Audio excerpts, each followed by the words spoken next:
The events of the story begin in an unknown province, or to be more precise, on the top of 1,000 mountains in it. It is in these huge and powerful mountains that the buildings of one very famous cult of assassins are located. In this place, there are very powerful people who have simply demonic abilities in martial arts. Among them, there are mysterious, incomprehensible, and enigmatic cult followers who are very dangerous. The events of the story take us to a certain master who stands alone against a huge crowd that is moving towards him. This man stands at the very center of the cult of the assassins. He addresses those who attack him and says that he will punish each of them. However, the people who attack clearly do not take him seriously. His words do not frighten them at all, and they rush at breakneck speed. But the skill of the man standing against them is much higher, because, as it turns out, he has mastered the highest art of the Demon Lord. This is what allows him, in just one instant, to sweep like the wind through all his enemies and hit each one with his sword. It is precisely this kind of strength, courage, bravery, and composure that is inherent in the cult of demonic killers. The events of the story show us our main character Michael, who is the first son of the head of the Federation Union. Right in front of him at this moment, there are people who look like ninjas. They are bowing to him and expressing gratitude. As it turns out, our hero Michael is their master, which he himself says, and this can also be seen in the behavior of the people around him. However, Michael himself is far from being so cool, because there are people above him who are much stronger and more professional. Our hero Michael enjoys the status of the 10th Red Star in his federation, which is why he has very high technical skills. He earned his high status by countering absolutely all of his opponent's techniques in just 10 strikes. However, not everything was so good. The Federation was full of people who would like to take the place of the future head. Such people began to unite together in cults in order to oppose the leaders in groups and advance their interests. It was these cults that worked to send our protagonist Michael away during his lunch. They used poison which they slipped into Michael himself, after which they easily dispatched him. The events of the story take us to some guy. He is lying silently somewhere on the cold ground and just looking up. At that moment, he suddenly comes to his senses, opens his eyes wide and starts screaming as loudly as he can. He immediately decides to get up and sit on his feet and clutches his stomach, and is also very worried. Our hero Michael appears in this guy's mind and remembers that he recently died from poison. Looking around, Michael begins to suspect that everything that surrounds him is just a dream, and he is now actually dying. Michael tries to get up, but his new body doesn't give in so easily. He's on all fours and doesn't know what to do. Michael clutches his head and realizes that he clearly remembers his death, and then considers the option of kidnapping, but he is glad to be alive. However, at one point, Michael decides that he should take a look around to see where he is.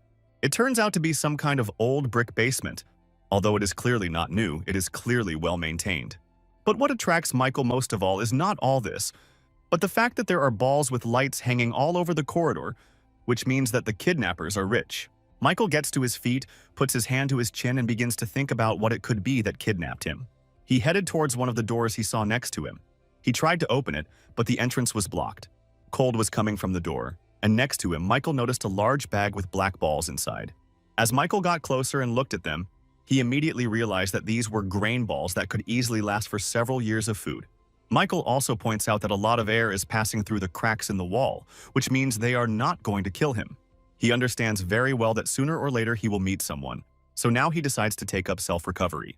Afterwards, he began the process of energy circulation, and said that he would make those who did this to him feel sorry for him.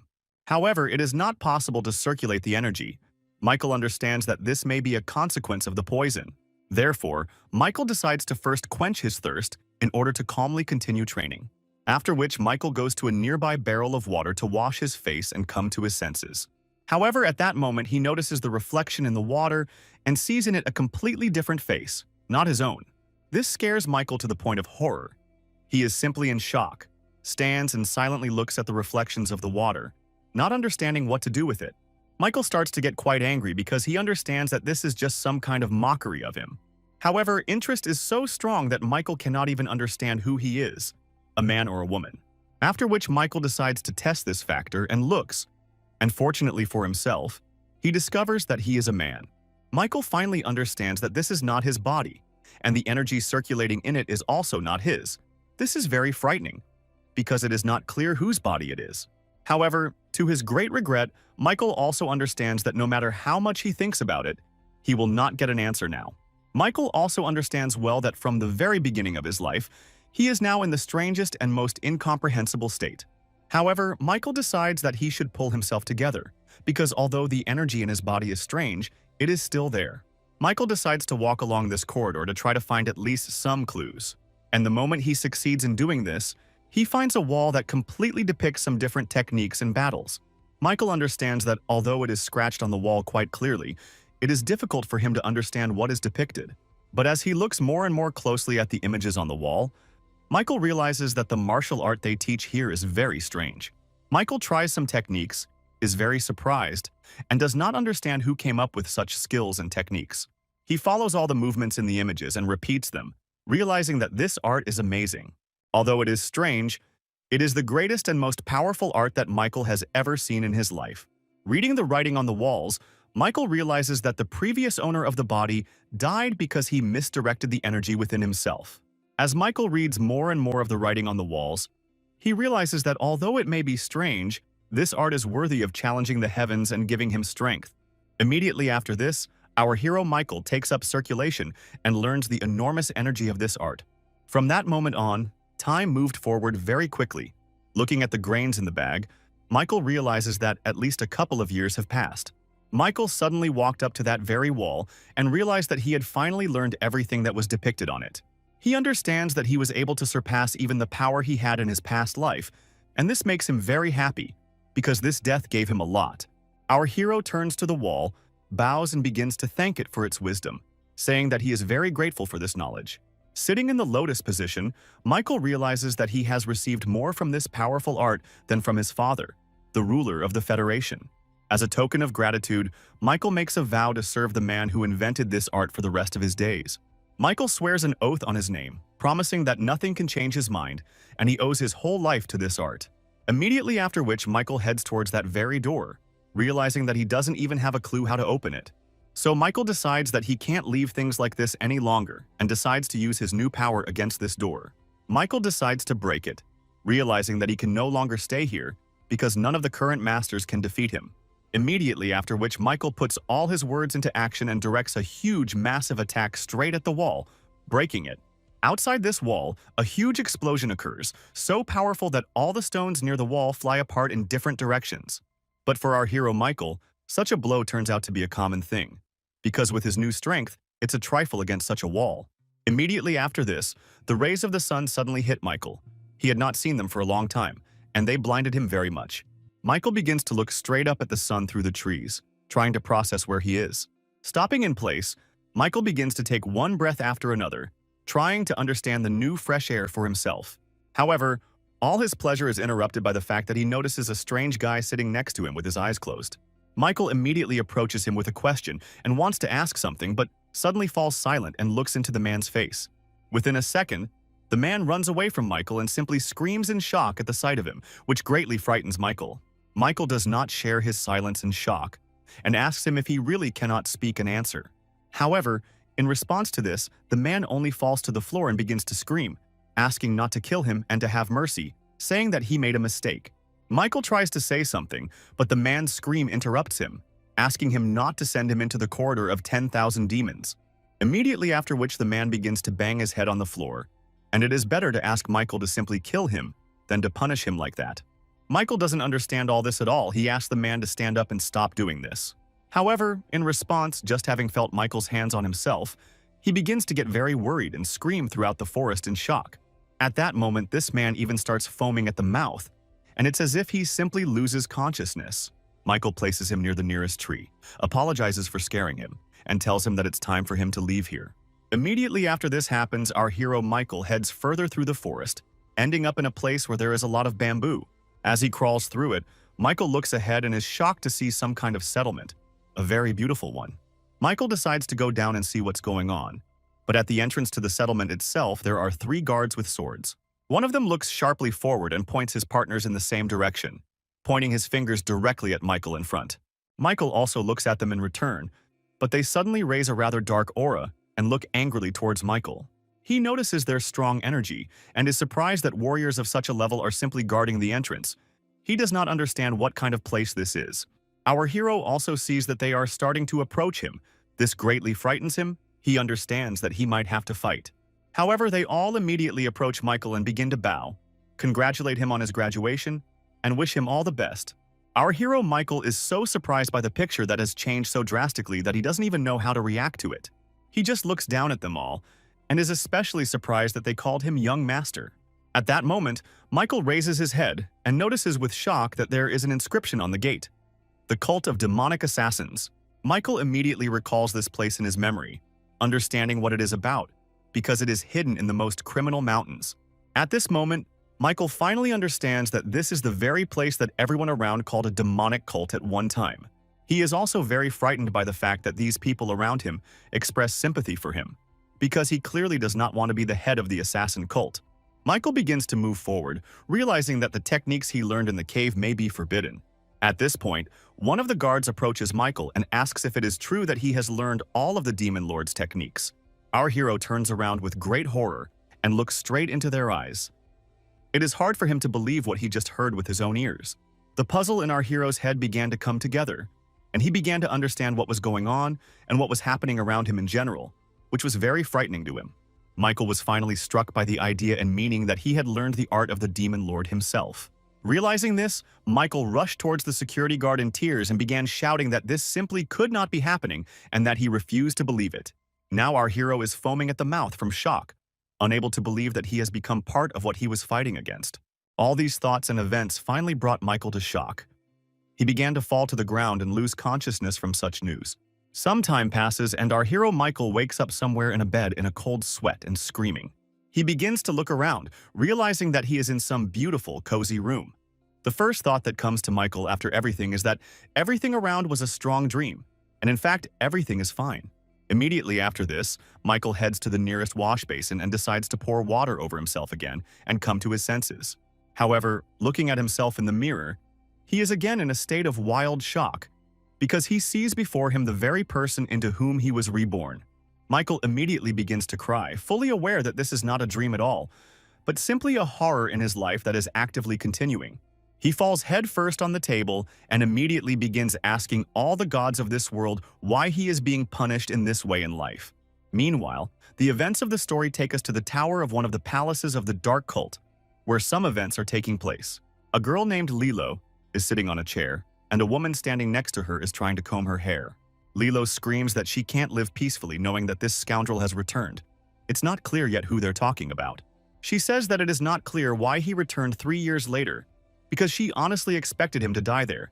The woman asks her to speak more quietly, but Lilo just keeps screaming, saying that she sincerely wishes him dead.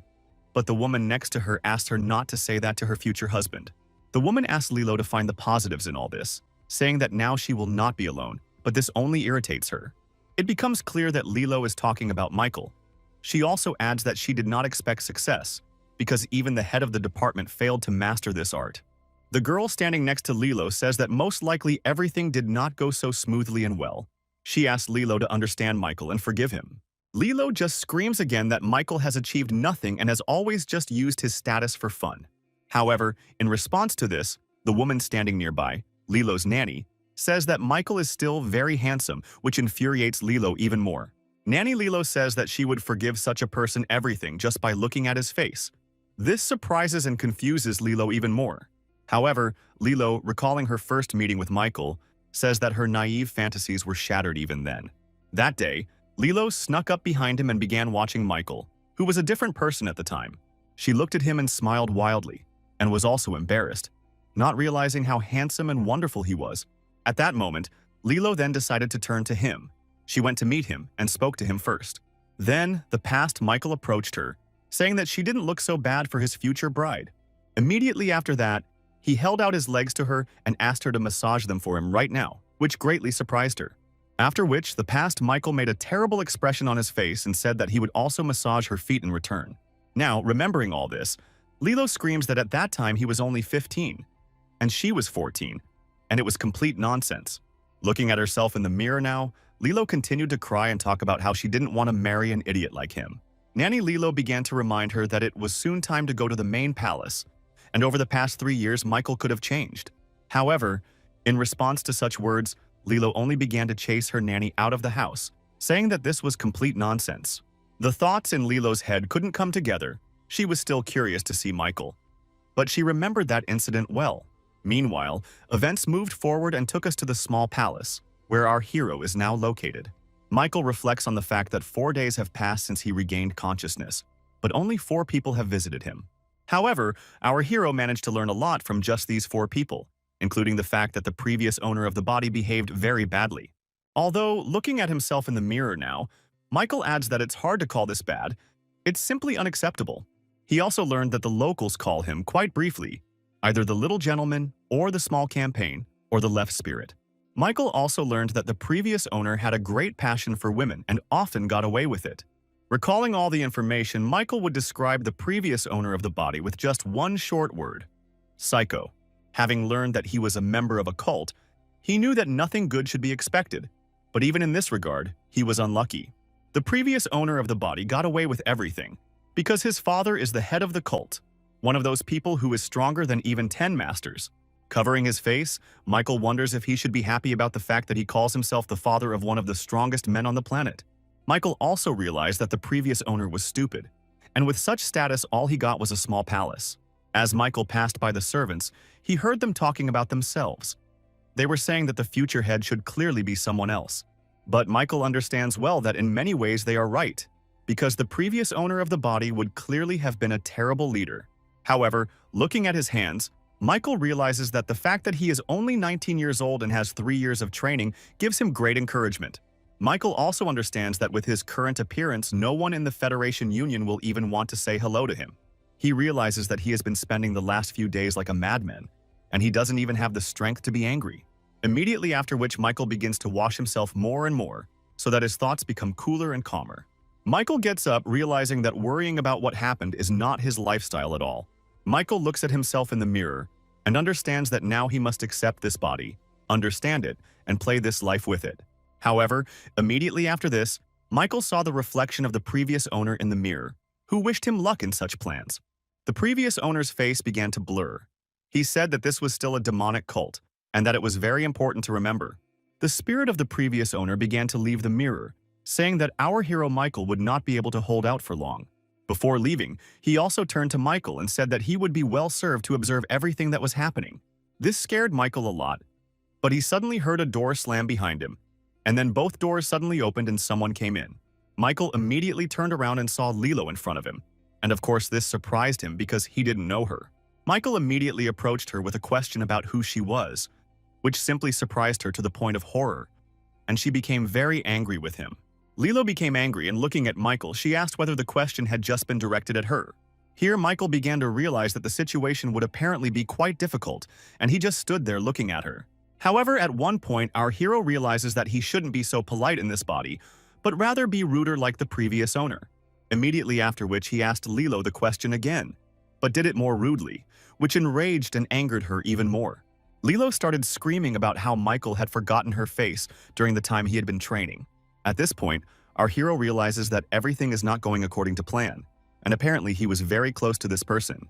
Michael begins to look at her. To understand that her clothes and appearance are ordinary, she just walked into the palace. He puts it all together in his head. Immediately after which, based on all these factors, he concludes that she is simply his servant in this palace. Michael starts to leave and turns to Lilo and tells her that she can get to work, but in response she only yells at him again. He turns to Lilo and says that he shouldn't explain to the maid what to do in the house. She should know without him. Immediately after which, Michael adds that in any case, Lilo is wrong, and asks her to clean up and leave immediately after this. Our hero shakes his shoulders, turns to her, and says that this is just her job and nothing more. From such a sharp shock, Lilo begins to tremble and becomes very angry, asking again if it was right that she was called an ordinary servant. Seeing and hearing this, Michael understands in his head that he is doing complete nonsense and should not act like this towards others. However, remembering the words of the previous owner, whose spirit he saw in the mirror, comes the realization that in this cult, it is worth doing so. Without turning to Lilo, Michael clarifies what is wrong and adds that he is only asking her to fulfill her duties and nothing more. Michael turns around abruptly to say something, but notices that Lilo is standing and crying bitterly, looking at him. He stands and looks into her eyes, not understanding what is wrong. He thinks that, apparently, he was too rude. At that moment, Lilo abruptly leaves and slams the doors very loudly, causing Michael to clearly bewilder and not understand the situation. Lilo walks down the street crying, not understanding why everyone wants her to be the bride of such a terrible man like Michael. She runs forward and says that she would rather die than be with a man like him. Michael, meanwhile, still doesn't understand what happened. He's thinking that the servants of this cult are apparently just as impulsive. Our hero also understands that he is hungry, and he should give her some kind of order to cook, instead of just letting her go. But then Michael realizes that now is clearly not the time for this, because first he needs to find out the circumstances of the situation around him. Michael begins to go outside and look around in surprise, thinking about everything and analyzing everything around him. Michael realizes that he is almost the only one who lives in this palace. Even though it is small, it is still a palace. Immediately after that, Michael headed into some room. He abruptly entered there and asked if Billy was here. There was a strange guy in the room named Billy. He was the butler in our hero's small palace. Our hero remembers that for the past 4 days, only this Billy came to him regularly. And in the entire palace, only he and Billy lived. Billy tells Michael that he called him by his name today and asks if the memories are really coming back. The assistant began to tell Michael that he lacked the energy of the girls, most likely, which surprised Michael. Billy started hugging Michael and asking if he should book a place at the brothel for Michael. Michael immediately realizes that trash gravitates toward trash, and this Billy bears a striking resemblance to the body's previous owner. Our hero asks Billy to stop talking this nonsense, and also wants to ask a few questions because his memory has not yet returned. However, in response, Billy is only very surprised and begins to touch Michael's forehead with his hand, which surprises him. Michael starts asking Billy what he's doing, and he replies that he doesn't seem to have a fever. Billy points out that Michael speaks as if he is from a traditional cult, not a demonic one. After which, Billy tries Michael's forehead again. But this already irritates him, and he brushes Billy's hand away from himself. Michael begins to suspect that Billy might have noticed everything and realized what really happened. And this is very scary for our hero. He ponders what to do, thinking that he could just kill Billy and get out of here faster. However, Billy then starts laughing and saying loudly that he was just joking, because Michael's behavior had been very different before. Immediately after this, Michael taught Billy a lesson for such jokes and said that he would not tolerate such things anymore. At that moment, Billy turns to Michael and asks him what he originally wanted to ask him. Michael asks Billy if he takes care of the flowers, and he replies that he doesn't want to be teased anymore. However, immediately after this, Billy starts yelling at Michael and asking him not to touch his flowers, and is very surprised by Michael's behavior. Immediately after this, Michael touches the flowers and says that they are simply beautiful to him. He feels their nature. Immediately after this, he turns to Billy and asks him about how he spoke about nature and flowers earlier. Billy plays Michael in the past and says that he never liked flowers and threatened to cut them all up right away. Hearing this, Michael becomes upset and realizes that many will continue to consider him terrible for a very long time, if not forever. Billy reassures Michael that it is normal for a member of a demonic cult to speak that way. Immediately after this, Michael's stomach begins to growl. Billy immediately understands everything and says that they can go to lunch. Immediately after this, Billy describes to Michael his favorite restaurant and the very wonderful dishes that they always serve there. He also describes the pleasant, warm feeling in the stomach after eating some delicious soup. Michael really likes all these stories. He nudges Billy and tells them to go to this place faster. Michael says that he will use his powers only once. Billy seems to believe him and begins to lead him there. However, Billy then says that he remembered that the restaurant is closed today and suggests choosing another place, which greatly infuriates Michael. Also, after all this, Billy tells Michael that today there will be a meeting of the cult's heirs, which surprises Michael. Billy turns to Michael and tells him that today, in that place, the children of all the important people in the clan are gathering together. Addressing our hero, Billy says that he strongly recommends not going there at all, because it's not a very good idea. Time moves forward. Our hero Michael walks down the street and enjoys the wonderful weather that is right above him. Michael's cheerful mood and love of life greatly infuriates Billy, who is not yet accustomed to such drastic changes. Billy asks Michael if he really wants to go to that meeting. Michael says he does, and only asks to tell him about the clan. The assistant explains that the clan is divided into 9 palaces, 2 main ones, and 7 others, 7 of which are additional forces. But Billy also says that because the head is not there, the other 7 palaces are acting very strange and bossing around a lot. He says that the leader had simply disappeared earlier and left with a request not to look for him, and that no one knows where he is or what is happening to him. And as expected, there are those who are trying to take his throne for themselves and rule the entire cult. Michael understands all this. Michael says that the young gentleman is there, and Billy is surprised that Michael speaks about himself in the third person. The assistant says that no one around sees Michael as a future leader. because he has nothing but a cute face. Billy also says that no one will elect a weak son as the leader because he will be easily defeated right away. At that moment, Michael realizes what Billy meant and becomes a little angry with him, saying that this is too much, after which Billy begins to encourage our hero Michael, saying that he has mastered the powers of the Demon Lord, and this is his advantage. Michael understands that this is indeed the case, but he is aware that he should not use his powers and techniques without reason. He also begins to talk about how, if you count everyone who is in the cult and is now, the clan numbers millions of people. The assistant also says that many people are against them, including the entire Federation, which strongly dislikes them for their strength. Michael begins to remember his past and analyze many different factors, realizing that the current situation in the world is truly dangerous. In a moment of reflection, Michael realizes that this is not just a martial arts group as he thought. Michael asks his assistant why, 2 years after the leader's disappearance, no one has yet been able to organize an uprising. Billy says that not all the other palaces are on good terms with each other, and Michael's appearance also stirred them up a lot. Together with Michael, they go forward, and Michael asks why there are only 2 people in his palace. Billy says that Michael had previously driven everyone away. Michael immediately begins to remember the body's previous owner, and realizes that this is, in general, a more than possible scenario for him. Summing up all the information, Michael understands a lot, and also that many people want to become the ruler. But for now, the situation is peaceful. He also understands that if the situation here changes significantly, a great war will begin, and its results will fall on the Federation, which is very dangerous. Billy still says that it would be better for Michael not to go to the meeting, but Michael asks Billy to shut up and just take him away. Looking up into the sky, Michael begins to remember all the teachings he received in his past life, and understands how he needs to act. He decides that if they are now at a dead end, he will either change directions or break down these barriers by force. Immediately after this, Michael and Billy quickly move on, and Billy constantly asks Michael not to lag behind him. From that moment on, time moves forward and takes us straight to the building of the restaurant, which is located in their city. There is a man standing near the entrance who does not let you into the restaurant and says that all the seats there are already taken. People are shouting at the security guard, saying that they see through the window that all the seats are free, and he is simply lying to them and standing there. Immediately after this, some important people are allowed into the restaurant. As it turns out, they are the sons of the cult leaders. The second daughter of the Sword Palace, nicknamed the Ice Flower, Lilo, enters and walks forward, causing shock to everyone. Everyone around looks at Lilo in shock and says that she looks simply stunning and very beautiful. Lilo is still angry. She looks at everyone around her and cannot let go of that very situation with our hero Michael.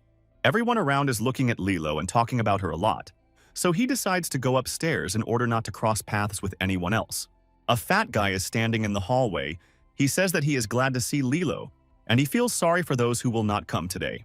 He stands in front of her, raises his aura and appears very huge, saying that luck may smile on him today. After which he immediately starts hitting on her, saying that she has a very beautiful name, and in general he adores Lilo. Lilo looks into his face. His name is John. Lilo understands that even he is not the worst option, because among all of them, he is the most prestigious. However, John's teeth really scare Lilo. She compares him to a shark and says it's terrible. John continues to hit on Lilo, and she decides that it's probably better for her to just leave him than to continue anything.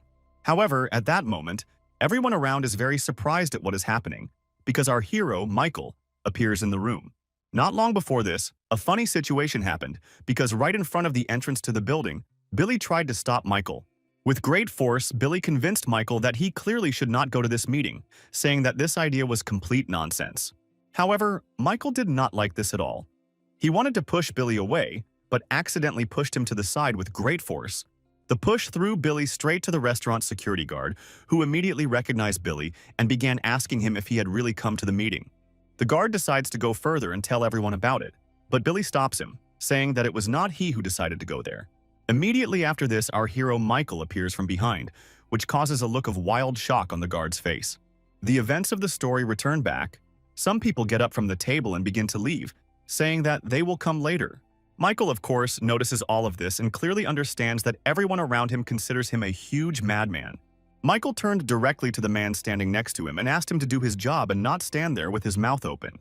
The worker shouted out Michael's name and status loudly, and everyone immediately stood up and began to bow and greet him. Immediately after Michael appeared, he suddenly noticed that Lilo began to leave the hall and abandon them. Our hero also decided to head off to the side, which caused shock and misunderstanding among many since he had just arrived.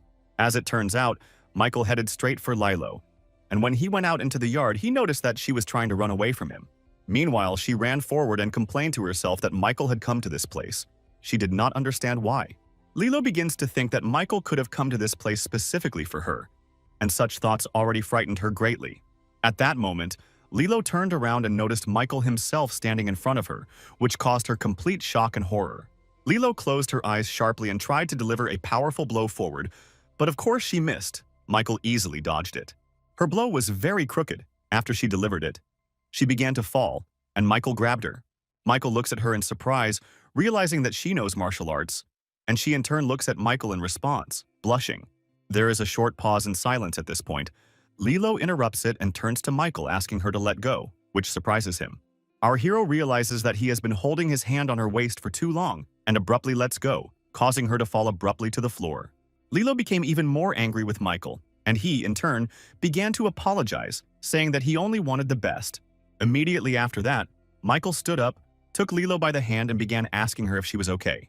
Michael realizes that he has been too polite again and says that if Lilo wants to continue being his servant, she needs to be healthy. She starts yelling at Michael and saying that she is tired of listening to his nonsense about the maid. Michael starts pointing at Lilo and rudely saying that she has a nasty personality and could be in big trouble. Immediately after which, looking into her eyes, he adds a request that she remain in the small palace and be under his protection.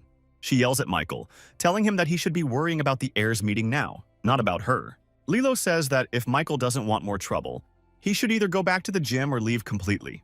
Michael tells her that a man should not always run away from problems, and he will solve everything, and also asks her not to worry about him. Hearing these words, Lilo stands in wild shock, not knowing how to respond, but clearly blushes very deeply from his phrases. Immediately after which, Lilo starts screaming loudly that she is not worried about Michael at all, and she doesn't care. Having finished her stream of stormy thoughts, she angrily turns around and abruptly walks away somewhere ahead. Michael watches her go, wondering if she's okay, wondering what's next for this girl. Lola, meanwhile, is very shocked and is also going somewhere and thinking about something, not understanding Michael's behavior. However, somewhere deep down, this situation could not leave Lilo indifferent because she still liked Michael's external parameters. Lilo stood in place, looking at the sky, thinking about why Michael had come to the meeting. She did not understand what he had planned. Meanwhile, Michael returned to the room where Billy was already waiting for him, who immediately began to scold him for leaving abruptly. Michael entered the room where the sons of the clan's leading figures were sitting, and John immediately asked Michael if he had succeeded in his studies. John also began to say that if Michael came for women and excitement, then he should go to the outskirts of the slums. He stood there, a little surprised, and listened to it all, while Billy, standing behind him, asked John to behave more civilly. John began to put moral pressure on Billy and talk about how his own family had abandoned him and that now he was hiding behind Michael. At this moment, Billy was indeed standing behind Michael and was getting angry at John and insulting him in every possible way. However, our hero Michael did not intervene in the dialogue.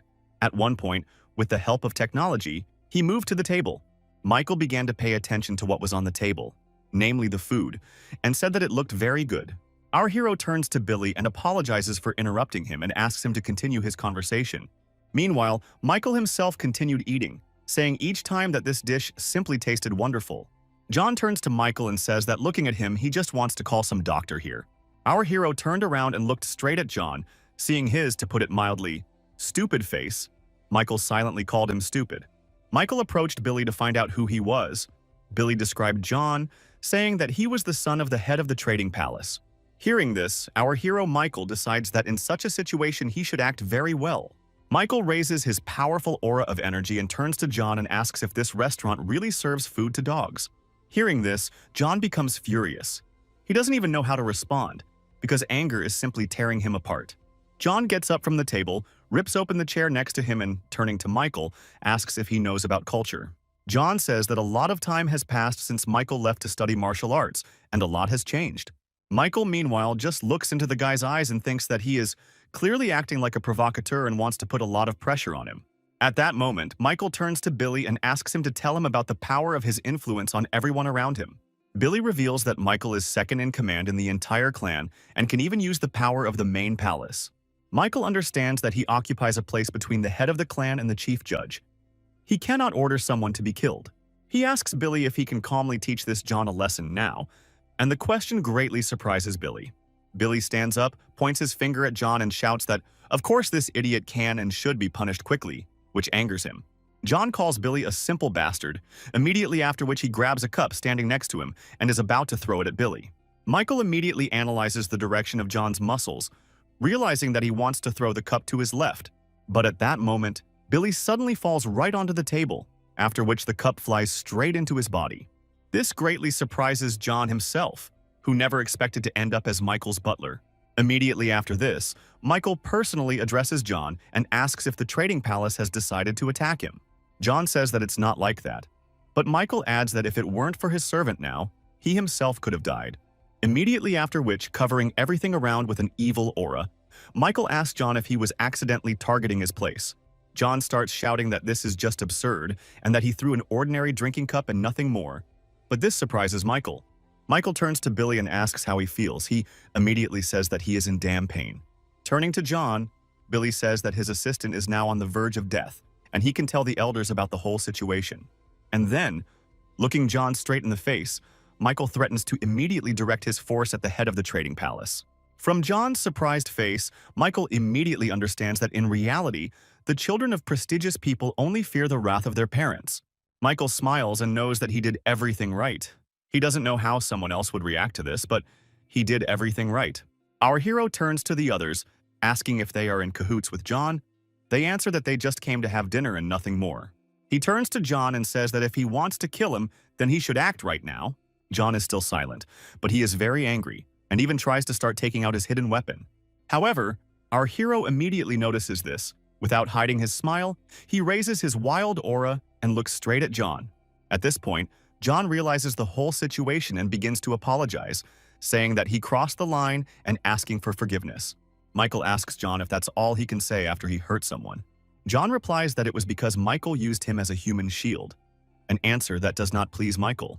He raises the energy again and turning to John, tells him not to try to hide behind his father's name because it won't work. Michael turns up the heat, putting moral pressure on John and telling him to never hide behind the family name. He also creates a very large image of himself in the moment and says that he will become John's nemesis. Immediately after this, John falls to his knees. He begins to apologize and talk about the terrible sin he committed. Michael tells John to shut up and go to his house, letting everyone know that Michael will be there soon. All the people around are looking at this situation and discussing the possibility of a war breaking out between the two palaces. Our hero turns around and, with a smile in his head, realizes that during this time he will come to everyone's palace and visit them. The events of the story move forward from that moment, taking us straight to the trading palace. Somewhere at the top of the tower sits a man with a long beard and is very angry. This is the head of the trading palace. He scolds his son, John, who says that Michael just wanted to scare them, but John's father doesn't think so. John's father gets very angry at him and says that he has no excuses, and then sends him to the corridor of demons. John tries to ask his father for a better punishment, but his father replies that he doesn't want to hear it. Immediately after this, John's father asks his son to call someone to him right now before leaving. Some time passes, and the man he called arrives in Father John's office. It turns out to be Silvers, the squad captain. John's father asks Silvers his opinion about the whole situation involving Michael, and he replies that it is indeed strange. John's father points out that his son called Michael a tiger, which had never happened before, and it's surprising. Silvers says there's no need to worry, because even if Michael has become smarter, his strength will clearly not increase dramatically. The assistant turns to John's father and says that this is their chance, which greatly surprises Old Ghost, John's father. Silvers frowned deeply and began to speak quite clearly about the excellent opportunity that had now arisen for them. The assistant says that either young Master Michael will be with them or against them, and then he will have to be killed, solving all the problems. He also says that while the leader is young and impulsive, they can act as friends to him and gain his trust. Silvers offers to stand up for Michael, thereby gaining his favor, so as not to be the ones left holding the bag later. At the end, Silvers also adds that their trading palace will be quite capable of controlling the entire cult in the future. All this greatly pleases and motivates Father John, who is very happy about this opportunity to become a strong leader. Immediately after this, John's father asks Silvers to bring the demonic sword, one of the 5 most powerful relics of the clan. Immediately after that, he gets up and decides to go after him himself, saying that Michael will need to be caught with large bait. That very evening, the events of the story take us to the small palace. where our hero Michael is located. Michael meditates, thinking that if he becomes the head of the cult, he will be able to bring peace everywhere, ending all wars. Immediately after this, Michael also realizes that the trading palace is ideal as a first target, since it can provide economic assistance. Michael also soberly understands that he has no allies at all, and it will be impossible to do all this alone. Right at that moment, the door to his room suddenly opens and Billy appears, looking straight at Michael. Billy asks Michael how he can sit here calmly after everything that happened recently. The assistant asks Michael to go to the trading palace and say that it was all a joke, but Michael says that she is serious. He adds that Michael could be sent to the demon corridor, but Michael says that he is not afraid of all this. Billy starts screaming, saying that it wasn't he who fell onto the table, but Michael who pushed him under the bowl. Michael approaches Billy and asks him to go and find all the records that describe the cult's hierarchy. In response, he says that of course he can get them, but he doesn't understand why Michael needs them.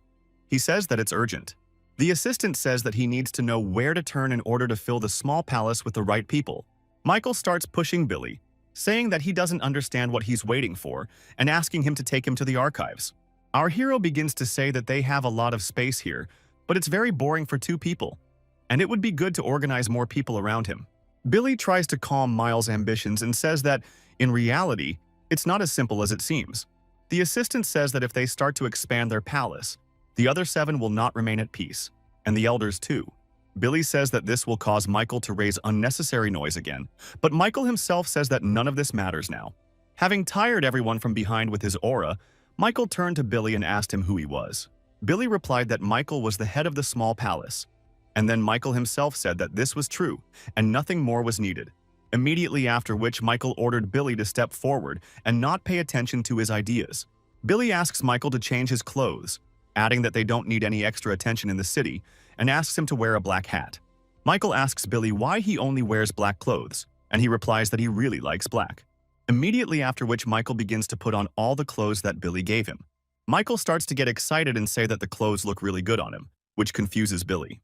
Immediately after which the events of the story move forward and take us to the night streets of that very market in the shopping district. Billy explains that many people have their own schedules, so people come to buy goods even at night, and the market is open around the clock. Walking the streets, Billy often notices ordinary people who clearly don't have any martial arts experience, and he understands that it's hard for them. Michael asks why all the palaces are on the mountains. Billy explains that down on the plains are the Federation people who are always ready to attack. Michael says their actions outside the cult were too barbaric to be considered self-defense. Billy says that Michael shouldn't talk like that because everyone knows him as a little lustful demon. At that moment, Michael realizes that he is indeed behaving in a way that is not appropriate for his current status. Michael turns to Billy and asks how much longer they have to go. Billy says that they will arrive at their destination soon. Meanwhile, the events of history show us some mysterious man who is sitting near the drawings and writing something. Meanwhile, Billy and Michael are already climbing the steps straight into the library of the demon cult. Billy explains that this place is famous for its wealth of information and the fact that it collects many different rumors. Immediately after this, upon opening the door, the boys see some old man with a book who is looking at them in a strange way. Billy and Michael pass by and the old man asks them where they came from and why they came. Billy tells the old man that the light in this library is very dim, and he will ruin his eyesight if he reads like that. The old man replies that he doesn't know what interesting things can be found here, and Billy asks him how things are at the market now. Michael is watching all of this and understands that their conversation is somehow meaningless and looks more like a code. At that moment, the old man suddenly looks straight at them and, turning to them, tells them to wait for him. A second after that, the old man opens the main door and leads Billy and Michael straight out into the street, asking them to wait there. Billy starts knocking and asking to be let in, asking the old man why he would even throw them out the door. He also shouts that they came from some small radiance, and they should be left alone right now because it is very important. Meanwhile, the old man, having opened the hatch, begins to carefully descend somewhere with a flashlight in his hands, as if trying to find something. He walks down a very dark and old corridor straight to some huge metal door and stands in front of it. The old man starts looking at the door and talking about how some guys from the small palace came to him and asks what he should do.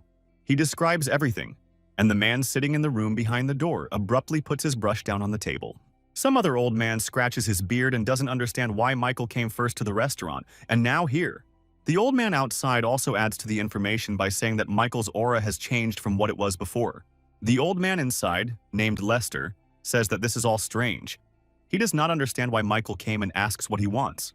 From behind the door, he reports that his assistant has requested a list of names as well as the clan hierarchy system. Old man Lester scratches his beard and doesn't understand why Michael needs such valuable records, especially the clan's records. Lester says that this is all too interesting, which is why he will meet with him in person to understand everything. He says that even though Michael is troubled, even his eyes aren't enough to recognize everything. Lester says that if Michael gets to know him, it will only be better because suddenly he turns out to be capable of something. The old man behind the door leaves, and Lester, sitting in the room, continues to ponder what is in Michael's head. Meanwhile, the old man climbs up to the library gates and opens the door to the street, calling Michael and Billy to him.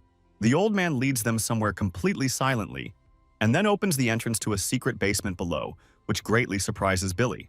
Michael, Billy, and the old man descend down the stairs straight into the depths of the basement below the library, which greatly surprises Billy. Billy is very surprised by the hidden basement.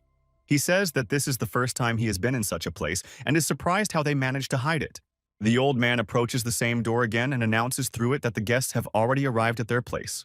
Lester inside orders the old man to let them in, and together they enter the very room on the walls of which hang various portraits. The portraits depict various significant people, and besides them, there are also various inscriptions everywhere. Billy and Michael are standing in complete shock. They just wanted to get the archives, but ended up in some secret room. The old man says that these are just small works of Lester, who is sitting right in front of them here. Lester responds by crossing his arms and bowing his head, indicating that he is glad to see young Master Michael. Michael says that he hasn't even had time to say anything yet, but he has already been recognized. Lester says that with age you learn such things easily. After which Lester apologizes, saying that he cannot stand on his feet, so he is forced to reveal himself to everyone like this. He starts to say that something is wrong here. An ordinary artist cannot sit in a secret room under the library. Lester is greater than he seems. Michael's words surprise Lester very much. He cannot believe what he is hearing now. It surprises him very much. Michael continues to look at the portraits that Lester painted and talk about how he is simply a wonderful artist. In that moment, Michael is shocked to realize that the portraits around him are the records they are looking for, and they depict the strongest. Our hero, having understood the whole essence, begins to very actively examine everything that he sees here, and among everything he finds his father. This all causes a wild shock in Michael. It is difficult for him to simply imagine that this is all true and happening in this room. At that moment, Michael freezes looking at his father's portrait, and this is noticed by Lester, who turns to him and asks if he recognized anyone. Lester turns to Michael and says that this wall depicts people from the Federation Union, because this is very important now. Michael looks back and stares straight at the old man in shock, not understanding at all what is happening or who this Lester is. With a little energy raised, Michael began to approach Lester and ask him directly who he was. Lester introduces himself as an ordinary old man who collects rumors and spreads them everywhere, and says that there is nothing remarkable. Michael says that if information about Lester comes to light, then they will be unable to avoid bloodshed at all. Lester says that is precisely why he is hiding. A dialogue ensues between them, during which Michael insistently asks Lester not to do such things for pleasure anymore. In response, Lester cannot understand at all why young Master Michael is so interested in the safety of the plane. Billy asks Lester if he really wants to die, but he replies that such things are keeping him here, and he is not afraid of death. At that moment, a loud sound of a door suddenly closing and now not opening is heard. Our hero's assistant knocks on the door trying to open it, and Michael understands everything, and turning to Lester, asks if he decided to kill him here. Lester says he can't do it and just hopes for understanding, but Michael asks why Lester can trust him. The advisor says that by the time Michael decides to return here with the warriors, he will no longer be here. Michael reacts to his words quite calmly, saying that he has a lot of strange self-confidence. He says that their conversation is becoming empty. He does not understand why he was called down here. The old man says that Michael came himself and asks him why he needed the cult. This question surprises Michael. Looking at Lester, Michael understands that he is very good, and a simple lie will not help in this situation. Lester abruptly declares that he wants to settle the artist in his small palace, thereby telling the truth. The advisor asks if this is really why Michael left the restaurant when he couldn't find the right people there. However, Michael says that those people were not interesting to him, because he needs those who are ready to do anything. Lester starts to wheel himself out, asking if Michael really wants to increase his influence, but he says that's not quite true. The advisor asks if Michael is aware of the current times in the world and if he looks down on it all. Michael replies that all this doesn't bother him much because his true goals are much larger and cooler than these thoughts. Lester tells Michael that this path could lead to his death, but Michael, of course, does not agree with him. At that moment, Michael turns to Lester and finally decides to ask his name to understand who he is talking to. He takes a short pause, after which he says that his name is Lester, which brings our hero into great shock. Michael immediately remembers Lester from his past life, who once announced that he was going to join a cult. Then, Lester turned to the past Michael, and before leaving, he gave him various plans because, in Michael's past life, they were well acquainted. A long time ago, there were already many different significant rumors about Lester, and he was always respected because he was very talented. Young Lester had looked after Michael's past before and was his mentor, as well as the one who published many books about the Federation. Returning to reality from his thoughts, our hero suddenly turns his attention to Lester's hand, seeing a scar there, which greatly attracts his attention. He recalls with horror that his mentor in the Federation had exactly the same scar in his past life. Looking straight into Lester's face now, our hero sincerely cannot understand why he is in this room and in the demon cult in general. Our hero is also shocked by the fact that Lester is so old, because he should now be about 40 years old. Lester, in turn, pays attention to everything Michael says and is immediately surprised that he knows him, because this is unusual. He immediately wonders if the young gentleman standing before him is the real Michael. Michael understands where this is going, so he says that unnecessary questions can cost lives in order to disrupt their conversation. Lester apologizes abruptly and says that he really did show disrespect, for which he is ashamed in front of Michael. Michael says that if everything has become clear, then why is Lester here under all the circumstances? Lester says that no one ever knows where they will end up, adding that fate brought him here. At this point, Lester turns to Michael and asks him about his true reasons for coming here. Lester reveals that the other 7 palaces have already begun surveillance of Michael, and the shopping district has taken action. Michael realizes that their mannerisms and communication styles are similar to his mentors, and says that he is the one watching them, not they him. In response, the old man only laughs a little, after which he sharply tugs on some strange thread that was dangling near him. Immediately after this, a canvas falls from above and opens, on which various portraits are depicted from top to bottom. Billy is very surprised, and our hero Michael says that it is immediately obvious that this is a depiction of the cult hierarchy. There is also a portrait of Michael himself, next to which there is a short description of just 2 words: maniac and psycho. At that moment, Michael realizes that further conversation is clearly not for Billy's ears, so he asks him to go get some water. Old man Lester smiles and says that after Michael's visit today, this sheet needs to be rewritten. The advisor says that before Michael arrived, he thought he knew everything, but now he realized that he couldn't sit here any longer. Looking straight into Michael's face, Lester says that he was described as a psychopath and a fool, but in front of him was a wise man.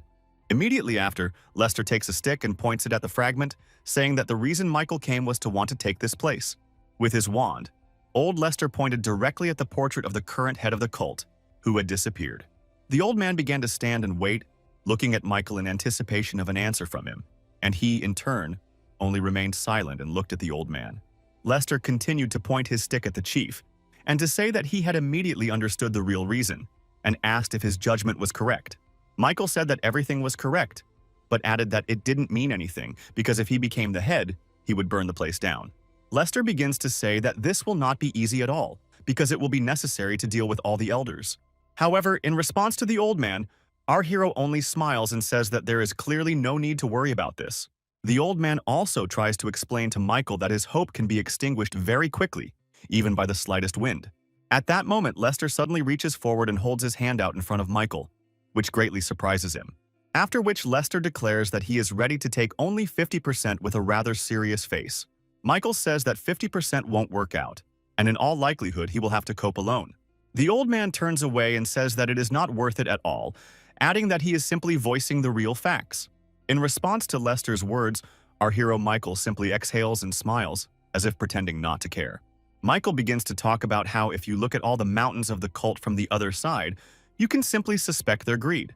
Our hero Michael also makes strong statements about how he is passionate about changing all of this and completely changing the system. At this point, Lester begins to understand the seriousness of the threats and words that Michael is saying and is suddenly surprised. Starkey asks our hero if his true goal is not to become the leader, but to change the entire cult as a whole. Michael confirms this and adds that he will still climb up there, but on his own, or with the help of the old man is another matter. However, Lester does not believe in Michael's strength and seriousness at all, saying that the cult worships magic, and this cannot be changed. Lester extends his hand and says that if anything happens, he is ready to offer his help in exchange for a share. However, our hero looks at this from a higher perspective and does not understand how his mentor fell to such a level that he asks for a share in the cult. Looking at poor old Lester now, Michael cannot understand at all where his spirit has gone and why it has become so strange. In that moment, clenching his fist, Michael decides that the best thing to do in this situation is to remind Lester of who he is. Lester raises a huge force and purple energy around himself, saying that he will definitely be able to change the cult. Immediately after which he uses magical abilities and martial arts to show his strength.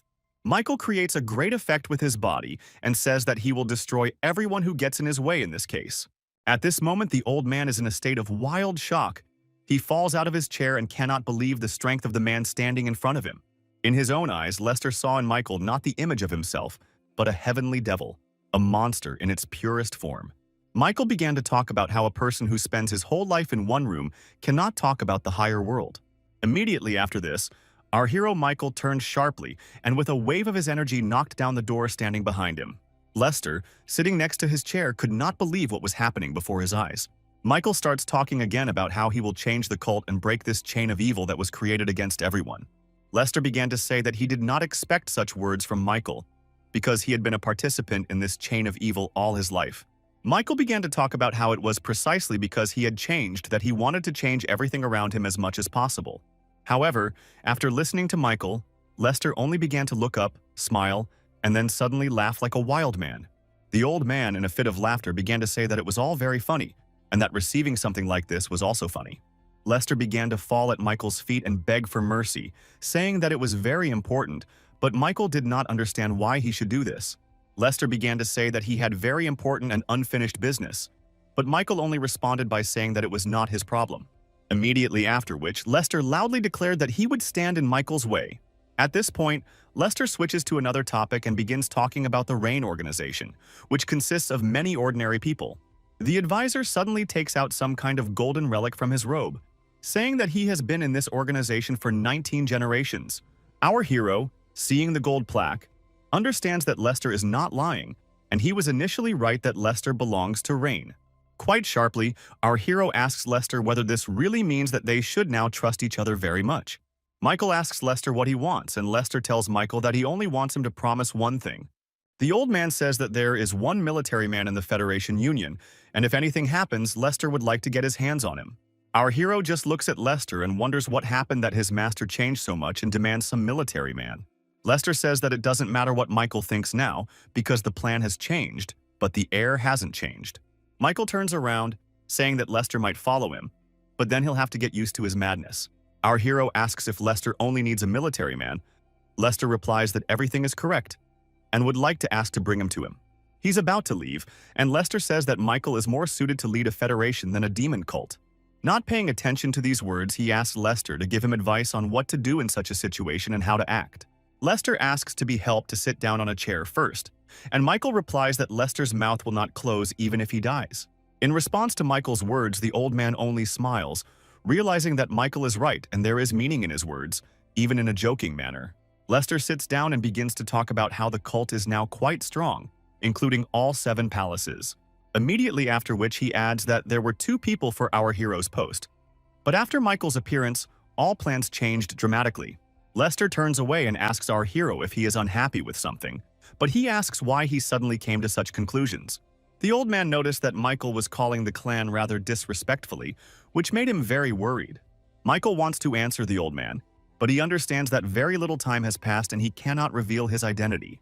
The advisor also says that although our hero has achieved the power of a demon, it is still too early to rejoice. Lester takes out some kind of box and says that it was originally created to defeat the leader, but now he will give it to our hero. It means that there are a couple of books in the box which contain various valuable information that can be very helpful.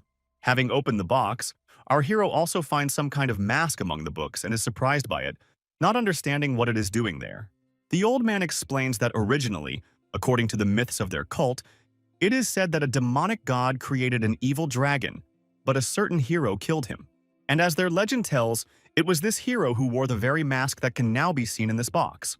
Lester also explains that although it looks like an ordinary mask, when put on, a person becomes surrounded by blood and is unrecognizable. He also adds that it was used by 5 heavenly demons who are scattered throughout the world, and no one still knows where they are. Lester also advises our hero to convince half of the palace, as well as those elders, of his strength in order to climb to the top. Lester also warns that one must be very careful, as there will be those who will try to get ahead and surpass. Lester also informs our hero that everyone around him knows him exclusively as a psychopath and nothing more. That is why Lester strongly recommends that our hero show everyone his true self from a different side.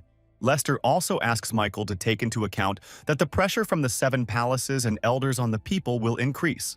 Therefore, Lester also advises Michael to go out into the streets and analyze the people around him in order to understand their essence and what they need. Lester then turns to Michael, saying that he will be undercover for all of this, and asks if Michael can handle it. To old Lester's surprise, Michael turns around abruptly and declares that, of course he can do it. Michael also reports that until recently there were 11 vacancies in their palace, but now there are 10, because one has found an owner.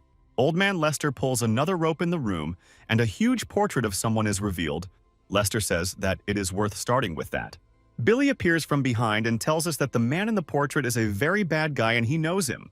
Lester begins to talk about how this was quite a difficult person who was in charge of the entire cult's security. But he adds that one day he drank poison and became crippled. Our hero sits and listens attentively. At that moment, our hero Michael turns around abruptly, starts to leave and says that it's time for them to go, because he has a different first goal. The events of our story are transferred to some village, where we learn that there is problematic clean water that cannot be drunk. In this same village are all the apostates, people without families, and those who have committed crimes of varying degrees. That is why their life is quite simple. Their routine is dedicated to ordinary life in a musty house.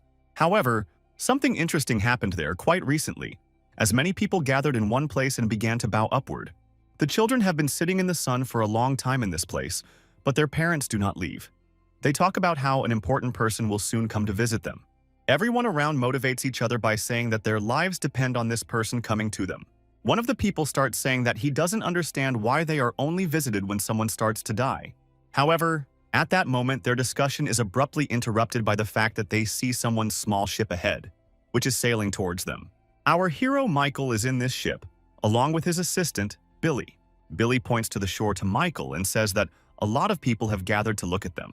Michael gets off the boat and starts walking along the shore, where he is immediately met by local people who greet him and bow. Everyone around starts shouting loudly that they are very happy to see the son of the head of the cult and obey him. Our hero immediately understands that he does not want such praise, and such things must be immediately eradicated. At that moment, Michael also notices that the people around him are very tired. He asks if they are hot. However, in response, they of course say that they are not hot at all, and they live in the most wonderful place. Billy says it's just wonderful, but our hero Michael stands there looking at it all in amazement. One of the people takes Billy and Michael to some house and asks why they decided to visit this forgotten place. The assistant approaches the head of the settlement and says that Michael doesn't need any reason to look into the lives of the citizens. The head of the village says that they have nothing to treat the guests with, but right in front of Michael a table is set very beautifully. The village chief is having trouble answering Michael's questions, so he decides to let him go, as it's very important now. The village head says that he was very happy to help, and if he is needed again, he can always be counted on. At this point, Michael turns to his assistant Billy and says that everything looks very strange, but Billy does not understand what he is talking about. Michael tells Billy that he thinks something is seriously missing, but Billy doesn't understand what he's talking about. He begins to talk about how in a place where so many people live, there are no traces of agriculture at all, and this is surprising. Billy suggests that most likely the locals simply don't want to do anything, which is why they live like this. Michael says that guessing is not the answer, and that the best thing to do is to go and find out what happened. Meanwhile, the head of the village is walking somewhere through the forest, wondering why our hero Michael came to them at all. The head of the settlement is filled with strange and terrible thoughts. He is considering becoming the head of everything himself. Thinking about this, the current head of the settlement continues to actively go somewhere without stopping at all. At that moment, he goes up to some place. An unknown man in a robe extends his hand to him, and the leader puts a bag there. The man in the robe says that the bag has become smaller, and the chief replies that this is due to the arrival of young Master Michael. This surprises the man. The head of the village also says that as a result of this, he did not work for several days, because he was preparing for his arrival. After listening actively to the stories of the head of the settlement, the man in the robe turns to him and asks him to bring more next month. The man in the robe reminds the chief why he holds his position, and he of course agrees. Immediately after, the head of the settlement thanks the man in the robe named Noise and begins to leave back where he came from. However, looking after the head of the settlement, Noise asks him what about that very incident.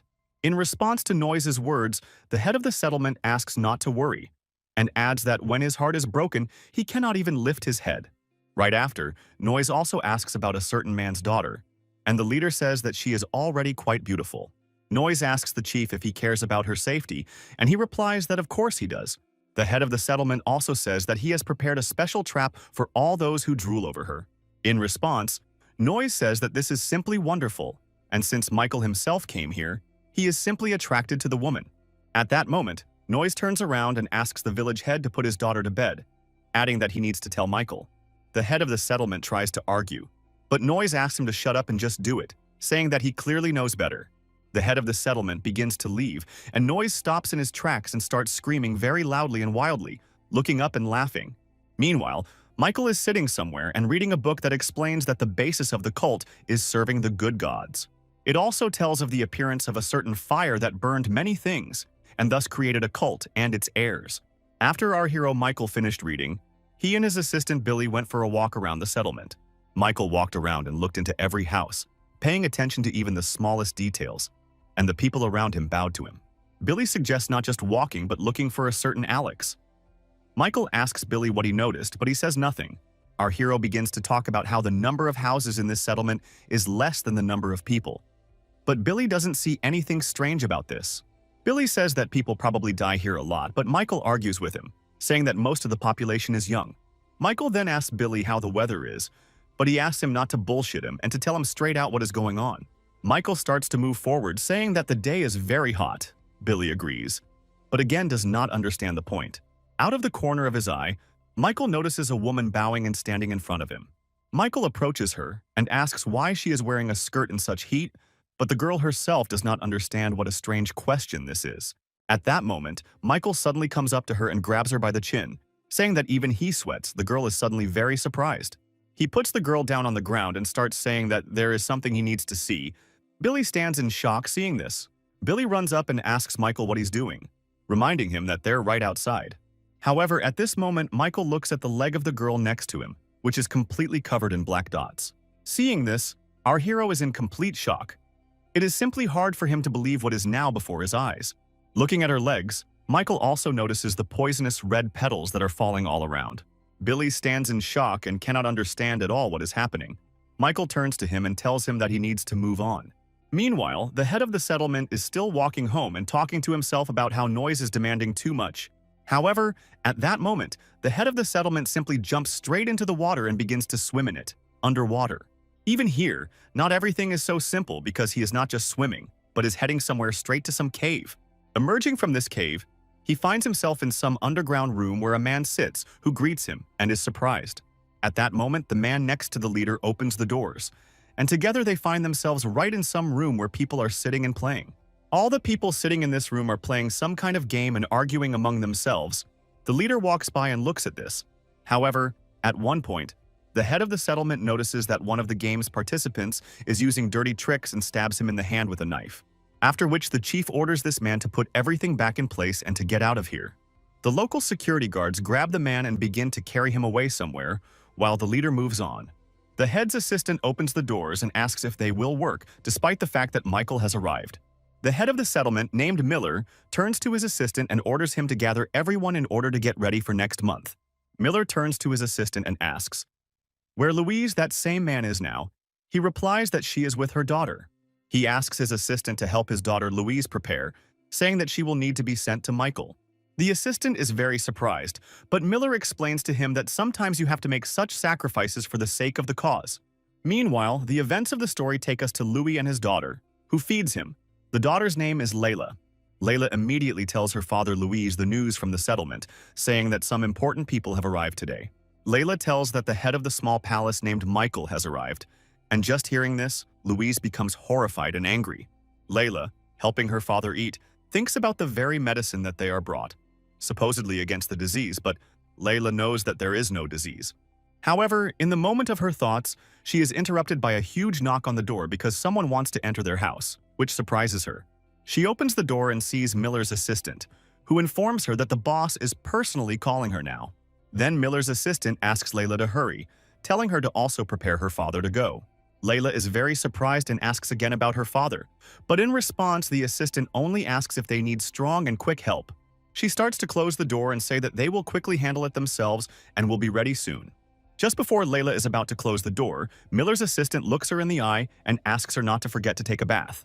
Layla closes the door and immediately begins to realize that something is wrong, and it all looks terribly strange on such a day. She goes to her father and informs him that the leader is already waiting for them, and they should go to him right now. However, Layla has no sincere desire or understanding. She only feels a bad premonition about all of this. Some time passes from that moment. Layla, her father, and all of Miller's assistants walk straight through a cave somewhere underground.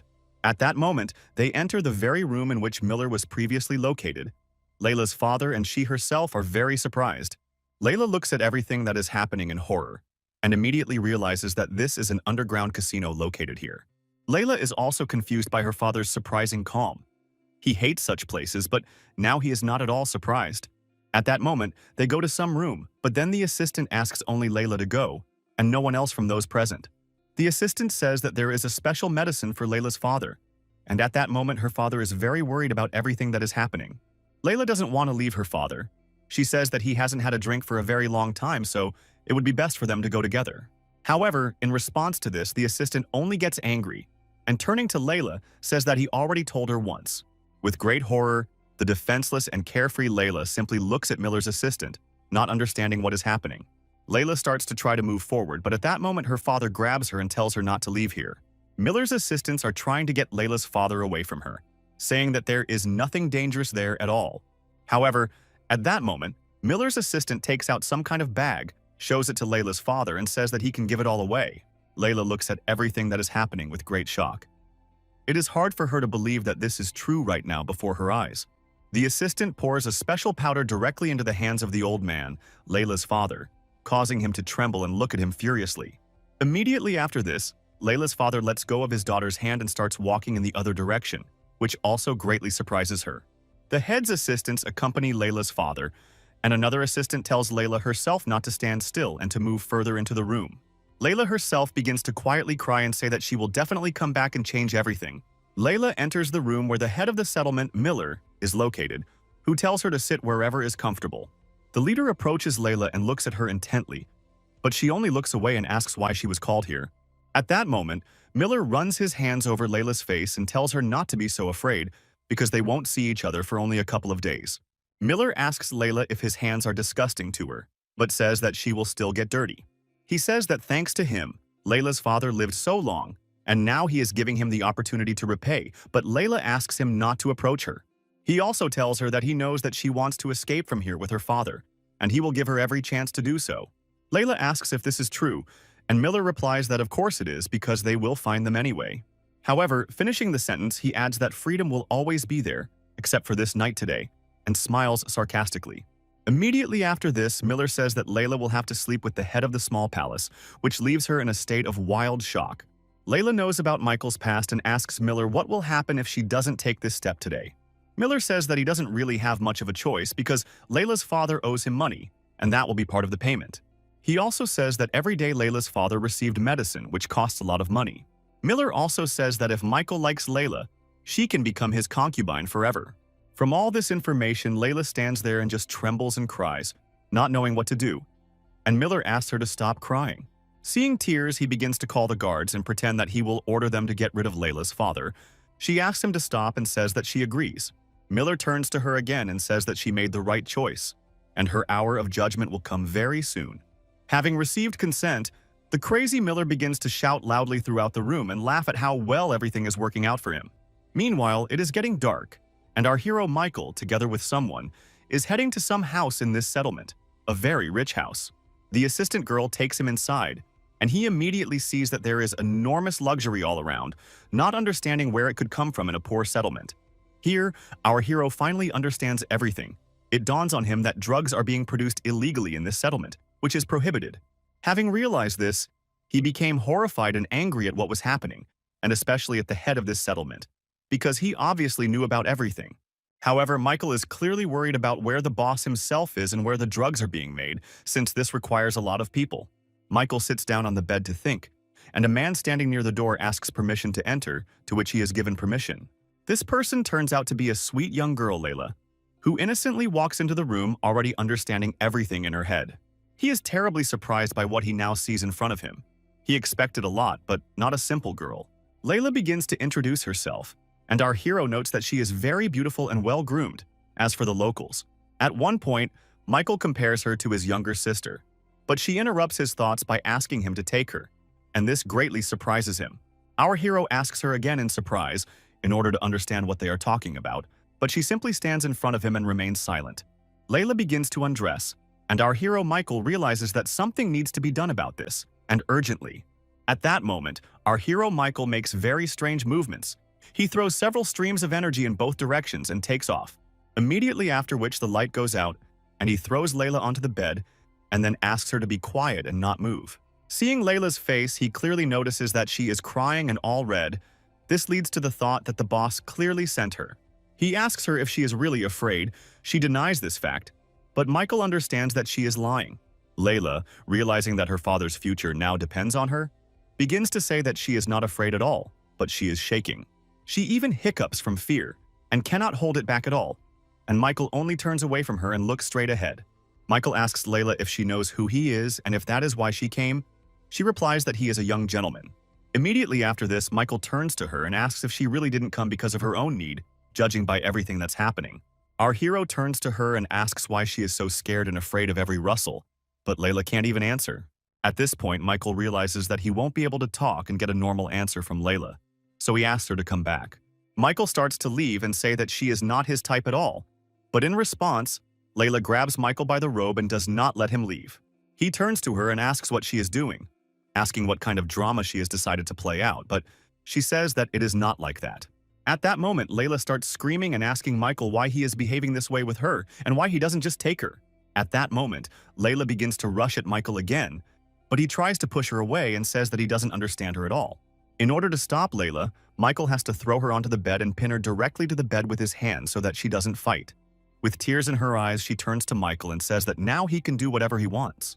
However, Michael only turns to her and asks her not to be afraid of Lion, but she does not hold back and says that she is very afraid. She screams again and says that despite this, Michael must do everything as it should be. Michael finally understands everything.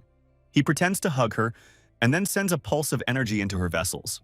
In that moment, she freezes in place because her blood sugar has dropped sharply after such a sharp stress. This action on Michael's part caused her to suddenly faint, and this was what Michael had wanted in the first place. Michael looks at her face and realizing everything that is happening, he understands that the demon cult is not simple at all. The events of the story move forward, and Layla wakes up shocked in her bed, not understanding what happened. Our hero says that he did everything as Layla asked, but this is of course a lie, and she turns to him with one request. Michael asks Layla if this is such an important thing that she is willing to take such risks for it. He understands that Layla is an honest woman, and at that moment she shocks him with her request, because she asks him to save her and her father. Our hero doesn't understand at all what she's talking about. He stands up and asks again what she means. In response to this, Michael starts playing it cool, saying that he is not actually a rescuer, which shocks Layla. In order to find out the truth, Michael begins to play on Layla's feelings and say that she only has a body. However, Michael states that he will still listen to Layla, and if she has an interesting story, he will not punish her. Layla asks him again what they are talking about, but he only asks in response whether she is deaf or mute, since she cannot hear. She cries and talks about all the bullying and how she just wants to live with her father and not deal with all this. Our hero calmly turns to Layla and asks her father's name. She replies that his name is Louis. Hearing this name, our hero comes into a slight shock. He cannot believe what he just heard with his own ears. Michael walks up to Layla, pats her on the shoulder and tells her not to worry, but to just rest for a while. He also takes the medicine that her father takes from Layla's things and decides to examine it in order to understand everything. Immediately after which, our hero decides to go to his assistant Billy, who is sleeping at that moment, and will be his. Billy turns to Michael and asks why he is not sleeping at such a time. In response, Michael shows Billy a bag and asks what it is. The assistant explains that this is a strong drug that our hero Michael used to enjoy, but was later banned. Let's remember that Billy started telling a funny story about how Michael, while on drugs, set fire to the building of one of the palaces. Michael asks Billy to try these drugs, but he doesn't agree, and Michael says that then he has no choice and uses the energy. Using energy, Michael clearly uses magic, causing a special powder to be directed directly into Billy's nose. And of course, it hits him right in the body. Billy starts grabbing his neck and trying not to eat him. Immediately after this, the drug's effects begin, and Billy becomes in a terrible state, which greatly surprises Michael. Doubting the substance's authenticity, Michael releases a new burst of energy directly into Billy's body to reverse the effects. Michael finally understands how the system of this place works and realizes that the head of the settlement has taken the wrong path. Meanwhile, the events of the story take us to Layla's father. He is being actively beaten in some basement. He asks for the return of his daughter. Miller's assistant beats him very hard and does not understand where he gets so much strength from after so many drugs. The assistants discuss among themselves that they do not understand why Louise was ordered to be killed and is being held together with the others. Miller's assistant looks at him with a very unpleasant look and says that he can kill him right here and shift the blame. At that moment, Louis takes a pose as if he is a wild tiger. His red eyes confirm this. He asks for his daughter to be returned.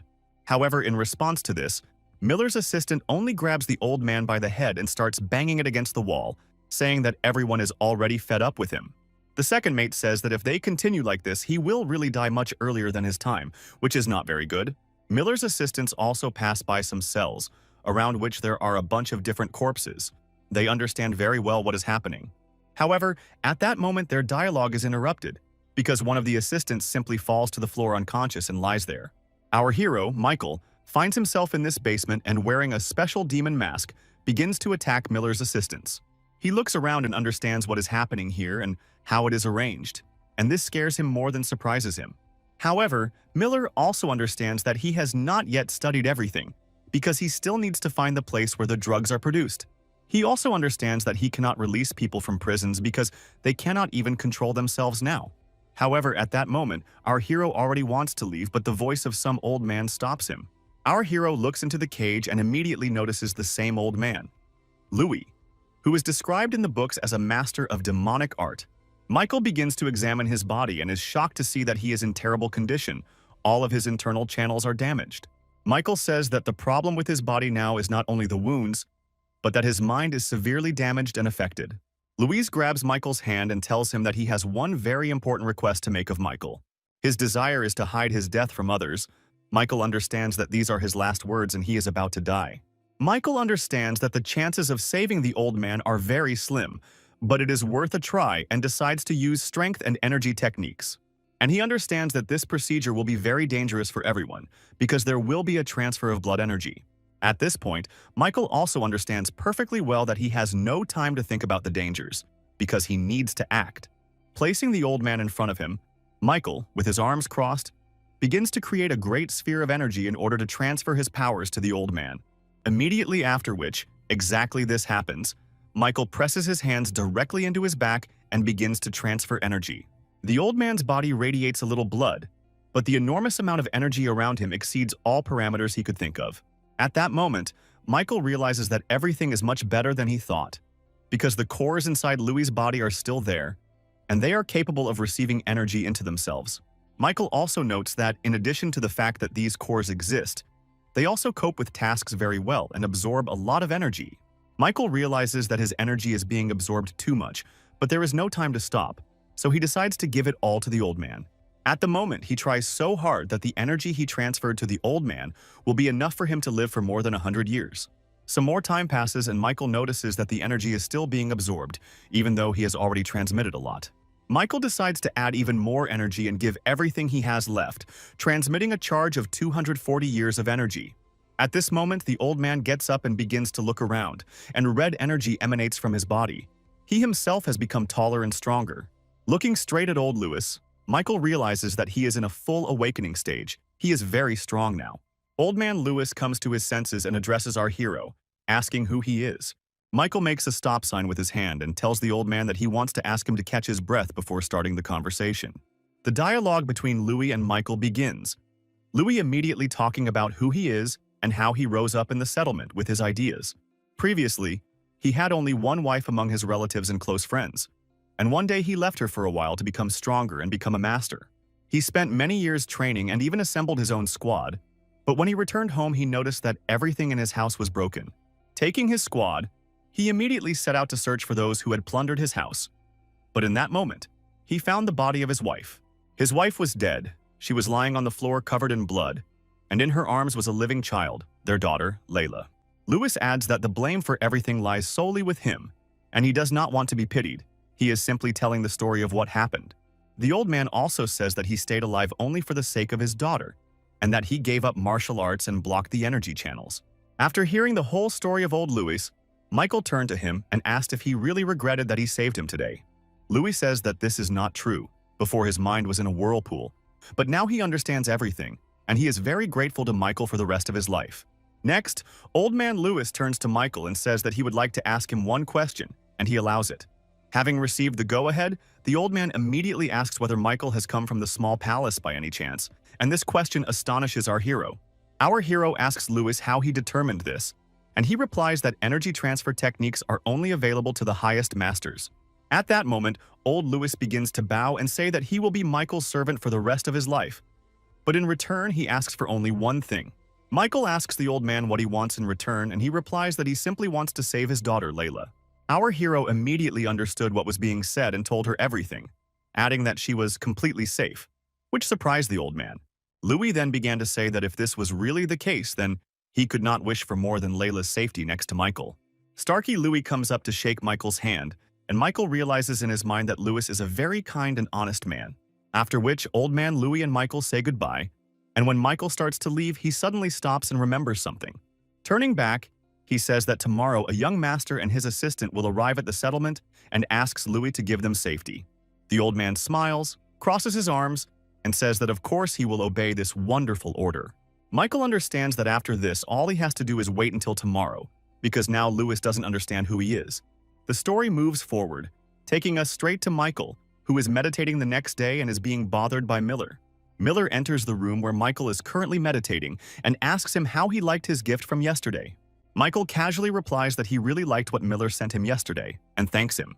Miller also says he believes Michael enjoyed their second surprise later that night. Our hero says that the second gift has greatly enriched his life, and Miller begins to tell tales about how hard it is to obtain plants. Michael is surprised to notice that Miller himself brought their conversation to this topic and asks him to continue. After which, Miller directly and indirectly talks about how they are preparing drugs and call them devil's dust. Immediately after his story, Miller scratches his neck, laughs, and says that, if necessary, they can get more of this medicine. However, in return, Miller begins asking Michael to change the rules of the cult so that they can legally deal with everyone. He adds a touch of nobility and says that he started doing this for the sake of the poor residents of the settlement. After hearing all this, Michael is glad that Miller told everything directly, and now understands that everything is completely as he wanted. Michael approaches Miller and says that he wants to see the place where the devil dust is created in order to make the right decision. Immediately after which Miller, of course, agrees to such an adventure. He begins to walk forward and asks to follow him. After some time, Miller and Michael come to that very place, and Michael suggests that they leave quickly. Immediately after this, Miller says that the road will not be easy, and jumps into the water, waiting for Michael as well. In his thoughts, Michael understands that this is all terribly ridiculous because they place their shelter right in plain sight of everyone. After some time, Miller and Mile find themselves right where they need to be, and Miller reports everything to his assistants. Michael plays along with Miller and says that the idea with the cave is really cool, and it must have been hard to build it. In response, Miller says that his people are jacks of all trades, and they can be approached with any such request. Miller's assistants open that secret entrance and our guys go inside, where the casino is located. Our hero points to the people in the hall and says that basically they all came here because they are criminals. Michael turns to Miller and says that he heard that Layla's father is also here. This surprises Miller, and he asks where he got this information from. However, instead of a direct answer, Michael decides to disrupt their dialogue and says that it is not important now. He pretends not to care, but in his thoughts he's already starting to scold Layla, saying that he will teach her a lesson.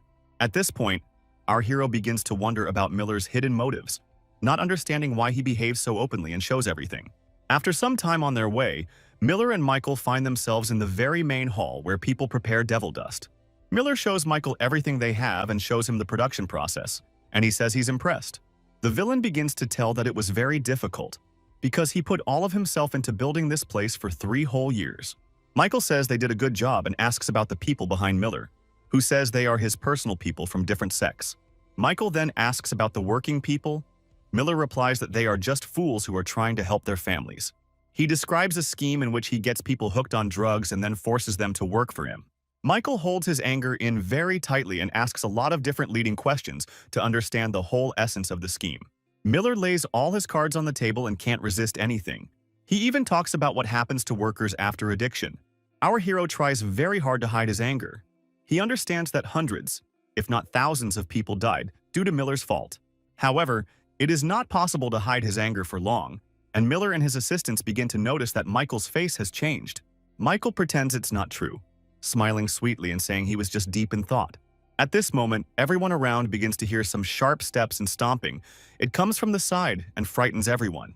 Lester turns to his assistants and asks what is going on there. They only answer that there is a dungeon there. At this moment, our hero smiles slyly, because he understands that now is the time for the main character to take the stage. In that moment, the door breaks and the fragments fly in all directions, right before everyone's eyes appears. Lewis with a strong form and energy. The assistants discuss it among themselves. They are pleased with the general fact that Louis has been sent, and therefore he will not be able to cause any problems. However, looking around, they realize that Lewis just had enough strength to tear down an entire wall. Louis begins to raise a huge amount of energy around himself, and turning to everyone, he says that they will not die an easy death. It's like a tiger pouncing on its prey, or in our case, Miller's assistant standing around. It simply rushes sharply through them all, but even this is enough to deprive many of them of limbs. Immediately after this, with a huge charge of strength and energy, Louis begins to scream loudly, like a beast that has been released. Everyone around was in wild horror, especially Miller. And what's more, even our hero Michael was surprised by Miller's aggressiveness. Meanwhile, Miller himself did not stop at the pawns. He broke down another wall and began heading straight towards Miller. Miller begins to move forward and talk about how he has been suffering for the past 10 years and wanted to die every day. He continues to walk forward pathetically. Covered in blood, he says that only thoughts of his daughter kept him in this world. Gritting his teeth and becoming as hard as stone, Miller abruptly declared that he would not allow anyone in this world to hurt her. Miller responds by saying that this is simply a horror story and does not take the whole problem seriously, adding that it is simply nonsense. He pointed his hand at Michael and stated that he had given Lewis's daughter to him, and then immediately asked him what he would do now. Lewis extended his hand and pointed straight at Michael, asking him to leave if he didn't want to die right here and now. Immediately after which Louis stood up and started to leave, which shocked everyone around. They could not understand what the connection was. Michael turned around and told Miller that greed had destroyed him, becoming greater than reason, which had led to everything that was happening here. As soon as Michael stopped speaking, Louis addressed everyone and stated that revenge and his reprisal would be simply wonderful. In this situation, Miller still did not panic too much. He turned to Louis and ordered his workers to take him. Miller's assistants rushed at Louis with weapons and began to talk about how he had dug his own grave in such a world. However, all their attempts to attack Louis were useless, because using martial arts he instantly found himself behind his opponents. Immediately after which, of course, Louis began to act. He was not going to wait at all, and began to take revenge on everyone who had previously offended him and Layla. Using only the fingers of his hand, he was able to tear off the arms and legs of Miller's assistant, and everyone else was horrified to see this. At that moment, Miller himself became tense. He and his assistants began to ponder the possibility that Louis had somehow managed to regain his vitality. Louis starts to get aggressive again. He raises a huge tiger aura behind him and says that he will tear everyone apart. His face really does take on the shape of a tiger. His eyes become redder and his face becomes much angrier. All of Miller's warriors see this and start flying straight at him, but it doesn't help. He instantly passes through them all and ends up ahead of everyone. All those warriors who ran to attack Miller fell down without strength and could do nothing. Miller began to give the order to the latter to resolve the situation. The last main defender of Miller stood in Lewis's way and began to talk about the fact that he had a lucrative offer. At that moment, Miller's assistant reaches into his pocket and pulls out a bag of devil's dust and says that this is the very substance. Louis simply grabs the bag and dumps it straight down on the floor, and Miller's assistant takes that as consent. Immediately after this, Miller's assistant makes a leap and attacks Louis directly with a knife, preparing to attack him at such a moment. However, here too, failure awaited him, because Louis literally grabbed his opponent's blade with his bare hands in a second. Miller's assistant began to move his hand from side to side in order to pull out his sword, but it did not help. Immediately after this, with his other hand, Louis grabs Miller's assistant by the hand and opens it, saying that this is for everything they did to him. Miller himself notices and sees everything that is happening in Louis's eerie aura, but he still cannot understand what is happening. At this moment, Miller begins to remember that same man in the robe who always behaved very politely with Louis. While he was thinking about this, he didn't notice how Louis had approached him and was standing right above him, getting ready to attack. Meanwhile, our hero got outside and began to think about who could be behind Miller. It was clearly impossible to find out from him. Immediately after this, our hero Michael puts on the same mask again and uses the movement technique, breaking away from the spot and rushing somewhere. Meanwhile, a huge fire is raging in the settlement itself, or rather, all the demon dust that was set on fire is burning. And it's not just burning for no reason, it was set on fire by our hero Michael, who directed all his efforts to getting rid of the demon dust in this settlement.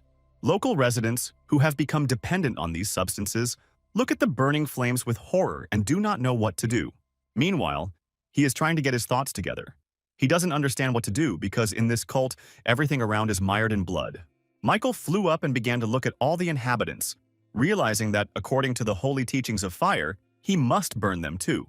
However, instead, Michael rises even higher into the sky and covers himself with an aura, and then appears before the inhabitants in the form of a god. Seeing God and his power in the face of Michael, people immediately began to bow and say that God is great and beautiful. They all immediately stopped putting out the fire and began to glorify the god, whom they gave the name of the Dark Sun, and forgot about their dependence. On the other side of this place, a crowd is moving towards our hero, and Louis is leading it. All the poor people and their relatives are following him. Michael turns his attention to Louis and immediately notices that he is looking at him, nodding his head, a signal that it is over. Immediately after this, in the very place in the sky where our hero Michael was, some huge, bright, and beautiful explosion occurs. This explosion immediately disappears, but before leaving it manages to shower everyone with its rays, and a real sun appears from behind the mountain.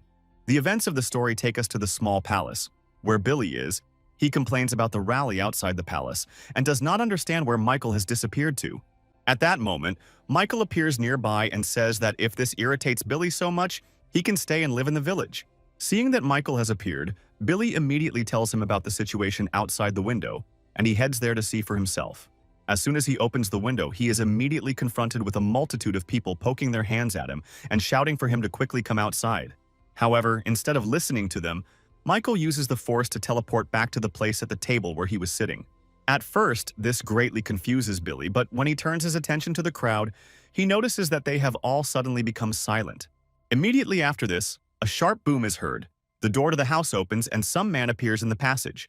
This man, of course, turns out to be old Louis, who has gained enormous powers. He throws his bag on the floor and looks forward.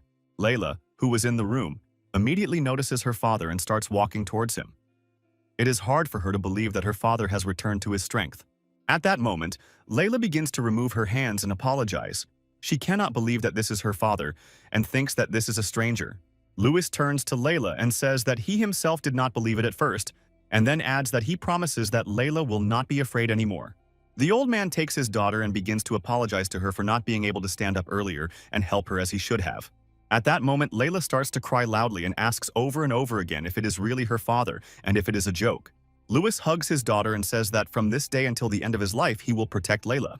Billy starts asking Michael what's going on, but Michael asks him to keep quiet, saying that it's a family reunion. This is exactly what is happening, because finally, after so much time and torment, Layla and her father have found freedom to live. From that point on, the events of the story move forward and take us to the shopping district, to the Water Peak Market, where the library is located.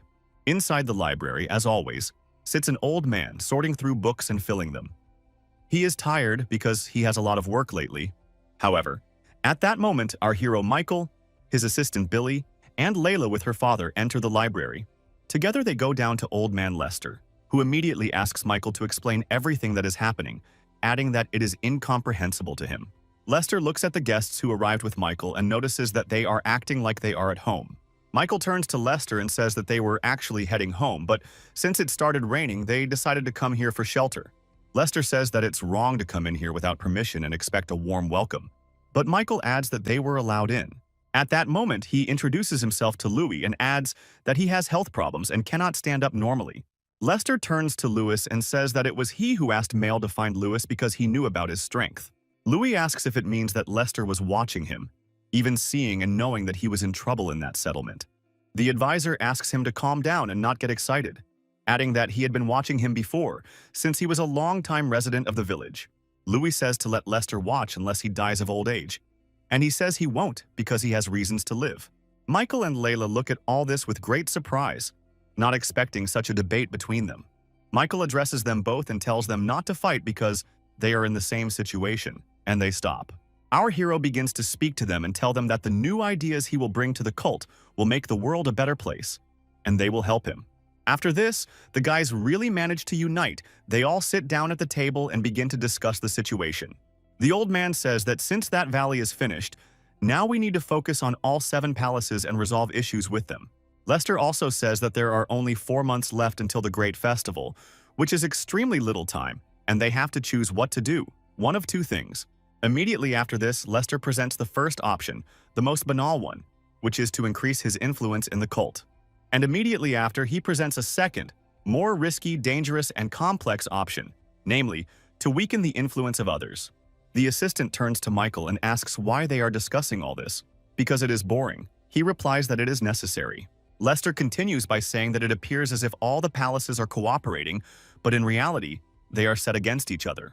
Louis adds that if our guys start to gain influence, the others will be unhappy, and Lester confirms this.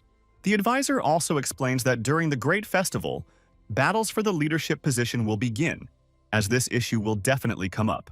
He adds that the fact that Michael returned from training changed everything, and now their plans may change. Lester continues by saying that the first people who will certainly appear will be those who will try to kill Michael in order to resolve the issue quickly and easily. The old man interrupts Lester, saying that as long as he is alive, no one will lay a finger on Michael. Lester says that he would like to believe that. However, Lester adds that Louis alone cannot stand against all of Michael's enemies, so it is worth acting more wisely. Billy protests, saying that Lester is thus suggesting that Michael fight against everyone alone. At that moment, Billy turns around and asks if he can ask one important question. Michael asks what question he is talking about. Billy abruptly suggests that Michael return to the very same corridor of 10,000 demons where he studied martial arts. He begins to tell that among the contenders for the role of head, there is the head of the Palace of Bloody Arts, who is very strong, and also 2 more strong candidates, the head of the Palace of Destruction and one of the elders. Louis says that everything is correct, and adds that they are all top masters and very strong competitors, and what is pleasing is that they do not want to give in to each other. The old man also says that it is really only a matter of time before the chains between the palaces collapse and a great conflict begins. Louis then adds that once that moment arrives, Makla will have the opportunity to rise to the position of head quietly in the midst of all the chaos. Lester says this is a very true thought, and he also came to it when he was studying documents in the library. However, Louis says that all these strategies and so on are of no use to them, because Michael can simply occupy the Palace of the Sun and solve the problem with that. Lester says that this scheme has not worked for a year now, because then 4 palaces will go against them at once, wanting to take their place. Immediately after which Lester declares that in this case the chance of their victory will be only 20%, taking into account the support of the Palace of the Sun. Billy starts shouting and saying that it's not 20%, but only 2%, because the Palace of the Sun has weakened greatly. Louis turns to Billy and asks if they have really become that weak, and he says that they have. Billy also shouts that no one would think of helping them because of such a small chance of winning. Michael does not like the noise of his assistant. The advisor says that there is truth in this because, although the power of the masters grew, there was no one who could wisely distribute this power. Our hero just sits and listens to this, analyzing it in his head and realizing that most likely a huge storm is coming. All the guys around are silent for a while, because they need to think everything through and come up with the right strategy for victory. Billy suggests simply sitting quietly and waiting for the chief to return, saying their chances of victory are slim, and any mistake means death. Layla intervenes in the conversation and begins to talk about how she spent the last part of her life in complete darkness in that settlement. And then she sweetly begins to talk about how, since everything has already happened, it is better to face the problem face to face. Layla immediately apologizes for possibly speaking out of turn, but Michael supports her, saying that this is true. Michael recalls the words of his teacher, who said that if you don't solve a problem today, It will remain the same tomorrow. At that moment, Michael grabs a pointer stick, points it upwards, and says that we need to start with this person. As it turns out, Michael points his wand at the head of the shopping district, namely John's father, named Stark. From that moment on, 2 days pass. The events of the story move forward and take us to the small palace of the sun. Our hero Michael is sitting somewhere and doing his classical meditations, gaining momentum of energy around him. Michael is well aware that huge changes are coming and he needs to be very smart and strong now, and train hard. Michael also understands that he ideally needs to reach 9 stars in this art, because only then will he be able to stand up to the strongest. Michael begins to walk away and thinks that once he reaches the 9-star phase, he will become a heavenly demon. Our hero Michael goes out into the garden of the small palace, and while walking through it, he notices Layla in front of him, who is also walking. Michael looks at the flowers that were recently planted and turns to Layla and asks what they are. Layla, in turn, seeing Michael, begins to apologize and say that initially in the settlement she did not understand Michael's motives. Michael asks her to forget about all of this and realizes that Louis apparently explained everything to his daughter, telling her how it all happened. He turns to Layli and says that now she can live the way she wants, because that is how everyone lives in this palace. In response, she begins to thank Michael profusely, saying that it is an honor for her to hear such words addressed to her. Michael asks Layla to leave her thanks, and in his head he understands that she is a good woman, worthy of her father. At that moment, our hero begins to hear someone's harsh words and requests, which call him to meet with 2 palaces. On one of the cult streets, a clash occurs between 2 palaces, namely the Children of the Heads, John from the Trading Palace, and Nami from the Pleasure Palace. John threatens them and says that they are simple slaves and must earn their recognition and his love. However, the young head of the Pleasure Palace, Nami, does not agree with John at all, and in response also ridicules him. John calls him a common, rude, and dirty woman, but Nami replies that John most likely means himself. However, at that moment the gate suddenly opens from which Billy comes out, along with Louis, who immediately look at John and Nami. Immediately after this, our hero Michael appears along with his assistants, who asks Nami and John what they are doing. Michael speaks to them in a very condescending, abrupt, and forceful manner, telling them that they are behaving very rudely. Billy says that they are just idiots and don't even realize that now is the time to welcome the future leader of the cult. Immediately after Billy's words, John and all his people begin to bow and say that they are glad to see Michael and his greatness. The girls in Nami's group do the same, but she herself doesn't pay much respect to our hero.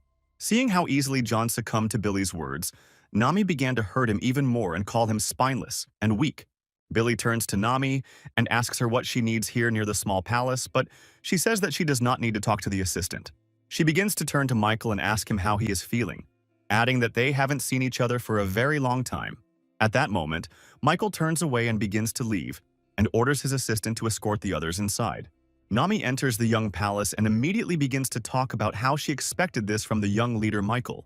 She immediately says that the Pleasure Palace is much better than the Trading Palace, but Michael just sits and listens to her. Our hero says abruptly and rudely that it's not hot here at all, and asks Nami not to wave her skirt, but to say what she needs and leave. She starts walking towards Michael and saying that the letters received in their palace are very beautiful, and adds that Michael is also very handsome. However, she can't walk towards Michael for long. Louis stops Nami and tells her to stay put. She asks Michael if Louis is his new servant, but he asks if Louis looks like the type of person who would be a servant. She also says that if Michael needs young, slender girls as servants, she will help him with this very quickly. Looking at her, Michael understands that she has forgotten about her true tasks, and an enormous sense of pride prevents her from returning to them. Our hero signals Louis to let her through, and Nami immediately heads straight for Michael. Nami reaches out with her hands to hug Michael next to her, but in response he only intercepts her hand and begins to pull. Our hero asks how much longer he has to endure this, but Nami replies that if Michael comes to their palace, then he won't have to endure it. Michael says that if Nami is serious now, it would be easier for him to just kill her right here. This greatly shocks her. Nami walks away and says that Michael is nasty and is too confident that he can kill her. Then she turns to Michael and says that she is still not engaged to her partner, so he should be softer with her. Immediately after, Nami again begins asking Michael to visit their palace, but he only asks why he should do this. At the moment, she says that the way of life that can be felt there is completely in line with what a leader needs. All these lines and words of Nami really irritate Louis. He sends a signal to Michael, asking if he can kill her. Using energy, Michael replies that there is no point in killing, but it would not hurt to teach her the manner. Louis turns to Nami and starts talking about how she is a terrible representative of her palace, and the conversation is useless, which surprises her. She turns to Louis in shock and starts asking him if he doesn't know who she is and what status she has. Louis says he thought she was an emissary from the Pleasure Palace, but in reality she just came to sell her body. She begins to turn to Louis and ask what she should do in the event of such total disrespect towards her on the part of Michael's assistants. Louis begins to say that Nami violated 2 points at once, touching Michael without permission, and getting too close, threatening his safety. At that moment, Nami starts to get angry. She takes out her weapon and starts threatening, saying that she is already tired of all this. Immediately after which Nami breaks away and attacks Louis directly in order to attack him and cause damage. Michael is watching all of this closely and understands that his palace has a very poor reputation if this is happening here. Of course, Nami's weak attack doesn't frighten Louis at all. He turns to Michael and asks through energy what he should do. Michael understands that it is too early to raise issues, and there is no point in personal clashes, so he asks not to kill Nami. Meanwhile, Nami attacks Louis, but everything is even. Because her attack did not even reach him, he blocked the blow with his weapon with his energy. However, the sounds of the blows carried quite loudly, right into the corridor where Billy stood, surprised, not understanding anything. However, he understood perfectly well that he himself was in a bad position, because he was surrounded by different girls who were clearly not kind. Billy tried to somehow establish communication with him and ask him to leave, but it was all in vain, because they clearly were not going to leave without Nami. Billy switched to methods more understandable to them and took out a weapon, but even this did not help him against them. Meanwhile, John stood with a calculator in his hands, calculating all the chances, realizing that Michael's death was also beneficial to him now. Meanwhile, without even using his physical strength but only energy blasts, Louis tore Nami off her feet and threw her to the floor, breaking her weapon. Nami started saying that she was sure that she had struck, but there wasn't even a scratch on Louis, which amazed her. Our hero Michael understands perfectly well what happened, and what kind of martial art Louis used against her using energy.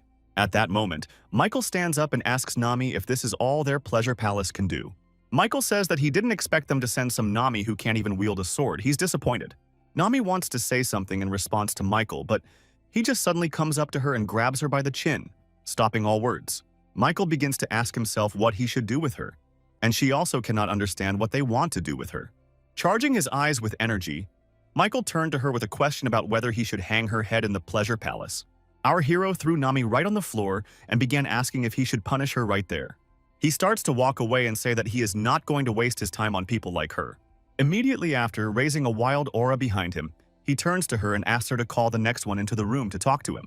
At this moment, Nami is in complete shock. It's hard for her to believe everything that's happening, because just recently everything was normal. She says that Michael will regret treating her this way, but he doesn't understand that she will put him against her with her skills. And she begins to get to her feet, and immediately after she stood up, Michael turned to her and ordered her to get out of the palace. After which, everything happens exactly like that. And overall, this pleases Michael, because he doesn't want to see Nami in the palace now. At this point, Louis asks Michael who he really is, but Michael doesn't give a clear answer even to his assistant. At that moment, Louis kneels down and begins to bow. Michael immediately asks him to stand up, and Louis apologizes for any offense he might have caused. Addressing Louis, Michael says that everything is fine but asks him not to do it again. Louis agrees, of course. Louis tells Michael that the head of the Pleasure Palace is actually a rather hot-tempered person who is unlikely to leave this situation. With his aura of power rising, Louis approaches Michael and offers to get rid of Nami if she is bothering the young master. Louis says it's best to resolve things quickly, adding that if they leave her alive, it will only be a matter of time. Michael is, of course, surprised by such proposals from Louis, but he remembers that he is, after all, part of this demon cult. Michael turns to Louis and orders him never to kill anyone until he gives the order to do so. Louis agrees, of course. Addressing Louis, Michael says that, judging by his information, the mistress of the Pleasure Palace values her family very much, and this must be taken into account. Meanwhile, Nami leaves Michael's office and walks down the corridor all torn and wounded, which terribly surprises her subordinates. All her female subordinates began to gather around her and pity her, saying that they could help her in everything. Billy is also very surprised to see this. He does not know what Michael did there with Nami, but he cannot say that it upsets him. Looking at John, who is about to go to Michael next, Billy thinks that he will be killed there in the office. However, while Billy was thinking about everything, the office door opened and Michael began to come out along with his assistant Louis. Michael comes straight up to John and says that now he would like to go straight to the trading palace and see everything for himself. Meanwhile, in the Palace of the Sun, the events of the story take us to Lilo, who is very angry about something and curses everything around her. Lilo's assistant begins to ask why she was called and to say that Lilo really wants to discuss her meeting with Michael. And she again starts talking about her imminent wedding with Michael, but she only screams in response and says that it is impossible. Lilo screams that she will not do anything like that and that she does not need Michael, but the assistant asks her to be quieter, saying that the owner might hear. At that moment, the door opens and the owner of the Sun Palace, Ronnie, appears in the room, gets angry, and asks who was screaming. Immediately after which the events of the story take us to some kind of battle hall, where Lilo stands opposite Ronnie. Ronnie turns to Lilo and tells her to take out her sword. She does so, shouting that she is a very brave woman. Lilo screams again that she will not marry Michael, but Ronnie screams back that simple emotions should not ruin such an important event. She begins to remind Ronnie of his own words, that if someone gives in to weakness during training, they will never win in battle. Ronnie starts yelling at Lilo, saying that he'll watch her talk about it after she loses. Immediately after that, in a moment, Lilo flies right next to Ronnie and cuts his jacket in an instant. She starts screaming again with tears in her eyes that she will not do this under any circumstances because she is disgusted even to think about it. However, Ronnie is so surprised that Lilo managed to injure him that he thinks about her training instead of her words. Ronnie asks if the squad leader is here now, and he instantly appears next to him. He turns and tells the commander that Lilo is his important and only daughter, after which he asks to bring him the young leader. With his arm injured standing in the hall, Ronnie looks up and thinks that this is all he can do for Lilo now. Meanwhile, our hero is riding somewhere on a horse, thinking about its rare breed, because it is clearly not easy to get one. Michael stops for a moment and suggests taking a rest, but John says that they are almost there and there is no need to take a rest. At this point, Michael turns to John and begins asking various questions, including whether he is the heir to the palace. John says that this is a perfectly fine choice in his own right, but there is a problem, and it lies with his older brother. Michael immediately finds various strange moments. Before, John did not respect him at all, and now he was given one of the best horses that was available. Our hero turns to John and asks if he can kill him in such a case, but John asks not to talk about such things so suddenly. And he starts to raise a terrible aura of energy and talk about how he's bored and John's death would amuse him now. For a while, John takes it all as a joke from Michael, but at that moment he notices that Billy has grabbed him and is holding him back. John realizes that he is in a pretty dire situation. He turns to everyone and asks if they will just stand and watch this. Meanwhile, Michael continues to carry out his plan. He takes out a knife and starts poking it at John, saying that he will cut him very soon. John starts screaming in fear, and Michael asks him to stop, saying that he hasn't done anything yet, but he's already started screaming like a wild man. At that moment, a man appears among the crowd. He turns to Michael and asks him to stop doing all this now. Michael turns to him and asks who he is, and he replies that his name is Silvers and that he represents one of the forbidden squads of the trading palace. Michael decides to check whether this Silvers is telling the truth and asks various leading questions, to which he receives decent answers. Silvers also promises Michael complete safety at the end, who thanks him but calls it hypocrisy, saying it is profitable for trade. He disagrees with Michael's words and says that this is not true at all, and again promises Michael complete safety on the way. Raising his powerful aura, Michael turned to Silvers and told him to never try to deceive him again. These words made Silvers himself tense up greatly. And turning to Michael, he began to say that he understood everything and would not do it again. Michael turns his head at that moment and, turning to Silvers, says that he will take his word for it. The events of the story move forward. Michael sits on his horse in shock. Looking forward, Silvers asks how he likes their palace. Michael says he didn't think there would be a sea in such a place, but Silvers corrects him, saying it's a heavenly river.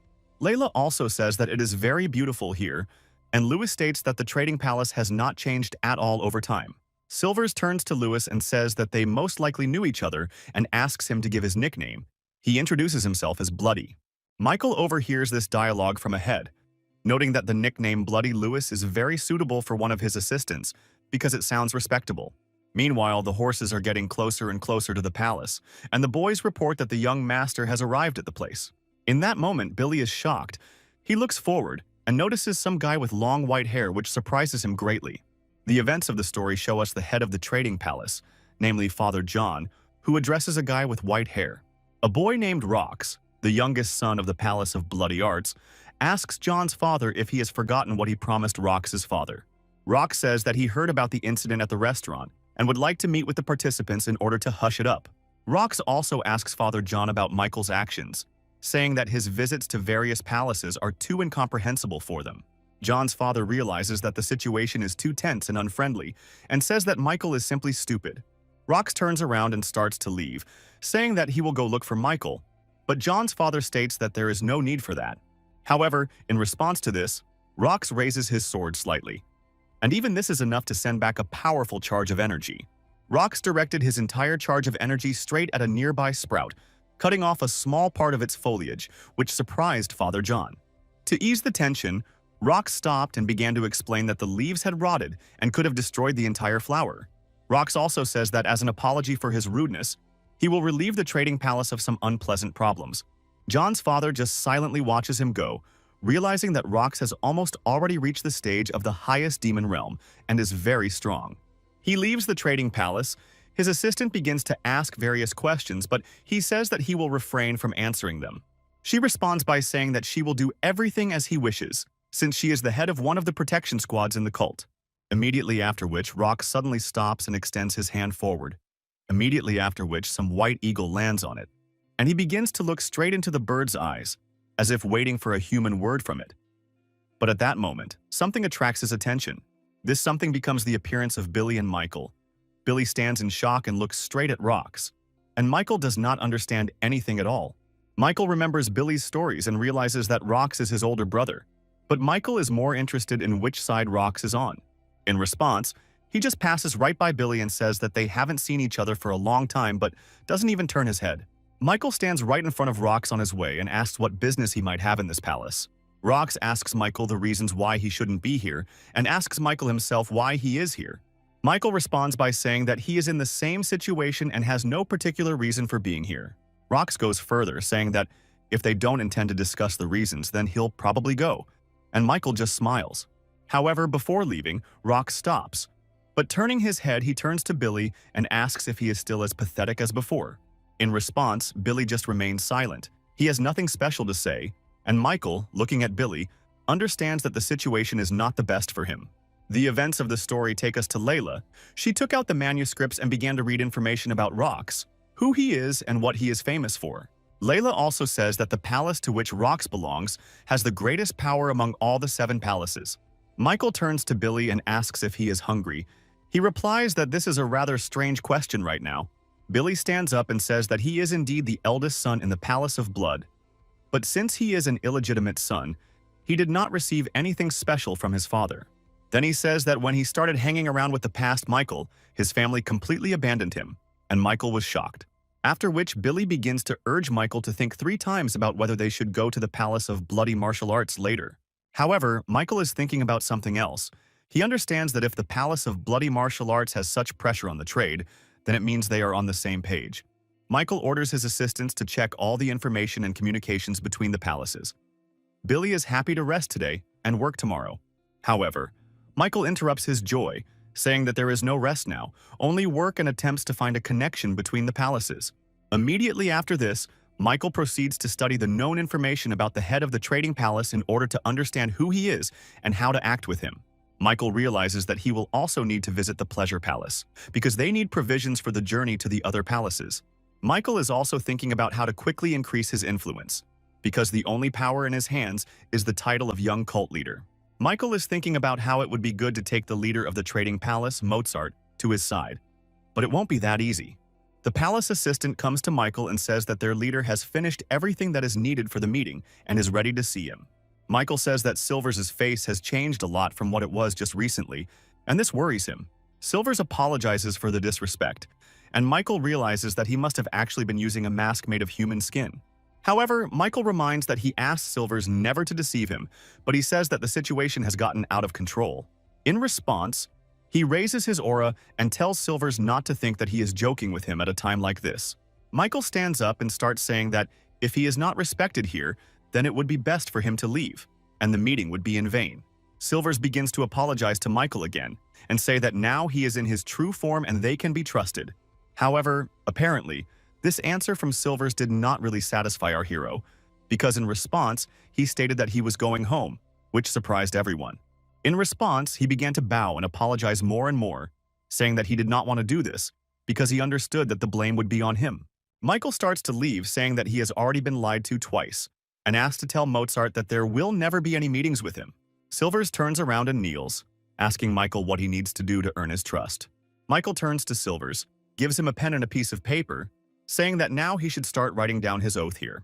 Silvers doesn't really have a choice, which is why he starts doing what Michael tells him and carefully writes it down. He turns to Michael and asks if he will really ask him to sign a protection contract. But in response, Michael only smiles sarcastically.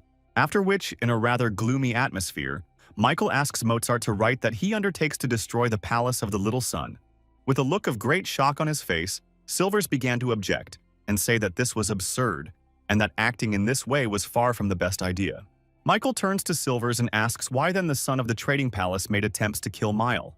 Immediately after this, Michael again turns to Silvers and says that he is a more dangerous person, but Silvers shouts that this is not so. Our hero turns around abruptly, starts walking away and saying that he shouldn't have come to such a dangerous place. Silvers starts shouting that he will sign everything, and then asks Michael if this is enough to earn his forgiveness. Michael says that everything is correct and asks to add that if Silvers breaks this promise, then he can be considered a traitor to the cult. At that moment, he begins to write, as Michael said, and then our hero realizes that his plan has completely succeeded, and this makes him very happy. Immediately after signing the paper, Silvers and Michael went to the head of the palace, Michael walking along the way and looking at the corridors. Our hero Michael walks right inside. Mozart greets him and immediately asks him to be calm at their meeting because it is important. Mozart begins to smile quite sweetly and say that he is very happy about the meeting, which had been prepared for quite a long time. Immediately after this, Mozart points out to Michael the swords, coins, and book, saying that if he wants, he can have it all for himself. Michael begins to play the role of the kind one, saying that if he had known how generous the people here were, he would have come even earlier and visited them more often. After a couple of seconds, Michael suddenly moves straight to Mozart and begins to talk about how, apparently, he lives a very good life.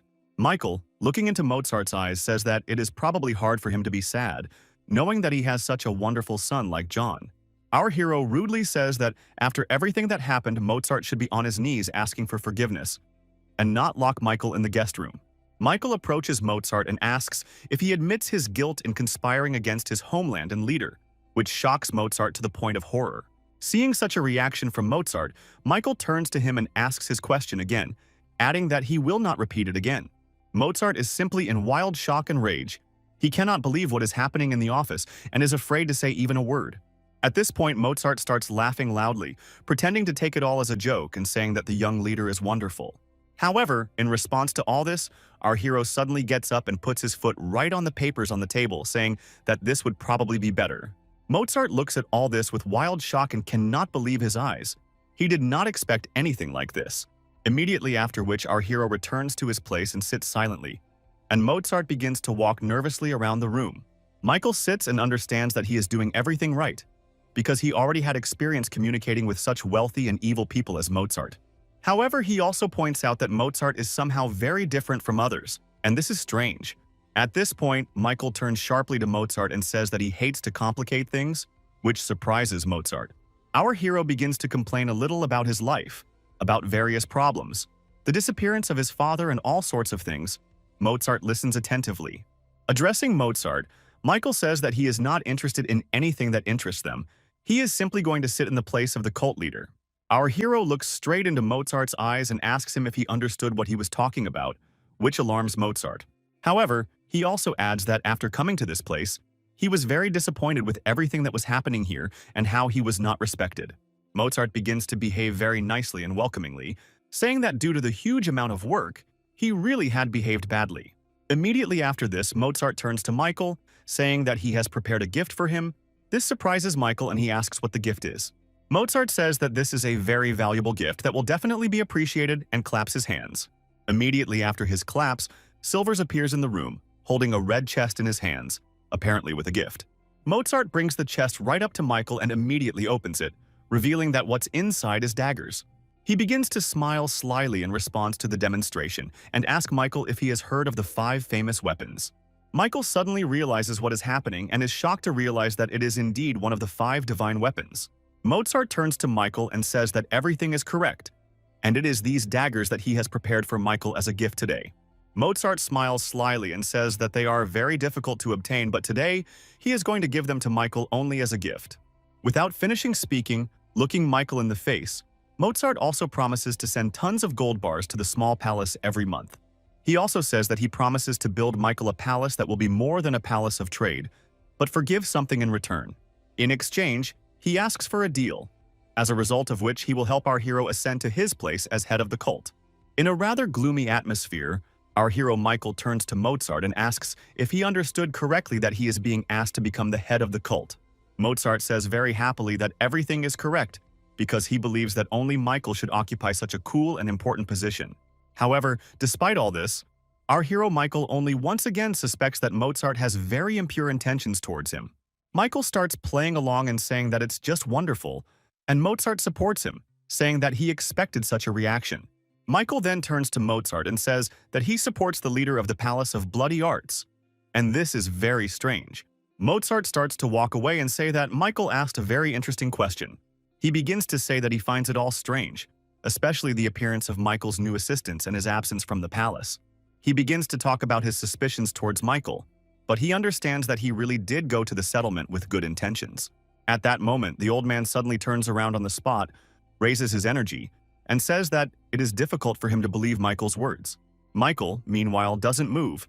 He just sits and analyzes the situation, realizing that Mozart has a large reserve of energy. Mozart turns to Michael and says that they should decide who will be the owner of the boat on which they will sail. He begins to understand the essence of the matter, because many different palaces unite with each other in order to become stronger. Our hero also understands that his trip to the pleasure palace must definitely take place in order to understand which side they are on. Michael replies that their future will depend on this boat, but in his head he understands that the leader of the trading palace still cannot trust him. At the same time, Mozart really does constantly look away and sweats profusely, because the whole conversation is very stressful for him. Mozart turns to Michael and says that this time he will believe him, but to be completely sure he will need to meet someone. Michael stands up. He asks Mozart not to rush, and also says that since he put so much effort into the gift to him, he will accept it. As he leaves, our hero turns to Mozart and tells him that he gives him about a month to resolve all issues. Immediately after this, Michael leaves, saying that it is time for him to go, because he still has a lot of business with the mistress of the pleasure palace. Mozart starts yelling at Michael and saying that it would be better for him to rest in the trading palace today and only then leave. Michael says he's considering the offer, thanks him for it, and says Mozart should go do his own thing. Immediately after this, Michael leaves the room and slams the door, and Mozart stands there for some time, very angry and shocked. Immediately after Michael leaves, Mozart begins to complain to his assistant Silvers that Michael demands too much from him. Silvers asks Mozart to be calm, but he slams the table and says that he can't calm down because this whole situation is just awful. His assistant tells Mozart that Michael's entire plan could have been devised not by him, but by the elders, and this shocked Mozart. He tells Mozart that they should also not forget about rocks, because if he becomes the leader of the cult, it will also be beneficial. It also reports that, apparently, the masters of the pleasure palace and martial arts can combine their forces. Also, according to Silver's theory, Michael will work together with the Elders Association, as he thinks based on his recent actions. Mozart says there is some truth in these words, and Silvers adds that Michael is just a puppet in this whole game. He also says that before arriving at the trading palace, something happened between Nami and Michael, according to his information. Silvers says he doesn't know the exact details, but according to his information, she flew out of his room with her clothes torn. He says that knowing Michael, one can be sure that something indecent happened. This greatly shocks old Mozart. However, this pleases Mozart, because he understands that the mistress of the pleasure palace will not leave it so easily, and this makes him happy. Old man Mozart begins to think about whether he should save Malka if he begs on his knees, or leave him to certain death. Silvers says that, in his opinion, Michael should be saved at the right time, and then returned to another time when he is already useful as material. He tells Mozart that this is the best thing to do, because he understands that if the Palace of the Sun falls, he will become a traitor. Immediately after, Mozart gives the order to begin their plan of action, after which he gives instructions to send gold bars to the Palace of the Sun.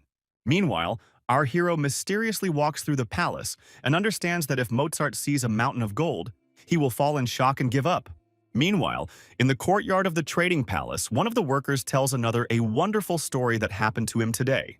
He said that when he was walking to work this morning, he saw a huge army of hundreds of different soldiers on one of the mountains. The workers don't believe him, but the guy fills them in that it's true, because he saw one of the ministers of war there who blocked the road. The other workers don't believe it and say they don't want to listen to these tales. And our hero's assistants overhear this entire conversation. Billy doesn't pay any attention to it, but Layla says that what's happening in the Moon Tribe really does seem strange. Billy starts saying that all this is nonsense, and adding that the Moon Tribe is not at all interested in fighting the cult, and this is nonsense. However, Layla hears someone groan and is distracted, noticing a man lying on the floor and hiccuping. She asks him if he's okay, and he yells at her to ask if he looks okay. Layla's father, Louis, appears behind her and says that there is no need to pay attention to people like this man. At that moment, the man starts yelling menacingly at Louis and asking him to shut up, saying that this was all done by the people from the Moon Tribe. Billy asks the man to choose his words carefully, saying that if he continues like this, he might not even notice when he loses his head. The old man complains that the Palace of Bloody Arts is to blame for its weakness, as previously the Moon Tribe was afraid to even raise its head. The old man begins to complain to our hero's assistants that he was stabbed with a knife for simply looking at them. Billy yells back at him and says that he doesn't believe it, because there is simply no logic in such actions. However, the old man decides not to argue with Billy any further. He gets up and starts to leave. Billy asks him where he is going. He shouts that if the Palace of Blood can't do anything, then he will go and do everything himself because he doesn't care about death. His honor is above it. Louis, Billy, and Layla just stand there and silently watch him go, because they don't even know what to say to that. At that moment, our hero Michael appears from the side, says that he is already tired of looking for them, and greets everyone. Michael suggests discussing everything at the restaurant table, where the events of our story move on, right at their dinner. The assistant says that he still doesn't believe all these stories about the Moon Tribe, and asks Michael if there is any evidence. Layla asks Billy for proof in that case too. He says that they simply wouldn't do it, and that's it. Billy starts to stand up and bang on the table, saying that this is just crazy, but Layla says that everyone is already talking about it. However, at that moment, Louis intervenes between them, asking them both to shut up and behave adequately here. They decide among themselves that they really should calm down, and our hero Michael watches all of this, realizing that it won't be easy with them. Because of the argument his assistant started, everyone around noticed that Michael himself was in the cafe and began to pay attention to it. Michael really doesn't like any extra attention to his person, so he asked everyone to sit down and stop it. However, even in a calmer form, the dispute between Billy and Layla does not stop. They still cannot understand who is right. Billy is hesitant, but says that there is a mother from the Moon Tribe, so he knows better how things are there and what is happening than the others. Billy asks to understand him correctly, because he is not praising the tribe, but only saying that this idea is crazy. But Michael does not understand him. Meanwhile, Michael, analyzing the whole situation, understands that Mozart does not want to fight with them, but wants Michael to fight with the Palace of Blood. Michael tries to make a connection between this and the Moon Tribe, realizing that the tribe may be collecting prisoners on orders from the Blood Palace. Our hero understands that in this case they need to save the prisoners, because even though they are not involved in everything, they are living people. Having come to these conclusions, Michael suddenly stands up, slams the table and says that it is time for them to leave, after which this happens. Even though Michael leaves, the entire restaurant is still filled with an atmosphere of utter horror after listening to Michael's conversations. However, from that moment on, the events of history move on and take us to the next sunny day.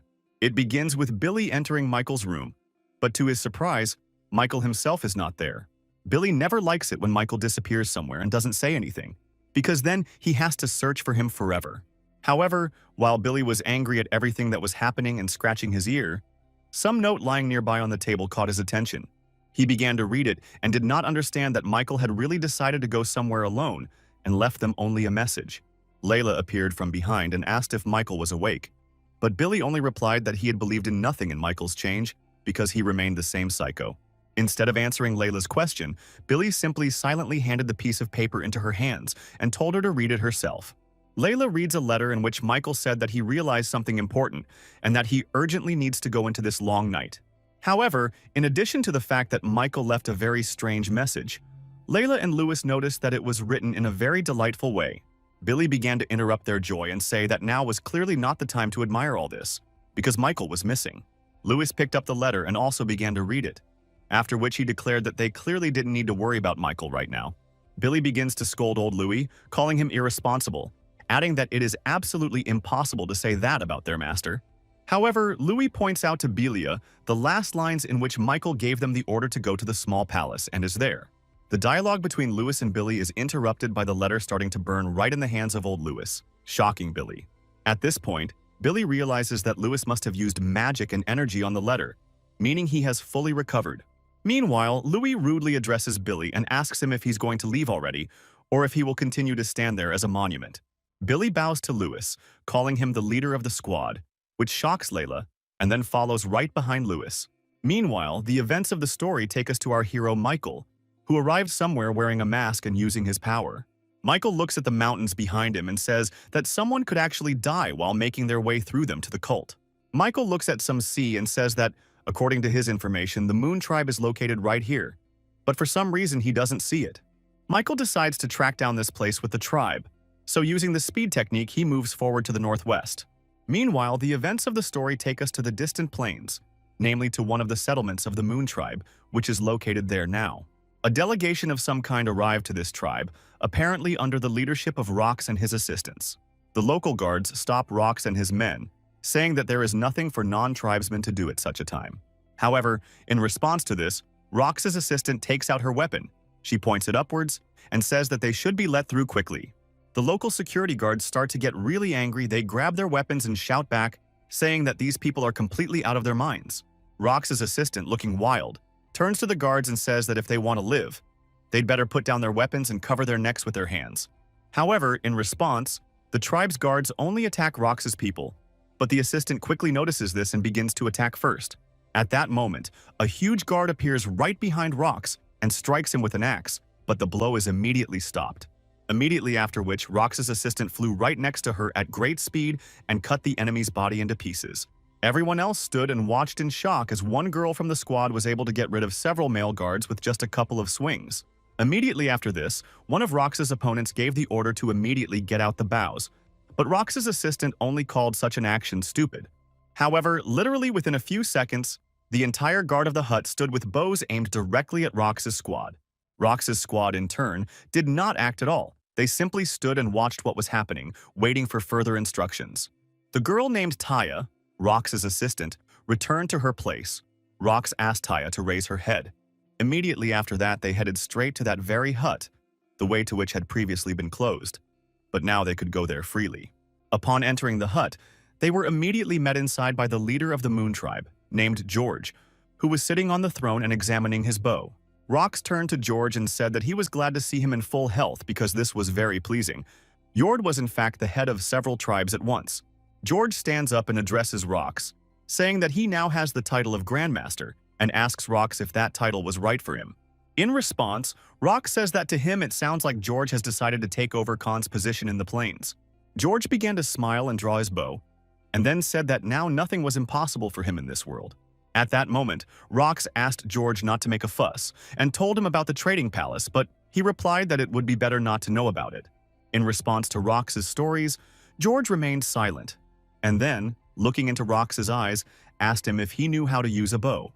George began to talk about what he had heard about a man who had managed to create a bow from ivory that was very accurate. Immediately after this, George began to show off his bow again and say that, as a man with Khan's blood, this bow suited him very well. At that moment, George turned to Rox again and asked what the difference was between him and those who were able to continue their lineage. However, George apparently wasn't going to get an answer because he immediately told Rox to go to his father. However, it seems Rox had completely different plans for all of this, because in response he only began to use his energy directly on the enemy. Rox broke the string on George's bow and then began to say that if someone is not capable of taking possession of something, then they should know it and then retreat. Rox turned to George again and said that if he wanted, he could become Khan, but he would need to remember that the Palace of the Sun would know about it. He also stated that he would hand everything over to his father only when John released all the prisoners. And after that, Rox began to leave. Immediately after which, Rox says that he will of course apologize before leaving for the fact that they were rude today. By only slightly opening his sword, Rox managed to strike directly at his assistant Taya, causing her several wounds until she bled. In response to his blow, Rox turned around slightly and, turning to George, suggested ending today on a farewell and honest note. Apparently, these conditions suited George perfectly. He began to smile and simply silently watch as Rox walked away. Rox turned to his assistant and said that it was time for them to return. She responded kindly, although she hid the pain from her wounds. As George watched Rox walk away, he thought that Rox was really just a tiger cub that no one was any good for. Immediately after Rox left the hut, George turned to his assistants and called one of them over to him. George, raising a strong, powerful, and terrible aura behind him, declared that as soon as he became Khan, he would plunge this entire world into horror. Immediately after this, George turned to his assistants and declared that they were using the Emperor as a victim, and that now it was time to go to prison. Meanwhile, the events of the story take us straight to Rox and his squad, who are standing on the edge of a cliff and watching the setting sun. Rox sat down on the cliff with his assistant and told her that he was going to return to the palace. She said that she would accompany him. In response, he ordered her to sit down, saying that she was still bleeding, but she declared that she was perfectly fine. However, Rox said that this was an order, after which the assistant sat down on the ground and began to stop the bleeding that was still flowing. Rox sat on the edge of the cliff, looking out at the sea and the sunset, thinking about what his family was doing and how far they could go with it. The detachment's assistants shouted that someone was approaching and suddenly began to draw their swords. Rox also turned around sharply and began to look forward. And the man who approached them was our hero Michael in his mask. Michael started talking about how he wanted to rest there before heading out, but Rox's guys started asking him to take off his mask. However, in response to requests from Rox's squad to reveal his identity, Michael only said that he was an ordinary traveler, and that was all. The guys were about to start chasing him away, but Rox himself gave the order to leave him alone. In response, our hero thanked Rox. Michael was surprised to see that Rox allowed his assistant to just sit and recover from his wounds after the fight. It was not their style. Michael began to turn to Rox with a smile and ask where he came from and where he was going. But Rox only remained silent in response. Michael immediately understands that Rox has no particular desire to communicate. But still, the question of whether he was in the Moon Tribe worries Michael greatly. Michael asked Rox if he liked the river nearby, and Rox's assistant told Michael to shut up. Michael responded by telling her that in her current state she would hardly be able to threaten him with anything, but she was serious in her intentions. However, immediately after these words, Michael stood up very abruptly and began heading straight towards Rox's assistant. Michael instantly began to point his hand straight towards Taya's weapon, which surprised her greatly at the moment. Michael grabbed Ty's arm sharply, and a second later the 10 sword was around his neck, blocking any escape route for him. Rox turned to Michael, reminding him of his words about him being just a wanderer, and then asked him what he had decided to do in this way. Michael, addressing Rox, says that he has quite fast and efficient subordinates, and also adds that Taya has very deep wounds. Michael then tells Taya how terrible her wounds are, adding that even a doctor can't help now, which leaves her in shock. Ty was still arguing, trying to prove that she was perfectly fine, but she knew she wasn't, and Rox turned to Michael and asked what he needed. Michael responded by saying that he needed clean water, a cicada stem, and a needle in order to stitch up Taya's wound right there and prevent her from dying. Michael squeezed Taya's hand with a smile and said that now he would be able to quickly begin treatment and resolve all issues if necessary. Some time passes from that moment. Our guys are sitting on the edge of the cliff. Michael is right next to Rox. Rox turns to Michael and asks if he is by any chance from a cult, adding that only people from there behave so hypocritically. Right after that, Rox asks Michael what the distant plains are like, which actually surprises Michael. Michael looks at Rox with a little shock and can't understand why he asked such a question, because most likely he was in these plains. Sitting right at sunset, Michael began to tell Rox one of the paths, telling him where to go to get to those very plains. He talks about the lands in those places, describing the masters from the Federation and how kind, friendly, and accommodating they are. For a while, Michael even falls into the image of his past body when he begins to describe the delights of the Federation and the world. He also describes the Central Plains as a wonderful place where everyone communicates with each other and tells all sorts of funny stories. Michael also says that there are problems and troubles there, but for the most part there is peace and friendship around everyone. Finally falling back into his old radiant image, Michael adds at the end that this is exactly what he heard about these places. In response to this, Rox says that this is wonderful, but he is interested in what ideology the people in those places live by and what they believe in. Michael suggests that Rox should check everything out for himself and just go there to see everything, but Rox is only surprised by this. Our hero tells Rox that even if it is impossible, it is quite possible to find common forces to make it possible, which surprises Rox. He remembers the revolution in the Federation that brought peace to the lands of the plane and realizes that the same can be done in the demon cult. Michael looks straight into Rox's face, who in turn looks out to sea, and Michael wonders if Rox can change. Rox tells Michael that if he needs anything, he can contact him. Rox calls the conversation absurd, but interesting. Michael stands up, starts walking away, and says that one day Rox will actually be able to try to fulfill his wish. Rox responds by saying that Michael is no less absurd, and then asks him to find out the name of our hero and character.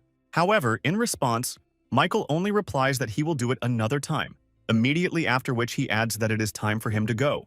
Michael begins to leave, realizing that their next meeting will only be over a bottle of wine, or with a weapon in hand, and this will be important. Since Michael left in full pathos without finishing the dialogue, he now realized that he had not even asked for directions and did not know where he was going. However, he is greatly saved by the tracks and flags left by the people from the Moon Tribe. Only thanks to them does Michael not get lost. To our hero's great joy, the desert ends and he spots the meadow, realizing that he is finally on the right path. Walking back to the small palace through the meadows, our hero notices some people and a large tent in the forest, which surprises him greatly. Michael immediately realizes that these are most likely people from the Moon Tribe, but he is more interested in who is inside the guarded tent. Michael says that this is quite strange because it is not clear why the security is not inside if they want to protect someone. And at that moment, our hero comes to the realization that, most likely they can, on the contrary, keep someone inside from prying eyes. Meanwhile, the tent guards are standing there mocking a girl. She asks for mercy, but hears only ridicule in response. However, the guards in the ward ask her to shut her mouth, saying that their boss will arrive soon, so she will die anyway.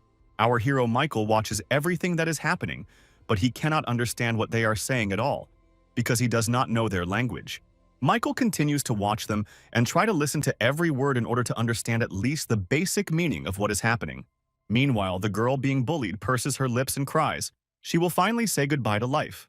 However, at that moment, our hero Michael suddenly notices that the life energy of this girl suddenly left her body, which frightened him.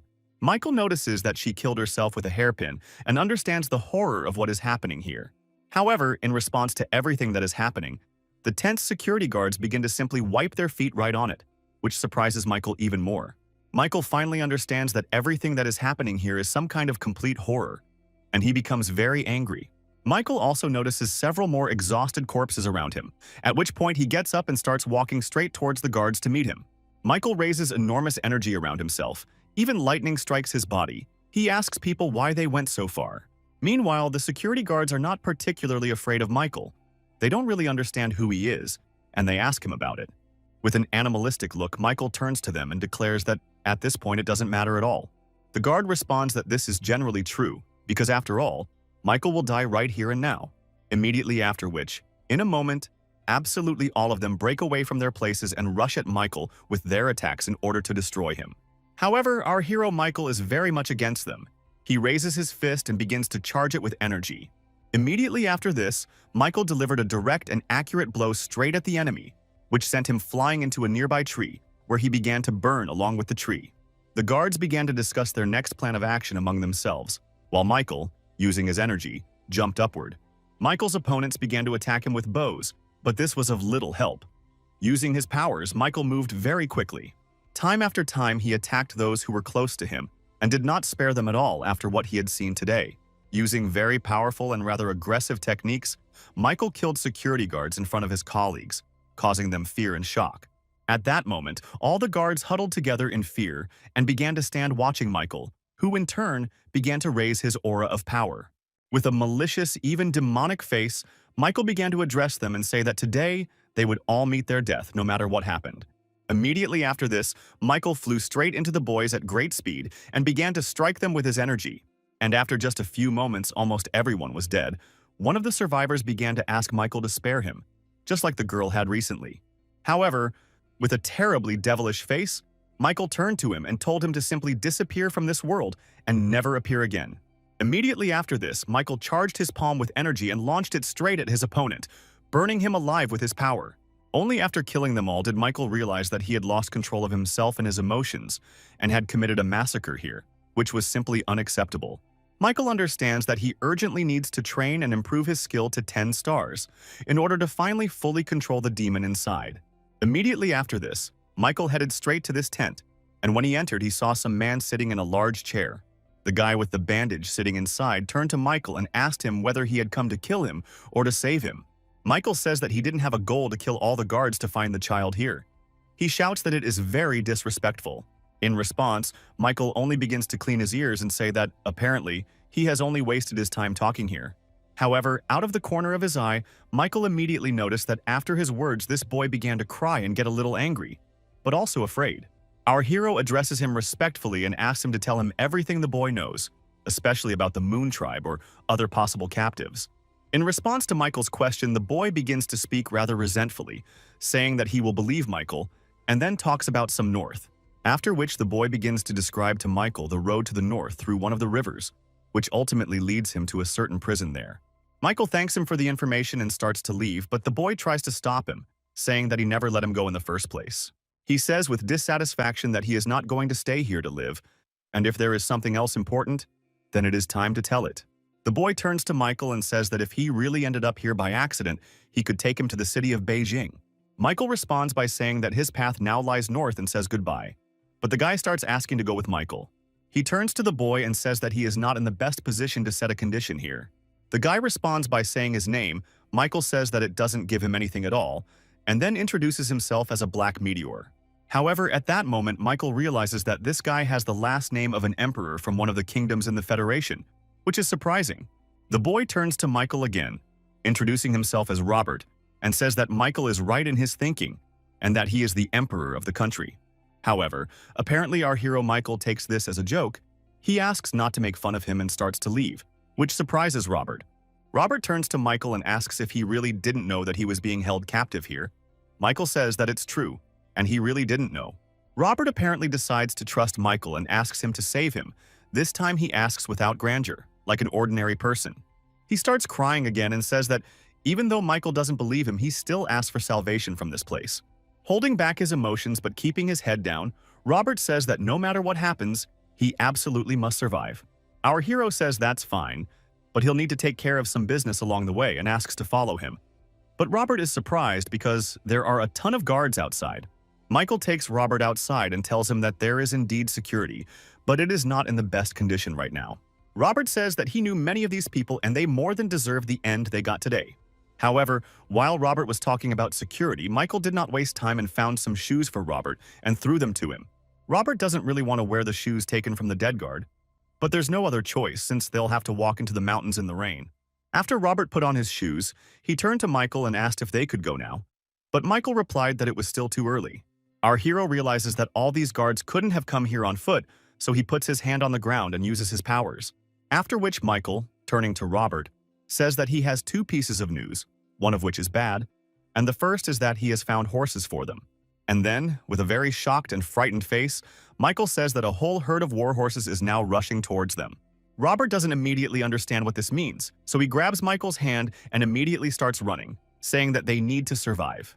Robert screams out of sheer fear, and Michael begins to cover his mouth with his hand, telling him that he should behave quietly in such a situation. A couple of minutes later, our guys run out onto a small plain where the horses are. Michael says that this is great luck. Michael jumps on one of the horses and tells Robert to jump on too, because they need to get out of here quickly. However, in response to this, Robert only stands still and asks for a seat to be brought to him, since he does not know how to ride horses, which surprises Michael. Robert says that riding horses is just for savages. Michael then suggests that he run behind them on his feet. However, at that moment, Michael hears sounds coming from the tent. Some people are shouting that the Emperor needs to be found urgently. Immediately after Michael realized that the enemies were approaching, he immediately grabbed Robert and began to drag him towards him, which caused him shock. Michael's horse began to move away, and the people from the Moon Tribe meanwhile noticed them, and immediately began to point them out to each other. Michael controlled the horse quite quickly and deftly, and then began to press Robert's body lower, telling him to bend over. Michael remembered that the archers from the Moon Tribe were considered to be among the best, but the weather and fog were on our hero's side. But the enemies also had a serious advantage, namely their numbers, since there were at least several dozen of them on horseback. Michael began to speed up his horse and wondered how much effort they had put into chasing him and how best to escape. He began to turn to Robert and ask who he was that they were chasing him so much. Robert repeated again that he was the Emperor. Michael began to speed up even more and realized that he was in a pretty terrible situation because initially he wanted to go home. He was very annoyed that Robert was constantly twitching. He turned to him and asked him to stop doing it, but he just held back his tears. Michael began to explain to Robert right on the move what he needed to do to sit properly on a horse and how to maintain balance. In this way, they managed to stabilize their situation a little, but this did not change the fact that they were being chased from behind. A very large chase. Michael noticed that Robert was quite a smart guy because he was able to immediately get the hang of it and sit down normally, which is quite unusual. However, something strange happened at that moment, because among the whole crowd, one black horse broke forward first of all, and on it was a large man. The man on that horse was George, riding his black horse straight towards Michael with his huge bow in his hands. At that moment, George started laughing very loudly and shouting that Robert wouldn't be able to get away from them so easily, and then laughing again. Our hero Michael immediately noticed this. He immediately realized that George was not an ordinary soldier, but at least a general, and maybe even higher.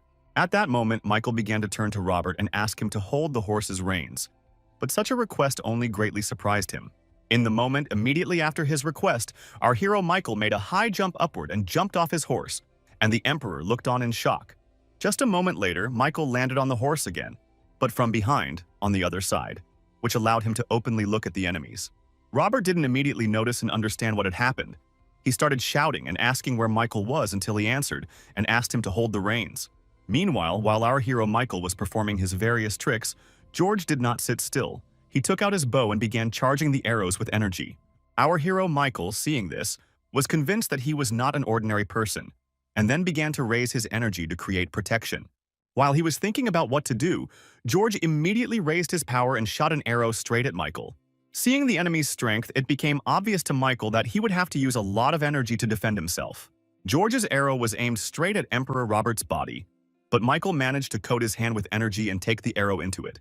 However, at that moment, Michael began to notice that the arrow George had fired was only growing in weight, and this made the task much more difficult. Michael realized that he didn't have enough strength to stop the arrow, so he jumped up and, in a turn of the air, decided to change its direction. However, while already in flight, Michael came up with a more brilliant idea, namely to return the arrow and add energy to it.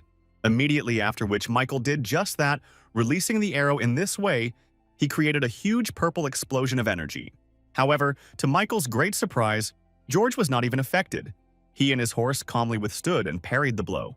Michael starts to return to the horse and is glad that, fortunately, he was able to at least repel this attack, and this makes him happy, and also to break away. Meanwhile, George just stood there and watched as Michael, like a shadow, walked through the air and hovered there. However, what interested George most was something else. He could not understand why Michael was saving, in his words, the abandoned emperor. George also began to think that Michael was very strong, since he managed to repel George's attack and his arrows with his bare hands. At that moment, George turned back and informed his men that Michael and the Emperor were heading towards the prison. After which George gives the order to go there, to arrive earlier and wait for them there, and he and his assistant set out on their way. Meanwhile, Robert the Emperor sat alone on his horse and did not understand what to do because Michael was not there. Robert added even more that there was a cliff ahead of him, and it was very scary because he was rushing straight towards it.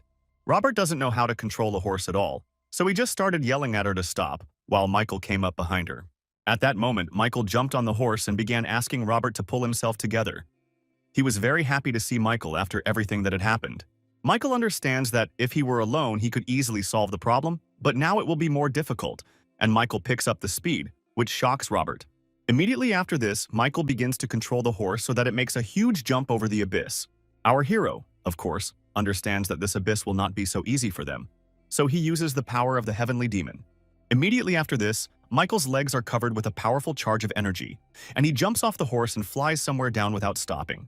The horse has landed in the meantime, but half of its body begins to fall back into the pit. Robert begins to cry and scream. However, Michael used the technique to get underneath the horse, and by applying force, he gave it a push that was able to throw the second part of the body back up. But instead, Michael himself began to fall and fly straight down, which clearly did not make him happy because there was a huge gorge below. George turned around sharply and immediately noticed what was happening. He began to stretch out his hand and cry, telling Michael not to dare fall. George got off his horse and started shouting questions at Michael about why he had done this and why he had taken such a risk for him, and now he could die. George approached the gorge. He began to look down and cry, repeating over and over again that he wanted to bring Michael back alive. Robert begins to scream that Michael's grateful death will not be forgotten, and at that moment our hero climbs out of the abyss. Seeing such an unusual outcome of events, Robert is shocked. He never expected that Michael would survive and rise back up on his own. Michael began to turn to Robert and ask him why he was so surprised, but he only cried and was afraid in response. Immediately after Michael got out, he began to untie his horse and let it go, telling it to go its own way, and Robert was still in shock.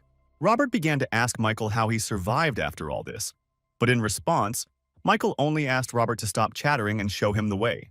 However, in response, Robert only stopped and began to cry sweetly, saying that he was truly glad that Michael was able to survive after everything. Michael turns away and thinks about how he can't understand Robert at all, because he is behaving very strangely. Our hero and Robert continue their journey, and along the way, Robert constantly scolds Michael for letting go of the horse. He asks Robert not to complain about the horse, saying that it saved his life, but Robert calls it an ordinary wild animal.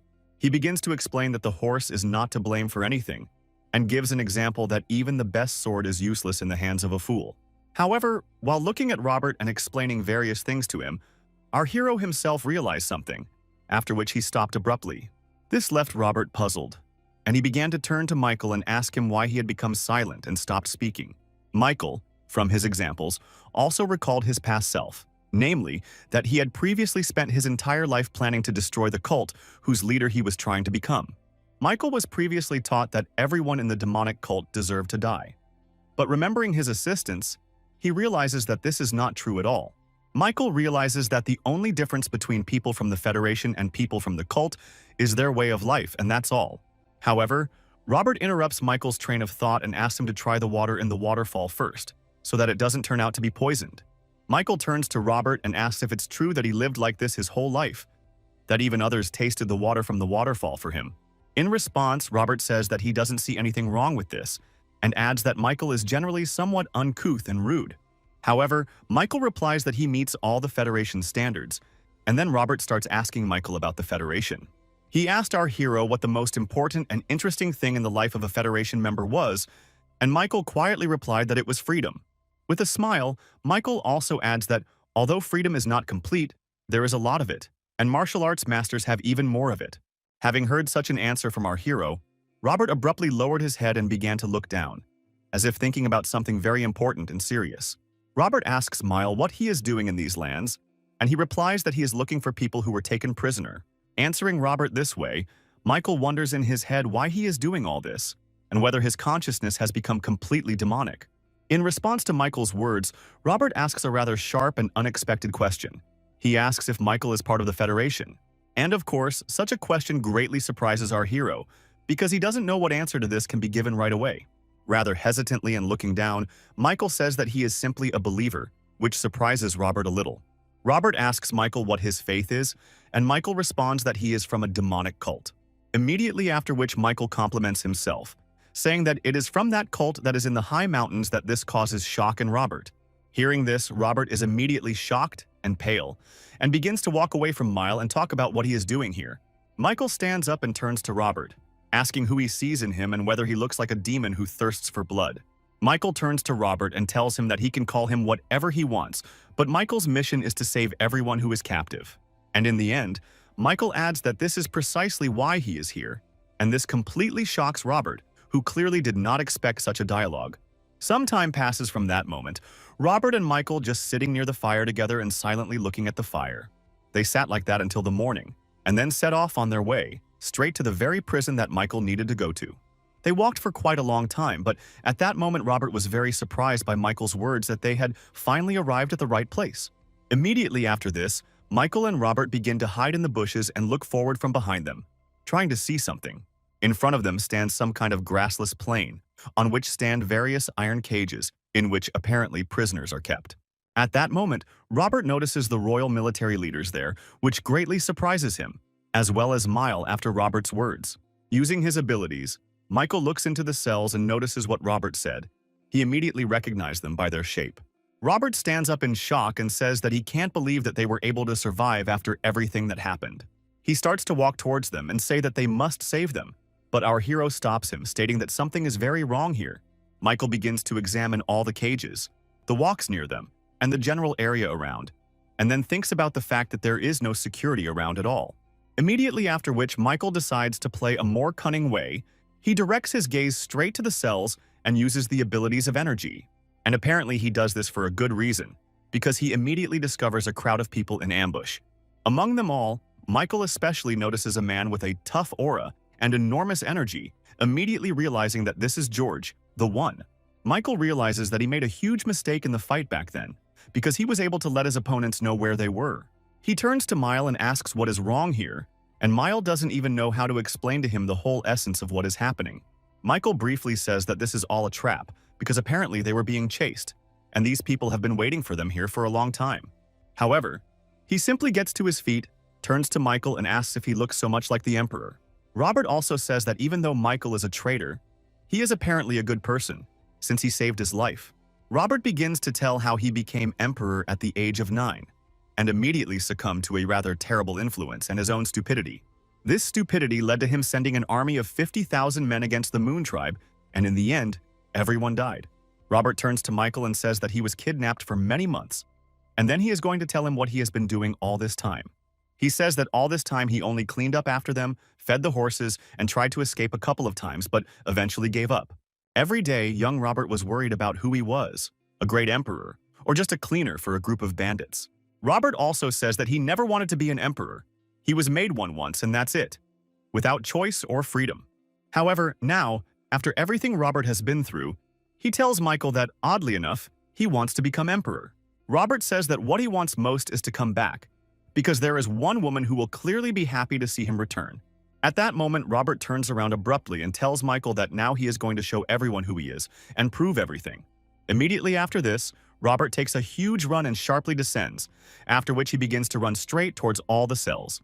The royal guards sitting inside immediately notice him and start shouting that they are glad to see His Majesty here. In response, Robert began to address them and shout that he was already here, he had arrived, and he was going to help everyone no matter what. However, the captives' guards had completely different plans, because at that moment they began to appear from all corners at once. George himself appeared with them and, turning to Robert, declared that he was very glad to see the stupid emperor again. Standing right in front of the army of archers, Robert begins to talk about how he is doing what he feels is right and is ready to give his life for it now. Immediately after this, turning to all his captive subjects, Robert began to ask them not to be afraid and to declare that he was already here, nearby. In response to all this, George says that if Robert himself decided to say goodbye to his life, then so be it, and gives the order to kill him. George's men, of course, obeyed him, and all together they began to approach Robert alone, preparing to kill him. However, with quite a lot of calm, Robert stood his ground and did not move a single step. Thoughts of that very woman warmed his soul. At that moment, right where Robert was standing, there was a sudden explosion and a huge surge of purple energy all around. Our hero Michael appeared. He declared that he would not allow Robert to fight alone, and of course he would help in such a difficult time. Robert, in great shock, began to ask Michael why he appeared there, but he responded by saying that he had promised to save Robert. Our hero is also noticed by George with a huge smile, who approaches him and offers to see how good he is at his job. Immediately after this, George begins to shout loudly and give orders to his men to start acting. At this point, Michael realizes that the situation is really dire, because they are going to shoot arrows from such a short distance. However, while Michael and Robert stood and thought about what to do, George abruptly gave the order to start firing right now. The moment it happened, dozens, maybe hundreds of arrows began flying straight towards Robert and Michael. Our hero Michael understands that in this situation Robert won't be of much help, and on the contrary, he even needs to be protected, and he does so. Michael also realizes that he can only rely on higher powers and uses the abilities of the Supreme Demon Lord. After which, Michael himself becomes like a demon. He heads towards the enemies, completely covered in his energy from all sides. Immediately after this, Michael uses the Legion and Sky Demon Strike technique to quickly move and deflect arrows by combining them. At that moment, George turns to Michael and says that he is really very strong, and the hike will not be so boring. Robert turns to Michael again and asks who he is, since his strength is greater than even the commander of a legion of troops with such abilities. At this point, George smiles more deeply and tells Michael that he wants to exchange greetings with him, but Michael doesn't hear him. However, Michael understands that he doesn't really have a choice, and in any case, he is now obliged to go out and fight against them.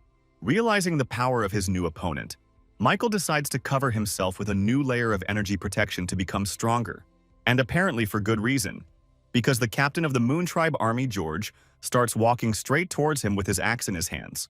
At that moment, George stops and raises his hand, after which more warriors appear around Michael because he is surrounded.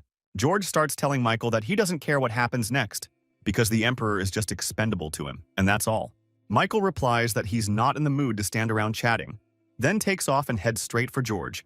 At that moment, Michael decides that it would be best to deal with all of George's assistants and then move on to him, and flies to them. George is also not weak. He uses his powers and sees that Michael is quite slow, realizing that he went to his assistance.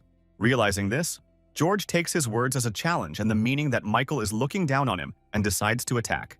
Immediately after this, our hero Michael is pushed very hard to the side by a huge wave created by his opponent George.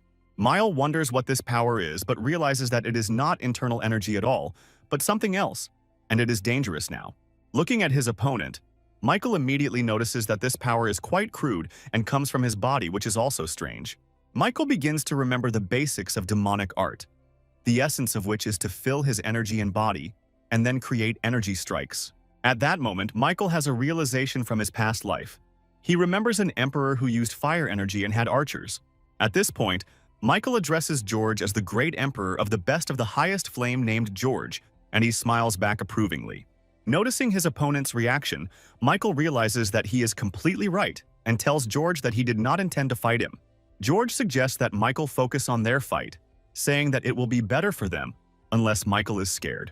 Immediately after this, George jumps up and starts shouting that he will now give Michael complete confidence in what is happening. At this point, George begins to threaten Michael with his huge axe and carries it straight towards our hero. Michael immediately notices that George's speed is simply enormous, and immediately begins to dodge his powerful and fast attacks with an axe. In a moment, our hero Michael manages to jump at the last moment and dodge the attack, and the axe hits the ground. Michael looks at his opponent and can't believe what he sees with his own eyes, because such speed is too strong even so. Michael understands that he needs to act, because if he doesn't do it now, he will lose his life in the near future. He jumps up and begins to create a huge sphere of energy, realizing that he has to destroy the enemy with one blow. George, of course, notices this, but he doesn't have time to react in the same way as Michael and simply remains in his place. As a result, the energy sphere hits George directly with tremendous force, causing him to be thrown to the side. And he realizes that his strikes have not yet reached a very high level, but he now has every opportunity to defeat his opponent. However, immediately after our hero delivered his powerful blow, he stopped in place in shock and began to look forward. Michael noticed that George didn't even fall. He stayed on his feet, and although he was hit by the energy, he was clearly not seriously injured. Our hero notices that George's energy has only become 10 times stronger, which greatly surprises him because this is simply impossible. George turns to Michael and says that he seems very surprised and then adds that it is impossible to get through to him.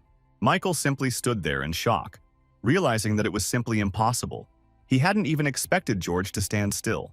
George looks at the trail of energy that Michael left behind and begins to wonder how quickly it will pass, and if it will pass at all.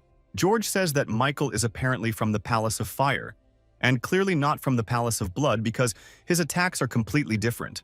The enemy turns to Michael and says that, overall, all this doesn't matter at all, and then suggests trying again. In response, Michael just stands there and looks at his opponent, realizing that he is not joking at all now. Immediately after this, Michael and George clash in their blows and a new stage of the fight begins between them. George is operating in his most basic terms, simply swinging a huge axe at Michael while he dodges. At that moment, our hero Michael notices that George has stopped seeing him and delivers a sharp, powerful kick straight at him. The Empire boys watch Michael and George's fight from behind the cage, and they can see how he manages to fight back against George. Time and again, George turns to Michael and tells him that he is truly incredible simply in his actions. Immediately after this, a huge fist and a charge of energy appears in George's hands, who directs it at Michael. Michael understands that after his powerful blow, George will start to retaliate, so he tries to block the attacks that are coming at him. He knocked George out, so to speak, with one such powerful blow, because Michael was unable to stay on his feet after that. However, it turns out that everything is much worse than Michael thought, because immediately after this, blood began to flow from his mouth. Robert notices this with shock, realizing that Michael is now losing, and this will greatly disappoint him. During this fight, Michael realized three things. The first of which was that his new body had limitations and did not allow him to do the techniques of the old one. The second problem is that Michael has a huge problem controlling the energy to avoid entering his demon form. The third problem is that George is far from an ordinary opponent, because he is not an ordinary martial artist. George quickly noticed that Michael was worse off and began to say that he had apparently become very quickly exhausted from what was happening. After which, George suddenly began to raise his axe and thank Michael for this quick but interesting fight. Realizing that he had greatly underestimated his opponent, he tried to hide his abilities, but now he has no choice at all. Our hero abruptly lowers his hands and uses the ability of Icy Blood Winds, after which he enters the body of his opponent. The huge ice dragon that Michael created with his energy began to press down on George and inflict powerful damage on him. In response to such actions, George began to shout that this was a very old and weak technique that could not defeat him. Meanwhile, Michael himself flew back. He had very little strength and energy. He just sat by the tree and tried to catch his breath. However, in that moment, Michael suddenly notices that his opponent George was right in front of him within a second. George started swinging his axe again and saying that he wasn't going to just let Michael go after their fight. Our hero Michael understands perfectly well that he needs to act and begins to change his position. George began to urgently turn to Michael and say that he was already tired of running around like a simple rat in different directions. No longer joyfully but angrily, George began to turn to Michael and say that he simply wanted to hide his death from the others. He began to raise his weapon and say that he was going to strike a blow that would destroy Michael already. Immediately after which, exactly that happened.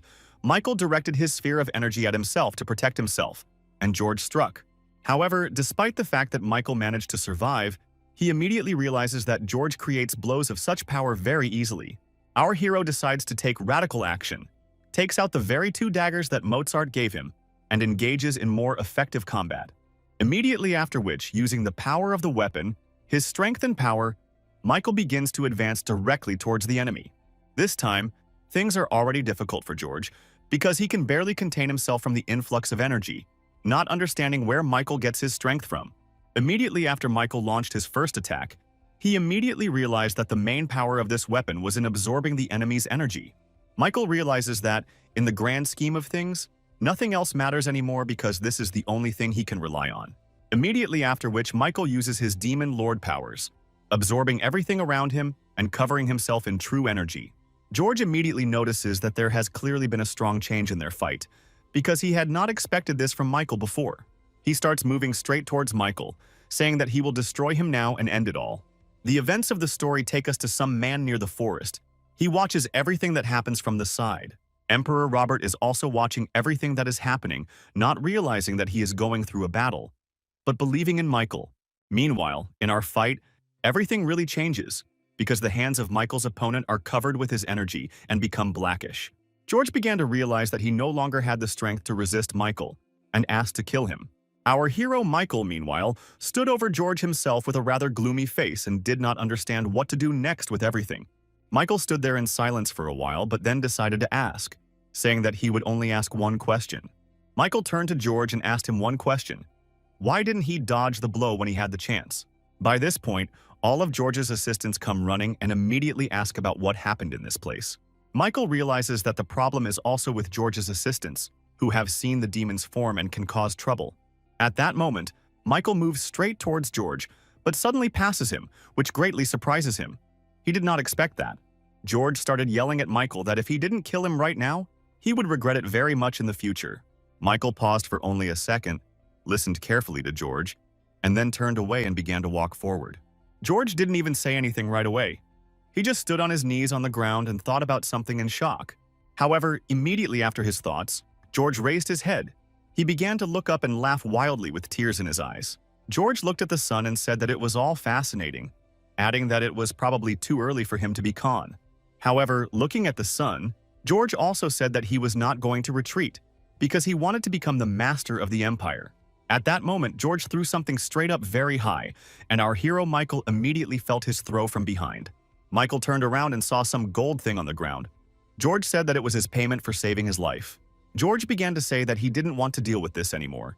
because after seeing the Demon Lord, the outcome of everything became clear to him. The enemy turned to Michael, put his hand on his shoulder, and said that all this was the work of the master of the Bloody Palace, adding that he was dangerous. Michael is terribly surprised by his words, asking about what he just said and how he knows Michael's language. However, George did not respond to this. He just walked forward silently to his horse, without saying a word. Our hero began to look straight at Michael and say that he did not understand at all what the master of the Bloody Palace, Rox's father, had to do with it. However, Michael's thoughts were abruptly interrupted by the appearance of his new friend, Emperor Robert, who began to hug Michael. Robert began to cry and tell Michael that he had saved him and his people again, and he was very grateful for it. Michael smiles, seeing and realizing that he now has an entire emperor crying in his arms. Michael began to say that seeing the emperor's tears was clearly worth intervening in this battle, and these words pleased Robert.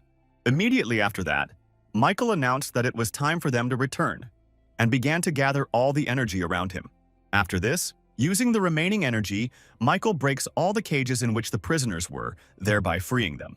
Immediately after the liberation, most of the prisoners scattered in different directions, and Michael briefly told those who remained everything. Michael invites the Emperor to go with him to the Heavenly Mountains, but he refuses, saying that there is one person left who is waiting for him. Robert began to say that he had most likely already lost his status, but this no longer meant anything to him. In response, Michael smiled and was happy for the boy Robert, realizing that he still had a great future ahead of him. Robert approached Michael, saying that he would like to meet him again sometime, and asked him to remove the mask the next time they met. Michael, smiling, jokingly replied to Robert that it would all depend on his behavior, but they would definitely meet again. Robert thanked our hero Michael for everything he had done and watched him leave.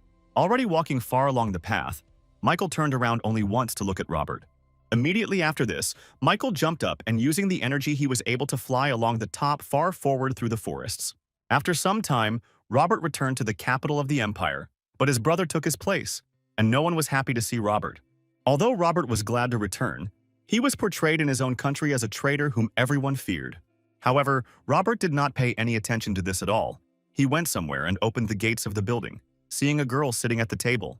He began to look her straight in the eyes, and at that moment she was sewing and turned her attention to him, after which she froze in place. At that moment, the former young Emperor Robert just stood there and said with a smile that he had finally returned. The girl Robert was addressing stood in shock with tears in her eyes because she couldn't believe what she had just seen. Robert, in turn, also began to smile and blush, and turning to her, asked how she had been living without him. However, the girl could not answer anything. She just stood there and looked at Robert with tears in her eyes. After which, in a moment, they both jumped up and ran towards each other and began kissing very sweetly and romantically. Robert hugs her and tells her that he missed her very much, because all his thoughts were only about her the whole time he was in captivity. In response, the girl said that for her, it was all like a huge dream from which she no longer wanted to wake up.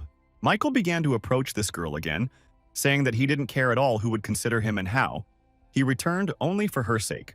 Meanwhile, the events of our story move on, taking us to the Palace of Bloody Art, where an unknown man in a cloak is heading. There are a lot of professional security guards in the palace itself, but they all let him through and don't even pay attention. Entering some large hall, this man began to take off his coat a little and say that he could not get used to this place. However, right across from this man in the hall, on a red throne, sat the very same man, the head of the Palace of Bloody Art, Franklin. The man delivers information to Franklin that all preparations for the holiday are complete, and he responds by saying that he learned of Michael's freedom. He, in his robe, declares that Michael is not a problem for them at the moment, and then adds that they can deal with him. The man also reports information that George has made himself Khan of the North, and Franklin replies that it was high time to do so. However, his assistant, Chris, a man in a robe, claims that Franklin is greatly underestimating the situation. Immediately after this, Chris informs Franklin that they have received the Heavenly Dragon Plate, which greatly surprises Franklin. Just after hearing all this, the atmosphere around Franklin's throne became very dark. He raised his energy upward and looked forward. Chris explains that a man nicknamed the Black Sun appeared in the Moon Tribe and defeated George, after which he saved the Emperor. Hearing this, Franklin is wildly horrified. He understands perfectly well that the transmission of the Sun Plate realizes that George is breaking ties. At first, Franklin is silent and says nothing, but then he becomes very angry and gives the order to gather everyone for a general meeting between the courtyards. In response, Chris squeezes his hands, smiles broadly, and says that he will do whatever Franklin wants right now.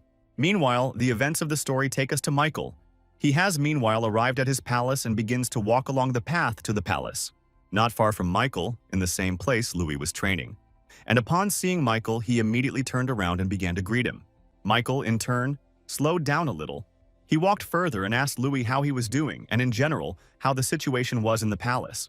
However, before Louis could give Michael an answer, he himself began to hear some strange conversations and arguments nearby. It was Layla and Billy, who had been arguing with each other all this time and couldn't agree on something as trivial as flowers. Michael asked them sharply what all that noise was so early in the morning, and they were both surprised to see him and began to look in his direction. Billy ran up to Michael and started talking about how badly he was doing, adding that Michael shouldn't have gone alone. Billy started crying and saying that Michael had apparently hit puberty, but this only made Michael angry. Layla started saying that they were genuinely interested in where Michael had been and whether anything had happened to him during that time.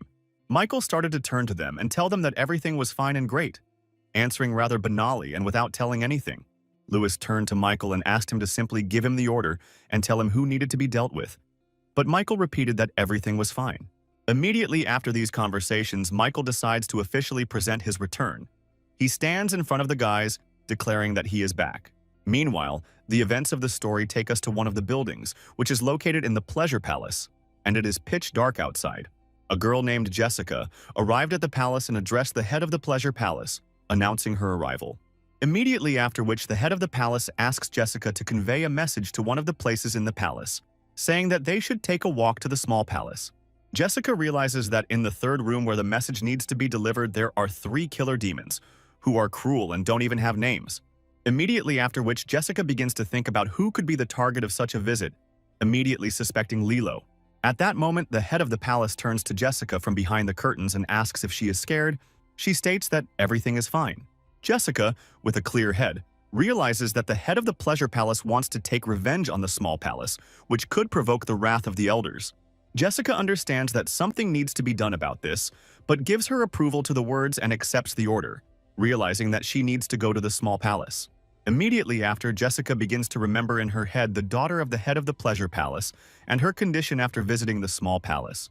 The head of the Pleasure Palace also says that Nami should go with Jessica, because after returning she does not leave the room. Without leaving the curtain, the head of the Pleasure Palace declares that if Nami continues to run away from problems, she will not become stronger. A short amount of time passes and Nami, accompanied by people in dark clouds, moves out from the roof of the building. Nami complains that those same demons that stink so much, as if they had never been in the shower, were sent along with her. However, there is a second thing that worries Nami greatly, namely that everything has gotten out of control. Covering her nose, Nami realizes that she doesn't want to go to that palace at all, because she might get it from Michael and his men again. However, everything is still much more complicated, because all actions are observed by the assistant of the trading palace, Silvers, who records everything. Silvers also immediately recognizes the same 3 demons who once broke the rules. Now he knows where they were hiding all the time. Also watching them quickly disappear somewhere, Sylvester cannot understand why they went out through the window and not the door. However, looking closely at the pattern of their movement, Silvers realizes with shock that they are heading towards the small palace. Realizing this, Silvers of course recalls with shock the very promise he signed to Michael about protecting the palace. Silvers begins to think that Nami and her people are after information, and knows that the information in his letter cannot be allowed to leak. Right after this, Silvers decides to act quite strongly and abruptly, because he blows his whistle and calls his people. Of course, Silver's trained men immediately realize that this was an important signal and move towards it. Silvers immediately set out with them, straight in the direction of the small man's palace, realizing that he was now obliged to save him if anything happened. The events of our story are transferred to that very basement of Lester, in which someone tells him about yesterday's events with George. It turns out to be Michael, who learns from Lester that George is the ruler of the Northern Plains, which surprises Michael. He realizes that he messed up. Michael also shows Lester the very thing that George gave him, but Lester says that apparently it is not the only one. Lester is very surprised by George's words about the Blood Palace because, as Lester knows, they have long been associated with the Moon Tribe. Michael asks Lester to find out what this thing is, but he immediately says that it won't be easy. But Michael also adds that he doesn't have much hope. Immediately after this, finishing the topic about George, Michael also says that he needs martial arts techniques and asks for help with them. This question surprises Lester a little, He turns to Michael and asks what he is not satisfied with the supreme art of the Demon Lord. Michael says that when he uses it, it just destroys everything around him, and he would like to have something lighter. However, scratching his beard, Lester asks what he needs to do in this situation, but Michael sees this only as a refusal. Lester tells Michael that there are many books on martial arts in his own palace, and there is no need to come here for that, which surprises Michael. Remembering this, Michael himself understands that this is true, and does not understand why he did not think of this in the first place. Before Michael leaves, Lester asks him to also look into the High Lord's library, saying that there might be something there too. Lester says he would like to raise another important topic, namely, to find out what Michael talked about with Mozart in the Trading Palace. After which Michael briefly explains everything, mentioning that he was able to achieve 30% of their assets, which makes Lester laugh a lot. Michael reveals that Mozart is very greedy, and in just one meeting, Michael was able to change their relationship with the Blood Palace. Lester suggests thinking and explains that the main source of income for Mozart is the Silk Road of traders. Next comes the Palace of Bloody Arts, which, with its enormous power, allows itself to keep the Palace of Fire in check. Once the Bloody Palace even tried to get rid of the Sword Palace, but the Sun and Pleasure Palace did not allow it. The most interesting confrontation is at the Palace of Trade and Pleasure, because they extinguish each other at every opportunity. The most calm and understandable of all is the Palace of Poison, because it always maintains neutrality in relation to all parties. Lester says that when the people of the Bloody Palace were captured, they most likely turned to the Moon Tribe for help in the archery department. The advisor also asks Michael to understand that the Moon Tribe and the Trade Palace will not help them in the event of a war with the Blood Palace. Michael also notes that the Trading Palace has not yet fully accepted their side and is still in a more or less lonely position. Lester also adds that the cult's biggest problem is that it doesn't have people to collect information. Lester says that Michael at one time knows everything about the cult, but at the other time doesn't even know the basics. Such words infuriate Michael. Michael also says that he is greatly pleased by Mozart's stupidity because it is very easy to understand what goals the Trading Palace is trying to achieve. Lester also asks Michael to be careful with Silvers, as his skills are not as important as the fact that Mozart values his opinions very much. Lester also says that Silvers is one of those people who really values the reality of what is happening, and he can be lured away by showing force. Michael recalls with a smile that he has already managed to somehow bind Silvers to himself, so things might be easier from now on. While talking about all this, and often remembering the Trading Palace, Michael immediately remembers the weapons he received from them. This weapon is quite powerful, and most importantly, it is completely in line with the energy of demon art. Michael takes it out. Michael looks at his weapon and begins to wonder if Mozart had any ulterior motives for this gift. However, while Michael was pondering all this, Lester noticed with great shock the weapon in Michael's hands. Immediately after this, Lester began to raise his head up, at first holding back his laughter, but then suddenly laughing to the point of helplessness. Lester, having learned the whole story of the gift, says that the hidden motive is that they are useless to Mozart. Only people with art use them. Lester says that Mozart himself doesn't know martial arts, and in order to at least have something to do with the weapon, he decided to give it to Michael. Although Michael stands there in shock and displeasure at what he just learned, Lester realizes that this is quite a stroke of luck for them. Lester tells Michael that the Third Elder is very knowledgeable in the common arts and suggests that Michael find him. Michael says that he would be happy to do this and asks Lester to quickly find information about the clan and everything else.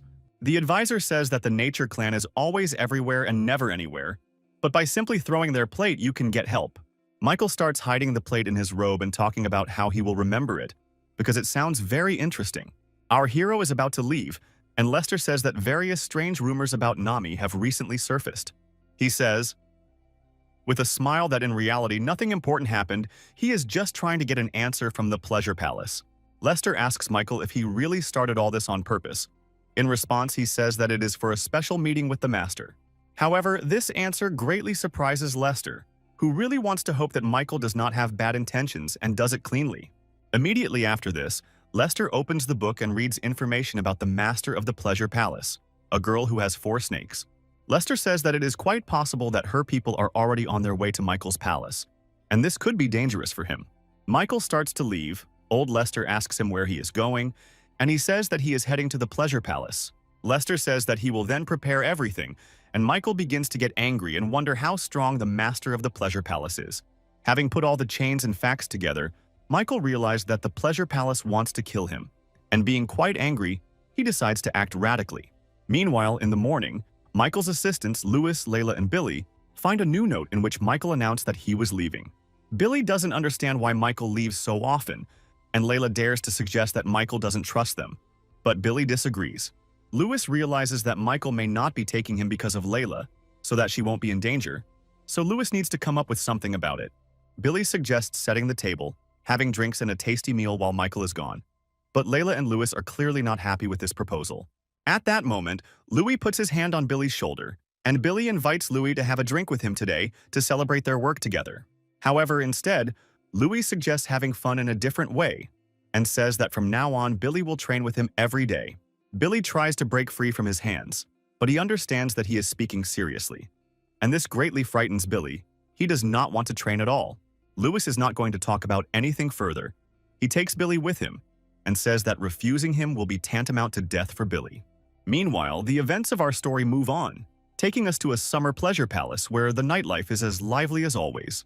After Michael returned from 3 years of training, there was not a single quiet day there. Everyone was always discussing him and what was happening. Many people tell each other different stories that are connected with Michael and everything that is happening, including with us. So one of the guys at the table tells the story of how he saw Nami in torn clothes near Michael's house in the small palace. And other people are also discussing among themselves the alleged romance between Michael and Nami, which in fact did not happen. However, at that moment, right behind the guy who is telling this, a girl appears who says that he does not have 10 lives. It turns out to be the master of the pleasure palace named Stella, also known as the White Flower, and the leader of the snakes. Upon seeing her, everyone around fell to the floor and began to bow, saying that they expressed their full respect to her and were afraid to disturb her with their words. However, in response to this action, she only laughed sweetly and said that such misdeeds cannot be paid for by bowing our heads. After which, with a rather eerie, icy aura, she declared that they would have to pay for all of this with their lives. The guy who was telling all this started to justify himself, saying that he was only retelling the rumors that had reached him, and nothing more. After which he turns to him and offers to talk to her. But he does not understand such a strange desire at all. Stella starts laughing loudly, waving her fan, and asking him to tell her what she wants to hear. After which Stella ordered that this be done immediately, the guy fell to his knees and began to talk about how he had committed an offense worthy of death. Immediately after this, Stella takes out a nail file, raises a creepy aura, and says that then this guy should die. After that, Stella took her dagger and threw it straight at that same guy, making a very sharp throw that rushed towards the man. The man was already ready to accept his certain death at the hands of Stella, but at that moment some vase flew straight at him from the side. Immediately after that, a voice was heard asking about the strange alcohol in this establishment, and Stella turned her full attention to it. Our hero Michael was sitting at one of the tables, dressed as a hermit, and looking straight at Stella. It was he who threw the vase. At that moment, Michael began to lift his hat. With a keen look and a sly smile, he turned to Stella and asked what they were doing here. People saw Michael and were terrified of what was happening. They fell to the floor and began to bow to him, saying that they adored him. Stella, in turn, did not show any sign of being affected by this whole situation. She continued to simply stand and look at everything with a smile on her face. However, Michael was not comfortable with her position of simple observation.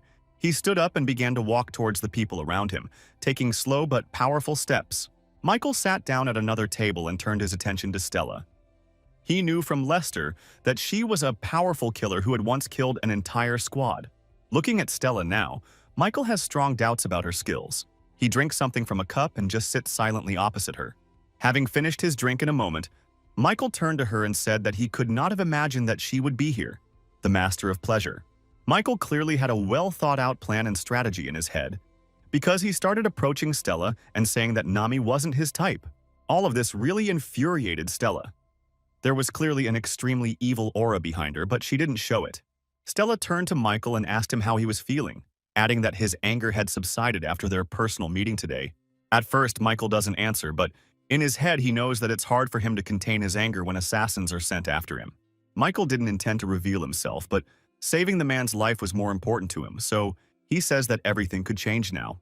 Stella says that a girl needs preparation to meet a man, so now she would ask Michael to wait. Michael stood up abruptly, his eyes shining with energy. He turned to Stella and asked what would happen if he refused to stand and just wait for her. She turned to Michael and said that since he didn't want to, there was no need to wait, after which she raised an aura of her energy around him. immediately after which all the energy that she created was directed at the man standing next to her, the same one who had recently spoken a lot. Michael saw that he turned into ice in an instant from her energy, and this greatly impressed Michael. Now he knew more about her abilities. Michael turned to Stella and said that he didn't know that her power allowed her to kill other cult members for no reason, and in front of him. In response, Stella began to laugh and say that after his return, Michael became smarter and more principled, and she was proud of him. However, in response, Michael asked her not to change the topic of conversation. She sat down on a chair and stated that she would then also ask questions. She approached Michael and asked him why he felt that members of the palace were not allowed to touch other members of the cult. Michael turned to her again and reminded her of the existence of demonic teachings that said this, but she only laughed. At that moment, Stella turned to Michael and said something she had long wanted to say, that it was all really a matter of simple pride. Stella began to say that Michael was the first to treat her people badly, and this man insulted her personally, and that was all the consequences. Immediately after, she turned sarcastically to Michael, saying that someone had broken her heart, and asked him if he knew who it was. However, Michael did not like this dialogue at all. He turned to her and asked how he knew who broke her heart. With a very crazy look and energy in her eyes, she began to say that Michael should know this, or rather, he was even obliged to. However, our hero Michael was not so interested in her words as in the fact that he could see from the energy of life that the man was still alive, albeit in ice. Stella, meanwhile, turned to Mile, stating that she would like to offer him an interesting bet with her. At that moment, Michael notices that the dishes around him have also become frozen, and their energy is high, which means that it is clearly at least at the 8th level. Michael approached her and asked if the title of young leader meant nothing to her, but she said that everyone was equal. He immediately understands that Stella is very different from others because she is only interested in herself and the pleasure palace. Michael says that if Stella wants it that way, he will make a bet at her request, and she laughs in response, saying that Michael hasn't changed at all. Immediately after this, Stella gives the order to call Jessica. She comes, and Stella asks to close the restaurant for today.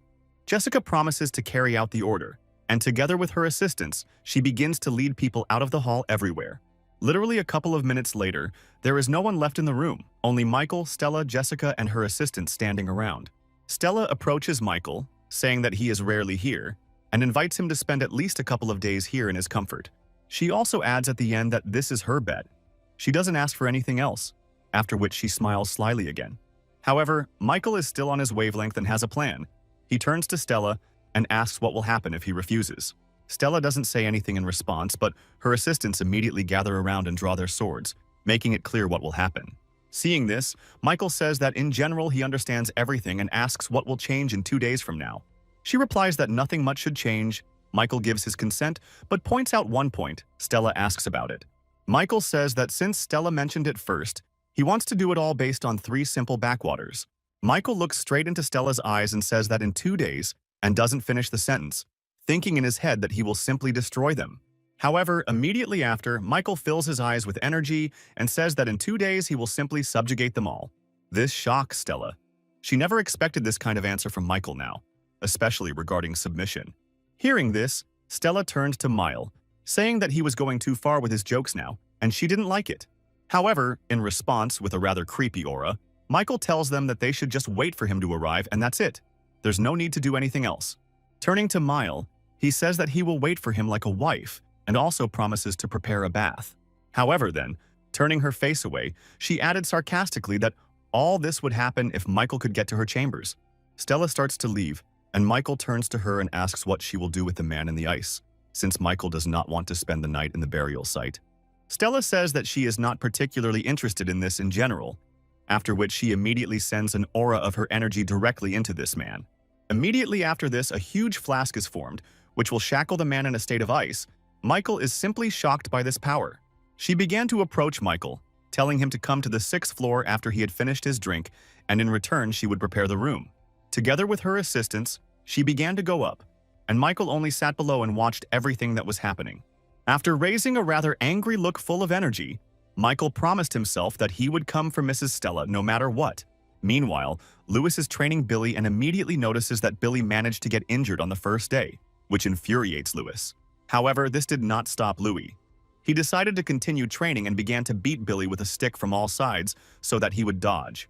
Billy decided to be mischievous at that moment. He started turning to Louis and asking why he should suddenly protect Layla at all. However, Louis did not give any answer to this question. He only raised his stick, prepared to attack, and asked Billy to watch his head. Billy started to protect his head, but the blow landed right on Billy's hand, and he started to complain that Louis had tricked him. Louis stated that the enemy would not tell Billy where he would hit. Then Layla appeared and offered her father some tea and a snack. He, of course, doesn't refuse this and starts eating the food that Layla brought him, which makes Billy even more angry. Against this backdrop, Billy began to remember his father, who was simply terrible, and to understand how lucky Layla really was to have her father. Layla also offered Billy something to eat, but he responded rather rudely that he didn't need it at all. However, Layla didn't want to listen to Billy's answers at all, and simply began shoving food into his mouth so that he could eat silently and enjoy it. Billy started eating and talking about how he felt like all his bones were broken because everything inside him hurt. After which, Billy turned to Layla and said that if she was so worried about him, she could give him a massage. However, Layla's response was clearly not what Billy expected, as she simply swung her hand and hit him right on the head from behind. She started yelling at Billy and saying that he was acting like a complete weakling and that a man shouldn't be like that, and that he was behaving like a child. They continued to argue among themselves. Layla called him a loser, and he in turn said that she herself was still a child and should not teach him. Louis turns to Layla and Billy, saying that he will go to the forge, and he instructs Billy to continue training and protect Layla. Billy realizes that Louis wants to buy something for his training and tries to dissuade Louis, but he doesn't answer Billy. Louis simply slams the doors of the palace and leaves, and Billy understands that nothing will change, and training will only get worse for him. Billy fell to the ground and began to pray to all the gods that Michael would come back quickly and take him somewhere on the road away from Louis.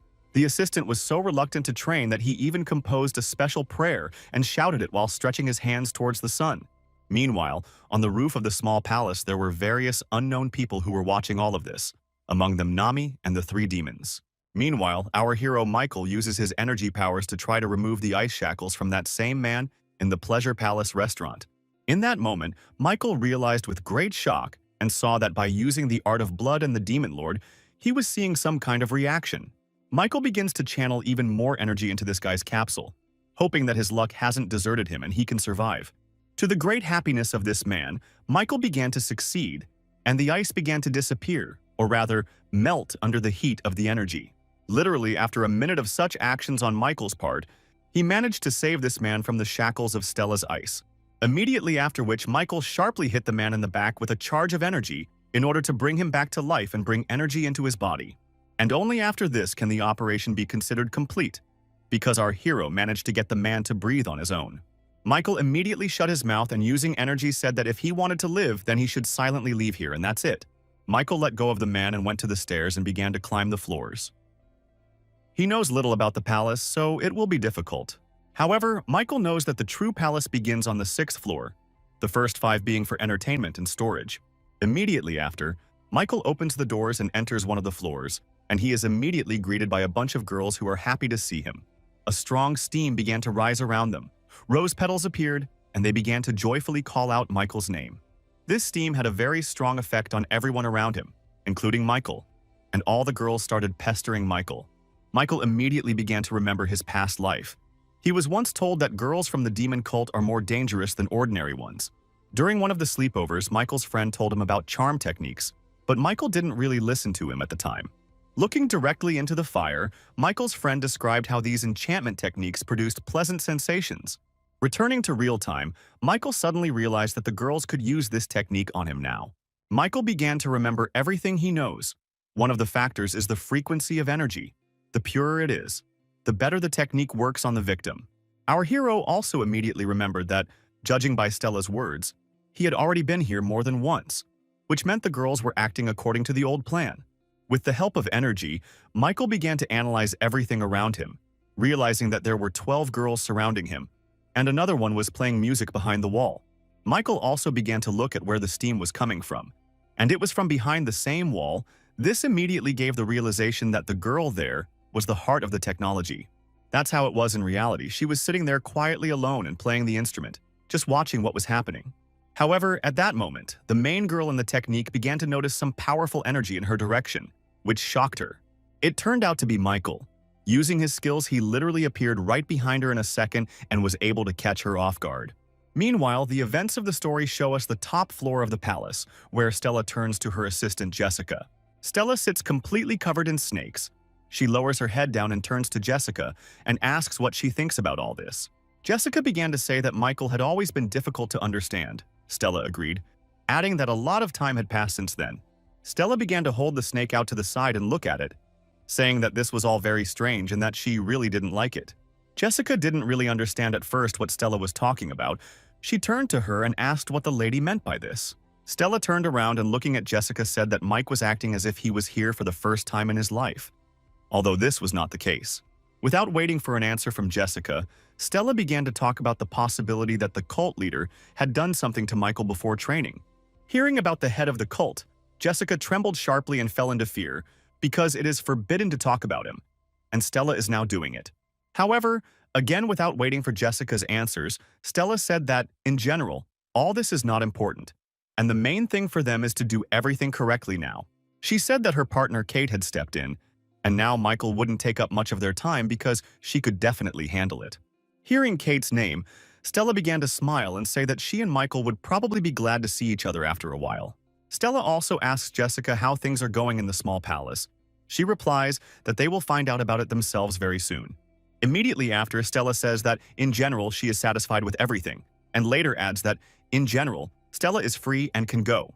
Meanwhile, our hero Michael is standing behind Kate and notices something that makes Kate very surprised. What surprises Michael is that in just a couple of moves, he defeated all of Kate's people. This scares him, because they are all professionals in their field. Immediately after Michael made his methods, the entire sphere of charms in this technique began to disappear in an instant.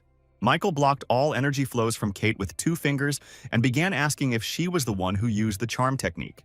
She began to say in response that they had not seen Michael for a very long time, but Michael was surprised to hear this, asking if she really knew him.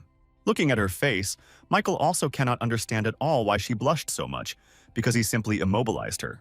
Michael asks how she knows him, and she starts saying that they spent a lot of time together and she has known Michael for a long time. Our hero began to ask whether Kate had performed similar techniques on him before, and she replied that this was not the first time. All this began to really stress Michael out and distract him from his thoughts, because he simply could not believe that he had actually been here before.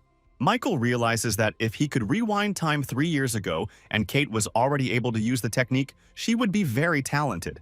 Meanwhile, the situation in Michael's small palace became very tense, as the demons and Nami began to act and jumped from the roof.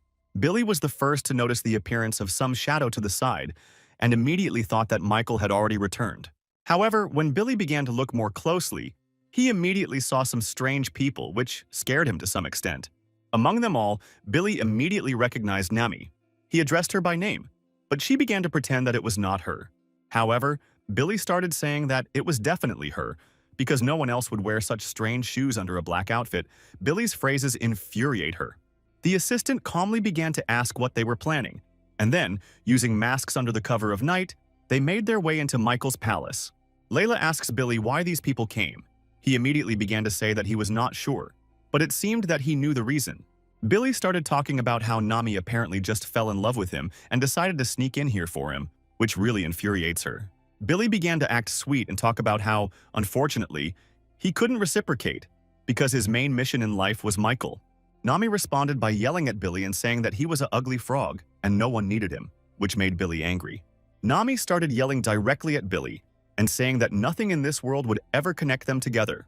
In order not to be disgraced in front of Layla, Billy began to say that she simply gets embarrassed very quickly and therefore does not want to talk. Billy turns to Nami and asks her to stop acting like a fool, and also says that if she was trying to get his attention, then she succeeded. However, in response to this, something happened that Billy clearly did not expect. Namely, Nami and her people suddenly took out their weapons. Immediately after which, a rather frightened Billy turns to Layla and says that apparently Nami is not here today for him. Meanwhile, Nami herself began to poke her sword straight towards Layla and point at her, which caused Layla's surprise. Nami began to speak with a rather sharp and angry look about how today she was obliged to kill Layla right here. However, Layla, in turn, did not understand at all why this was so, because she did not want to die, and did not understand why Nami was angry at her for something. She says that Layla is a simple person without a family. Even by her existence in Michael's palace, she already insults him so much. However, in response, Layla says that they are in a small palace, and Nami will not be able to get away with all this just like that. Nami began to turn her head from side to side and say that apparently Layla had already established her connections here. One of the night demons turns to Nami and asks her to kill Layla quickly. He says that he really wants to eat. Layla, of course, hears perfectly well everything that is being said about her, and that they are going to kill her, and this greatly frightens her at the moment. However, Layla gathers her courage and shouts for Nami and her demons to leave here immediately. But Nami, of course, does not listen. Billy, meanwhile, tries to look very smart and strong in order to intimidate his opponents, but it doesn't work out well. Immediately after Nami turns around, she addresses her men and orders them to eliminate Layla immediately. And of course, a crowd of demon killers takes on this because they are simple mercenaries. They immediately headed towards Layla. However, something unusual happens. One of the demons who was closest to Layla gets hit in the head with a flower pot. The man who did it turns out to be Billy. He pretends to be casual and says that it just slipped out of his hands. The demons don't pay much attention to this, but Nami is very angry with Billy. She didn't want this to happen, and he showed his strength. Billy, meanwhile, stands still and complains that there hasn't been a single calm day since Michael returned, and it infuriates him. Immediately after these words, Billy turns around sharply, looks at Layla, and says that this is the last time he saves her. Billy starts going to Nami and saying that he really wanted to try to understand her. But after this, it won't work. Billy doesn't share her methods. Immediately after, Billy addresses not only Nami, but also the demons nearby that his name is Billy, and he is ready to fight. However, in response to all this, Nami only increases her energy and calls Billy crazy, adding that they will now kill him too. However, Billy is not the least bit afraid. He stands still and suddenly starts shouting that he is the son of the master of the bloody palace, Franklin.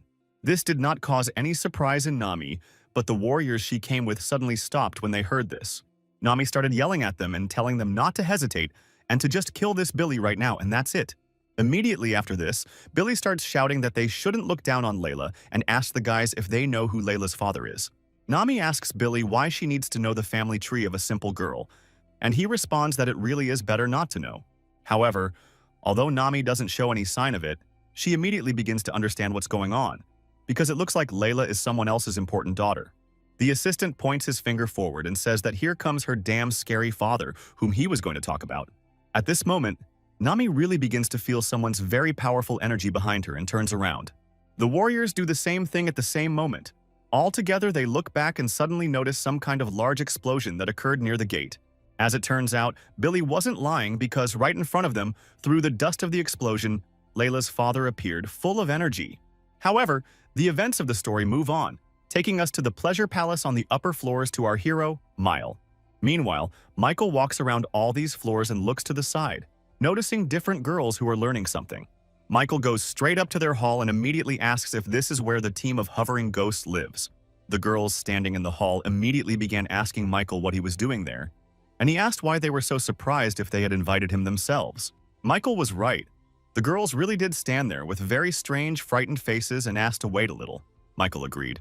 He began to watch them as they left, realizing that the girls had gone to report everything to someone, which meant that everything was not going according to plan. At that moment, Michael looks to the side and notices a group of some little girls who are clearly in a rather frightened state. Michael doesn't pay much attention to them and decides to leave, but one of them comes up and happily addresses Michael at that moment. The girl turns to Michael and introduces herself. Michael thinks this is a rather sweet move and gently strokes her hair. The girl says that she will be 9 this year, and Michael says that he will be 10 times older. A woman approaches from behind. This girl turns to Michael and says that they are already waiting for him upstairs and ask him to hurry there. Michael starts to leave. The girl waves goodbye to him, and he finally notices that she is quite strange for her age. Michael, accompanied by 2 girls, begins to walk forward towards the stairs, and the girl still stands behind and waves after him. Meanwhile, one of the girls in the hall runs straight up and reports that Michael has reached the 6th floor and will soon be on the 7th. She reports all this to Jessica, who stands in complete shock and doesn't even know what to do with it now, because the situation is strange. Jessica is completely at a loss as to what happened. She looks down and holds her head, not knowing what to do now. She understands that if Michael managed to get through, it means that he knows about their techniques, and this is amazing for her, because this has never happened before. She actively doesn't want to believe it. She talks herself out of such thoughts because then it will become a big problem.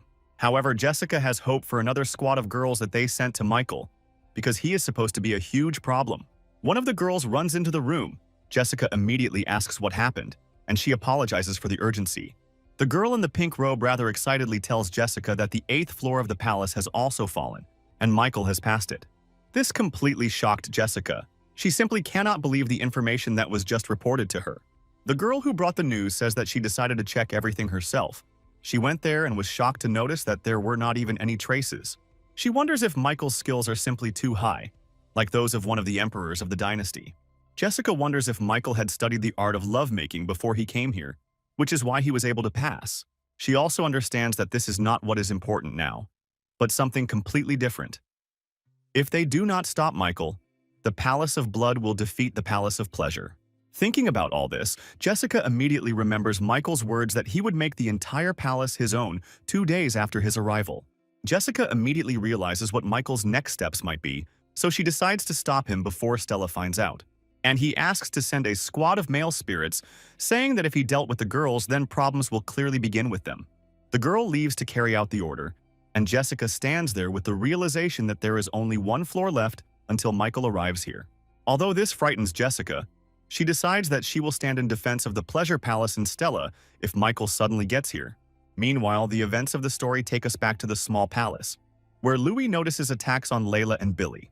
And he says that he was told that there would be guests, but he could not even imagine that they would come from the Pleasure Palace. He did not expect this. He immediately understands who he is dealing with because he knows that when Stella became a master, she got rid of everyone who supported the previous master.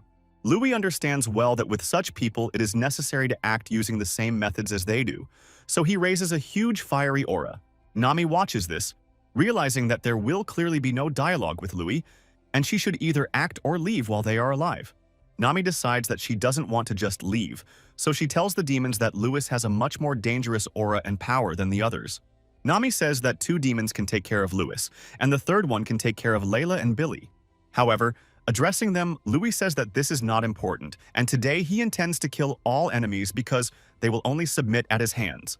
Louis starts to act, but the demons don't stand still either. The largest of them is moving straight towards Louis with an attack ready. He is about to attack, however. Louis is way ahead of him and hits him first straight into his body, causing a lot of blood to flow around. It only took 1 punch for Louis to send him flying and forget about him, but another opponent appeared from behind. However, the first one was not defeated either, and a situation arose in which both opponents were squeezing Louis from both sides at once. The old man understands that he must act strongly and radically. He charges his hands with energy and immediately grabs his 2 opponents with his hands. Louis grabbed them right by the necks with great force. He began to squeeze them very hard and powerfully, so much so that their faces swelled up in a minute. Immediately after which, Louis strengthened his aura and asked his daughter Layla to close her eyes for a while from very bad scenes.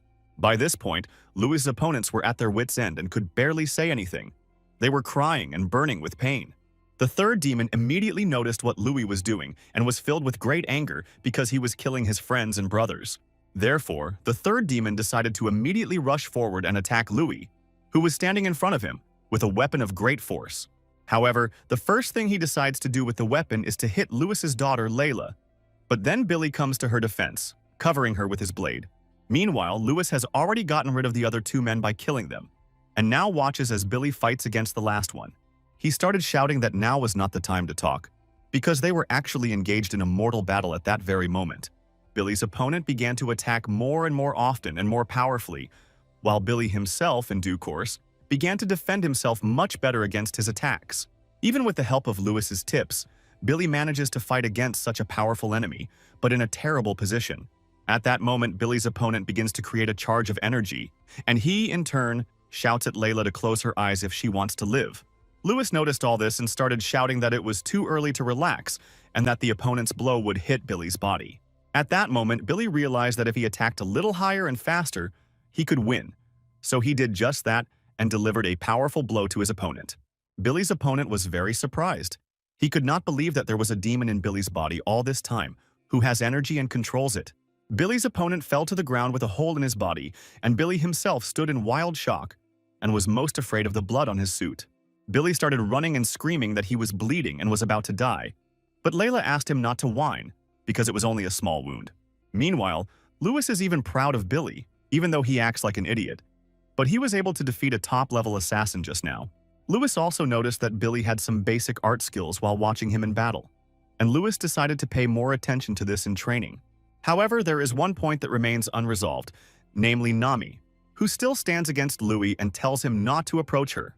However, Louis, in turn, only began to walk straight towards her, saying that she would die anyway and there was no point in wasting time. Hearing this, she stood there with a blue face and began to beg Louis not to kill her because she was afraid of it. Louis responded by doing something rather banal but terrible.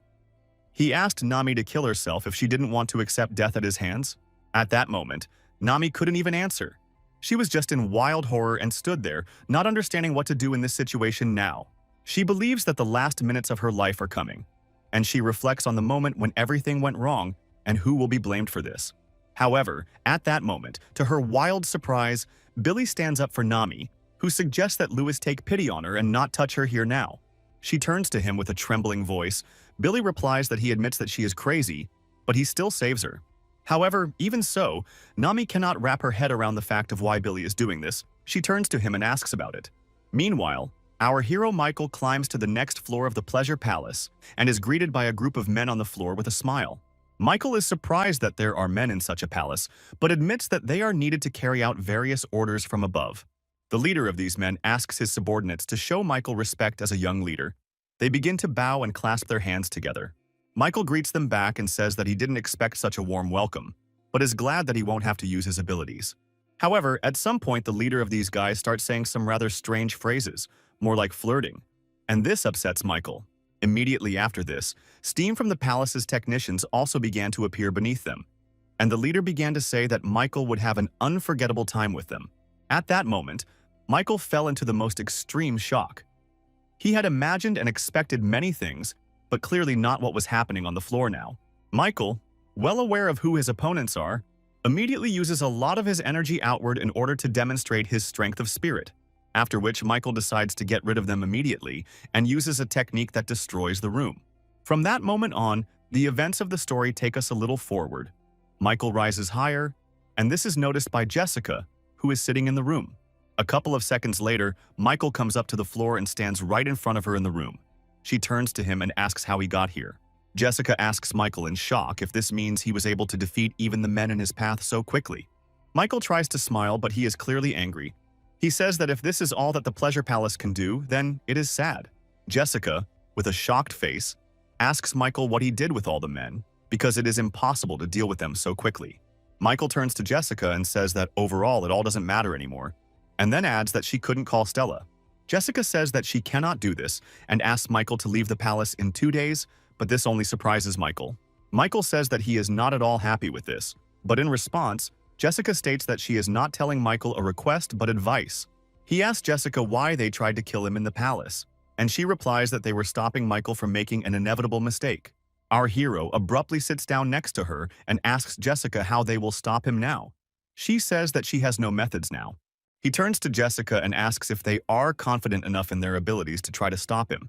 Jessica responds by saying that she doesn't know where Michael learned the art of lovemaking, but even knowing it, it will be difficult for him to defeat Jessica. And he changes the subject of the conversation and asks if there is too much space in one room for one Jessica. Michael turns to Jessica and asks if it is true that there are only 4 hours left before these 2 days are over. Jessica says that's right, and Michael abruptly lies down on the rocks nearby, declaring that then he'll just wait until the end of these 2 days. The story takes us to Louis, who tells Billy that if he wants to save Nami, he must take her as his wife, which greatly infuriates him. Nami also protests against this idea. She says that she cannot be with Billy, but he in response asks her to just shut up and not interfere. Louis starts telling Michael that he has 1 minute left to marry Nami, or he will kill her right here. However, at that moment, Louis' words are interrupted by someone's sharp cry. Louis looks up and sees people approaching them. It turns out to be Silvers and his entire fighting squad. Literally in an instant, they land down on the floor and look forward. Billy points to Layla and asks if this squad came to kill her, but Silvers says that they came to save her. Immediately after which, Billy looks straight at Silvers and asks who beat them up like that along the way, hinting at his terrible appearance. Silvers immediately remembers that before they came here, they were met on the way by Louis, who perceived them as enemies. Then, on the way home, Louis killed them all, under the pretext that they were the ones who were going to attack the small palace. Initially, Silvers decided to go back to the trading palace, but he became interested in Louis' powers and decided to keep an eye on him. Silvers then saw with his own eyes everything he thought he had. He was very surprised when he noticed Lewis's supreme bloody art. Then, looking at Louis, Silvers realized that our hero Michael was supported by very strong people around him. Lewis began to ask why Silvers and his squad arrived. He honestly said that they were afraid of a threat to Michael's life and came here. This answer surprised Billy greatly. He turned to Silvers and asked if he really knew about the attack in advance. At that moment, with great shock and sweat on his face, Silvers realized that he had just made a big mistake by not watching what he said. Immediately after this, Louis suddenly found himself next to Silvers, putting his hand on his shoulder. He asked why he was so scared. The old man asked Silvers to look him in the eyes, and immediately after asked whether Silvers knew who he was and asked him not to lie to him now. Silvers immediately begins to think and remembers that Louis reminds him of one of the members of the Min Squad who was very strong before. Silvers immediately remembers that he once knew a leader of the Min Squad who was so strong that he could fight for several days, after which Silvers replied to Louis that it seemed like he knew who he was. And Louis replied that then Silvers should say goodbye to life right there. Silvers immediately fell to his knees and began to beg Louis for alms, saying that he would definitely forget everything he knew if necessary. Silvers also began to say that he swears by 3 generations of his clan and his name that if he deceives, he will become a dog. Louis, in turn, raised his hand up and began to attract all the energy around, and immediately after that, direct it towards the members of Silver's squad. Having enveloped everyone in his energy, he turned to Silvers and said that from now on, he is an ordinary warrior who does not belong to anyone. Turned upside down and enveloped in energy, Silvers immediately began to say that he understood everything and did not dare to say otherwise. Once Silvers agreed to Lewis's words and conditions, he lowered the charge and power of his energy, thereby giving freedom to Lewis's people. Lewis turned to everyone and pointed to Nami, asking them to take her under arrest for a while he himself would go to Michael and tell him everything. The men from Silver's squad, along with himself, immediately wrapped Nami with ropes from all sides and told her not to resist. Meanwhile, Silvers leads his people, thereby helping Louis, who decided to correct Silvers and make him useful. Meanwhile, the events of the story take us to Michael, who suddenly wakes up. Before that, he was lying asleep in Jessica's room. Michael woke up to the feeling of a sharp burst of energy approaching, and he immediately realized that Stella was already nearby. He wakes up, turns to Jessica, and says that 2 days have apparently passed. She says that Michael can leave. However, in response, Michael says that not everything is so simple. It is too early for him to leave, because some business keeps him here. In response to this, Jessica stated that Michael should not insist on his own way because, as she said, he could no longer get through her. After this, Michael turned to her and began asking why she had given him 2 days of time, which greatly surprised her. Michael suddenly creates a dark atmosphere with energy and asks Jessica if she knows why he waited for her here for 2 whole days. In response, Jessica says that she didn't expect that Michael would be here just for her these past 2 days. However, in response, Michael only abruptly rises to his feet. Jessica is very frightened by this and stands up with her sword towards him, but he asks her to stop. However, even though Michael asked Jessica to stop, at that moment some smoke suddenly began to rise around them, which surprised Jessica. Jessica began to swing her sword, but Michael was not surprised. He turned to her and asked her to place a bet. A second after Michael's words, the wall collapsed and Louis appeared, with Nami tied up in his arms. Nami began to scream Jessica's name with wild tears, as if asking her for urgent help for her in such a situation.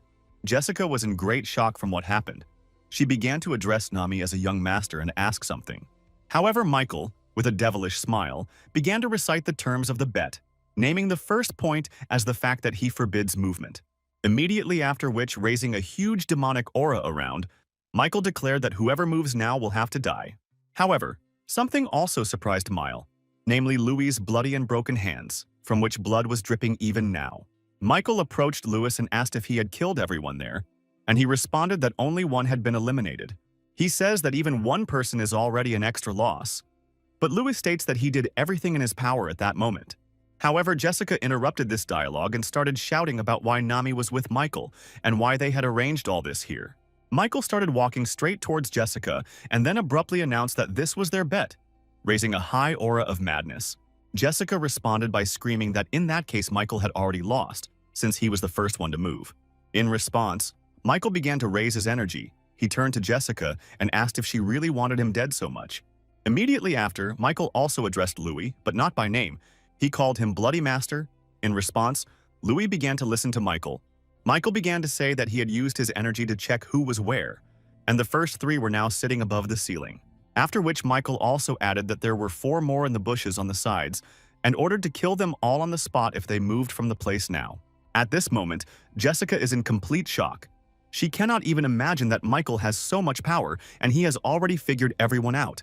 Michael started going to Jessica again and telling her that he was giving them 2 days to realize who they were dealing with. At this point, Jessica is tired of listening to all this.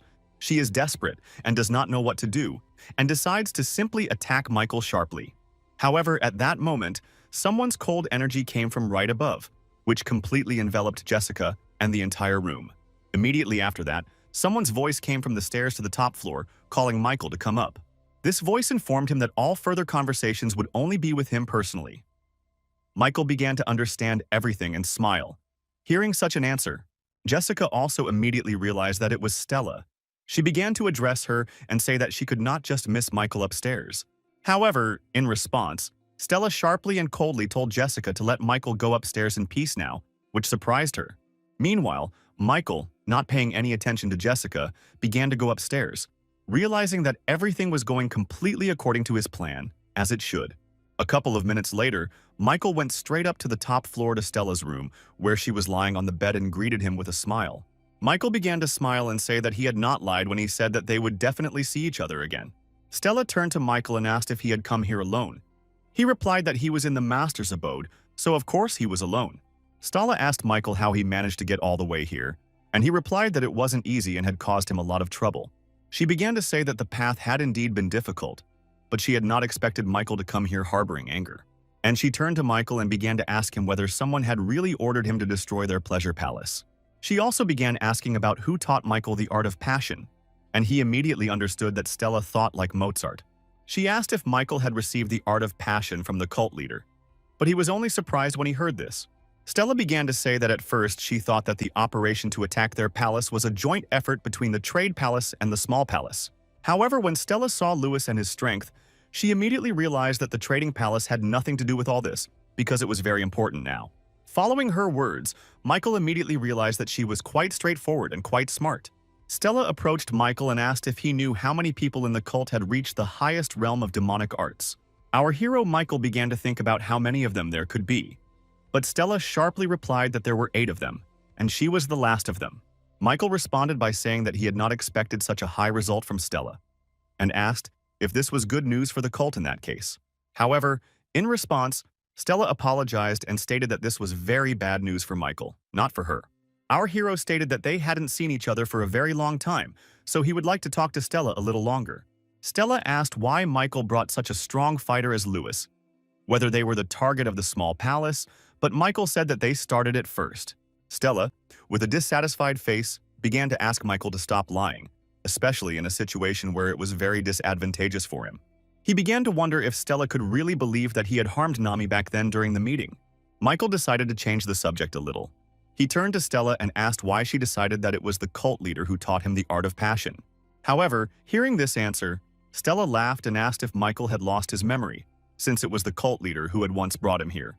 Michael was very surprised to hear this answer, but he realized that the previous owner of his body had lived a terrible life, and his father had punished him with training. Michael immediately realized that it was in that training place that the cult leader's son met his death, and the leader himself disappeared after that. Michael responded by raising an aura of energy and asking why Stella doesn't consider the option that Michael has mastered all the arts. She laughs at this. Stella calls it a very stupid joke. Michael is perplexed by this, and then he also realizes that the previous owner was a complete idiot. In response, Stella began to talk about how Michael had been a hopeless successor from the very beginning. Hearing these words, Michael stopped understanding the course of her thoughts. He didn't understand why she was saying this, and right to his face, Stella started talking about how Michael seemed to have really lost his memory, and he replied that over time everyone changes, and Stella will change too. In response, Stella stated that there are people who clearly shouldn't change, and Michael asked if she was one of them. In response, she only created a chill beneath herself, declared that it was a very long story, and suggested changing the subject already. Putting a smile back on her face, Stella began asking Michael if he knew what the 2 biggest mistakes he had made were. Stella stated that Michael had touched her people and that it was unforgivable, after which she launched an ice attack at him right there in the room. She started talking about how, unfortunately, this was the only way a girl could survive in a demon cult, so she didn't care about Michael's title. Michael started to get covered in ice from his feet on, and Stella said that the second mistake was that Michael came here alone. Laughing a little, with a smile on her face, Stella began to talk about how Michael had threatened to get her, and now she was asking him to try to do it. Immediately after which, with eyes that were terribly crazy, she also added that Michael would only be able to do this if he survived first. Michael began to turn to Stella, but she interrupted him, telling him not to beg her, and expressed surprise at the changes that had taken place. Michael, with terrible energy, began to ask whether Stella thought she could kill everyone in a row, just like that very guest on the first floor. Stella turns to Michael and reminds him that, according to the teachings of their cult, the one who is stronger is always right, and nothing more. Michael says that everything is true, and it is because of these foolish teachings that many people have already lost their lives, and others will continue to lose them. Stella turns to Michael and says that it is unusual for him to say such unusual things as the son of a cult leader. Immediately after this, Stella says she's had enough of talking and suggests they get started. She then launches an ice attack straight at Michael. Literally a moment after Stella launched the attack straight at Michael, it struck him and froze him in ice shackles. Stella thought that she had finally gotten rid of Michael, but at that moment, she began to notice that Michael's hand under the ice began to move. Stella doesn't understand what's happening at all, because this is one of the best ice arts, which was created especially for women. Before reaching Stella, Michael had already learned that this art was created by men for them, so Michael has the upper hand over it. Literally the next moment, the ice shackles that Stella had created in that moment were simply destroyed by Michael's powerful energy. Ice shards began to fly in different directions. Stella covered herself with her fan, but she still did not understand how Michael managed to do this, after which Michael completely shocked her by getting back on his feet as if nothing had happened and being able to use his energy around himself. Michael began to approach Stella and ask whether it was true or not that, according to her, only 9 people had achieved the highest form of art. Immediately after which Michael stated that she was mistaken about this, and also mistaken in asking why he came alone, since he did not need to take anyone. Thus, Michael demonstrated his powerful strength, showing that he was much stronger than Stella, and began to create a charge of energy in his hands. Michael began to threaten Stella and say that if she could not change, then he would change her with his own hands right now. Stella is in complete shock. She never expected to see exactly this, namely the highest art of the Demon Lord in the hands of Michael. He, meanwhile, apparently wasn't joking at all, because he began to direct attacks of his energy directly towards Stella.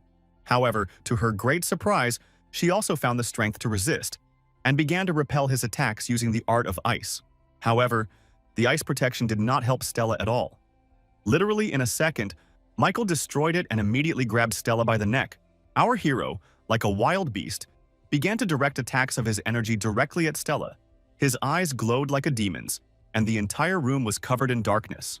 At that moment, Stella stopped resisting. She fully realized that Michael had truly reached the highest demon. Michael's energy in the room only grew, and Stella began to talk about how they really didn't have a chance to win from the start. Immediately after this, Michael, while still conscious, turned to Stella and asked who the Pleasure Palace was for. Having completely lost her strength and hope to do anything, Stella began to talk about what was, of course, for a higher demon. Michael began to say that she was saying everything correctly, but he noticed that for some reason her gaze had not changed at all. Michael began to approach her and talk about the difference between an ordinary killer and a maniac who uses his status to take people's lives. Stella began to turn to Michael and ask why a woman should live so miserably and uselessly in this world then. Michael began to address Stella and tell her that, first and foremost, she was not a woman but a martial arts master, and one of the strongest. At that moment, Stella seemed to have come to terms with her death. She began to turn to Michael and tell him to spare everyone else. This time, our hero Michael was in complete shock. He expected to hear everything, but he couldn't even begin to believe such words from Stella. He began to turn to Stella and ask why he needed to spare anyone here. Stella said that all the people in the palace were prisoners. Hearing these words, Michael seemed to lose touch with reality, because he never expected to hear exactly this from Stella. Stella explains that she was not born into a cult, and later Michael remembers Kate, who is clearly also of other bloodlines, not mountain blood. At this moment, Michael remembers that same girl and all the other children, realizing that it turns out that they were also kidnapped. They were taken as children. Our hero says that it is simply hard for him to believe this, because in that case the Pleasure Palace is simply a place similar to hell, and nothing more. Stella began to turn to Michael and say that she would do everything possible to break this cycle forever. She also talks about how Michael called them evil, but later asks who, if not for them, would have been able to go through all this torture and torment. Stella also asks Michael to refrain from making any offers of rescue, saying that he already knows what her answer will be. And he began to talk about how he was going to create a place where everyone would live happily and not break the commandments. He turns to Stella and declares that he is going to turn the blood demon cult into a cult of life and happiness called Min. Michael began to squeeze Stella's neck, and she turned to him and said that his ideas were very stupid because they did not coincide with reality at all. He tells her in response that he will do this even if he has to destroy the heavenly mountain. He will do anything for the sake of the goal. Stella, with a shocked face, began to say that Michael was really speaking completely seriously now. She did not understand why he was doing this. Michael turns to Stella and says that if she really wants to break the vicious cycle, then he will give her a chance. Michael extends his hand to Stella and says that if she believes in him, then he offers to leave the past relationship behind and move forward together. Stella turns to Michael and asks what will happen if she doesn't believe him, and his big idea to change the demon cult. And he raises a dark aura of gloom behind him and asks Stella if he could explain to her more clearly what he wants from her and how he will act. Stella tells Michael that she remembers the first time he came here and adds that his eyes are the same now as they were back then, on that day. Stella extends her hand to Michael and says that she will believe him and keep her promise this time. After which, Stella, with a smile on her face, begins to say that she, as the master of the highest pleasure palace, is glad to welcome Michael the leader. Meanwhile, information about this reaches Jessica and the others, who are still standing in place bound by Louis' aura. Louis says that this doesn't mean anything to the others yet, and with an eerie aura of fire, he declares that if they move, they will die. Jessica and everyone else can't understand why Louis's aura is affecting them so strongly, because they can't even move. Meanwhile, Silvers and Billy go up to the top floor, not understanding what is going on and saying that everything has been decided downstairs. At that moment, Jessica notices Billy and Silvers. She starts shouting at them and asking why they are here because she doesn't understand anything. However, what infuriates Jessica most is that the leader of the Forbidden Squad, Silvers, who is very dangerous, has come to the meeting here. Silvers says that there was a mistake, and Jessica shouts that apparently the Trading Palace is involved in all of this. Billy turns to Louis and says that the atmosphere here is very terrible, but he is more interested in where Michael is now. This question actually interests not only Billy, but also all the other girls around who do not understand what is going on upstairs. Meanwhile, up above, Stella turns to Billy and asks him if he could turn away. He says that of course he can. Billy turns away, and Stella says that he promised to free the Pleasure Palace, and Billy replies that he will do it as soon as he sees fit. Stella says that she will take a risk and trust Michael, but he is more worried about the sound he heard because it greatly embarrasses Michael. At that moment, Michael realizes what is happening. He starts turning around and screaming that the past him is dead, and he no longer wants this. However, when Michael turns around completely, he only notices Chair sitting on the bed, who, as it turns out, simply changed her clothes. Realizing this, Michael turned around and began to talk about how, according to Stella, he had been here before. She says that Michael apparently really did lose his memory, and begins to talk about the various rumors she heard about him. Michael responds by saying that these rumors are not far from the truth and asks if the charm technique had been used on him before. He talks about how on the 6th floor he met a girl named Kate, a foreigner, who used this technique on him. This information makes Stella angry. She says that Kate could not have done this because it is a forbidden technique. Stella replies that they had never used this technique on Michael before because he was already a pervert even without it. Immediately after, Michael asks to forget it and asks how Stella is connected with the Slaughterhouse Palace, because everyone who does not want to change will end badly. Stella tells Michael that the leader of the Slaughterhouse Palace is the Great Richard, and if Michael wants to change the cult, then he should get rid of him. Stella explains that Franklin, Richard, and one of the elders all want to become cult leaders, but each has different methods and desires. Although Michael is not happy about this, he understands that this is entirely expected, since opinions differed even within the Federation Union, and here even more so. However, Stella then declares that one of them does not really want to become a leader, but simply wants to wipe the cult off the face of the earth. Stella reveals that Richard is a simple psychopath, and the events of the story take us to the Slaughterhouse Palace. The events of our story show Richard himself chasing after different people near his palace in order to simply kill them. Stella describes Richard as a man who wants to turn the world into a kingdom of blood and murder, where there will be endless carnage and that's it. Meanwhile, the man in front of Richard, who was running away from him, begins to apologize sharply and ask for mercy, saying that he is not guilty. Richard asks the man if he wants to run some more, but in return he only asks to spare him, and even make him a simple slave. However, Richard tells him in response that this is all very boring, and he does not intend to live like this, after which he plunges the gun into the man. Immediately after, Richard addresses the man, saying that this would not have happened if he had not run away from the slaughterhouse. Richard leaves the man to die on the path and goes off somewhere with a wild aura, asking his assistants to remove the victim's body. Immediately after this event, the stories take us to the next day, showing the cult of Trade and Mozart lying on the floor. Lying on the floor, Mozart reads a letter from Silvers, which says that he has become close to Michael and will spend some time in his palace. Silvers also asks Mozart in the letter to send him some money and things so that he can better gain the trust of Michael and Louis. Having heard everything that is written in the letter, Mozart is very happy. He says that Silvers is simply an excellent agent. Meanwhile, Silvers and his squad are under Louis's brutal training in the small palace, as he has taken them under his command. Silvers also carries out all orders and tasks on an equal basis with his subordinates, but he cannot understand at all why he does this. However, the moment he turns around, Silvers also notices Nami, Stella's daughter, who is also training here, and he doesn't understand why she is here either. Last night after everything, Stella scolded her daughter Nami for everything she did, and allowed Louis to take her to training as well. Michael turned to Louis and asked why they needed Nami, and Louis replied that one of their men had asked him to save her life. Nami tells Silvers that she doesn't know what she's doing here and doesn't want to be here because she's already tired of all this training. Louis approaches Silvers and Nami with a request to reduce their talk, saying that although Michael trusts them, Louis does not trust them at all. Nami says that this is very rude communication, and Louis says that now she has to do another 50 handstands for talking. Louis goes ahead and says that Nami is a martial artist first and a woman second, so that's why. Time moved inexorably forward, and it took us to the evening. Louis tells his people that so be it, they can finish for today. Silver sits in wild shock from the first day. He cannot believe what is happening, and such a great warrior as he is doing the usual exercises. Billy, meanwhile, is also sitting there shocked. But he says that there is another problem. After finishing training, he does not feel a loss of strength. Silvers looks at his hands and says that Billy is right. He himself doesn't really feel anything, although he looks very tired. At that moment, Silvers realized that with the training from Louis, his body began to develop much more powerfully, and he does not feel tired, and this makes him very happy. It was at this moment that Silvers experienced what Michael had been waiting for. He became dependent on the small palace and training from Louis. Meanwhile, our hero Michael goes to the library to Lester's secret room, but not alone, this time with Stella.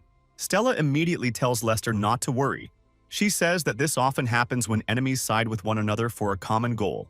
Lester greets Stella and says that, overall, he is glad to see her and completely agrees with her words because, in truth, this is often the case. However, despite this, a small argument ensues between Stella and Lester, but Michael immediately stops them. Michael says that many people know about his visit to Tella's pleasure palace, and they should deliberately spread good rumors about it. Lester and Stella immediately agree on what rumors should be spread, when and where, and Michael simply listens to them in silence. However, while they are talking about all this, Michael remembers that there is a problem. During the takeover of the pleasure palace, Louis killed Kate. He also knows that Kate's death has deeply upset Stella, so it's best not to mention it right away. Stella says that the slaughterhouse palace has not yet intervened because she fulfilled a request for them. Michael is surprised and learns about this request. Stella says that the slaughterhouse palace asked for help in the fight against the Federation, which began the extermination of the cult. Michael was very shocked to hear this. Michael is well aware that if this information turns out to be true, it means that the war between the Federation and the cult is just around the corner. He says that they urgently need to find out what the Federation is doing, because the Dragon Squad could be ahead of everyone. Lester is surprised by this idea from Michael and his words, but he also does not dare to argue with them because there is clearly some truth in it. Michael is holding back his shock very strongly, as if he had returned to the past. He understands that the Federation squad is very strong. Stella notices Michael's strong excitement and nerves. She turns to him and asks if he wants to tell them something. Michael starts screaming like a child that they should use more force against the Federation Union because they are very strong. Stella says there's no need to worry because even the master of the wrestling palace himself will be against them, which means there will be a lot of strength. Having learned this, Michael felt even worse, because from Stella, he learned that this man was simply sick in the head, and this could start a war. And he says that in this case, it would be worth going to their palace and finding out everything for ourselves in order to understand the situation better. Lester also informs Michael that the small palace will be very noisy for a while. Michael is surprised and asks why. Lester shows the paper and says that the others will not understand what changes have begun and will announce surveillance and many other factors. The advisor also says that he invited someone here, but Michael asks if this could spread rumors then. The old man says that he will keep a close eye on everything, and not a single ant will be able to hide from his gaze ever again. Stella also suggests moving the Pleasure Palace to Michael's Valley, but he says it's too early to do that. It would only attract unnecessary attention. However, in exchange, Michael allocated a separate building for Stella so that she could always come there, and she agreed to this. Michael stands up abruptly and asks that the rumors be spread very well and carefully, so that they cannot be distinguished from lies if anything happens. Michael also abruptly states that while Stella and Lester are busy with this, he will be busy getting rid of the other 7 palaces. Some time passes from that moment and the events of our story move on, taking us to the Palace of the Sword. The leader of the Sword Palace named John decides to do something, but his son tries his best to stop his father from this idea. John's son says everyone was hoping for Michael to change, but he recently spent 2 days in the Pleasure Palace again. John himself asks his son to stop saying all this already, adding that he says a lot of nonsense because it is very important now. However, even after this remark, John's son did not stop, but only continued. And at that moment, John himself raised a huge aura of energy. Immediately after that, having taken out his weapon, he turned to his son and repeated once again that he should stop and not say any more of this. John's son, Garp, declares that he is not going to stop there and does not care at all about his father's strength. John turns around abruptly and says that Garp is still just a boy who doesn't understand anything and is going to attack him strongly. However, Garp is certainly no slouch either, as he pulls out his weapon and stops his father's attack in a matter of seconds. Garp yells at his father and declares that he is not a child at all, but the leader of an extermination squad, and his word should mean something already. However, Garp's father clearly doesn't think so. He only gets angrier and says that Garp isn't worthy of blocking his attacks yet. Garp yells at his father and says that he doesn't feel sorry for Lilo, because just recently Michael spent 2 days in the Pleasure Palace. He yells at his father and says that he can't do this, at least for the sake of Lilo herself, who will only get worse from such a life. Lilo is Garp's sister, and he immediately remembers that she has suffered all her life as a girl in a swordsman's family, and that she never cares about anything. Garp yells at his father again, repeating over and over that he can't do this to his own daughter. However, Garp's father just ignores him, and he says that if his father can't do anything, then he himself will do everything for his sister.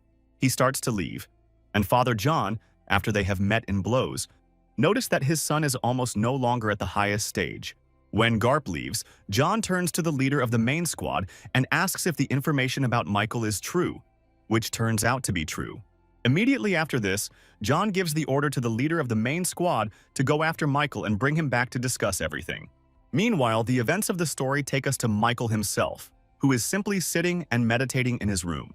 Afterwards, Michael looks out the window and realizes that his new tasks are talking to palaces that are created for war, and it will not be easy. Michael is also fully aware that he needs to keep the Slaughter Palace fighters away, as the war cannot be won with them. Our hero also notes that the elders should arrive, but they are nowhere to be seen, and he is also irritated by strange sounds coming from under the floor. Right at this moment of our hero's thoughts, people from the Palace of Swords began knocking on the gates of his small palace and demanding that he come out.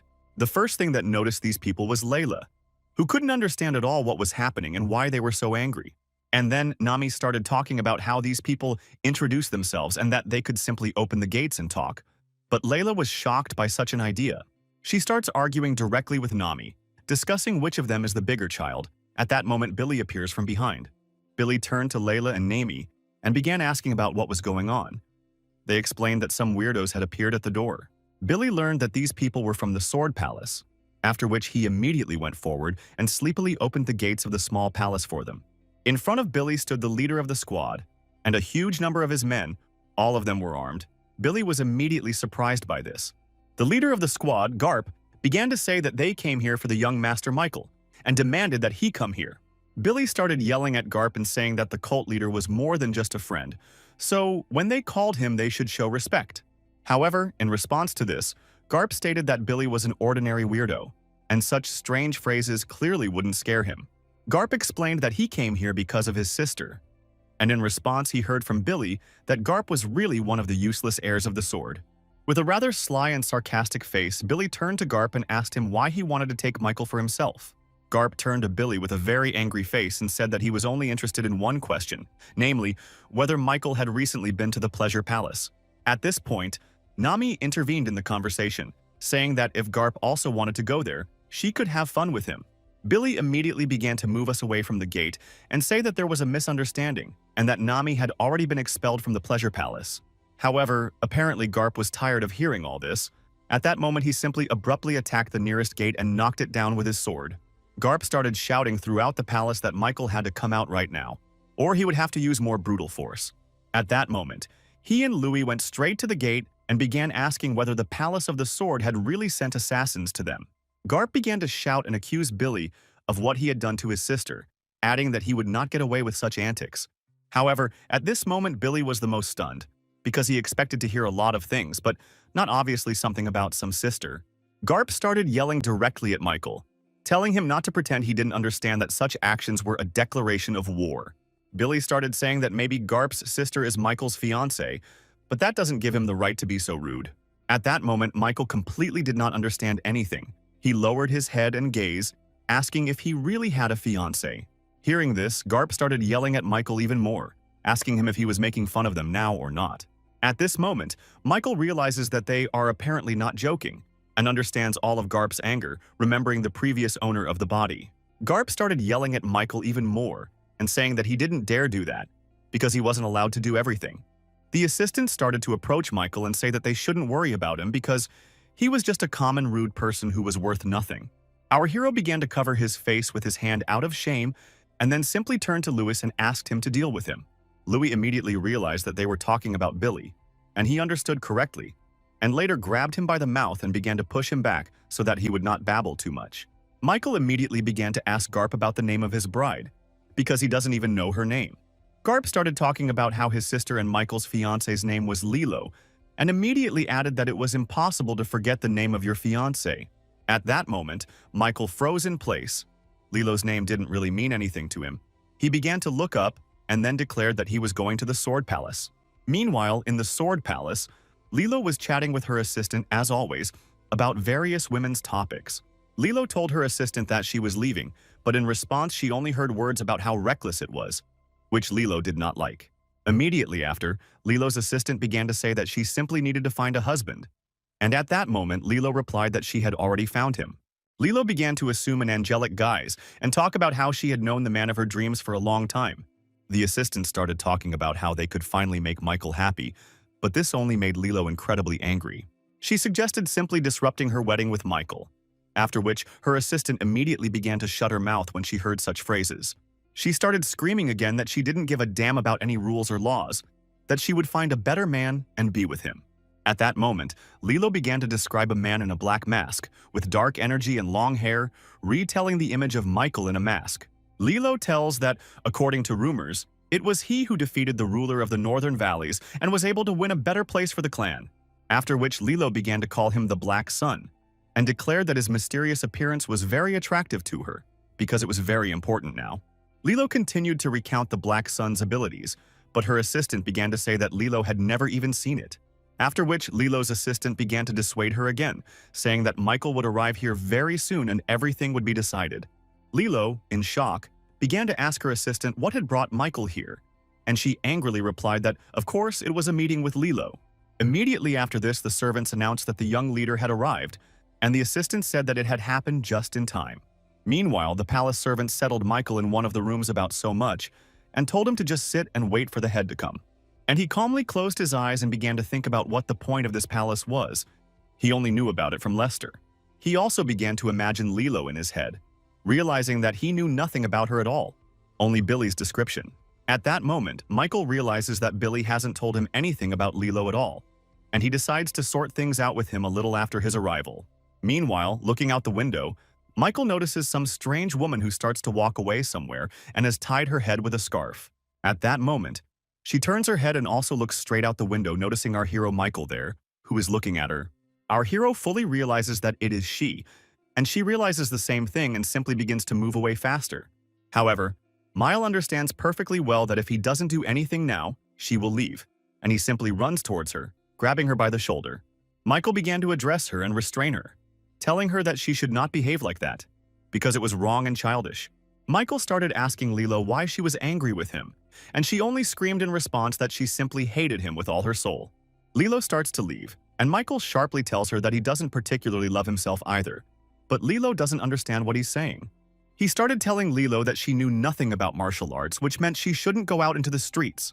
Michael also said that Lilo should live in his palace, but she asked why, and Michael sharply replied that that was where she belonged. This brought Lilo into a wild shock. She was very surprised by the words that Michael said, and she even blushed deeply from it. Lilo started asking Michael what the hell was going on, why she had to be with him again, and why he didn't feel hatred. Lilo started waving her hands and saying that Michael had apparently mastered the art of lovemaking and was now simply casting a spell on her. Lilo decides that she urgently needs to go to the settlement behind the palace, because that is where the Black Sun was last seen. At this moment, the very head of the Palace of Swords appears from behind and immediately begins to greet our hero. John immediately began to say that he heard about the changes in Michael after training, but he again lost his way and went to lust. Michael started looking at John and immediately understood why he was given such a nickname, because he really does look very powerful.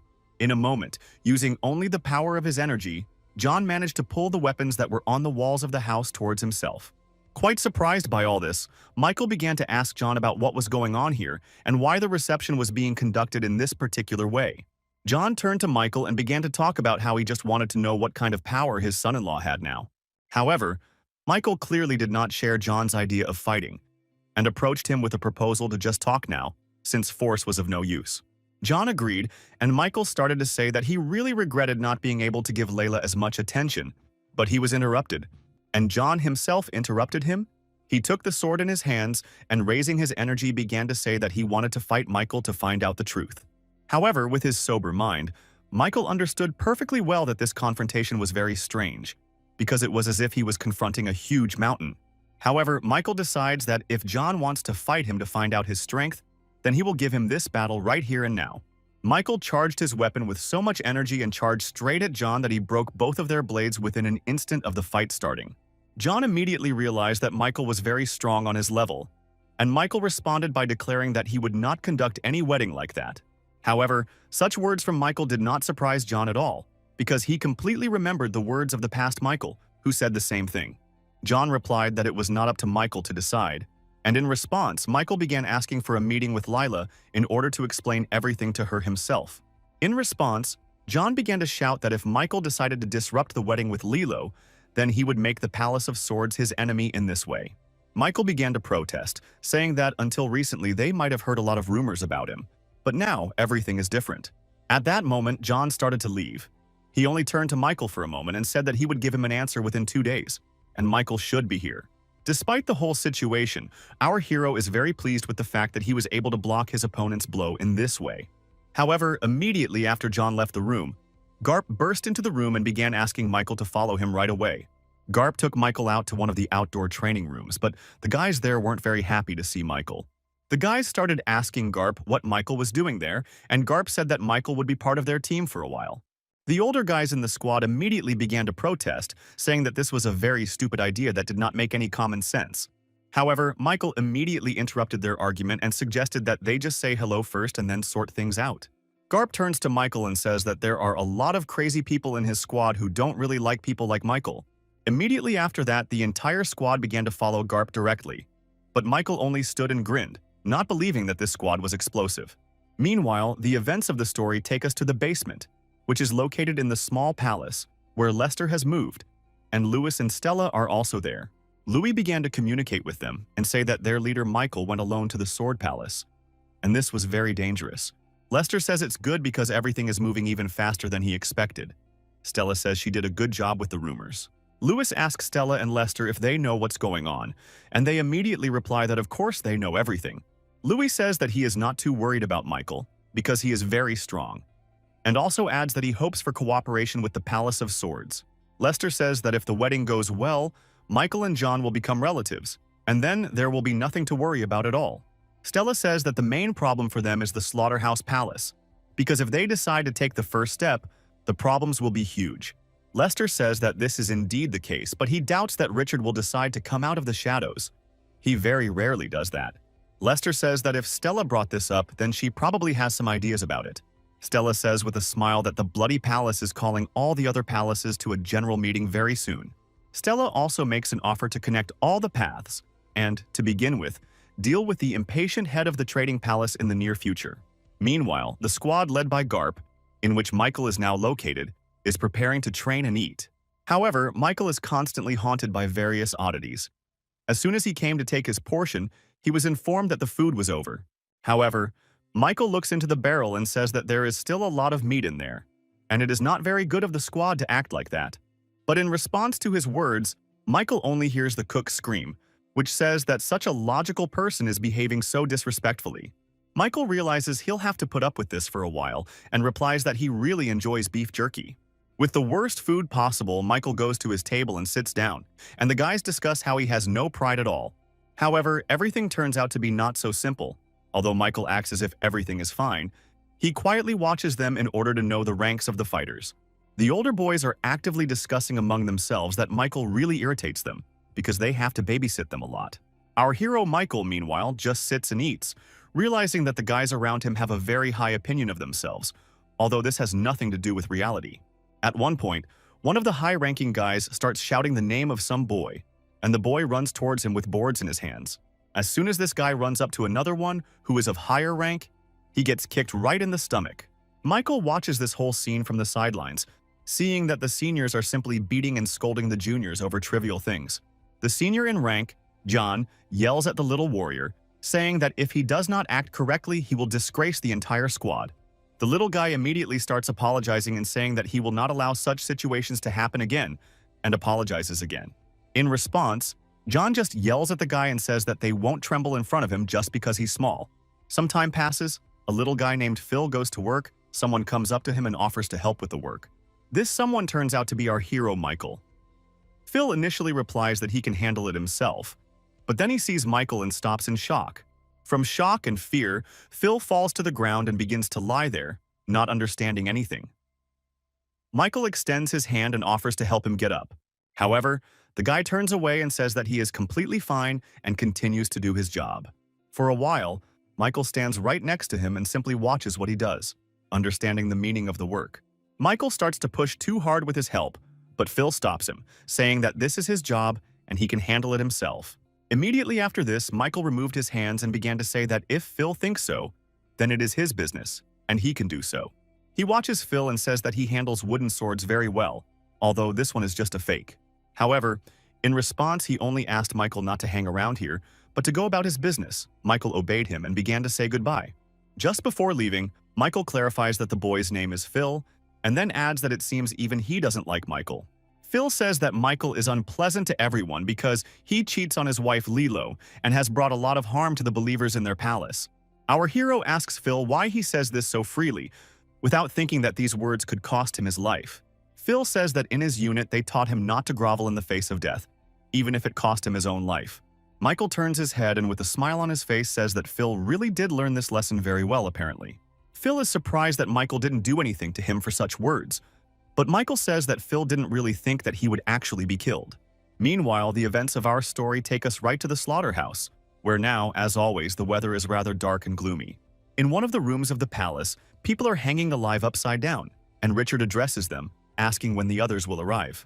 In response, some guy tells him that he will definitely pay for his sins, and sooner or later those who will deal with Richard will come. This guy also promises that the people who come will be very ruthless and will get rid of the entire blood cult. Richard responds by saying that he is glad to hear this guy's voice because he was about to kill everyone here, including him, while he was silent. The guy says that he couldn't even imagine that the master of the slaughterhouse would be an ordinary bloodthirsty child with a worthless life.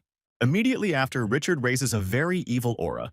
He turns to the guy and offers to take his life altogether in this case, after which Richard kills the guy, and Richard's assistant appears from behind, who reports that his master received a letter from the Palace of Blood. Richard turns around very angrily and asks his assistant if this letter is really worthy of him opening it. Using his blade technique, Richard cuts off the assistant's hand and tells him to get out with his letters. Immediately after this, Richard finally reads the letter and then turns to the guy on the rope and asks him not to die yet. The story returns to the Sword Palace, where the leader, John, is furious about Lilo disappearing somewhere in broad daylight. The chief assistant approaches John and asks if he should go and find Lilo in that case. However, John says that this is not so important, but what is more important is what Michael has, and then asks how he is doing. The main assistant reports that despite everything, Michael simply endures all the insults and so on addressed to him without showing anger. John turns his head away and cannot understand what is happening. He wonders if Michael has really lost his memory or is hiding himself. However, the main assistant asks John if he thinks Michael is capable of hiding his identity so well. However, literally a second after the assistant said this, John's sword was right next to his neck with the blade. John turned to his assistant and asked how Michael had managed to block such a blow when even his best men couldn't do it. Immediately after this, John begins to hide his sword and give his assistant the order to send an extermination squad to the Peak of Beauty. However, the assistant doesn't really understand this. He asks how he will then keep an eye on Michael if they have to leave. John turns his head and states that they will have to take Michael with them. John also says that maybe he will regain his memory there. Some time passes and the extermination squad from the Sword Palace is heading straight to that very mountain, the Peak of Beauty. Michael also goes there. On the way he talks to Phil, who tells him about the different fire squads in the cult. Phil also tells Michael about the troops they are fighting. Michael understands that these could be Federation troops. Phil says that everything is correct and explains that all the people in the Sword Squad have no relatives, which is why they love Lady Lilo so much. Michael replies that now everything has become clearer to him, because he knows why everyone here doesn't like him so much. It's because of his love for Lilo. A high-ranking guy, Ian, turns to Phil and says that since Phil lived here before, it is now on his shoulders to take care of Michael. Phil was very worried about this for some reason. He was sweating a little, but he did not disobey and said that of course he could handle everything. Michael turns to Phil in surprise and asks if he really lived here, but Phil replies that it is a part of the past that he does not remember. Michael tells Phil not to be shy because everyone here has a past that is somehow not connected to the clan and the cult. However, Michael and Phil's conversation is interrupted by the squad coming to some mini-graves right in the mountain with swords on top. Garp, as the leader of the squad, stops and begins to examine these graves, saying that it is very strange to see them here in this state. Michael asks Garp how he knew these were graves, and he replies that these people were victims of the fog and mist, which is at the Peak of Beauty. Michael turns to Garp and asks Garp if they really only call Phil that because he grew up around here. Garp says that there is truth in this, and Michael adds that this is not right, but in response, Garp says that everyone understands this, but they can't do anything. However, a moment later, Garp loses his temper and starts yelling directly at Michael and saying who he is to talk here, after which Garp starts yelling at Michael again, saying that he probably already forgot how he treated his sister. Michael responds by saying that just because he has problems with Garp's sister doesn't mean he should turn a blind eye to everything else. In response, Garp turns to Michael and says that their further journey will be very difficult, which surprises Michael. Garp asks Michael to stay where he is and wait for them to return, saying that he will not tell John about this so that there are no problems. Michael does not agree to this, and the squad sets off. Evening is already approaching and Garp announces that today they will spend the night in this cave. Michael also notices that the squad members are discussing among themselves that there was no food at all along the way, and they are guaranteed a couple of days of hunger. Jan asks Garp what they should do in this case, and he replies that there is not much choice and they will definitely have to starve for some time. Michael asks if this is really the only solution they have, saying that training hungry is complete nonsense. Garp replies that internal energy can be very helpful against hunger, and asks Michael if he really sat here without realizing it. The older guys ask Michael about his decision, and also say that since Garp ordered to sleep, it means that everyone should go to sleep. Michael responds by jumping into the nearest canyon, and Ian starts yelling at him to get out and stop messing around because there's nothing there. However, in response, Michael shouts that he has already managed to get something very tasty for them and shows a huge snake. Our hero takes it up and says that he can make a very tasty dinner, but the guys are just shocked and scared and run away.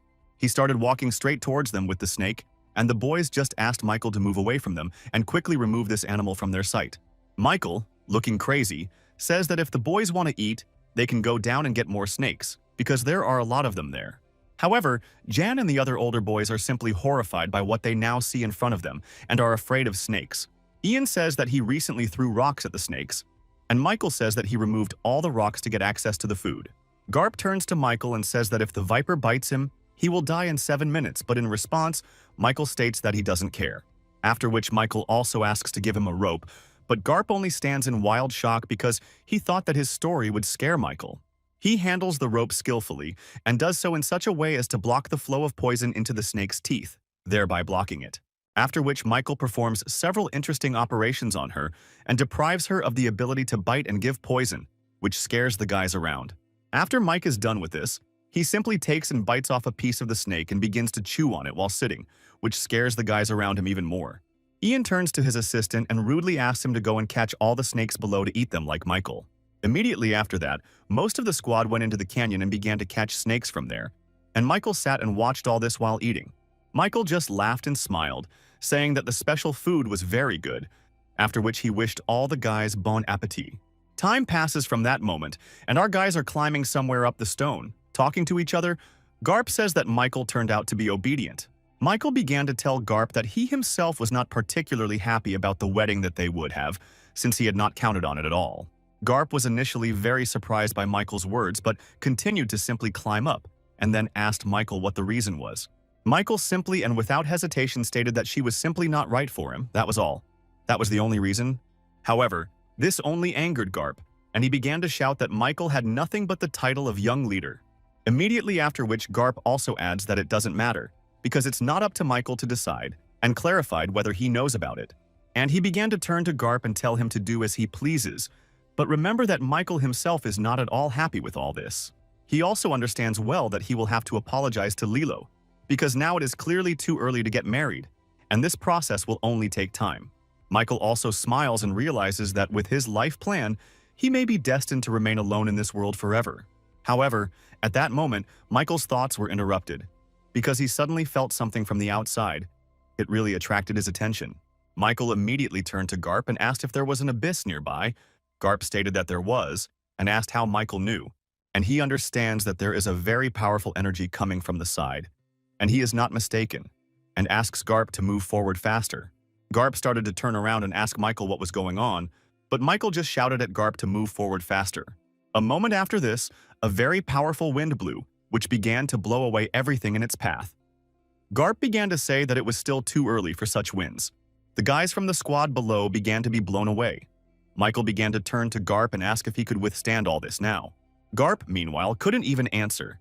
He clenched his teeth and held onto the mountain with all his strength to keep from falling, using only one hand.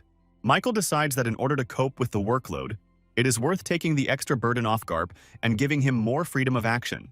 However, here Michael also discovers the second problem for them, namely that the rope is thin and will most likely break anyway. Michael realizes that they have only one way out of this situation. So he takes out his weapon and begins to cut the rope, shocking everyone below. Phil notices this and, in shock, he yells directly at Michael and asks if he really intends to abandon them all now. However, in response, Michael looks straight into Phil's eyes and smiles, which scares him, and then immediately cuts the rope that holds them. As expected, Michael's actions resulted in the boys falling down at a tremendous speed, and they were practically unable to hold on. They were all in complete shock. Phil tried to hold on to the rock so as not to fall down with all the other guys. Phil understands that he can't hold on any longer, and the guys below are already unconscious, and he himself doesn't want to die like that at all. However, at that moment, Phil suddenly notices that the rope has become taut, and they have stopped falling, and this gives him great hope. A sharp and incomprehensible fear gave way to shock as the rope began to rise higher, and someone was now standing and pulling our guys up. Phil remained conscious and decided to find out what was going on. He began to look sharply straight up, noticing a huge cloud of energy and sparks. As expected, it turned out to be our hero Michael. He was standing with a rope in his hands and looking down at the guys he was saving, realizing that he needed to be stronger. With a rather sarcastic and mocking smile, Michael turned to everyone he was pulling out and said that the terrible man had returned. Meanwhile, the rest of the guys from the squad, mostly the senior ranks, were still climbing up much higher than our team with Michael. One of the higher ranks noticed that he heard screams from below that were carried very clearly upwards. Immediately after that, Jan began to turn to this guy and ask about what he was still doing here if there was clearly danger with their leader down below. A guy named Scar understood that there were quite strong and powerful winds below, and they would only calm down within an hour, and that might be too late. Looking down, Scar also understood perfectly well that the fog was appearing very quickly, and a little more, and it would become many times denser than it was now. However, Scar also understood very well that they couldn't just throw themselves down because then they would definitely die, and he began to address the entire team. Addressing everyone, Scar stated that, unfortunately, they would have to wait it out for now. Ian did not approve of his decision. Ian began to insist that they had to help Garp and the others because he would have survived alone. But when there were 5 people with him, it was practically impossible. Scar was silent in response, and Jan insisted that there was still darkness ahead, and if they didn't help now, they would clearly be corpses soon. This time, Scar also remained silent, after which Ian decided that this could not continue and jumped down, saying that then he would do everything alone. Scar began to address the squad and say that they had a new goal now, namely to save everyone and ensure the life of the entire squad. After which, Scar and the others cut their ropes, and Scar gave the order to find everyone, search every corner and bring them in alive. Meanwhile, Michael and the others were climbing up the cliff at a slow pace, the fog becoming a problem as it obscured everything. Michael began to tell Phil that for the first time he felt his eyes so pathetic and useless, not seeing through this usual fog. Phil began to turn to Michael and ask him what they should do, because if they got caught in the peak of this smoke, it was unlikely that they would come out alive. Michael started to turn to Phil and say that he was flying along the rocks very well, even without the help of a rope, adding that it was strange. Phil started scratching the back of his head and saying that he didn't think it was necessary to show this to everyone, because it wasn't at all necessary. Michael realizes that Phil has been bullied by everyone for living at the peak of beauty, and now he doesn't want to show off his mountain skills. Phil started to approach Michael and ask him about the fact that he was also hiding his abilities, and this surprised Michael a little. Michael began to lightly beat Phil and say that his high level of skill in using the art of the demon now does not matter at all. Michael began to explain to Phil that of course he could use force to make all people obey him, but that would be a problem. Phil began to say that he did not understand this at all, because strength was all that was needed in such a case, and nothing else would be useful. At that moment, Michael suddenly enveloped himself in a powerful energy and began to tell Phil that he was hiding his true abilities from his partners. Michael began to talk about how, although he had already given birth to the cult of Min, which had a great future, they still had room to grow. Meanwhile, the guys from the squad are still descending the mountains and trying to find their leader Garp among all these clouds. All the guys around are really hoping that Garp is still alive, and in the meantime, Garp himself is crawling up the rocks, coping with everything. However, our hero Michael in the meantime decides that it's time to change the situation a little. He reaches out and begins to use his abilities. Our hero at that moment began to do very abrupt but apparently correct things, namely, directing his flow of energy upward. Oddly enough, Garp was the first to notice this. And then all the guys around noticed the powerful energy rising upward. Oscar was one of the first to notice the impact of this energy, as he immediately noticed that the fog began to quickly disappear after it. Literally a minute after Michael used his vast reserves of energy with great force, the fog simply dissipated.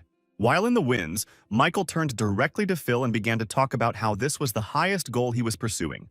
Sometime later, our guys are the first to climb right to the peak of beauty, where they are met by a beautiful house. Michael stands there, quite surprised, and then begins to talk about how someone clearly lived here before. This place is very interesting. Michael orders Phil to wait for him here at the entrance, and he himself begins to walk towards the bridge and this house, which greatly surprises Phil. He immediately began to say that it all seemed very strange to him, starting with the density of the air and the artificial smoke. As soon as the smoke engulfed them along the way, Michael immediately felt a familiar sensation and only now realized that this was also an enchantment technique. Realizing all this, Michael headed straight to the house. But when he entered it, he realized with shock that the house was completely abandoned and had been for a long time. However, at that moment, something caught Michael's attention. It was a large inscription right on the wall. It was about uninterrupted constancy. Michael was immediately shocked to realize the handwriting it was written in. It was clearly identical to the one in the hallway of his training. Phil, meanwhile, tried to bring the rest of the squad to their senses, telling them that Michael turned out to be a wonderful person. However, looking from this huge mountain, Phil thinks about how the other guys are doing, whether they are alive, and what he thinks about them. And right at this moment of Phil's thoughts, suddenly someone's large hand appears from behind the mountain and grabs upwards. A second later, the whole body appears. It turned out to be the squad leader, Garp, who easily climbed up. Phil began to extend his hand to him and help him climb up, glad that their group leader had also been able to survive this ordeal. Only after climbing up did Garp start asking if Michael had really died after saving them, which really surprised Phil with such a question. Phil immediately began to happily say that no, Michael was alive, and added that he went to that house, after which he immediately pointed to the house itself. Garp started talking about how he was very worried because this place was not ordinary. Phil adds that Michael said basically the same thing. However, Garp said that he had been here dozens of times, but he did not know about such places and had never even heard of them. Phil began to say that, fortunately, there was no reason to worry, since the rest of the squad was most likely already on their way home.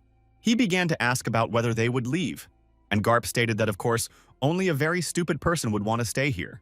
However, at the moment, Garp's predictions do not come true because Jan also rises up, who is clearly happy to see Garp safe. Jan began to say that they hurried after the leader, and immediately after his words, the rest of the high-ranking guys began to rise to the top. Immediately after that, all the other members of the squad began to climb up and immediately ask Garp about this place and the house that stood nearby. Oscar and his men also climbed onto the rock and were also glad to see Garp safe and sound, while Garp only looked at them in surprise. Immediately after this, absolutely all the guys stood up, stood in line, and crossing their arms declared that all members of the squad were assembled. Michael looked at these words in the house and could not understand what they meant or what the philosophy was, especially knowing who could have written them.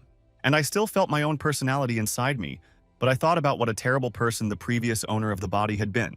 Immediately after this, Michael decided to collect all the records that were there and get rid of them immediately, before others saw them.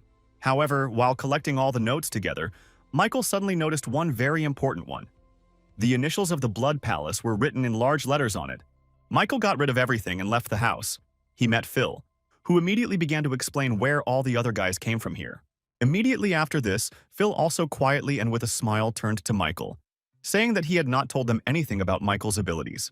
Michael began to observe the members of the squad, and he was filled with joy because everyone in the cult was very friendly with each other and stood up for each other. He began to smile and understand that it would be good if these guys continued to laugh heartily because they deserved it. However, at that moment, Garp approached our hero and began asking Michael why he did all this. Michael did not immediately understand what he was talking about. Garp began to talk about how Michael had saved many of the squad members, and Michael began to explain his actions as a huge responsibility as a young leader. However, in response, Garp began to remind Michael of how he used to communicate with his sister, which greatly caused Michael anger and irritation. However, despite this, all the guys in the squad began to highly praise Michael and say that now they look at him differently. Ian and Scar acknowledged what Michael had done, but they still did not love him and said they would not help anyway. However, looking at them all, Michael immediately began to understand in his head that despite all the difficulties, they were clearly able to become closer. Time passed very quickly. The boys decided not to go down home today, but to wait until the morning and went to sleep right on the floor in this house. Only one person, Phil, did not go to sleep.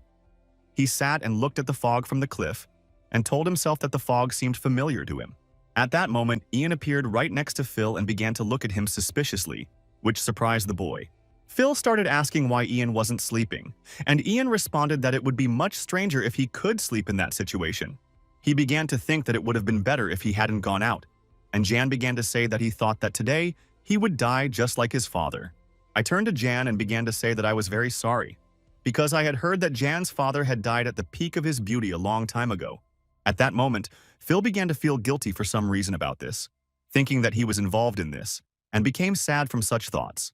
Jan, although with a little anger, began to turn to Phil and tell him to throw all these thoughts out of his head. He doesn't blame him. Phil started telling Ian that he really wanted to get out of there alive, and Ian asked Phil how he saw that picture. In response, Phil tried to say something, but decided to remain silent, thinking in his head that Michael would definitely help them if anything happened. Ian began to tell Phil that in fact, many people do not sleep, and are also very worried that they might die tomorrow, and are afraid to go down. Phil started asking why they didn't talk about it, and Ian explained that they were just ashamed and began to get to his feet. Ian started to leave and asked Phil not to follow him, and also not to think about it all and not to tell anyone, so as not to spoil the atmosphere. And also looking into Phil's eyes, he asked him not to sit there any longer, but to go to bed too. Phil realized that it was really hard for him to understand Ian. However, little Phil did not want to sleep at all, and he decided to go on reconnaissance in order to examine the area and everything that was there. Phil just stood there for a moment and looked ahead. He began to squint and seemed to be thinking about something while looking ahead. At that moment, Phil suddenly saw someone's silhouette in the fog. It was a half-man, half-monster, who was looking at Phil with red eyes and a body.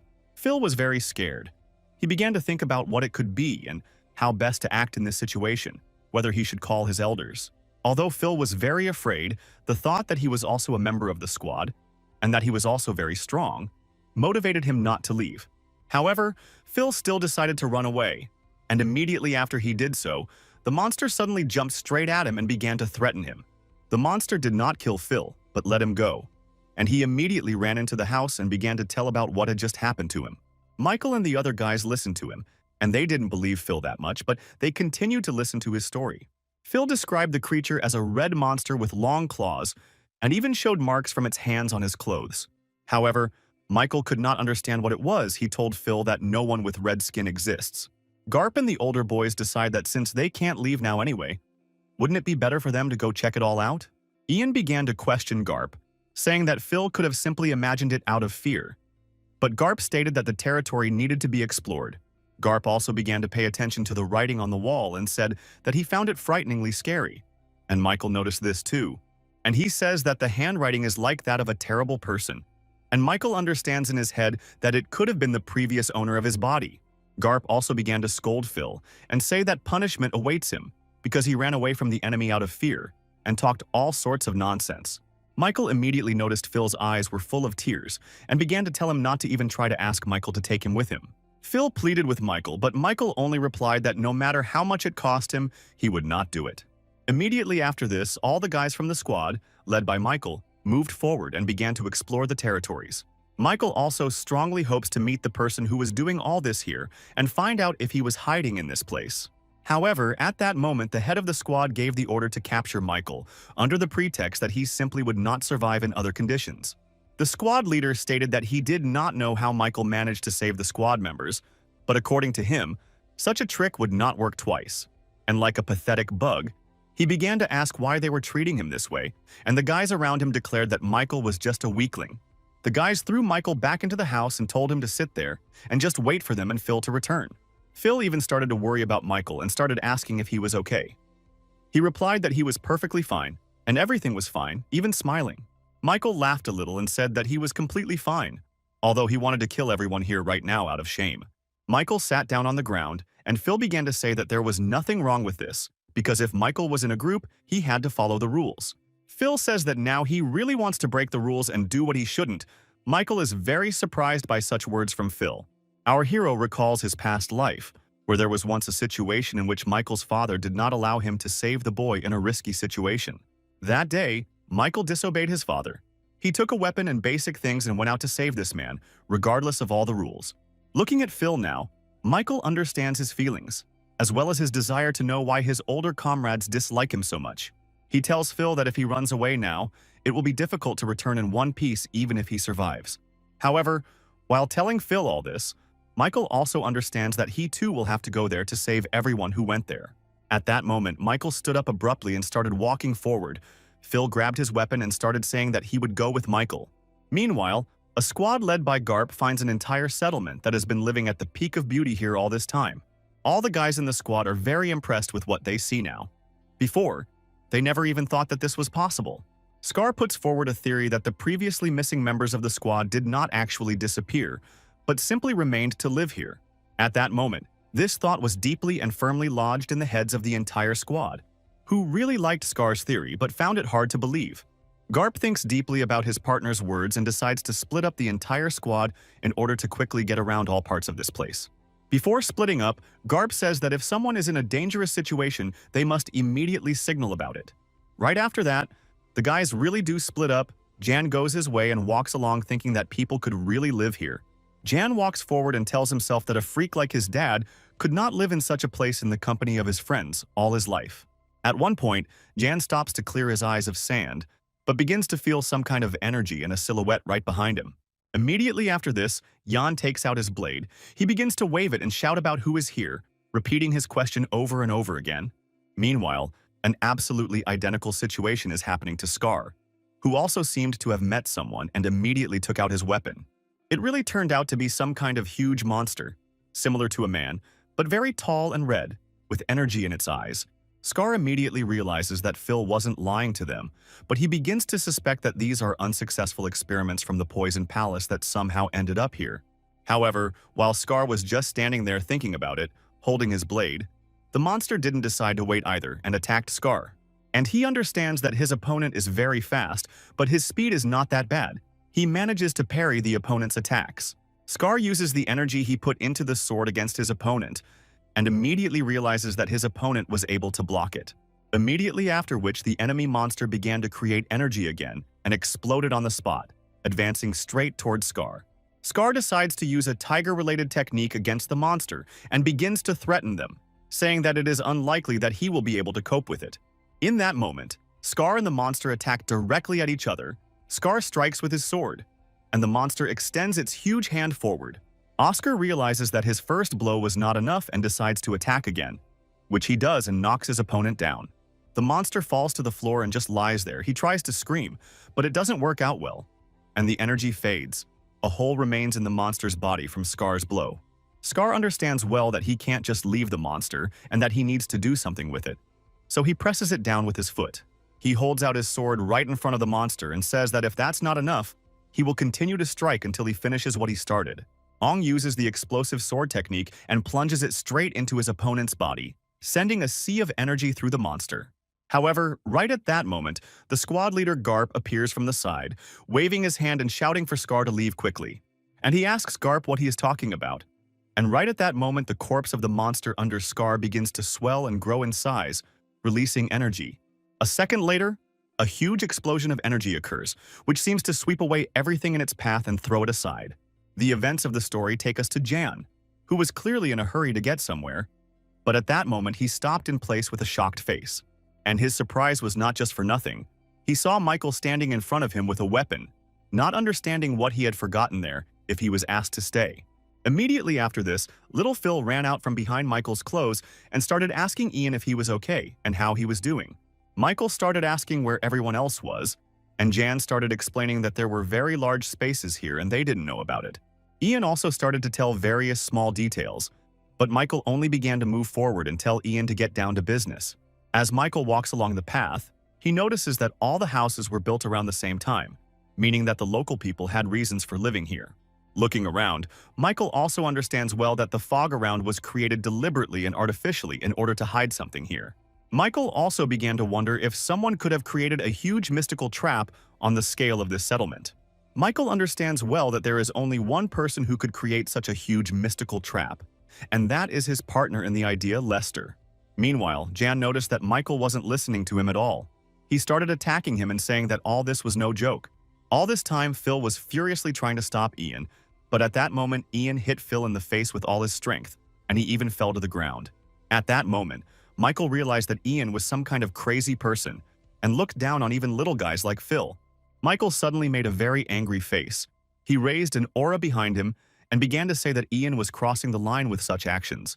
With a dissatisfied look on his face, Ian asked Michael to repeat the action.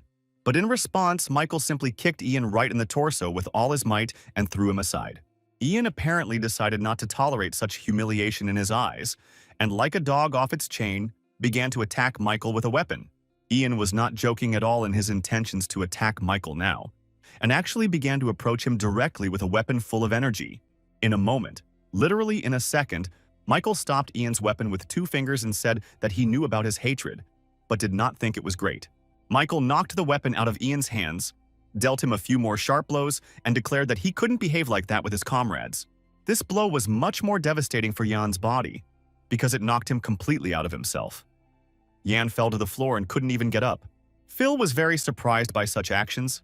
He understood little, but began to run up to Ian and offer his help to him. After some time, Ian comes to his senses and becomes more adequate. Michael begins to explain his guesses to him, and Ian tells Scar's theory. Jan also talks about the fact that the problem is not only in the missing warriors, but also in those who went to save them, several detachments. At this point, Phil intervenes in their dialogue, saying that he might be wrong, but it seems to him that there is something on the village server. In response, Ian starts yelling at Phil again, saying that he clearly has no way of knowing about all this, and Phil says that this is just his feeling. After a short pause of silence, Phil abruptly says that he has the complete feeling that he lived on the village server. While everything was going well for our hero, Phil and Ian, the rest of the squad were actively fighting and had already accepted their death today in this place. However, at that moment they finally came to meet them. It turned out to be our guys. Jan flew into the fight and began to deal with the monsters. But even when the squad began to confront the monsters in groups of several people, it was still not easy, because they did not give up. Ian asks his partner to step back and says that he can deal with them himself now with the help of very powerful attacks. And he deliberately gives the monsters time to attack. And at the moment when they rush forward and attack, he activates his weapons and strikes. However, at that moment, many of the monsters simply fall to the ground, and our hero Michael appears nearby. The fat guy started pointing to Jan, who was still fighting, and started telling the young leader to leave immediately. At that moment, Michael and the fat man notice that the monsters have wounded Ian several times. The fat man asks Michael to call the rest of the squad. However, our hero Michael had a completely different view of the whole situation around him. He turned to Ian and asked if he needed his help. Ian was stubborn as always. He continued to simply fight the monsters, but afterward he asked Michael if he really was going to continue to just watch. This answer from John became like a trigger for Michael, after which he suddenly jumped up and began to cover his body with energy. Garp appeared, flew straight into the monster at high speed and began cutting it with his weapon, which turned out to be quite successful. Next to Garp was Scar, who fortunately was saved after the previous battle with a huge explosion of energy. However, even though everything ended well, Scar still replayed the moments from that fight in his head and couldn't understand what happened. That time, Garp really saved Scar. He managed to jump and remove his body, and then told him that when he hits the monster's head, it explodes. Scar began to ask Garp if he thought the master of the Poison Palace knew about all these features in monsters, because it is very dangerous. Looking at all the monster corpses, Garp says that it doesn't matter now. The most important question is whether they are the missing squad members. Scar assured that he was sure that it was not them, but it was clear that he was tormented by doubts about his own words. Scar and Garp walk forward. Scar says that he didn't expect to see monsters here at all. Garp says that it was his mistake. However, at that moment, the dialogue between Garp and Scar is interrupted. They both began to feel the energy of someone, very powerful from the outside. Instead of wasting time and thinking, they decided to go there together and see for themselves what was going on.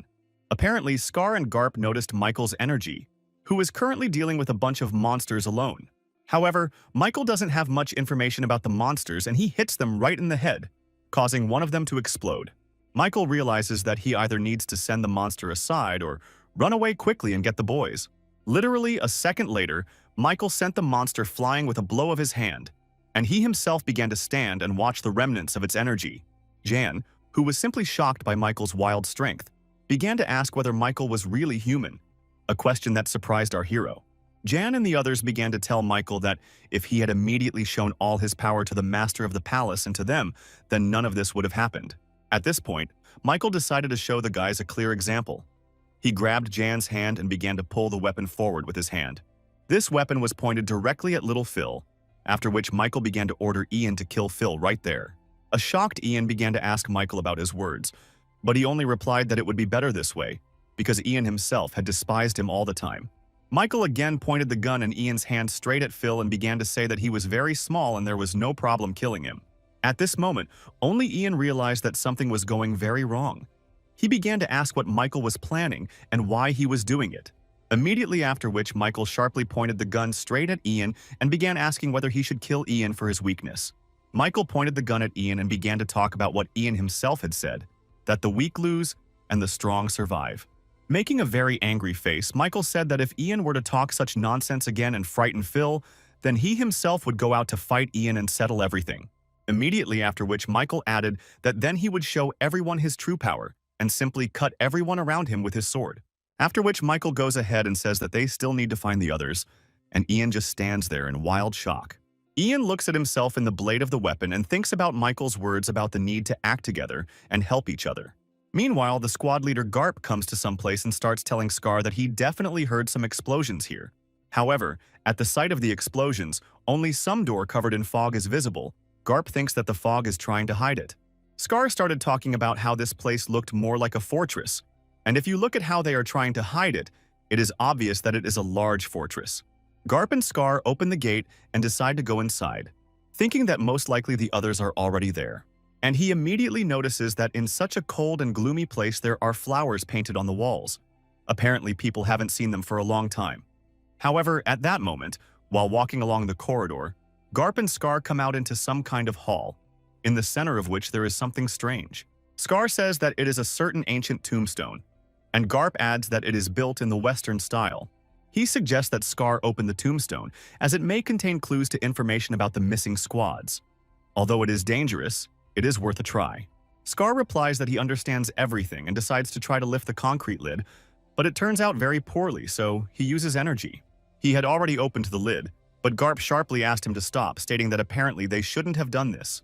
Garp points Scar forward, and right in front of them is a crowd of monsters, which is clearly aggressively disposed towards our guys. There are a lot of monsters in this crowd. All of them are quite aggressive towards our guys, which is why Scar and Garp immediately grab their weapons. Scar immediately understands that now he will have to use a lot of force against them. Since there are a lot of them, he uses a Tiger Energy Strike. However, this blow turns out to be very little. It only slightly restrains the monsters, but does not even injure them. Scar asks Garp what they should do. Garp tells Scar that they can't even kill them properly because if they do, there will be an explosion and everything in the building will blow up. He also began to tell Scar to collect his thoughts and attack confidently, since they clearly couldn't touch their heads. But they needed to win. Scar stated that he understood everything and began to fight back against the monsters together with Garp, although the guy's situation was very dire because they were at a dead end. And he started talking about how he would hold off all the monsters and take them on himself, while Oscar had to get out and run back. Garp also asks Scar after he gets out to find the other squad members, but Scar asks Garp not to joke like that anymore. Scar stands back to back with Garp during the fight and states that he will not abandon Garp, causing Garp to call Scar stubborn. He says that Garp's orders are very stupid, and after that Garp gives the order to pave the way to the exit. Immediately after this, Garp and Scar use a shared sword technique that allows them to deal a massive energy attack. Scar and Garp began to attack their opponents again and again, attacking them harder and harder each time. At that moment, Garp and Scar began to lose to the monsters, but their partner Tim with red hair appeared from above and flew into the battle. Phil stood up for the boys against the monsters side by side and started saying that he couldn't believe they let themselves be driven into a corner. Garp ordered Tim to make a retreat, and he began to make a retreat with 2 weapons at his sides while they defended the sides. Garp gives the order to use survival strategies. Everyone needs to conserve their strength and strike the enemy to hold them back. Some time passes, our guys dealt with the monsters and called it a complete nightmare because it was very difficult. However, before the guys had time to fully sort out all the problems, a new one had already appeared right in front of them. Scar was the first to notice it. Scar pointed the guys forward, and they all noticed some kind of monster. As if in clothes, he began to fly up holding the lid of the tombstone.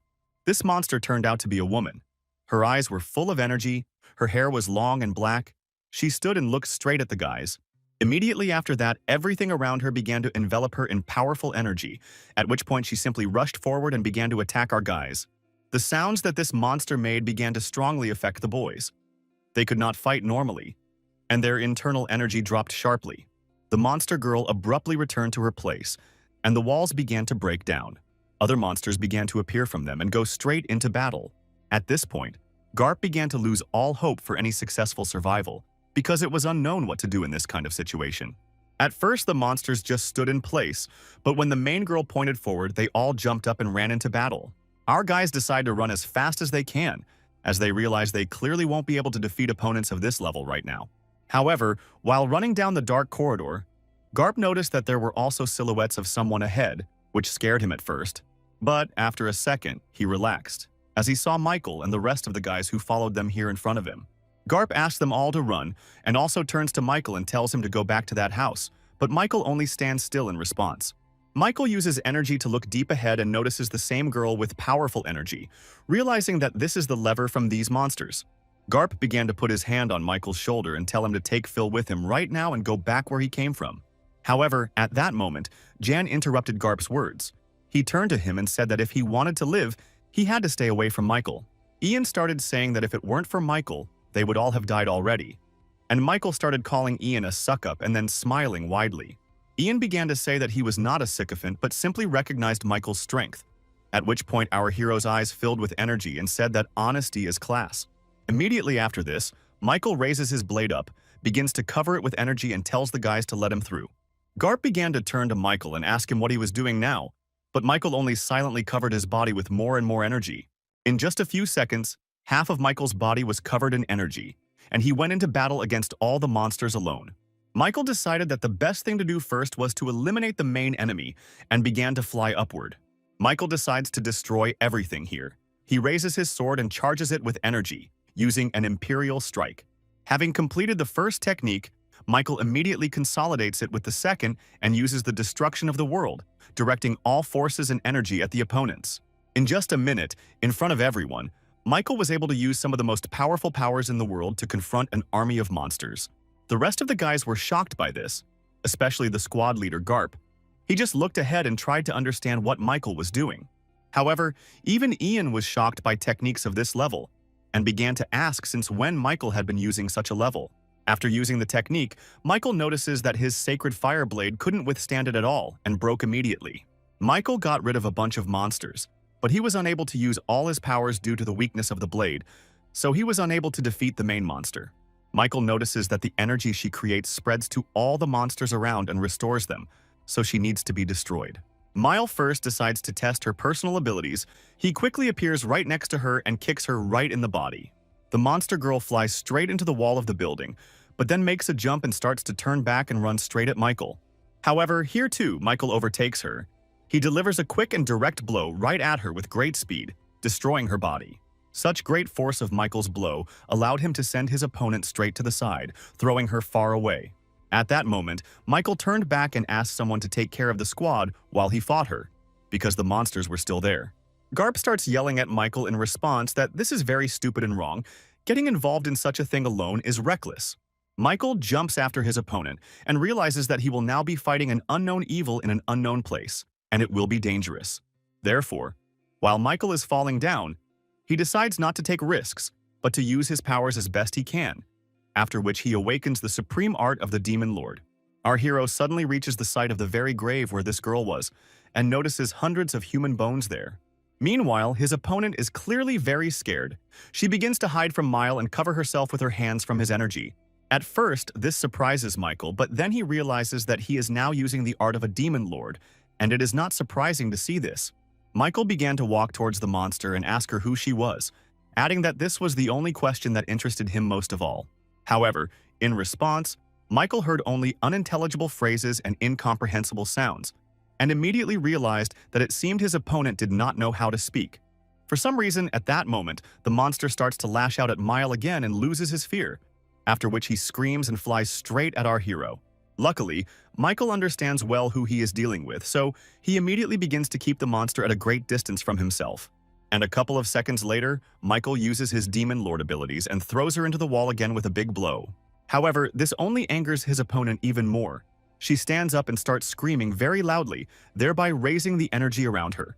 Michael watches all of this and notices that immediately after using her energy, these red monsters begin to crawl out of the ground. He understands very well that she creates them with her voice, and then immediately notices that they begin to explode one after another. And he begins to think that this is just some kind of madness. If she controls them all, then she gives each one a separate order. A huge number of explosions begin. They do not affect Michael, but he decides that such a dangerous monster must be destroyed. Immediately after, Michael raises a huge amount of his energy and also absorbs the fire energy of the swords for greater power. The monster, of course, notices this and decides to start screaming even louder again in order to summon more of his servants and fight Michael.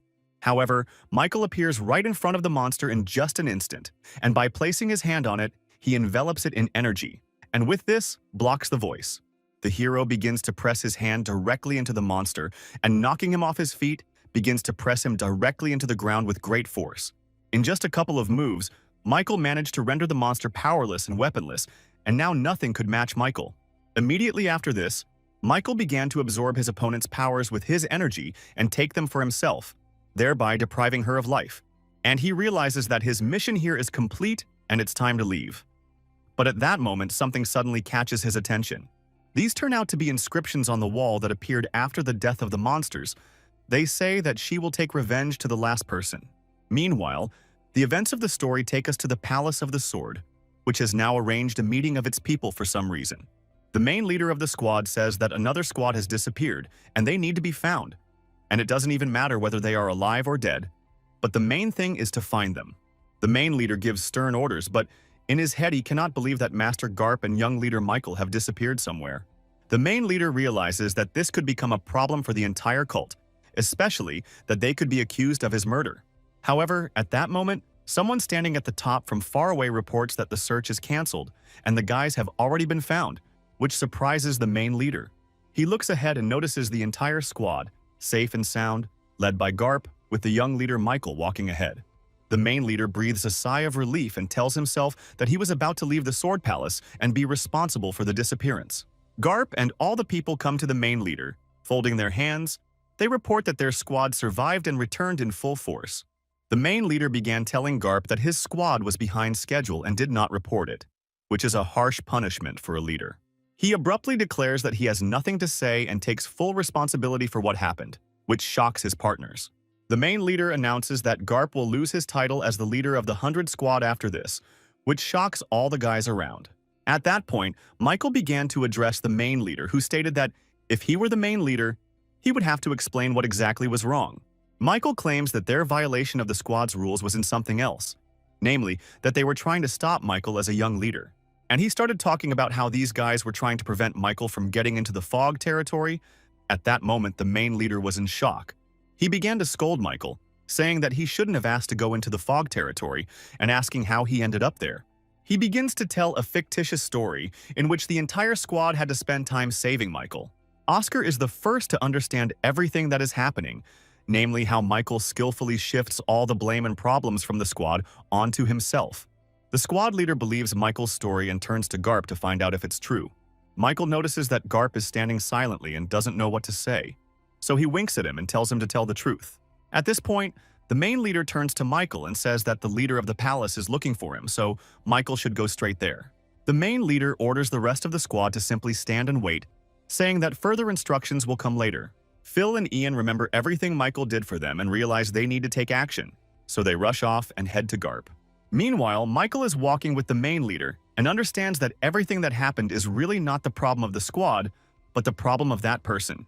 Michael understands perfectly well that if you put all the facts together, it becomes obvious who was involved in creating the Peak of Beauty and the monsters there. Michael also understands well that the problem may lie in the person who sent them to this Peak of Beauty, and he enters the room of the leader of the Sword Palace. John immediately opens his eyes, looks at Michael and asks him how he felt about the Great Peak of Beauty and whether he liked it. Michael began to take the weapon from John's wall and ask why he was so worried about it, since in Michael's opinion, John wanted him dead. John began asking Michael about what he saw there, and he responded by saying that if John was so interested, he could go there himself and take a look. Immediately after these words, Michael turns to John again and asks if there are things at the Peak of Beauty that he should not see. John began to ask Michael whether it was he who went into the fog zone, and John greatly puzzled Michael with this question. Michael realizes that John knows something big and begins asking him if he knows about Michael's previous visits to the Peak of Beauty. John stood up and told Michael that it seemed like his memory had not been restored, which surprised Michael greatly at the moment. Afterwards, he turned to Michael and asked him to come back another time, adding that while he didn't remember anything, they had nothing else to talk about. Michael, with a rather wild look in his eyes, says that his patience is running out and he wants to hear an answer right here and now. In response, John takes out his weapon, raises his powerful aura, and says that a warrior who wants to know the answer must earn it. Michael had completely decided in his mind that if John was behind what happened at the Peak of Beauty, then he was no longer the father of his bride. And realizing that in this case John is a demon who sows chaos, he turns to him and asks about his words about service. At that moment, Michael suddenly begins to raise a huge aura of his energy and ask John what he knows about him. Immediately after which our hero Michael, with a smile and energy in his eyes, says that he is the supreme demon lord in art. Michael starts to rush towards John, who starts shouting back that it's simply impossible. Within just a few seconds, Michael obscures everything around him with his energy and duels with John with swords. John also uses the power of his energy, but it is much less, and John himself is much weaker than our hero now. Michael again notices one of the best swords breaking from the energy of the Supreme Demon Lord, realizing his power. At that moment, Michael tells John that for an equal fight he will borrow his weapons for a short time, and pulls all the swords towards himself.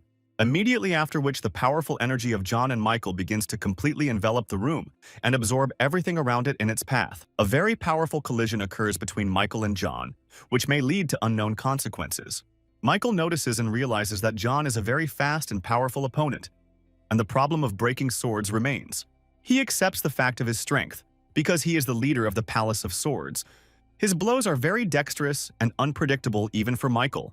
However, this only motivates our hero to fight further and confront the enemy, raising more forces.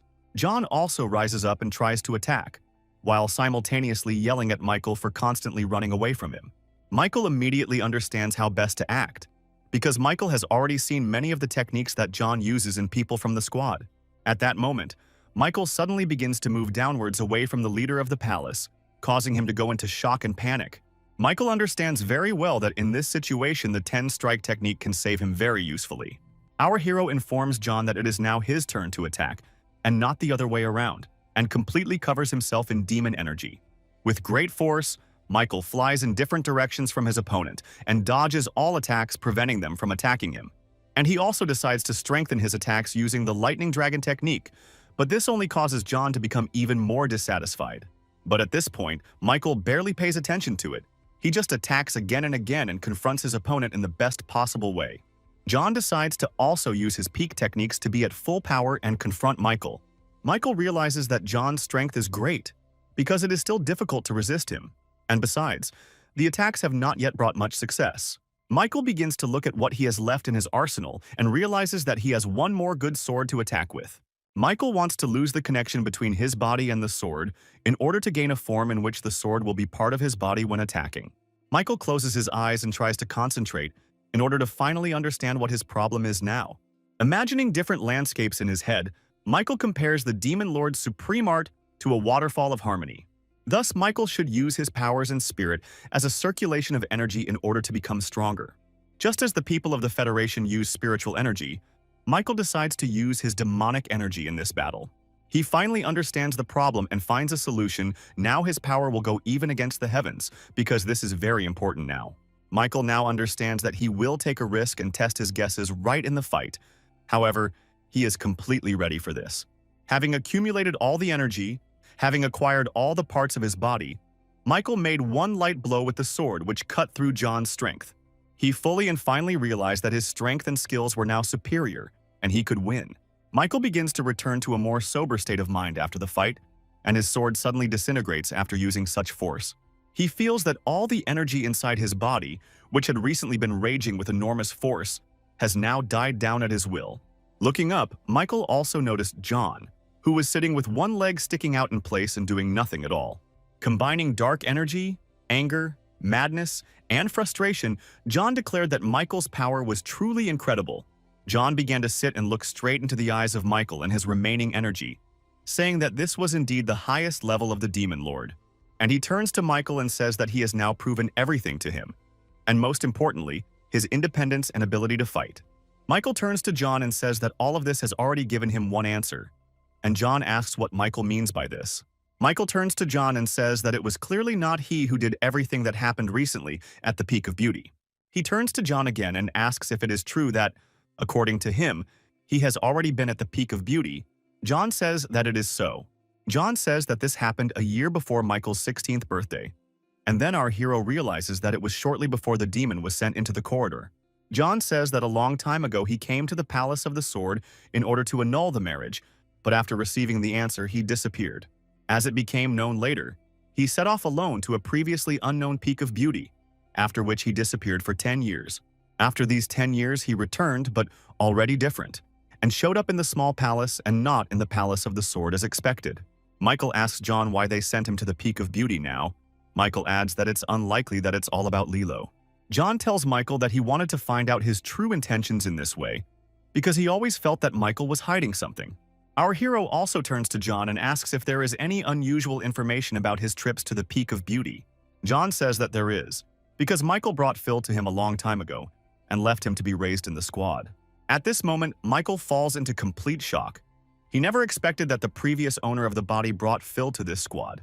Before leaving, John asks Michael what he intends to do with the wedding, and he replies that he doesn't really have any other choice.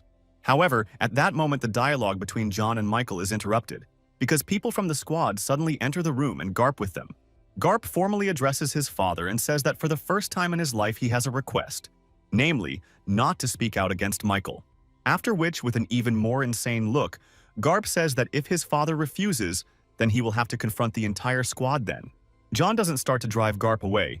He turns to him and asks Garp how he taught him to behave when he wants something. He turns to his men from the squad and orders them all to immediately raise their weapons and be ready for battle.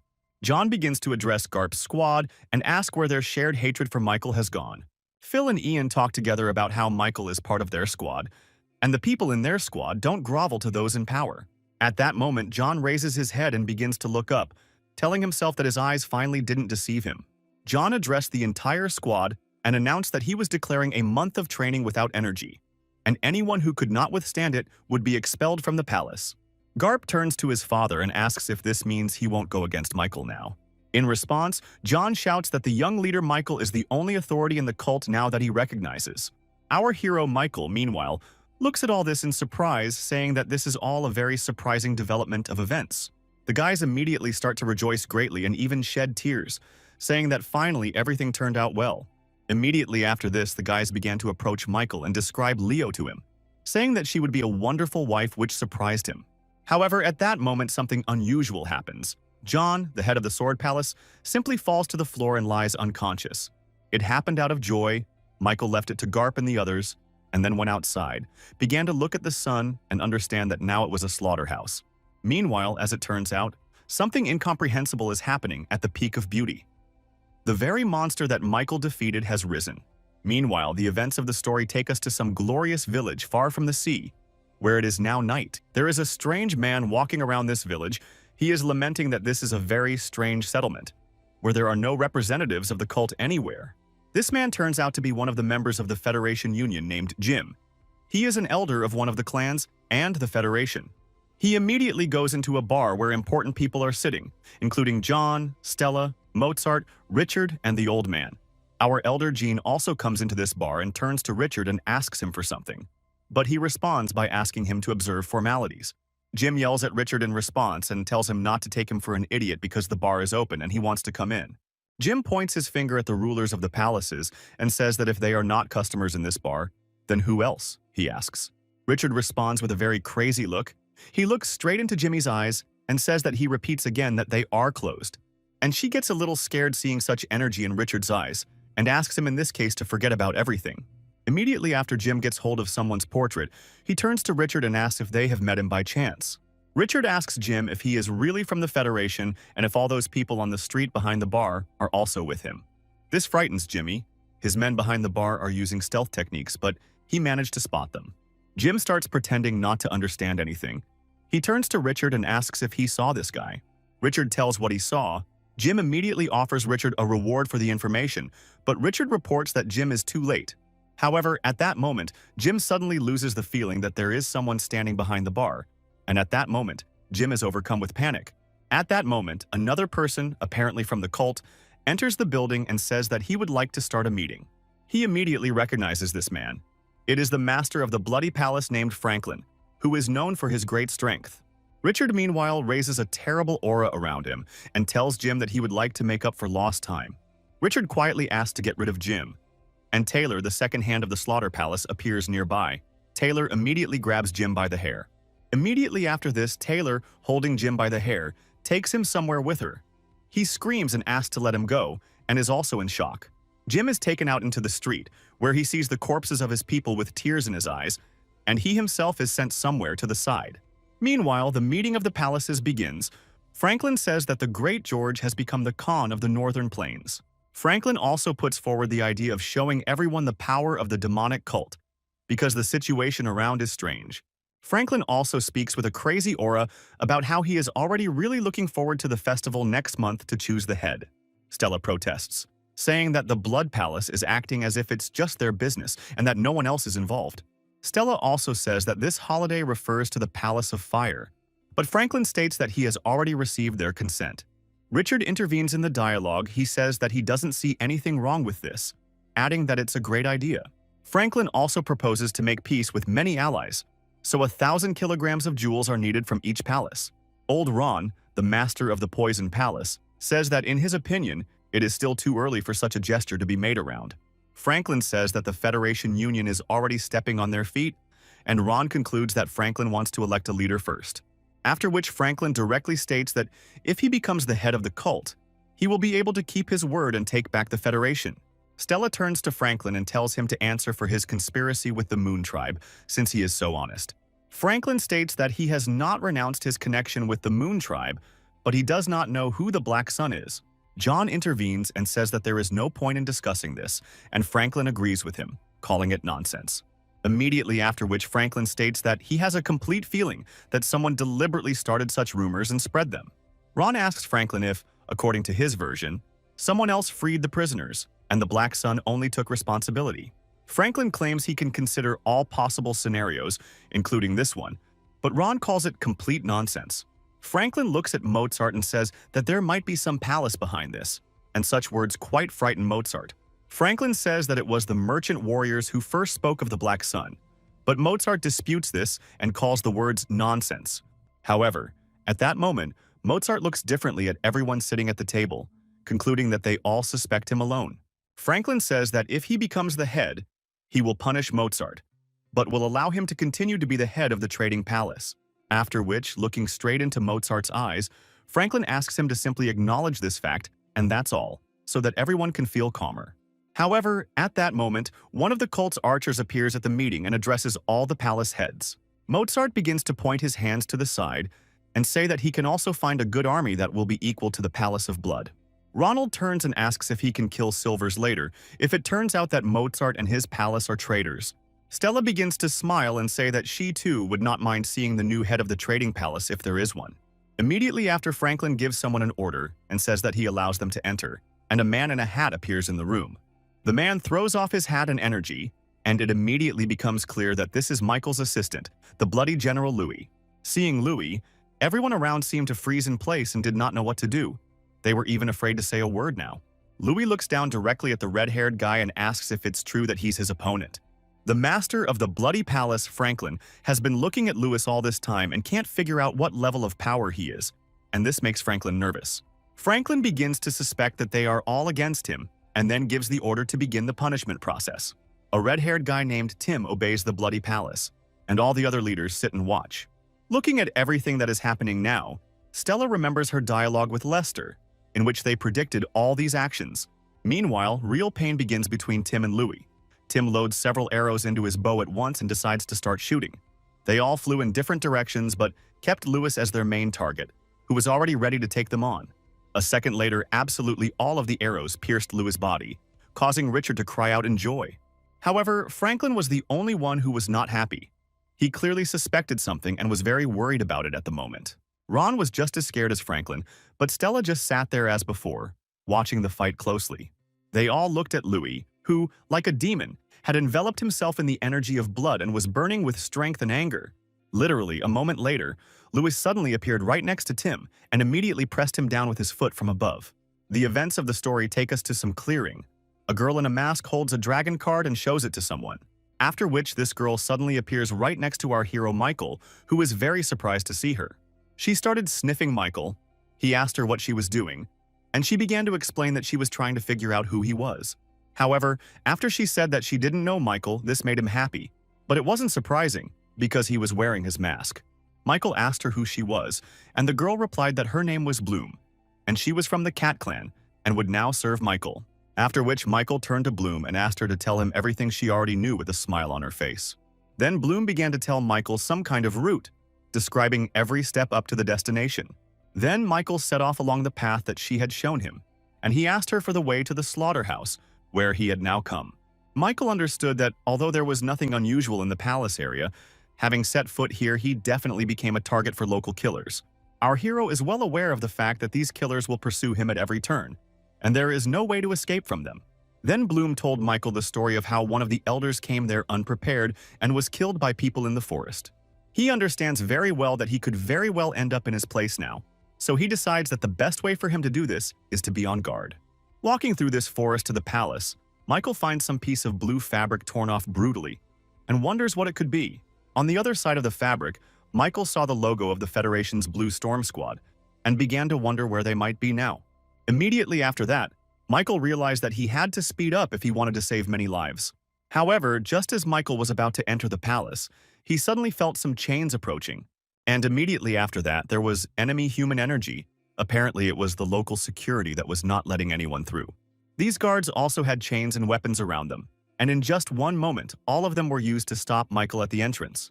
Michael began to wonder if this was just a trap or if they would try to catch him again, and then he began to dodge the chains. Michael notices a sudden second wave of weapons and realizes he will need to use some energy power to repel the attacks. The events of the story take us to the palace itself, where one of Richard's guards sits near people from the Federation hanging on ropes. A guy from the Blue Wind Squad started telling Richard's guards that he was going to survive no matter what, which the guards didn't believe. The Blue Wind Squad understood very well that he really should get out of here. But how? That was a big question.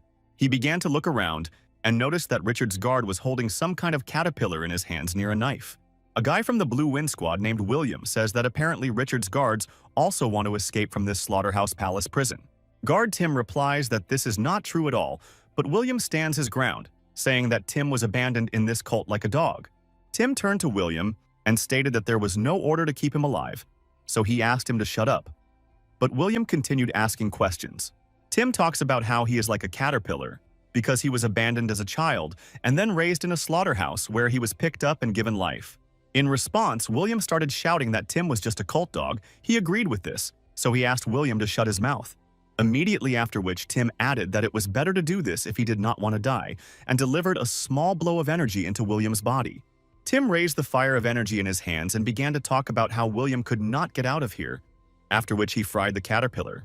After which, Tim left William hanging in blood and declared that he had better pray for death before Richard returned from the meeting. Tim left, and William compared himself to someone and said that if he were so strong and courageous, he would have coped here. William began to remember his past, in which he lived in the same place with the past Michael, and they spent time together quite often. William remembered and compared himself with the past Michael. He said that he was very strong and honest, even though he was the son of a leader. In his head, William continued to compare himself to the past Michael, who had previously been the leader of the Storm Squad. William had almost begun to close his eyes and was saying that if Michael had been in his place, they would have won. But now, they would only see each other soon in heaven. Meanwhile, our hero Michael was able to deal with absolutely all the guards and get inside quite easily and simply. However, at that moment, someone's voice turned to Michael and asked if he was really from the Federation, and this greatly puzzled him. A couple of seconds after that, Michael saw Tim's security guard and a bunch of his men in front of him, who were looking straight at Michael. Tim turned to Michael in the mask and began to talk about what he had done to the guards, but if he set foot on this land, he would not return alive. Michael, while in the mask, began to ask about where the Blue Wind Squad was now, and Tim only smiled in response, calling Michael impatient. After which Tim turned to Michael and said that 8 people from this detachment had already passed away, but 1 more was breathing. Michael began to cover his face with his hands, and Tim laughed at this and said that he was really so upset for his friends from the squad. After which Tim replied that he would now send Michael to another life along with the squad members, which caused Michael even more shock. Michael began to threaten that he would destroy them now, but in response, Tim asked that Michael had not come for their leader Richard. Michael was suddenly surprised and began to ask where the leader of the Blue Wind Squad and the leader of the Slaughterhouse Palace were now, without understanding anything. However, in response, Tim only started laughing at Michael, saying that it was extremely stupid to show up in such a place without a plan, because it was very important now. After which the guard Tim admits that the leader of the Blue Wind Squad named William is now with them, and Michael immediately remembers him. Michael replays in his head all the most pleasant moments with William from his past life, because they used to be friends. However, while Michael was thinking, Tim decided that he did not have much time for all this and gave the order to get rid of Michael. Immediately after that, all of Tim's men jumped up and began to attack Michael very quickly, which surprised him quite a lot. However, Michael hardly reacted to all these attacks. He was only concerned with the thought that his friend was here and he was in captivity. After which Michael realized that now he only had 2 thoughts. The first was about his friend, and the second was that he should kill all these guys. Immediately after, Michael uses his powers, covering everything around him with the power of a master demon lord, thereby getting rid of his opponents. Tim immediately noticed that Michael was quite a strong and formidable opponent, so he gave his men the order to retreat, saying that he was no match for them. However, in response, Michael sharply stated that it was too late to do this now. His look was simply crazy. Michael began to quickly rise into the air and raise his aura more and more powerfully, tearing down all the problems in his path. The energy created by Michael was enough to repel all attacks of his opponents and send them aside. At that moment, Tim realized that they really couldn't stop Michael, so he also decided to take part in the fight and took out his bow. However, this bow turned out to be completely unusual, because it sent arrows straight at Michael at great speed, and in addition to the arrows, it also sent weapons. The remaining warriors decided to support their leader and also began to use bows as weapons of war. However, this did not give them any strong meaning, because Michael, covering his entire body with his energy, could deflect all these weapons with his bare hands. In addition to simply deflecting the weapons that flew at him, he also began to direct powerful energy attacks to the side. The energy attacks were very powerful and stunning, as they seemed to suck the very soul out of Michael's opponents.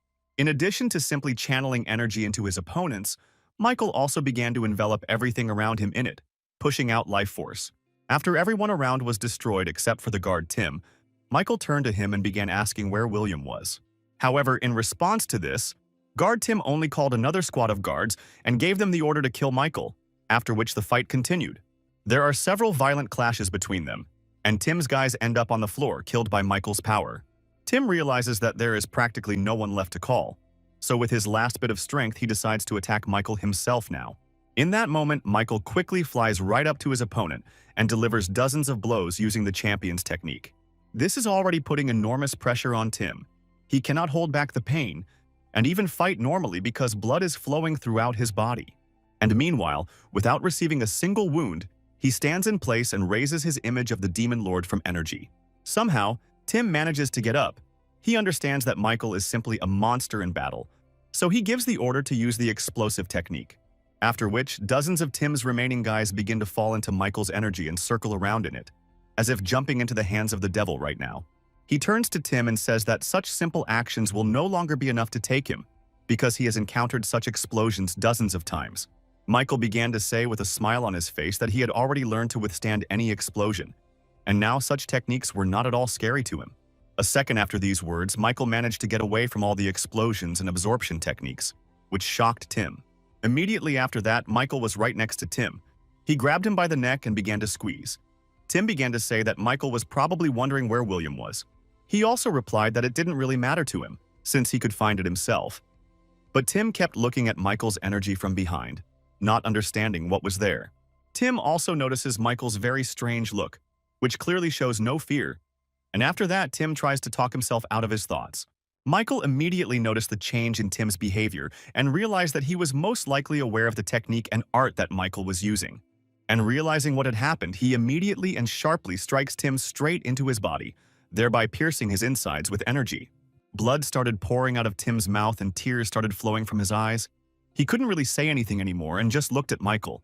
He immediately threw Tim straight down and stood looking at his opponent further, from top to bottom, holding the energy behind his body. After which Michael abandoned everything that had previously held him back and began to move forward, leaving the corpses and all traces of the robbery right in the palace courtyard. Our hero entered the palace and began to look around, after which he was immediately able to find the very room where the people of the Blue Wind Squad were.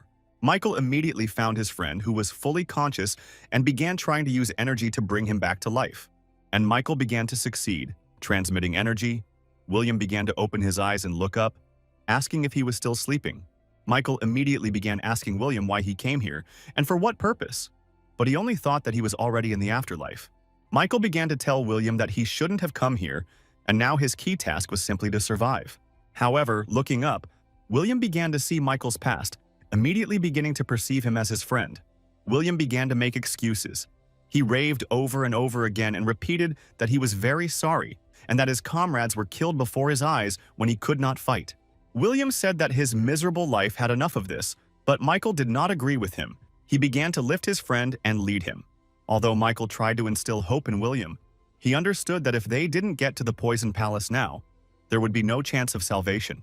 And he threw William onto his back and began to talk about how, like his previous leader, he would not let his subordinate die so easily. On the way to the Poison Palace, Michael tells his friend that he will definitely be able to survive, just like Michael once did. Throughout the journey, they talked about different things. Michael said that before he always survived because he was stronger than everyone else. And now William is the strongest. Along the way, they discussed many things, including sad ones, like Michael's departure and disappearance, but that wasn't so important now. Some time passes from that moment, and Michael was able to get together with his friend directly to the Palace of Poisons. It was already in front of them. Afterwards, he joyfully began to talk about how they had already arrived, and now William had many chances to get better. However, with great shock, our hero notices that William now has no pulse or breathing at all, not even the weak one that was there just recently. Michael began to listen for other signs of life, but they were also absent. All of William's strength was gone, and he himself closed his eyes forever. Our hero Michael didn't want to believe it at all. He tried again and again to bring William to his senses, but he didn't come to his senses. And he sat over his corpse, the dead body of his friend, and talked about how he had a lot to tell William and a lot to ask him. He looked up. He tried to hold back his tears, but he understood that this was clearly not going to work, and his friend had already left this life. Meanwhile, the events of the story take us to Richard, who apparently returned from the meeting to his palace. Only upon returning did he immediately notice and understand everything, after which he began to look closely at the remnants of energy on the earth now. With a very crazy look, he realized what had happened here, and immediately understood that this energy belonged to the one called the Black Sun. Richard began to walk forward and say that this was all very interesting, and that he couldn't wait to see this Black Sun with his own eyes. At that moment, the main leader of Richard's troops, Taylor, appeared from behind and reported that everyone else had been killed except his people. Raising a powerful energy behind him, Richard began to say that they were now returning to the palace. But before that, there was one thing to do. Richard instantly began to charge everyone around him with his energy. He turned to his guys and began to talk about how he would now decide a lot, after which he suddenly covered the building nearby with energy and detonated it, thereby destroying the building and breaking everything that was around it. With a demonic look, Richard turned around and addressed his men, telling them that those behind this should be found and destroyed. Meanwhile, our hero Michael, in his normal form without a mask, walked straight into the building of the Poison Palace, carrying William's corpse on himself.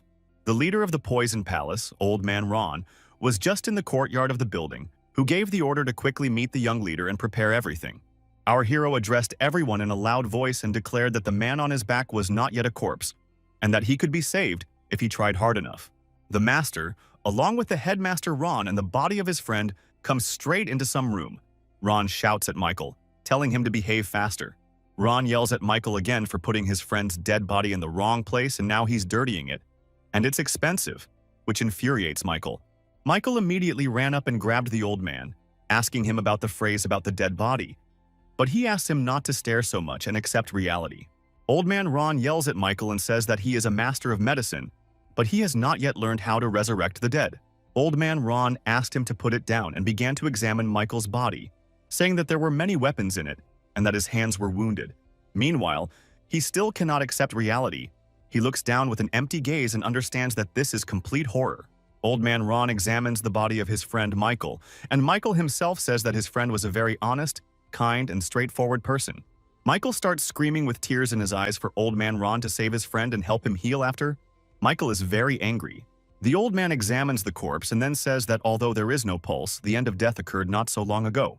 Immediately after this, Old Man Ron uses the technique to create many hands and begins to use them to examine Ron's body and his vital points. Michael asks old Ron if there is a way to save his friend, and he replies that if he can do this, he will already be a god. Old Man Ron says that Michael's friend's body is very tight and has a lot of muscles, but Michael doesn't understand why this matters.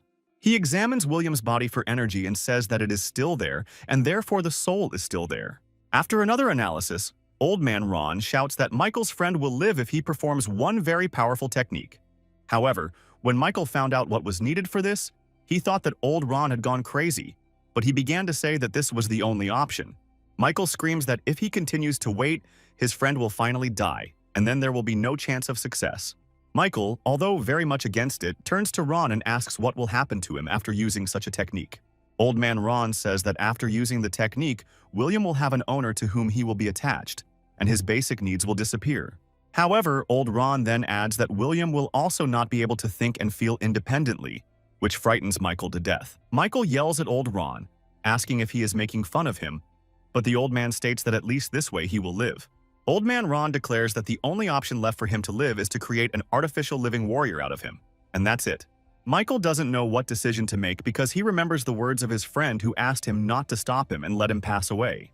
Our hero began to raise very powerful energy and began to say that his friend did not need any master, and he only wanted to live life. Ron, having dropped to the ground, began to declare that the wishes of Michael and his friend were very good, but this was completely impossible. And he also adds that the better the energy, the better it will be for the body, but it will still be a servant of the one who will give the energy. Michael sits in the lotus position and says that he is ready to do anything for his friend, including this technique now, and declares that he is ready to begin. Michael begins to energize himself more than ever before and tells Ron that they don't have much time, asking him to start preparing. Michael also insanely selfishly says that they have no right to make a mistake either, because if it happens, he will burn down the poison palace. Ron finishes preparing. He says that he hasn't done this for a long time and asks our hero not to touch William's head and skeleton. After which Michael begins to carry out the technique and transfer his energy into his friend's body. Ron is surprised at how well it works. Old Man Ron comes from the other side and also begins to influence the entire procedure, adjusting the flow of Michael's energy throughout William's body. Michael is under extreme stress at this moment, trying very hard to save his friend's life. Ron, meanwhile, is trying just as hard, because he understands that his entire palace could be at stake in this procedure. Together with Michael, we spend several hours in this state. It takes a lot of strength and energy. Time goes on. After the energy is transferred, Ron announces that there is one last step left, and now they will find out if William is lucky enough to survive.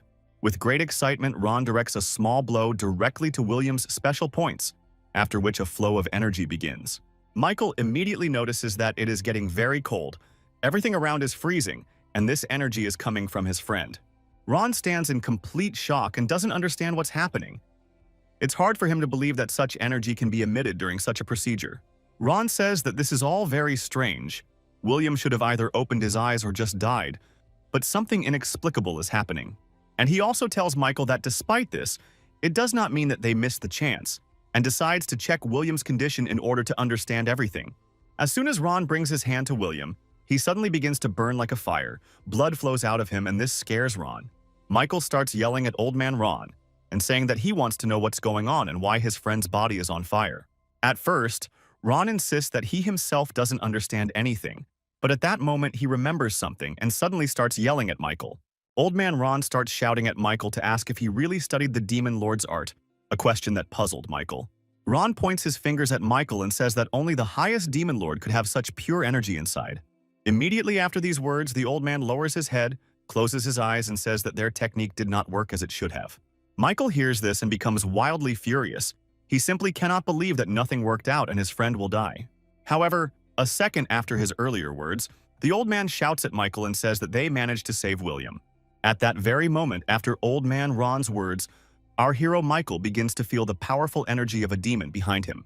It turns out that it comes directly from his friend, who was already able to sit up, his eyes and body covered in the energy of the Demon Lord's art. Ron the old man looks straight at his friend Michael and says that they have surpassed the technique in many ways and have achieved its best form now. Meanwhile, Michael's friend regains consciousness and turns to Michael and Ron, asking where he is, and says that he died in the slaughterhouse. He begins to turn to Michael and say that William is his friend, but for some reason he looks at him as his main enemy. As soon as William hears old Ron addressing Michael, he immediately begins to talk about whether it is really the young leader of the demon cult in front of him. William instantly jumped out of his seat and headed straight towards Michael to deliver several powerful attacks. William began to attack and ask Michael what he did with his body. During this time, while he was unconscious, William did not remember anything. Ron began to address William and Michael, saying that although William was overflowing with energy, it would not be possible to harm the owner. At that moment, William heard from Ron that the life slavery technique had been used on him, which caused him wild shock. Immediately after this dialogue, Michael turned to Ron, the master of the Poison Palace, and sharply told him to get out of here. And he began to talk about the fact that he needed to talk to his friend alone. William began to complain that Michael had driven him out of his house. However, hearing some discontent from Ron, Michael strained his energy and began to look sideways at the old man. This really scared the old man, even though he looked at him sideways before leaving. But he was afraid of Michael and began to leave. Meanwhile, Michael's friend's wild energy began to fade, and he himself was simply standing in place, right in front of Michael. Michael turned to William and asked him to sit down, who began to ask Michael if his current condition was really just a joke. He said no, and William started complaining about becoming a puppet of someone like Michael, which was not what he wanted. After which William raised his hand and began to say that the best thing for him would be to simply kill himself now and not suffer. However, Michael immediately asked him not to do this and added that he did not want him to die, which actually managed to stop William. William started yelling at Michael and saying that he was really going to use him as a weapon for a demonic cult. However, Michael responds by stating that this is not the case at all and tells William to go home where he came from and live there. But these words did not impress William at all. He practically did not answer anything, and Michael began to think about what he should say. William started talking about how Michael saved him from the hands of death, but is now sending him back to the Federation. William considers this complete absurdity, after which William declared that he would not do this, and Michael began to ask him what he himself wanted then. William started screaming like a wild man that he didn't want anything at all, because Michael was just using him as a toy for his own purposes, he said. William stands up and abruptly declares that he is not going to give up so easily. But Michael notices that his legs are carrying him away. Our hero began to see William off with a smile, and hoped that he would leave now. They would never meet again and he would live happily. William actually started to leave, and old man Ron started yelling at Michael, saying that he had let such a valuable specimen go from the hands of the scientists. Michael is about to leave, but right before he leaves, he turns to old Ron and says that he will ask him one very important question. He looks down at old man Ron and asks if those monsters at the peak of beauty are his work.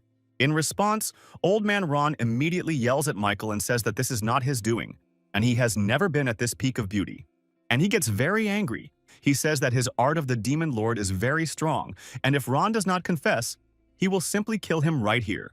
In response, old Ron only yells at Michael again and says that creating such individuals is not so easy, and he clearly has no time for it. Michael tells old Ron that he just managed to create the highest form of human monster, and now he says the opposite. In response, old Ron starts yelling at Michael and saying that it's all thanks to his demon lord's skills, not Ron's own. However, at that moment, old Ron is very surprised when he hears in Michael's words the mention that the monsters were crimson in color. Immediately after that, looking at the floor, Michael describes everything that he saw at the peak of beauty, and what these monsters looked like, as well as their body parts. Ron says that this is all very unusual and asks Michael if he knows where the first such monsters came from. The old man explains that the monsters were originally brought from the Far East, and that it was from there that the transformation technique itself was brought. He also describes that there are only two types of such monsters. The first one is like Michael's friend, complete and full-fledged. The second type is more mutated and resembles monsters. It was most likely them that Michael saw at the peak of beauty, according to Ron. Old man Ron also says that in order for such monsters to grow, they need to eat, and their main dish is the corpses of other people. Michael asks if this means the monsters came from the Far East, but Ron states that this is just a guess. Old man Ron also adds that he has never seen anything like this before, and it is now that he decides to go there. Michael also asks Ron about what he was like before, and Ron describes Michael earlier as a useless and worthless person. He says that from the very beginning, from childhood, all of Michael's energy points were blocked, and he was considered useless even then. Old man Ron describes the years of treatment he spent trying to somehow help Michael, who was very hopeless. Ron also talks about how everyone around him wished Michael ill, and in order to calm down, he began taking various drugs. Old Ron also attributes Michael's sending into the demon's corridor to the fact that no one saw potential in him, and that was the only way he had any chance. After hearing old man Ron's stories, Michael was shocked to realize many things he hadn't understood before, including the fact that the body's previous owner had gone for freedom. Old man Lester began to ask Michael what his plan was, because he clearly had one, judging by his latest actions. Ron started shouting and asking how Michael had managed to sneak in here unnoticed and carry the corpse of a man from another palace. Michael responded by saying that it was because no one around him cared about him. But Ron clearly didn't agree and started saying that it was nonsense. At that moment, old man Ron simply fell silent and began to look closely into Michael's soul, and immediately noticed that he simply had crazy energy. At that moment, Ron realized everything and began to ask if it was really not the trading palace that was behind everything that was happening, but Michael and his people. Michael abruptly approached Ron and said that he would not kill him only because he saved his friend's life. But that was the end of the reasons. Michael approached Ron, stating that he should become his healer and do his job to the end, which greatly puzzled Ron. Ron began asking Michael whether he had really decided to become the leader of the cult, and also began to clarify why he needed all this. Michael responded by saying that it was no longer very important, and Ron began to say that even with such power, it would not be easy for Michael. Old man Ron begins to tell Michael that the head of the Palace of Blood has been preparing to take the place of the cult leader for a very long time. Old man Ron stated that he also had a plan and people monitoring everything, so he promised to notify Michael of any changes. However, in response to this, Michael only abruptly began to walk away somewhere, and Ron began to ask him where he was going. With the energy in his eyes rising, Michael turned around and said that he wanted to find other ways to avoid this collision. Michael asks Ron to keep all his knowledge to himself, and also to just obediently do his job and not interfere in other matters. Old man Ron responds by saying that he is too old to be going through all this at such a young age. Michael started to leave, and Ron ran behind and asked if there really was a way to avoid all this, as Michael said. Michael turned around abruptly, turned to old Ron and asked him sharply if he was making fun of him. However, what Michael saw shocked him, because in front of him stood his friend William, who was looking straight at him near the palace. Michael turned to William and said that he had given him permission to walk a long time ago, and asked if he could hear him. Starkey Ron tells Michael that there is no point in sending him anywhere because he has long been attached to Michael and will try to always be there. Although William still had hatred for Michael, it was clearly not as strong as William now has for Ron. Meanwhile, the events of the story take us to Lilo. She turns to someone and asks if he knows her and her status in society. As it turns out, she's talking to one of the slaughterhouse guards, who immediately says that it's best to tell Lilo about this quickly. The guard was about to use his powers, but at that moment he and Lilo heard a sharp voice from the side. It was Michael in his signature Night Sun mask, who immediately shouted that Lilo was his servant and should not be touched. Some more time passes and Lilo is sitting very beautifully and sweetly in one of the local cafes, and everyone around is looking at her in shock. Lilo wonders what Michael would do if she went to his palace right now to look for him. However, she immediately imagined Michael's stupid answers in her head, and she herself began to get angry at them because he called her a servant.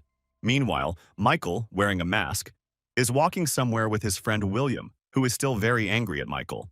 However, while walking through a building, Michael suddenly notices something and immediately pays strong attention to it. Lilo came into his field of vision. Michael remembers that he recently asked her to go to the small palace, but for some reason she is sitting here. Michael sat down at the table next to William, and William immediately began asking Michael who this girl was and why he was looking at her like that. At that moment, Michael turned around to look at her again, but saw her right in front of him, which surprised him greatly. Lilo came up and began asking Michael, not understanding who he was, whether it was true that he had been in that very settlement near the river. Michael fortunately realized that Lilo didn't recognize him because of the mask, and began to say that he didn't understand at all what they were talking about.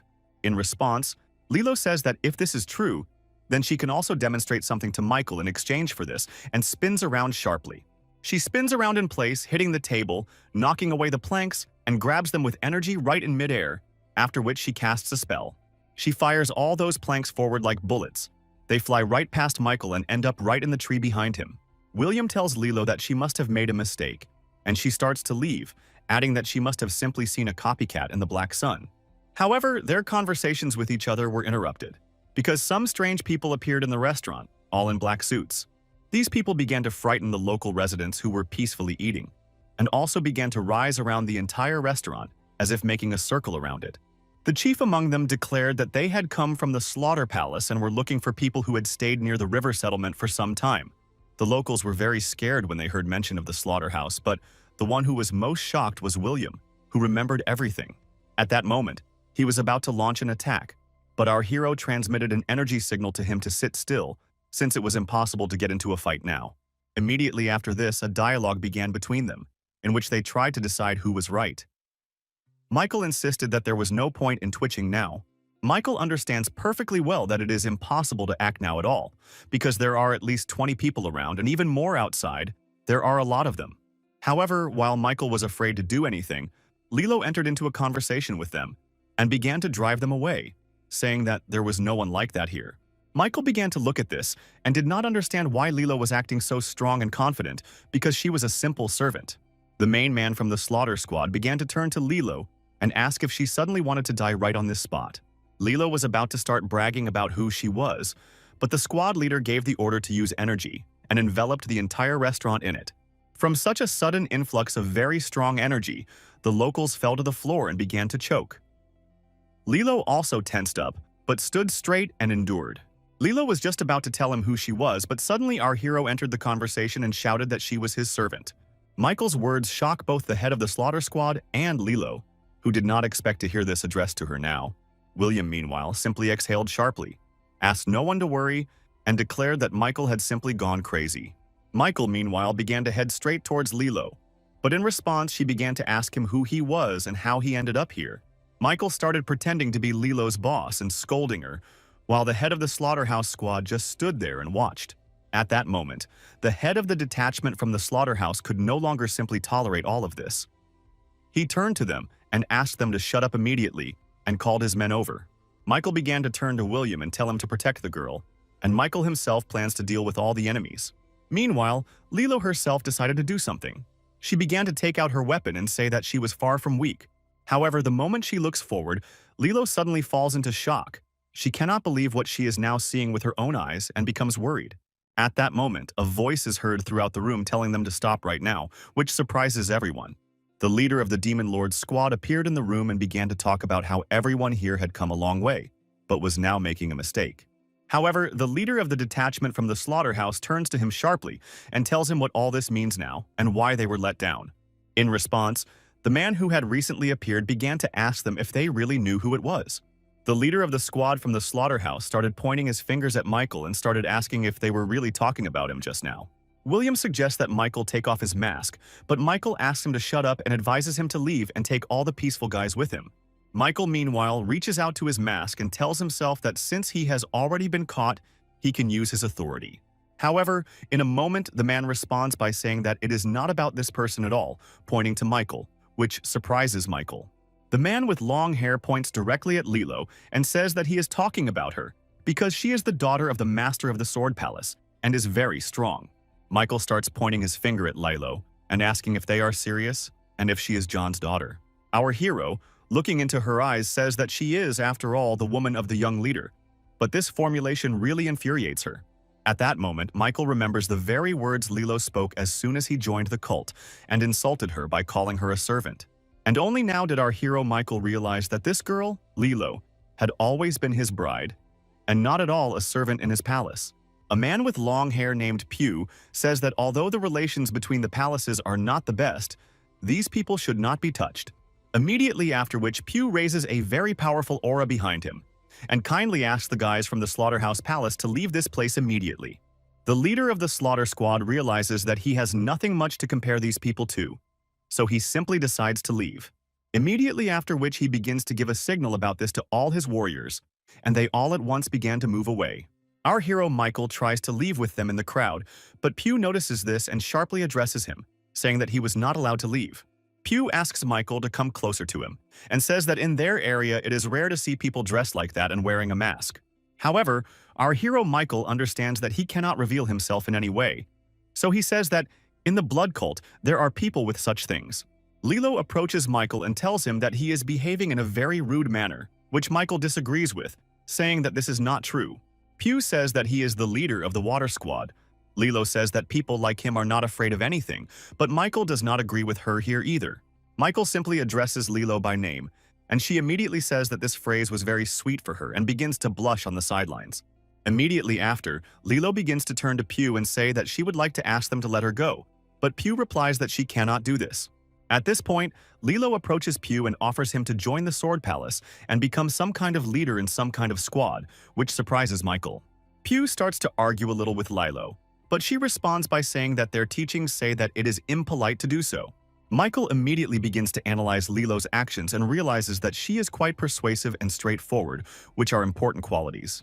At that moment, Lilo suddenly turns directly to our hero Michael. She grabs his hand and begins to lead him along. Lilo takes Michael somewhere. He asks various questions, and she scolds him, saying that he behaves very arrogantly. Lilo takes Michael to the forest and tells him that she saved him from Pew's hands, and now he can go wherever he wants. Michael understands in his head that Lilo's character is kind, and it would be much easier for him if he were terrible and evil. Michael turns to Lilo and asks her if she's accidentally called an ice flower, and adds a question about why she's so kind. Lilo approaches Michael and asks him why he looks so much like the Black Sun, asking if he is an ordinary follower.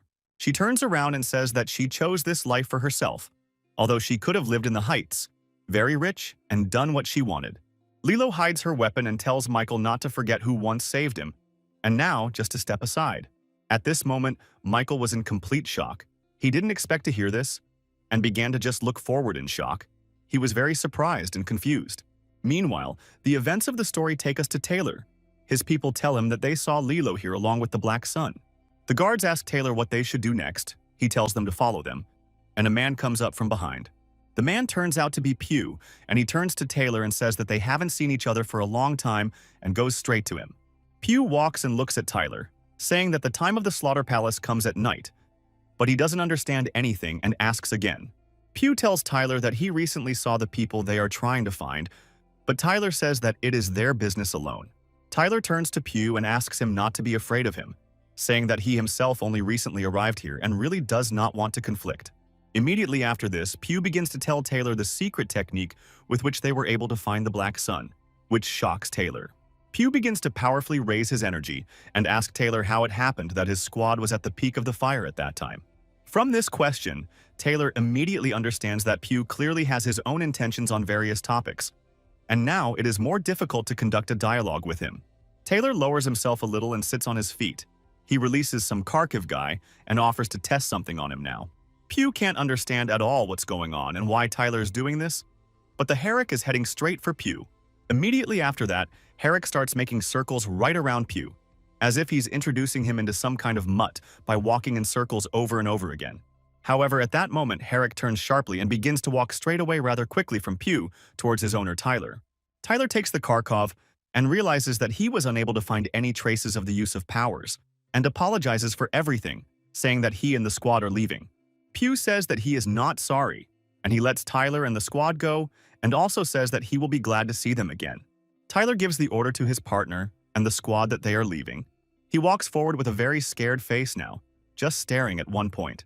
Pew looks straight at Tyler and understands in his head that all those who have been in the cult for a long time know how the people from the slaughterhouse use Kharkov. The story skips forward to the next day, taking us straight to Lilo, who is suddenly surprised by something and hears footsteps. Lilo turns her head to see Tyler standing in front of her, holding a ferret in his arms and looking straight at her with a shocked expression on his face. And she asks about what is happening now, but Tyler doesn't answer her and just lets the ferret go and sniff Lilo. At that moment, the ferret starts shaking, running around and jumping, and with this behavior he really scares Lilo, who doesn't understand anything. Tyler says that their leader gave the order to kill all those connected to the Dark Flame, and now they have found the first traces of it. With a completely crazy face, Tyler begins to turn to Lilo and say that she will have to go with them. Meanwhile, Pew is overjoyed and laughing. He understands that if he succeeds in achieving Lilo's death, there will be a war between the two palaces. Realizing this, Pew looks up and laughs like a wild man. He is very overcome with this realization. He cannot contain his emotions. Meanwhile, Lilo yells at Tyler, asking if he knows what mistake he might be making now by trying to start a palace war. When Tyler realizes that Lilo doesn't want to go with them at all, he turns to her and says that he will take some of her people.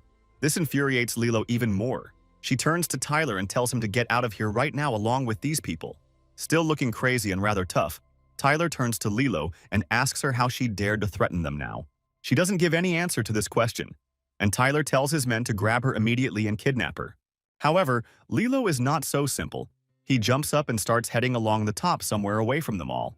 But among Tyler's people, there are also those who are very skilled in using weapons, and they throw them straight at Lilo with all their might.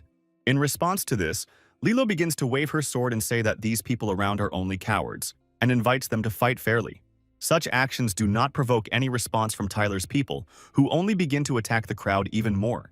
Lilo realizes that if they don't want to fight her normally, then she should also use all her abilities using ice techniques.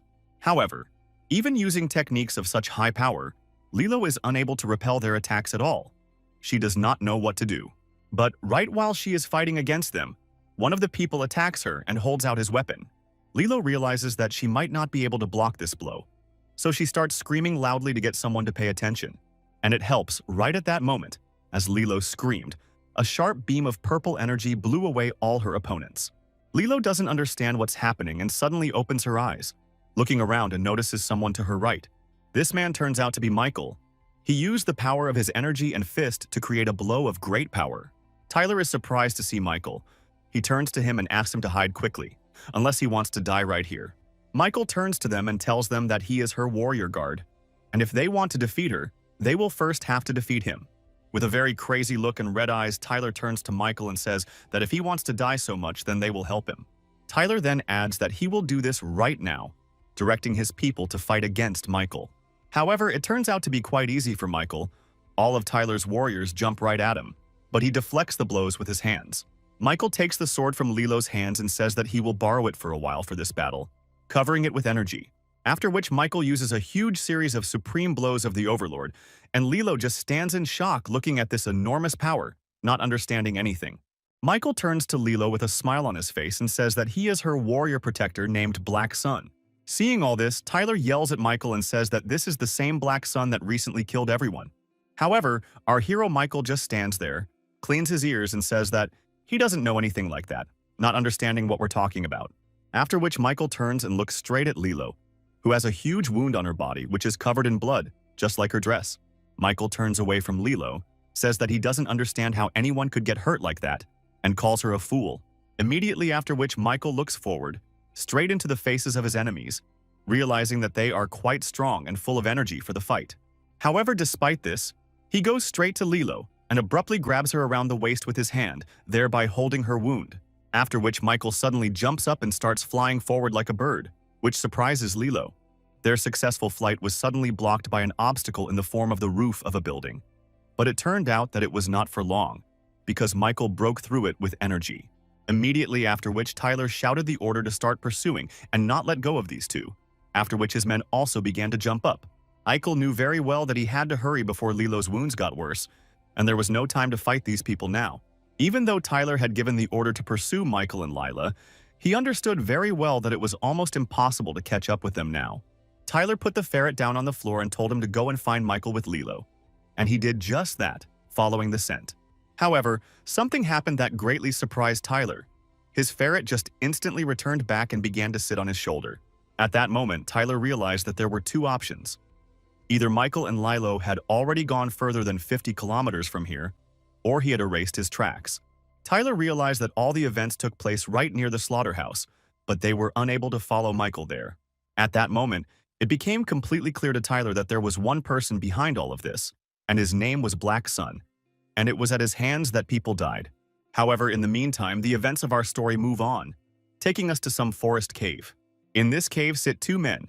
They are both very wounded, one is dying, and asks his friend to convey a message from him to the young leader. The same man begins to remember the situation when someone broke into his house and began to threaten him. He was wounded, but had strength. The man who broke into the house began to talk about how the masters of some units began to take an interest in the heads of the palaces. The same man approached and stated a request to convey messages to the military that the Wind Detachment could not wait any longer. Now this Federation man is dying in a cave. He tells his partner to beware of the Plasti Dragon from the demon cult. This masterman turns to his partner and asks him to drag him out into the street to be eaten by animals, because for him, this is the best death. After which, with a fading life gaze, this man looked at the night and the fading stars in the sky, as well as the butterflies. A warrior named Laurent, standing next to him, crossed his arms and began to say goodbye in this way to his partner, who was dying. Immediately after the wars, Laurent begins to look directly at the rivers and lakes, realizing that if he follows this path, he will quickly come to the Union of the Federation.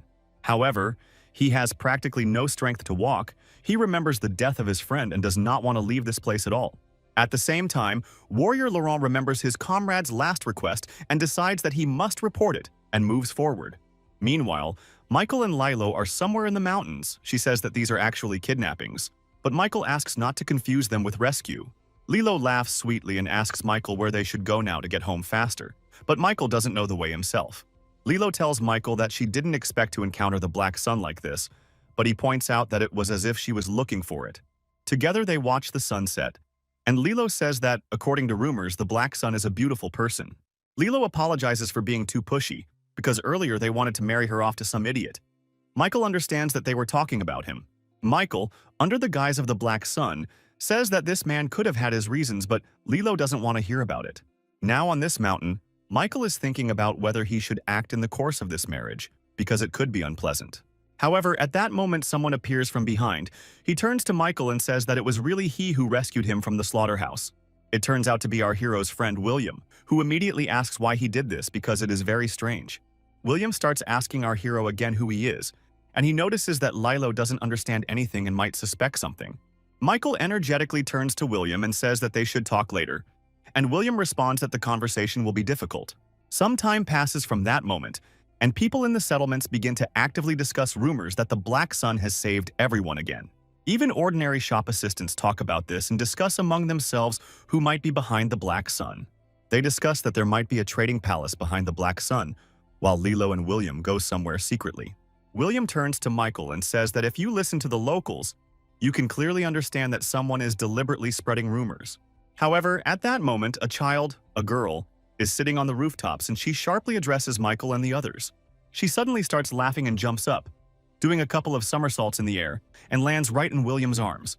William turns to her and asks what she is doing, and she responds by saying that she knew he would catch her. William tries to establish a dialogue with her, but our hero Michael immediately notices that this is the same girl from the forest. Michael turns to her, the girl Kate, and asks how she ended up here, and she says that Michael dropped the plate back then. Kate says that in the forest she saw a lot of people from the Federation who were planning something, and this really infuriates Michael. Michael finds something good in this.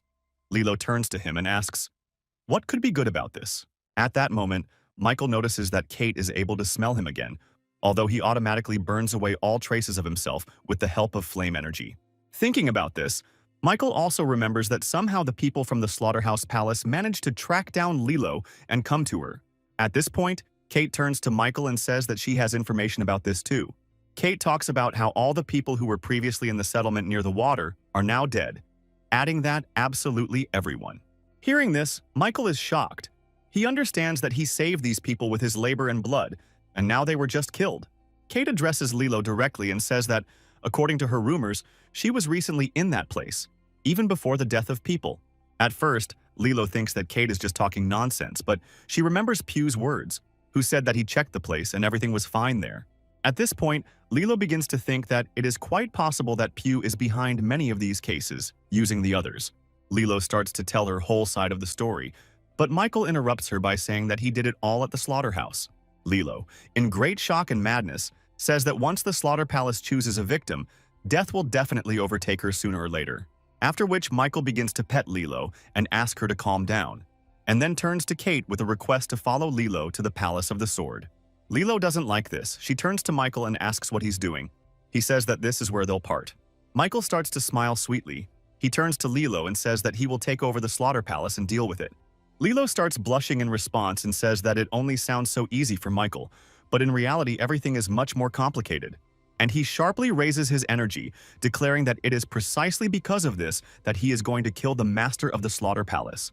He understands that the entire slaughterhouse is now divided into squads, and this can play into his hands while Lester does his business, distracting them. Michael also turns to Kate, saying that he will not remain in debt for all this. She replies that she will do everything as it should be. Afterwards, Michael turns to William and says that it is time for them to go, because now is the signal that it is time to kill Richard.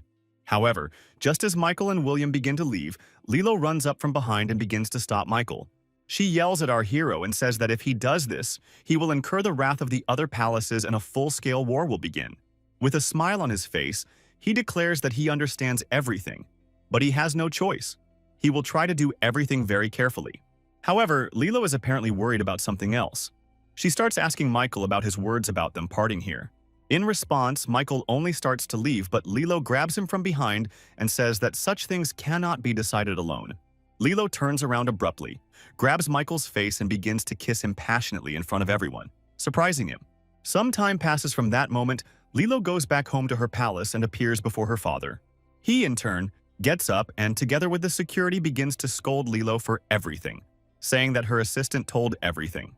Lilo's father, John, approaches her and asks who this Black Sun is that she has fallen in love with.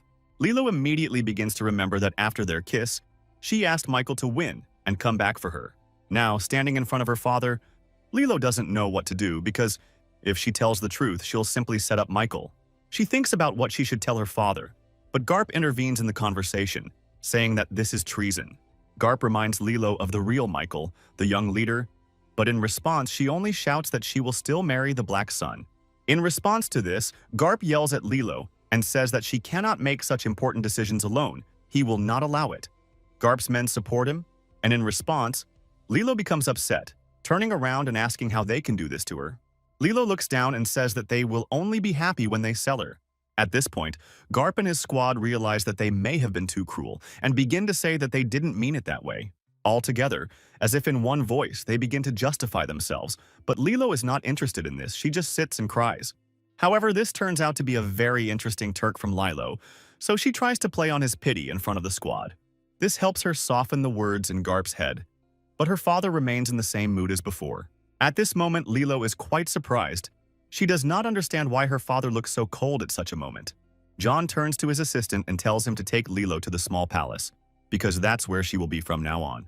This causes a wild shock in Lilo. She starts yelling at her father, asking if he has gone crazy, because she has no reason to be like this. However, her screams hardly bothered anyone. At one point, all the guys around began to head straight towards Lilo very quickly. Lilo started jerking her head from side to side and telling them not to come even one step closer to her. Meanwhile, the events of the story take us to the peak of the sun, to one of the rooms of the building where strange men are located. The same man, Pew, comes into this room and says that he brought everything that was needed. Pew gives the things to these people and starts to leave. At first he was polite, but when he left he became very angry with them. Immediately after, he heads to one of the closed areas of the building and sits down at a table with the mountains in the background, starting to do something. Pew begins to communicate with his assistant.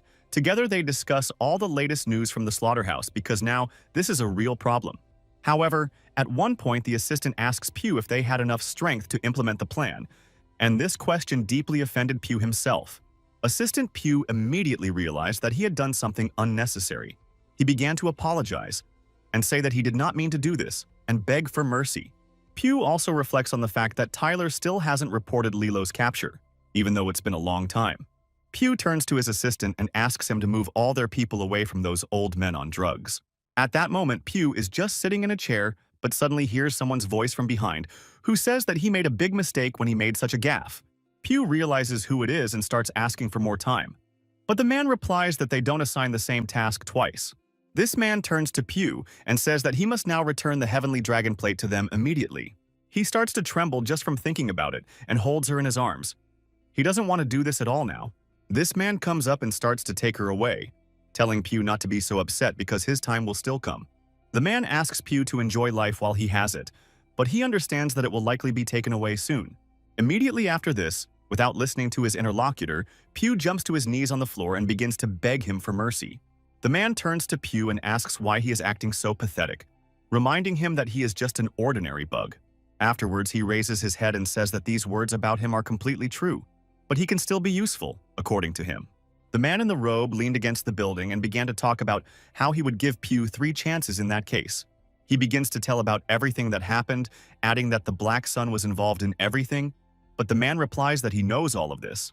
Afterwards, Pew also states that the previous member of the Demon Lord squad was there, and this greatly surprised the man in the robe. The man in the robe leaves and says that he will leave the plate for Pew for a while, but he will not give any further chances. As he leaves, this man also asks that care be taken to ensure that the blood cult is safe until the great festival begins. After which the man in the robe immediately leaves the building, and Pew sits down in a chair and immediately breathes a sigh of relief. Meanwhile, the events of the story take us straight to Water Peak, where that same warrior Laurent is walking around the city covered in blood. Looking around, Laurent says that he has apparently really gone crazy and does not understand why he came back here. Someone suddenly nudges him with his shoulder and tells him to be more careful. Laurent only apologizes in response. However, at that moment this unknown man stops and asks Laurent if he really came from the east. The unknown guy immediately begins to greet Laurent joyfully, saying that he was looking forward to meeting his fellow countrymen here. Laurent notes that this man has little energy, which means that in theory he could help him if necessary. Immediately after, this boy named Robert starts offering Laurent food, to which he agrees, and they sit down to have lunch. At that moment, Robert turns to Laurent and asks if he hasn't heard anything about a certain Black Sun. Laurent listens carefully to Robert, aware that he should watch his language, as there might be people from the slaughterhouse around. At that moment, Laurent turns to Robert and asks if he knows where the young cult leader is now. Robert says that such a lousy person as Michael is again hanging around in some brothel. Laurent says that he came with a message. Crossing his arms to prove his honesty, Laurent says that this is indeed an important message for Michael. Laurent also talks about how the person he originally wanted to convey the message has already died, and now it is in his hands. With a smile on his face, Robert says that Michael can be found in the small palace, but Laurent won't be able to get there. Laurent doesn't understand what's going on because Robert's answers have become strange and his tone has changed dramatically now that the topic has turned to Michael. At this moment, everything around begins to swim violently, and the man sitting opposite Laurent reports that the slaughterhouse is everywhere here. With a demonic look, Robert turns to Laurent and asks him not to worry and to sleep peacefully, adding that they will soon be at the palace. The story moves forward and shows us the master of the slaughterhouse, Richard, who says that he knows that Laurent has awakened. Meanwhile, Michael and his friend William are sitting near some building and talking about various topics. William is still trying to find out from Michael why he saved him, because it was clear to everyone that his body could no longer be saved. William turns to Michael and says that before his death, he seemed to have seen a dream in which he saw his real friend from the squad. After which, looking at Michael, William says that if it was not a dream, then what then? And asks Michael about it. Michael remembers how his squad in his past life was organized with many different members with talents. There was never much love or friendship in their group. They fought every time they met, but they were still together despite that. Despite all the misunderstandings, they went into battle together and supported each other in every battle. Thus, Michael's squad in their past life went through a huge journey along the road of blood together. It was very powerful for them. Returning to reality, Michael does not want to tell everything. He says that he simply did not get along with this palace as a young leader, and that's all. After which Michael says that in the process he thought that William would be of some use and decided to take him with him. Michael says it's time to get down to business. He stands up and walks forward, describing to William their opponent today, Richard. Michael says that today's fight is beneficial for both of them, because William will avenge his people, and Michael has accomplished his goals. Michael says that if William doesn't agree with his plan, then he will go alone. But William stands up and declares that he is going too. Meanwhile, Richard himself sits in the palace with a knife, telling someone that all the recent events are very strange for him. Richard also says that their palace has lost half its power, and he cannot understand who he has crossed and who benefits from it. However, as it turns out, he is communicating with a warrior from the Federation, Laurent, who says that Richard is crazy. Richard turns to Laurent and says that it is not he who is crazy, but the one who decided to break into their cult from the Federation itself. After which, in a mad but quiet voice, Richard began to turn to Laurent and ask why he was looking for Michael. However, at that moment, Richard begins to feel some very strong energy, and it comes from behind the palace. After which a series of powerful explosions occur, the doors of the palace open, and Michael in character enters the room, along with William. They both raise the energy. William turns to Richard and says that, as he promised, he has returned to kill him. In response to this, Richard begins to smile madly and say that William himself really came into his hands. Michael turns to Richard and says that he has also wanted to meet him for a long time, and he is sorry that it did not work out last time. Hearing these words, Richard began to look madly at Michael and ask if he really was that very black sun. However, William interrupts their conversation. He confronts Michael and asks if he can be the one to kill Richard. Michael simply smiles in response and says that it's time to leave unnecessary questions behind, adding that the wind never goes away. William immediately jumps up and screams that no bloody storm will move until he is killed. Immediately after which the battle itself begins, William alone confronts Richard, who also began to attack. With a smile on his face, Richard asks William what happened to him and what insight gave him such strength. William states that it doesn't matter at all now, and then begins to direct his attacks directly at Richard's opponent. Richard easily dodges them and says that although his strength has increased, his skills have not increased. He turns out to be right because William really isn't that strong in battles, and he easily outperforms him in tricks and various tactics. Richard looks at William with a crazy look and immediately says that apparently he is not a living person. Such a harsh phrase greatly surprises William, who did not expect to hear it, and this opens the opportunity for Richard to strike. And so it happens, Richard delivers a very powerful blow directly at his opponent, which quickly throws him aside with great force. Michael immediately turns to William and offers his help, but he refuses, saying that it is not needed now. Richard began to raise a powerful bloody energy and say that coming here now really was a smart idea. And at that moment he suddenly starts smiling and saying that, unfortunately, our guy's plan turned out to be much weaker than the idea. Immediately after that, Richard exhaled sharply and pushed off with his foot upwards, thereby flying sharply straight up away from our guys. Michael shouts to William that Richard will be right above him now, and that is exactly what happens that very minute.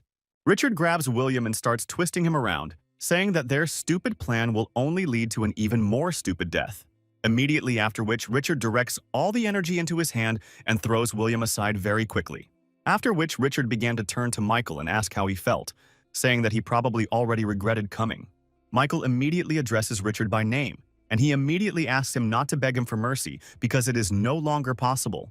Michael tells Richard that he should pay attention, and at that moment William appears behind him with a stream of energy. With great shock, Richard turns his head sharply, noticing that William is rushing straight at him with a huge attack.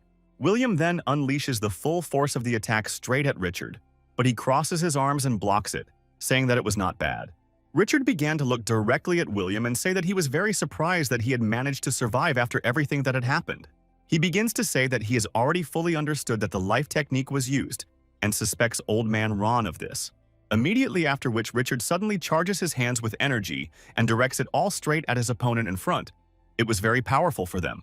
However, William's good knowledge of martial arts allows him to defend himself from all these sudden attacks and stand his ground. Michael immediately notices that William's techniques are deviating and that he needs to awaken the Demon Lord's true abilities. However, William himself clearly has no time for this now because he has to fight off dozens of powerful attacks from Richard alone. He is a very experienced and strong warrior. He immediately understands what needs to be done now and adds another 10 attacks to William. At this point, William takes out one of his weapons and says that his promise to kill Richard is very important and he will keep it. A second later, they both fly over each other, attacking, but neither one hits, and the fight continues. And he still holds on to the top in this battle, not allowing William to go higher, but William does not fall, but holds the bar. He suddenly flies in with an attack right next to William, and says that such things can only be done with high strength. Michael, meanwhile, is in no hurry to intervene. He stands still and just watches as William fights. At this point, Richard manages to push William aside again and turns to our hero Michael, saying he has a question. However, Richard then suddenly raises his aura and says that he will most likely just kill Michael, instead of asking all the questions.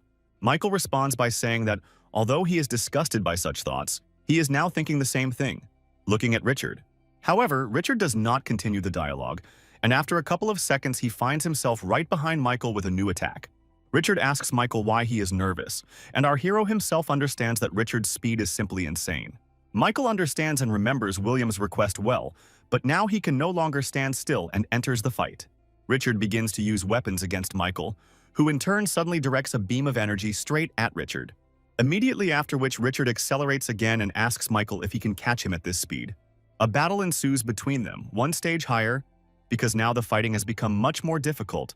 Michael can no longer see anything at all. Michael tells himself that although it annoys him, Richard is much faster than him, and something clearly needs to be done about it.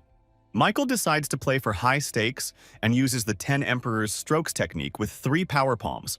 Immediately after this, in order to be absolutely sure not to miscalculate, Michael directs his forces in 2 directions, thereby enveloping the room. This technique resembles a saber-toothed tiger, which, having grabbed a weapon, attacks its opponent in a furious stream. Richard notices this interesting moment from Michael and decides to play ahead, overtaking him and trying to strike first. The building around him begins to collapse, and Richard runs around in circles again, telling Michael that these actions are too slow. But at that moment, Michael begins to control those parts of the building that are being decided, and tells his opponent that it was not in vain that he promised to kill him. After which, large particles of the building and powerful beams of Michael's energy began to be directed straight at Richard at great speed, demolishing everything. However, while Richard was only dodging them, Michael decided not to stand still and take action, after which he began to attack Richard. But Michael immediately noticed that Richard himself destroyed all of his attacks, and then opened a wound on himself to let out blood, which frightened Michael. Richard became even more insane. He survived all the blows and began to say that it was all very interesting and he liked it. Michael began to ask Richard if he was at the peak of his beauty, and he only responded by stating that Michael was not related to John. Richard screamed that he heard that this was Michael's homeland, and then began to behave even more madly, attacking everything around him. Richard suddenly ran to the wall and grabbed several large knives there, and headed straight for Michael with new attacks. It was very strong for them. Time after time, Richard tried to attack, and each new attempt was even more insane than the last, which greatly frightened Michael. Michael responded by creating huge charges of energy that enveloped everything around him. But they did not frighten Richard. He still attacked. At that moment, Michael noticed that Richard had directed a special red energy net at him to put him in shackles. At that moment, Michael used the art of the Demon Lords. He sent his energy along the chain and inflicted enormous damage on Richard. And he realized that this could not continue. He abruptly stepped back and began to think of new attacks. Richard began to look into Michael's eyes and ask who he was, and Michael responded by saying that he would like to ask the same question. At this point, Richard makes a crazy face and says that he can suspect one person behind the mask of the Black Sun. However, their dialogue is interrupted again, because William returns to the battle, who says that Richard is only his opponent. Michael says that there is very little time left and that he needs to be defeated in a couple of minutes. William promises that he will try to do this. He started to attack and ask Michael if he was really afraid that someone else would arrive here during this time. Then he turns to Michael and asks him not to say that he was able to achieve the highest art of the Demon Lord. Meanwhile, William attacks Richard and says that he has finally sensed the fear that was not there before. Richard starts screaming very loudly, saying that this is all very entertaining and strikes his opponent. At this point, Richard seems to enter a new stage of madness. He begins to scream and laugh even harder, threatening with a weapon. In the moment, these threats turn into Richard actually managing to strike William straight in the body. Richard suddenly starts to address William and say that even if his head is broken under the technology, he will die. At this moment, Michael realizes that he needs to help William, and he transfers more energy to him, making William much stronger. This is already becoming a much bigger problem for Richard, because now his opponent's aura has enveloped him entirely. Richard also puts pressure on William and says that it will be interesting to find out which of them will die first this time. This was very strong for them. William realizes that he is in the same terrible situation and says that now they will find out. However, William then adds that he is not going to just wait either, and delivers sharp blows to Richard's head. William throws Richard aside and begins to remember the people from his squad, and says that he will definitely avenge their lives. Richard turns to William, saying that he is talking about some promises, but he himself is 2 steps away from death. He runs straight at Richard with new attacks. He understands that it will be difficult to attack, but decides to do it. In response, Richard shouts that everything will be as he wants, and again enters into battle with William and takes up arms. At that moment, William uses one of Michael's techniques and charges most of the energy into it, hitting it straight at Richard. Richard also hits William in the chest, but sees that he doesn't even have a heart. Richard starts laughing and spitting blood. At that moment, Richard's body starts to fall to the other side. Blood flows, and he says that old Ron created something interesting. After these words, Richard suddenly falls to the floor unconscious and lies like a corpse, and William stands over him, stunned by the technology. William turns to Michael and says that he has fulfilled his revenge for the squad members and asks if this is enough. Our hero sees that William has spent all his energy, so he picks him up and carries him on his back. William says that he is indebted to Michael. At that moment, lying in Michael's arms from behind, William remembers the same moment from the past, when the past Michael carried him like that. After these memories, William sharply turns to Michael and says that it really was him, calling his past name. William begins to remember how Michael's funeral went after he went missing, and William was very depressed at the time. He remembers how, despite all the work he had to do as the leader of the squad, he thought of Michael every day. And now, after so much time had passed, William began to see in Michael's face that same friend from the past. And he starts talking about how Michael just saved him, and he didn't even recognize his friend. Michael starts pretending that he doesn't understand anything. At this point, William starts crying heavily, hugging Michael from behind and saying that he missed him very much. At this point, Michael realized that there was no point in pretending any longer, and he says that this has all dragged on for too long. And he suddenly lowered his head and began to understand that he also missed his friend very much while all this was around him. However, just before leaving, Michael heard a voice from behind calling him very quietly. He turns around and is shocked to see the same man who was being bullied before Michael arrived. Looking at this man, Michael immediately understands that this is the warrior Laurent, who was even in the Federation before. Michael immediately approaches him. Seeing that he is almost dead, Laurent begins to ask Michael to convey a message to the young leader. The man began to ask Michael to tell the young leader to beware of Mark and the symbol of the Heavenly Palace, the Dragon Plate. Michael couldn't understand at all what it all meant and why it was like this, but he said that he would pass everything on to the young leader, that is, to himself. And with the help of energy, he sees that the guy has died, and cannot understand what kind of heavenly palace they are talking about if there is no such thing. A says that now we need to check all the information about this palace, and William suggests leaving first. Afterwards, he takes William in his arms, they go forward, and he says that there are still many palace warriors ahead who will interfere. Michael starts telling William to just hold on to him tighter, and he suddenly flies out of the palace. In just 1 minute, Michael passed through all the palace security, grabbed hold of a bamboo tree, and began to say that he was tired of all this. Michael tells William that now he is going to end this all once and for all, because he is tired of it all. Immediately after which, Michael extends his hand and begins to create a huge sphere of energy, directing it forward.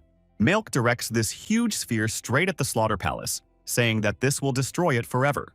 After which it happens, the power of the explosion that Michael made reached the highest limit. It swept away even the corpses. The events of our story are transported straight to Franklin, who says that there is only 1 month left until the great festival. As it turns out, Franklin is addressing a group of old men who tell him that they are really looking forward to this event. The main old man turns to Franklin and tells him not to forget about the small leader, who could become a problem. Franklin responds by stating that he is well aware of all the problems and of all the evils he will intend to choose the least if problems arise. The main old man, Charlie, is the first elder. He asks Franklin if he is so confident in his abilities.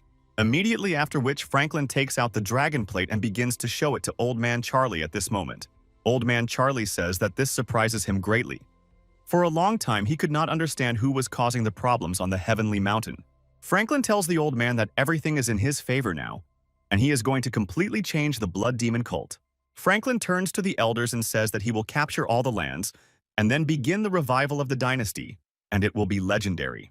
Old Charlie asks Franklin if he is really willing to put everything on the line to become emperor. Franklin replies that it doesn't matter, since the elders don't really have much choice of what to do anymore. They only have a couple of options left to choose from.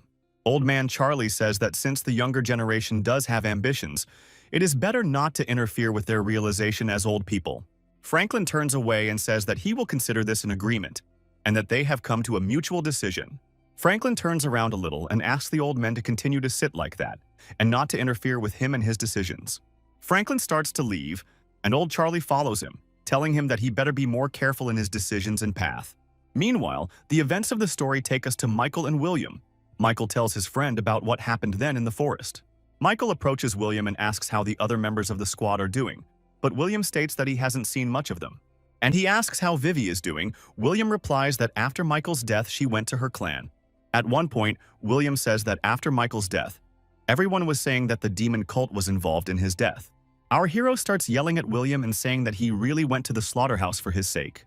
William talks about how he was told that Old Man Mark was involved in Michael's death back then.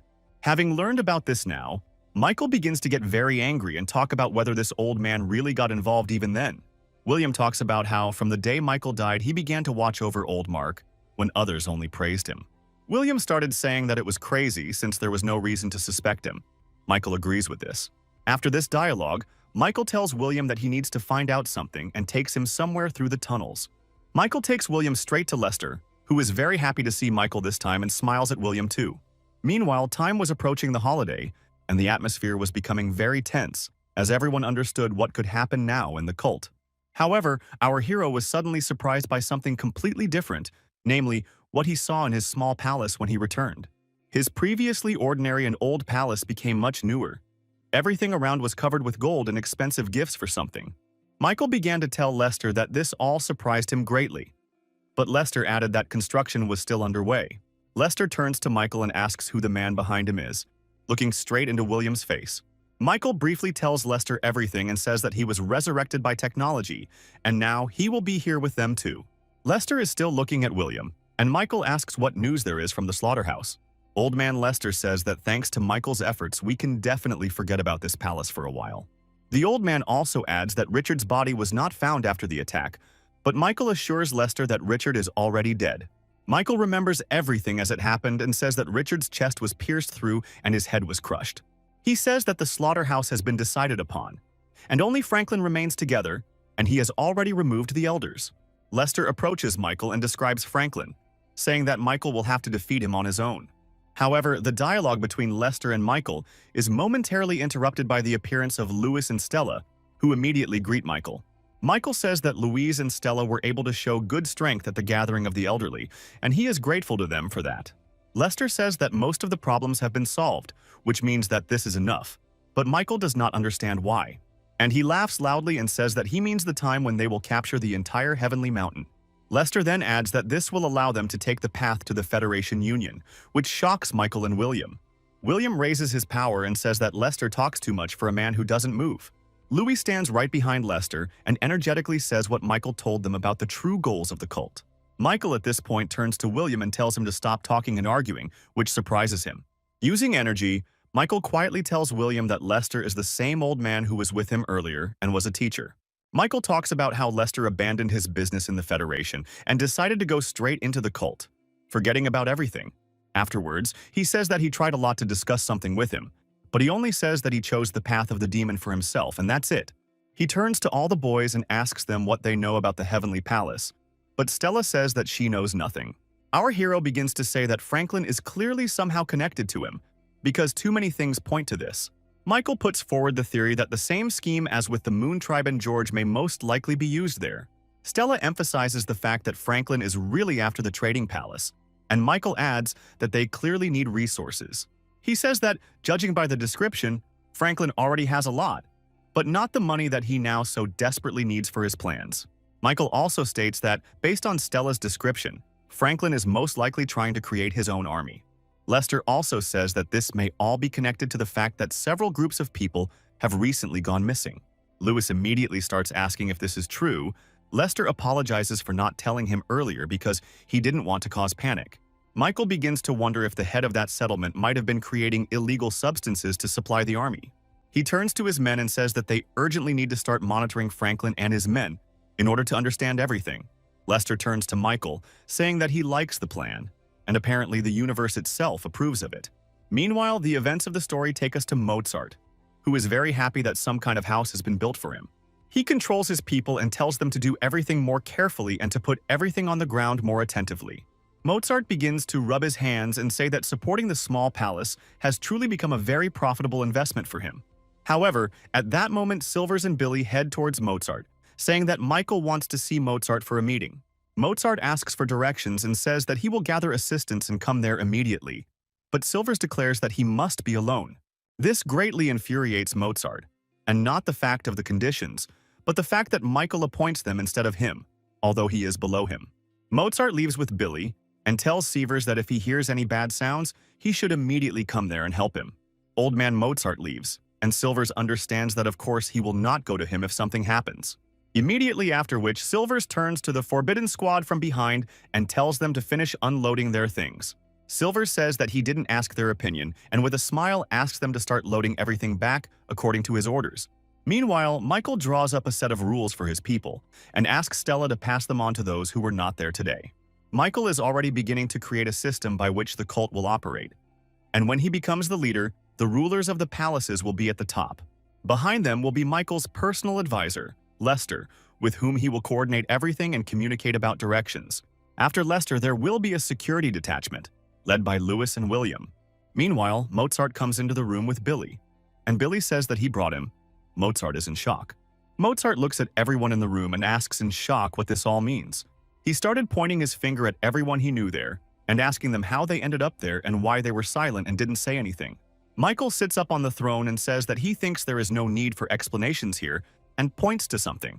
Michael pointed to a piece of paper where the directions of the cult were written down, with Michael as the leader, and this shocked Mozart. Immediately after this, Michael began to put energy into his eyes and tell Mozart that he was very glad to see him here. And he begins to ask Michael what it all means, and he only says in response that Mozart himself understood everything. And then he began to raise his golden energy and say that this was just some kind of nonsense, and he did not agree with it. Michael addresses Mozart directly and says that if he releases his energy now, it will be worse for him.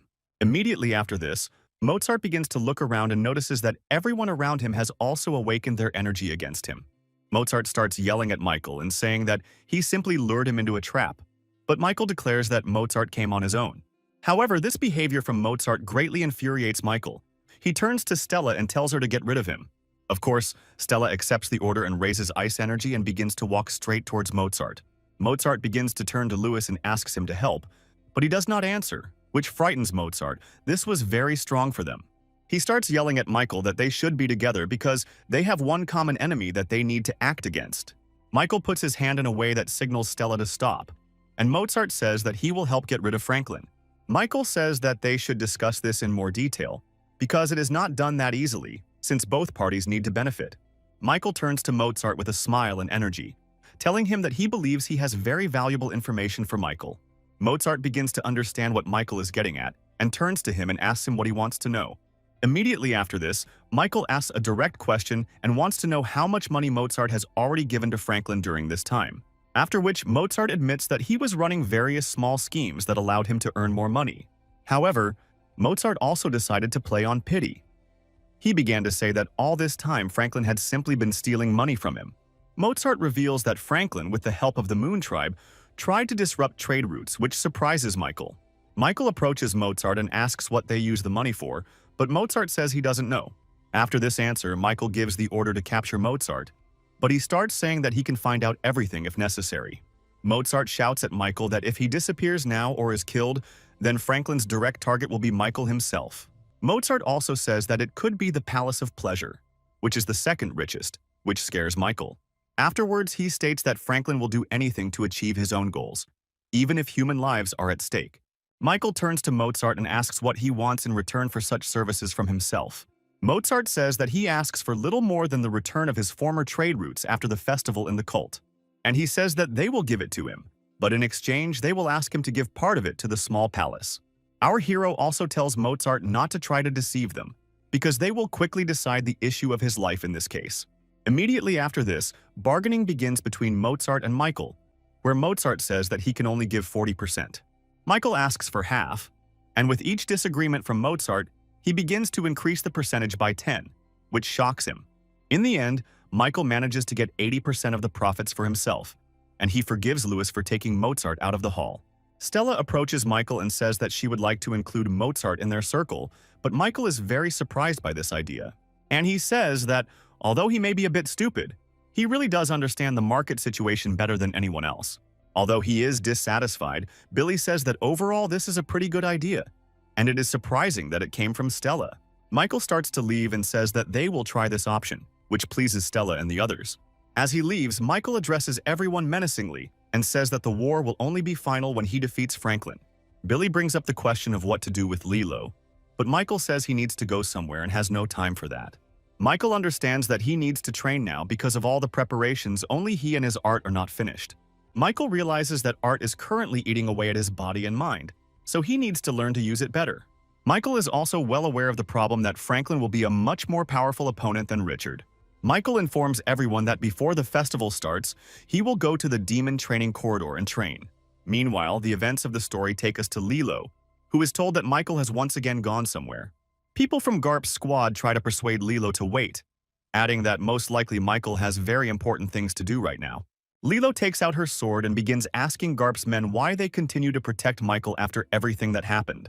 Garp asks Lilo to lower her sword, adding that he believes Michael most likely has his own pressing reasons.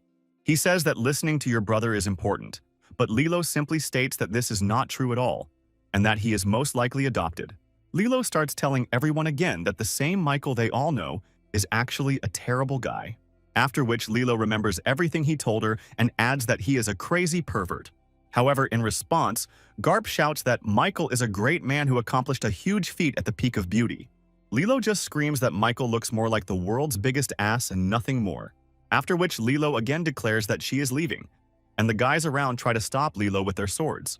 Lilo prepares to use ice art along with her sword, and says that those who block her path will have themselves to blame. Immediately after this, Lilo raises her weapon up, she begins to wave it and threaten with her icy energy. The boys are instantly frightened by such a sharp energy and prepare to defend themselves, but Lilo suddenly runs forward right next to them. She gathers all the attack she has accumulated and charges it into the wall, thereby breaking through it and getting out. Jumping across the rooftops of the building, Lilo manages to escape and leave the Sword Palace, causing shock to everyone around. Meanwhile, the events of the story take us to some unknown room. A certain man looks at the board where there are many familiar people. At this point, the man begins to move the figure with Richard, pushing it aside, saying that he had high expectations for him. After which this unknown person grabs the figure with Elder Charlie and says that there are only 3 players left. He holds it in his hands and looking straight at the figurine, his hopes only fall and fall. A man with white hair and a mask named Mark says that it should have been over already, but there is still a chance.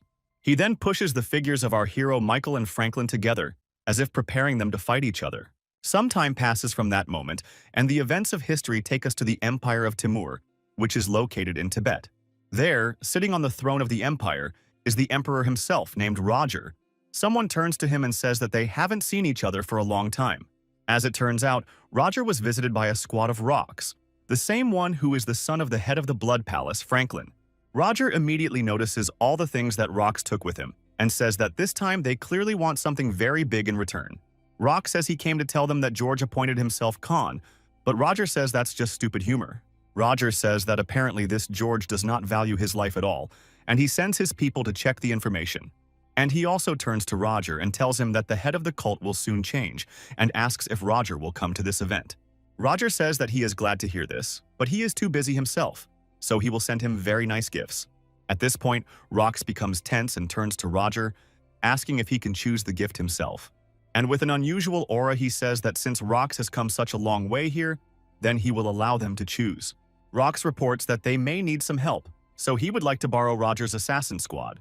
At this moment, Roger the Emperor became very tense and began to ask Rocks what kind of massacre they had decided to carry out. The events of the story take us from there straight to our hero Michael, who is going somewhere with William. Michael talks about a certain person, and that William can talk to him for now since they were much closer. It turns out that the conversation is about Lester. William goes straight to him and sits down at the table opposite, but simply remains silent. At that moment, William looks up, turns to Roger and says that he is that very Black Crane. Lester replies that coming here just to ask that is very ridiculous, and William asks him if he knows him. He says that he has no idea who William is, and William immediately admits that he is the leader of the Blue Wind Squad. William also says that Lester will not be able to harm the Federation Union, and he in response only says that William is Michael's puppet. He replies that Lester is right, but he still remembers his former self and there is no way to get rid of it. Then he starts yelling at William and asking if he will be able to say this with the same confidence when he spills the blood of the Federation. At this point, William turns to Lester and asks him to tell him how he from the Federation ended up in the cult, which surprises Lester. Lester replies that it doesn't matter and they are against the Federation Union. William stands up and says that it shouldn't be like that. Lester starts shouting that the Federation Union is useless. While William's squad was rotting in the slaughterhouse, they were just holding tournaments. In response, William states that not the entire Federation Union is like that, and that is precisely why they created the squad, to stop stupidity. William begins to remember Lester's past and say that he himself spread such ideas. Looking into Lester's eyes now, William remembers that it was because of him that he joined the squad and began the path of purification. At this point, Lester turns to William and says that as his former comrade, he would like to give one piece of advice. With the aura of a demon, Lester says that destroying the Federation Union is one of the cult's main goals, and that this cannot be stopped. After which, Lester stated that although it was hard for William to realize this, he was now part of a demon cult, and this could no longer be fixed. William grabs Lester and says that he will never give up and there is no point in trying to stop him. William declares that he will not touch Lester because he has integrity, and immediately after that, he begins to leave. Following William, Lester says that even though he recognized him, this will never change his decision. Meanwhile, our hero Michael is going somewhere with Billy, who says that nothing has changed here at all. Billy says that they used to be here together, because little Michael often asked to be carried here in his arms. At the moment when Michael was walking along this path, he suddenly stops and sees the sight that he had seen before, and begins to look closely. Our hero immediately remembers that this same pattern was drawn at the peak of beauty, and begins to wonder how it came to be there. At that moment, they approach the building and someone comes out to meet them. Billy is very happy to see him, and Michael freezes in shock. It turns out to be the librarian Zeus, who immediately says that he heard about Michael's problem with memory loss. And he turns to Zeus and asks for forgiveness for this problem, and then asks whether he is the owner of this place. Michael points out that Zeus controls the Demon Lord's library, but he himself does not know how to use martial arts. Zeus says that everything is true, but there is one who knows how to use everything, namely the master of the mountaintop, the main demon. Afterwards, he asks Zeus if he really knew his father, but he replies that this is not true, because he simply asked him to leave a message. Michael reads a letter in which his father asks him not to look for him and says that he is leaving in order to find a change in life. He asks about a certain pattern on the walls of this place, and Zeus explains that it is their old logo from myths. He turns to Zeus and tells him that he is going to visit the Heavenly Library and asks what gates lead to it. Zeus says that there are many gates, but the most powerful are the gates of heaven and earth. Only Michael and his father can enter them. Zeus and Bill take Michael there and tell him that they wish him luck in his search, and he sets off. Michael starts walking around the library and looking at books, trying to find the best ones, but so far it hasn't worked. However, as he walks through the hall, Michael notices a man inside who is also sorting through books. It turns out to be the third elder squire, who is holding the book in his hands and says that he has been looking for it for a very long time. The squire notices Michael and begins to greet him, saying that he is very glad to see him in this place again after so much time. Hearing the name from the third elder, Michael remembers that Lester asked him to find Squire, as he is very smart. Michael approaches him and asks if he can borrow one of the books, which greatly surprises Squire in the moment. Squire says that he always knew Michael was better than people said, after which Michael says the same thing to Squire. He says that this summer was too hot and he got sick a lot, so he is looking for medical books now. Hearing such polite answers, Michael begins to understand why he is called a saint, and wonders why he is so kind. And he tells Michael that he is glad to see his love for books, adding that he also loves to study a lot. Squire says he has to go to Fire Peak now to heal everyone, and he'll visit Michael later if he doesn't mind. The squire starts to leave and say that he was glad to see Michael today, but he stops him at that moment. Michael approaches Squire and says he has heard that he knows a lot about Western arts, and Squire says he knows very little. Our hero turns to him again and asks if he knows what art holy daggers belong to, and he begins to think, and says that nothing in particular comes to mind, but he has one guess. He asks Michael to try learning the art of lethality, saying that it can help, which shocks Michael. Squire explains that this is a fairly old art, invented by assassins in ancient China, but it is very effective, after which Squire begins to tell Michael the whole history of this martial art, which tires him out greatly. Immediately after this, Squire finishes his dialogue and begins to leave, saying that he will see Michael again. The squire leaves, and Michael is glad that at least he doesn't feel hostility towards him, and that's already good. Meanwhile, Squire begins to leave the mountain and walk down the steps, thinking about something and putting on his hood. Squire goes downstairs and smiles, saying that he has a 50% chance that Michael will succeed in learning art, and another 20% that he won't. He stops, looks to the side, and says that if a fight is inevitable, then it will be necessary to fight with dignity. Pew appears nearby, wearing the same robe as Squire. He turns to him and asks if Squire is already leaving. He continues to descend and talk about how he has already been to one side, and now it is time for him to go to the other. At this point, Squire raises a powerful energy and asks his assistant to get out of the way, saying that he is, as always, making a fool of himself. The squire puts his hand on his assistant's shoulder and says that he can only survive if he does what he is told. Pew freezes in place and says that he understands everything perfectly, and Squire begins to walk down from him. Meanwhile, Michael studies the books and realizes that his techniques are the most powerful, but the problem is that he has poor control over them. While rearranging the books, Michael remembers that in the fight with Jin he still managed to do it, but he doesn't remember at all how it happened. At that moment, Michael finds a book with the very name of the martial arts that Squire was talking about, and this makes him happy. Michael begins to read the book and is surprised that most of it consists of questions for him about how he would act in different situations. The book also describes a very strong man who was able to master absolutely all martial arts in the world. In his head, Michael begins to go through the same techniques as before, but taking into account the advice from this book. Michael also begins to practice spiritual techniques, looking at one point using energy for a long time.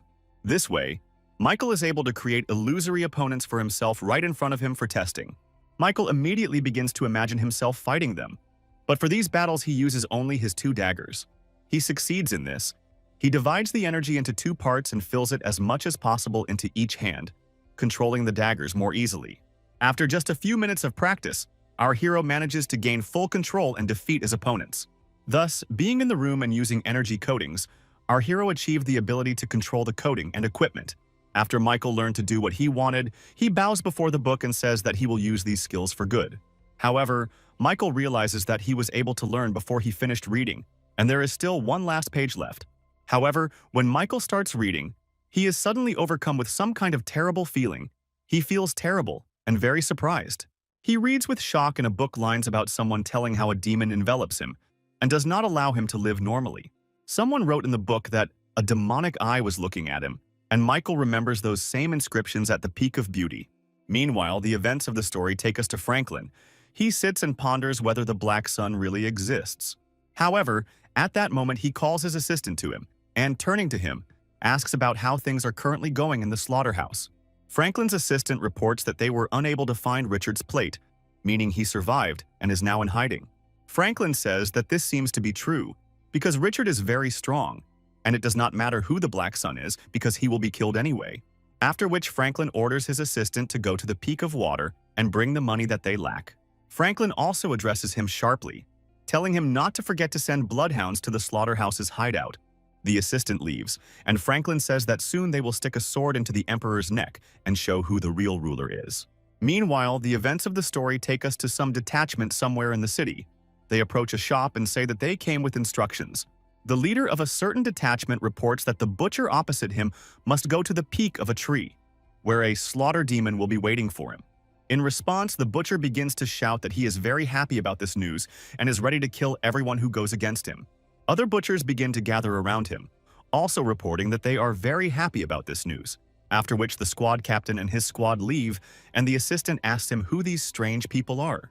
The detachment's general says that the main problem is that the head of all this eats people, and such a person is useful on the battlefield. Lilo walks through the forest and talks about how her friends have gone completely crazy and are trying to force her to marry Michael, although they were against him. At that moment, Kate appears right behind Lilo, shouting that Lilo even managed to call her on her day off. But Lilo grabs Kate and starts to silence her, saying that they are being chased now and it is better to remain silent. Lilo turns to Kate and starts asking her to tell her where Michael is now, because she lost him. But in response, Kate only moves her head away and begins to stroke herself, wondering where he might be. And Lilo waits for an answer. Kate asks Lilo for her opinion on Michael, but she says she is not interested in the young master, only in the Black Sun. Kate starts asking Lilo if she's really that deeply in love with Michael, and these questions start to irritate Lilo. Lilo starts yelling at Kate, who is laughing, and telling her to answer the question seriously. However, without waiting for an answer from Kate, Lilo remembers our hero's conversations with William and understands where Michael might be. Lilo turns to Kate sharply and says that she seems to know where Michael is, and this greatly surprises Kate. Lilo invites Kate to go with her, but she only replies that she's not in the mood at all. Lilo says that it is wonderful. The story takes us to Tyler, who is reflecting on the fact that he ran to the shelter too quickly in his haste and might be found.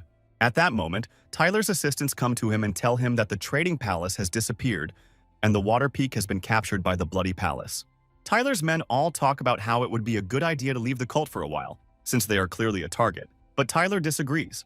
Tyler's assistant reports that the other palaces have abandoned them, they can't contact anyone, and their money has been taken. Tyler is overcome with great shock and anger because he simply cannot believe what he is hearing now. Suddenly, Tyler begins to hear someone's nasty laughter and gives the order to the entire squad to scatter to their positions. At that moment, several of Tyler's assistants are simply killed, and people from the Meat Clan appear right in front of him, and immediately begins to understand who they are and why they came, after which he attacks forward with his energy. However, this energy is immediately absorbed, and dozens of different butcher warriors appear in front of Tyler. He sees that they have surrounded them and says that they have really gone completely crazy and are attacking the palace. The most important one among them tells Tyler that his spies have done a very poor job, and he has no idea what is going on in the world. Tyler turns to the main one and asks him why he attacked, since he already has the title of the Demon Butcher. In response, the Demon Butcher replies that his squad is simply very hungry and would like to eat before leaving. And he understands that the enemy in the person of the Butcher Demon is very strong, and there is only about a 30% chance of defeating him, and this is only one-on-one. After which the Demon Butcher gives the order to his people not to wait for anything and to attack Tyler and his people right now. He and his men begin to defend themselves, but understand that this day could be the last in the existence of the Slaughter Palace. Meanwhile, Lilo comes to the very place where the fight is taking place between them, and looks at it all with wild shock. Lilo starts asking who they all are and what they're doing here, and asks Kate not to come out of the bushes and sit there. However, Kate still comes out and says that the Slaughter Palace is fighting against the Meat Clan, which means that the battle will be intense. Lilo looks at them all ahead and asks who is in danger now. Kate replies that she and Lilo are in danger now. The main meat demon says that Lilo and Kate are very cute, and he would like to feast on them, and asks to bring them alive. Lilo asks if these people really enjoy killing others. Kate says that's right, and she fully supports it. At that moment, the people from the Meat Palace jump up and attack Lilo, who initially just wanted to leave. However, Lilo remembers how she talked about this with Michael, and remembers that the palaces are hunting him. Lilo decides to fight, and says that she will do this until the end, since she will then be ashamed to look into the eyes of the Black Sun. Lilo jumps straight at her opponents and begins to cover her body in ice energy in order to protect herself from them. At this point, Tyler realizes that this way they have a chance of survival if the butchers are distracted. However, looking forward, Tyler also realizes that the main problem in the form of the meat demon remains, and he is very evil. But at that moment, Tyler switches from this thought. He looks away at number 12 and realizes that he is in danger. Tyler's men come up from behind and report that their opponents feel no pain, and Tyler gives the order to cut off their heads. The meat demon starts laughing and turns to Tyler and asks if he really thinks they will lose to them. And the meat yells at Tyler, saying that he has a very high opinion of himself, even though he lost to some small fry. Immediately after which, the meat demon named Ramil suddenly jumps up and prepares to attack directly at Tyler. Afterwards, it begins to defend itself and uses energy, thereby creating a rift in place. Even the ground beneath them cracks. Tyler realizes that his opponent is very strong, and in response, he says that he will feed Tyler to the dogs right now. At this moment, Lilo appears above Ramil with a sword attack, screaming and asking him not to involve the dogs in their fight. After which, Lilo attacks Ramil, and Tyler cannot understand at all why she's fighting, especially on their side. He understands that she could have stayed out of this squabble, but she wanted it and started attacking Ramil very hard in the face. Ramil is thrown back hard. He gets up, starts looking around and talking about the fog that has appeared around him. However, Ramil takes this fog as one of Tyler's pathetic tricks, so he takes up arms and moves forward. But something strange happens. Right behind Ramil, a silhouette with red eyes appears in the fog. It turns out to be Tyler, who, using a hidden and secret technique, sent an attack charge straight at his opponent. He immediately started screaming in pain and shaking. He screamed very loudly and simply could not believe that he had been hit so easily. Ramil fell to the ground, and Tyler began to turn to Lilo and ask her in his mouth why she started helping if she could die. Lilo responds by simply stating that for her kindness, she will ask Tyler and his squad to be indebted to her. Tyler exhales and smiles, making it clear that he agrees to this barter with Lilo. After which, Tyler heads straight to Ramil's corpse and realizes that he must be finished off according to the laws of the slaughterhouse. But at the moment when Tyler is about to strike, Ramil suddenly seems to come to life and strikes back at Tyler. Ramil's weapon hits Tyler's side of the body perfectly, near the shoulder, piercing everything until it draws blood. Immediately after this, Ramil suddenly gets to his feet and presses on the points on Tyler's body with 2 fingers, thereby blocking him. And so, Ramil blocked Tyler in place, and now decided to fight against Lilo, who was standing in front of him. Immediately after this, Ramil takes off and starts heading straight towards Lilo in order to attack her. Lilo understands that this will not be easy at all. She begins to fight against Ramil and fight with him for her future. However, Ramil is no slouch either. He attacks Lilo time after time without any hesitation to add strength, even though she is a girl. Luckily, Lilo manages to hold off Ramil's attacks, but she understands that she won't be able to hold out like this for long. In that moment, Ramil breaks through Lilo's defense with his red-hot sword and suddenly grabs her by the neck with his hand, holding her. Ramil blocks her air and begins to strangle her harder, lifting her up with his hand, not even giving her a chance to escape. Kate notices all this and realizes that she can't stand and watch any longer. She jumps up and runs to attack. Ramil pushes Kate away with his hand and asks her not to interfere. He continues to squeeze Lilo and talk about how he will start with her. However, just a second after these words, someone's powerful and large blade pierced Ramil's body with great force. She notices that it pierced not only Ramil, but also everyone around him. It was a huge long chain. At that moment, some guy with long hair and a demonic aura appears from behind, and he kills everyone from the meat clan at once. Standing with one eye and covered in bandages, he turns to Ramil and asks who dared to wake him up at such a time. Meanwhile, Michael is still studying that very book, realizing that it contains notes in his handwriting, the previous owner of the body. All the facts that Michael learns lead him to the fact that the previous owner of the body was not just a stupid heir. The story is much deeper. Michael realizes that the strange chain of events began in the Pleasure Palace, when, without Stella's knowledge, powerful techniques were used on him. The next strange fact was the inscriptions on the Peak of Beauty, and patterns that were clearly made by the previous owner of the body. Michael was always told that the previous owner of the body was a weakling, but he doesn't understand how he pulled Ron out of his prime. Another strange fact was that people from the Federation tried to notify Michael about the Sky Peak, which is also unclear. Michael begins to think that there could have been someone else here besides him and his father, and most likely it was Franklin. And she also understood from the records of the body's previous owner that someone had suppressed him in his past life and prevented him from moving higher. In his head, Michael begins to think about different images of what could be controlling him, and comes to the conclusion that it was his father. From all the evidence, Michael understood that his father was against many things and was going to stop him in many decisions. The events of the story take us back to the battle at the shelter of the Slaughter Palace, where Ramil stands in shock that Richard is alive. Rommel realizes that they could have defeated Tyler and the squad, but they won't be able to break Ramil, and he shouts that it's time to retreat. All of them at that moment start to simply run away in different directions, but Richard just sits in place and doesn't move. The guys from the Meat Clan gain distance. Richard suddenly stands up and starts twirling his rope around, saying that they didn't even say goodbye. Immediately after which Richard throws his rope straight at all the opponents, thereby killing them in a second. However, Ramil is still alive and is trying with all his might to escape from Richard, who is overtaking him with energy. Richard simply stands there and continues to increase his energy, making it more and more powerful, which creates an even more sinister image for him. Lilo watches all this with shock. She imagined everything, but not Richard's power. Tyler turns to her. Tyler tells Lilo that she better get out of this place while she still has the chance. Lilo points out to Tyler the people who were just trying to escape and says that suggesting this to her now is stupid. Immediately after, Richard takes up arms and begins walking towards Lilo, saying that he had long wondered whose daughter she was. She says that she came here alone and wants to leave alone, but Richard says that he is not going to let her go. And then she asks Richard if he will really kill her, and he says that it won't be so easy after she killed the entire village. Lilo says that she did nothing of the sort, and that the leader of the Sky Squad, nicknamed Pew, had been there before her.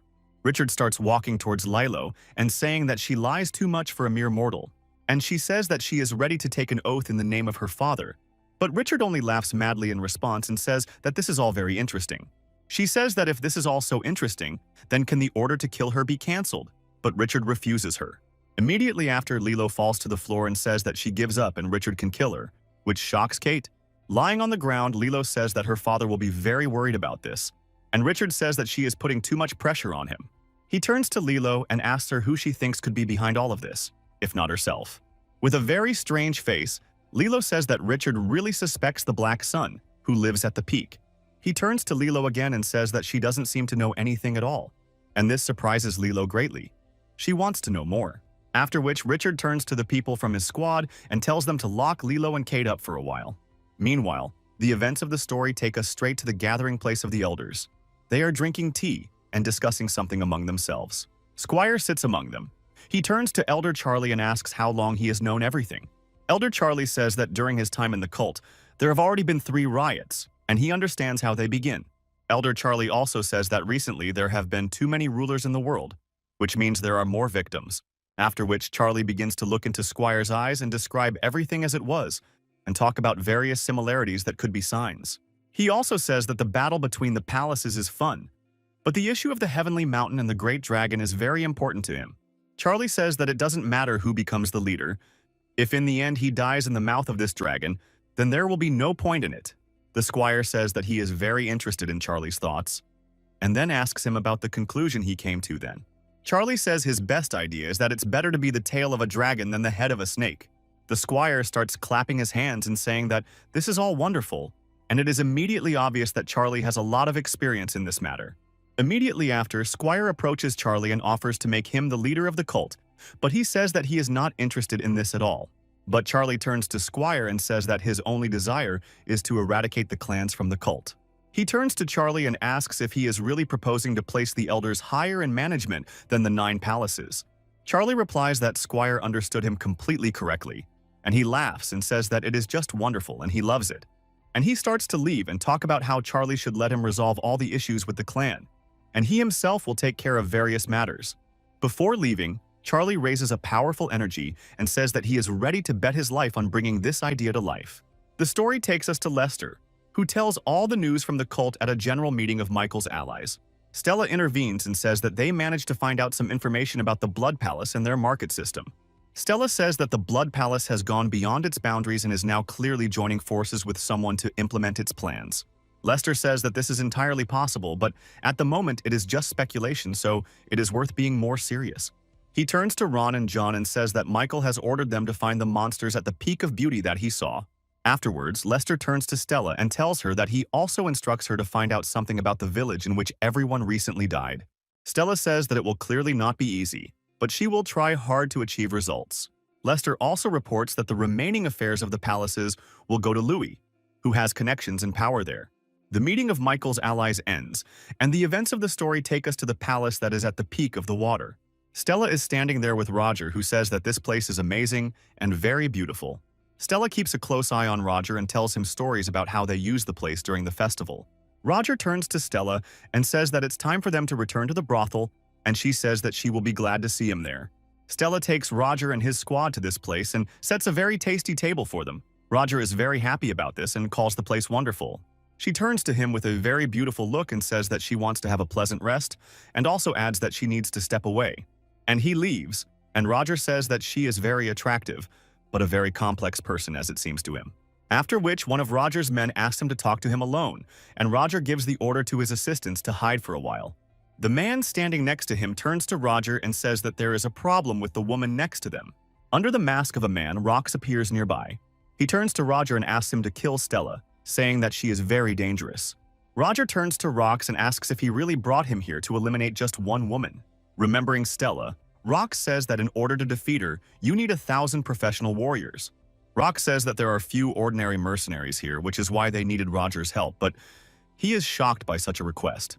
Roger tells Rox that his look really irritates him, and Rox asks if Roger is refusing. Roger angrily shouts that he can no longer back down because he gave his word, and this is a moral trap for him. After which, Roger says that this will give Rox the opportunity to see how powerful his soldier empire is. Meanwhile, Stella sees Michael in bed and reflects on how he has become much stronger and more courageous, and she is looking forward to meeting him. Stella remembers Michael's words about changing the cult, and now those words warm her soul as she thinks about them very deeply. All these thoughts bring Stella complete peace, because the time will come when everyone will be able to live kindly and honestly in peace. However, Stella also understands that there will be a lot of things before that moment, because nothing in this cult is so simple. In a moment of shock for Stella, the doors to her room open and 100 of the Emperor's warriors appear, standing in front of her. Stella gets up and walks towards them, saying that she didn't expect so many people to visit her at once at such a late hour. But, at that moment, Stella sees the weapons in their hands and begins to use her powers, saying that she did not expect this from the Empire. Immediately after which, a powerful lady begins to appear under Stella's feet, and the entire room around her is covered with her energy. At that moment, Roger himself appears in the room. He said that he expected strength from Stella, but he did not know that she would be so cold. She says that she wants to hear an explanation of this whole situation from Roger, although probably later, she adds. Roger asks not to hold a grudge against him, and says that in politics everyone will do anything to achieve their goals, including him. Stella asks Roger if he has decided to join forces with the Bloody Palace, but he replies that everything is not as simple as it seems. Roger asks Stella to leave Michael and be an ally of the Blood Palace, and she is shocked when her connection with Michael is revealed. Stella doesn't show that she's very surprised and only offers Roger to make a bet with her right now. He is very surprised, and Stella turns to him and offers to bet on how he will end his life. And she raises her energy and strength and declares that her bet is that Roger's end will be very terrible and he will lose everything. Stella begins to fill the entire room with energy and talk about what they wish for, that they came here to her today. Roger's men take him away to prevent the ice from affecting him, and the rest of them focus their energy on Stella in order to defeat her. She immediately notices from their energy that the opponents are not weak, realizing that they are definitely the Emperor's best fighters. And she understands that the fight needs to be ended quickly. She doesn't have time, so she uses her energy around her to the maximum. With just one attack, Stella manages to cover all her opponents with energy and freeze them right where they were standing.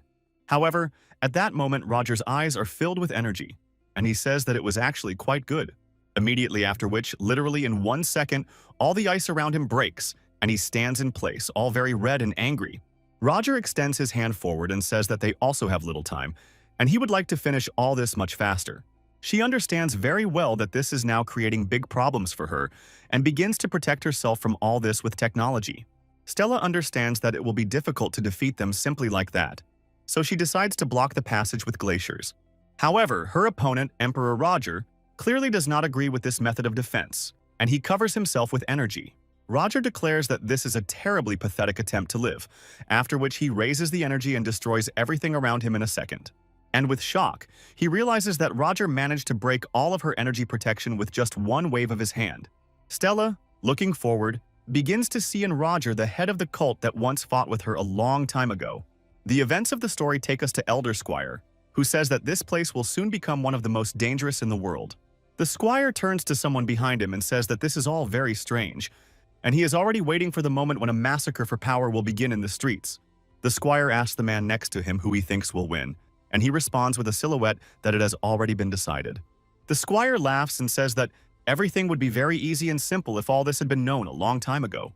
A certain man sitting near the squire says that as soon as the palace survey is resolved, Michael will go to battle with the head of the bloody palace.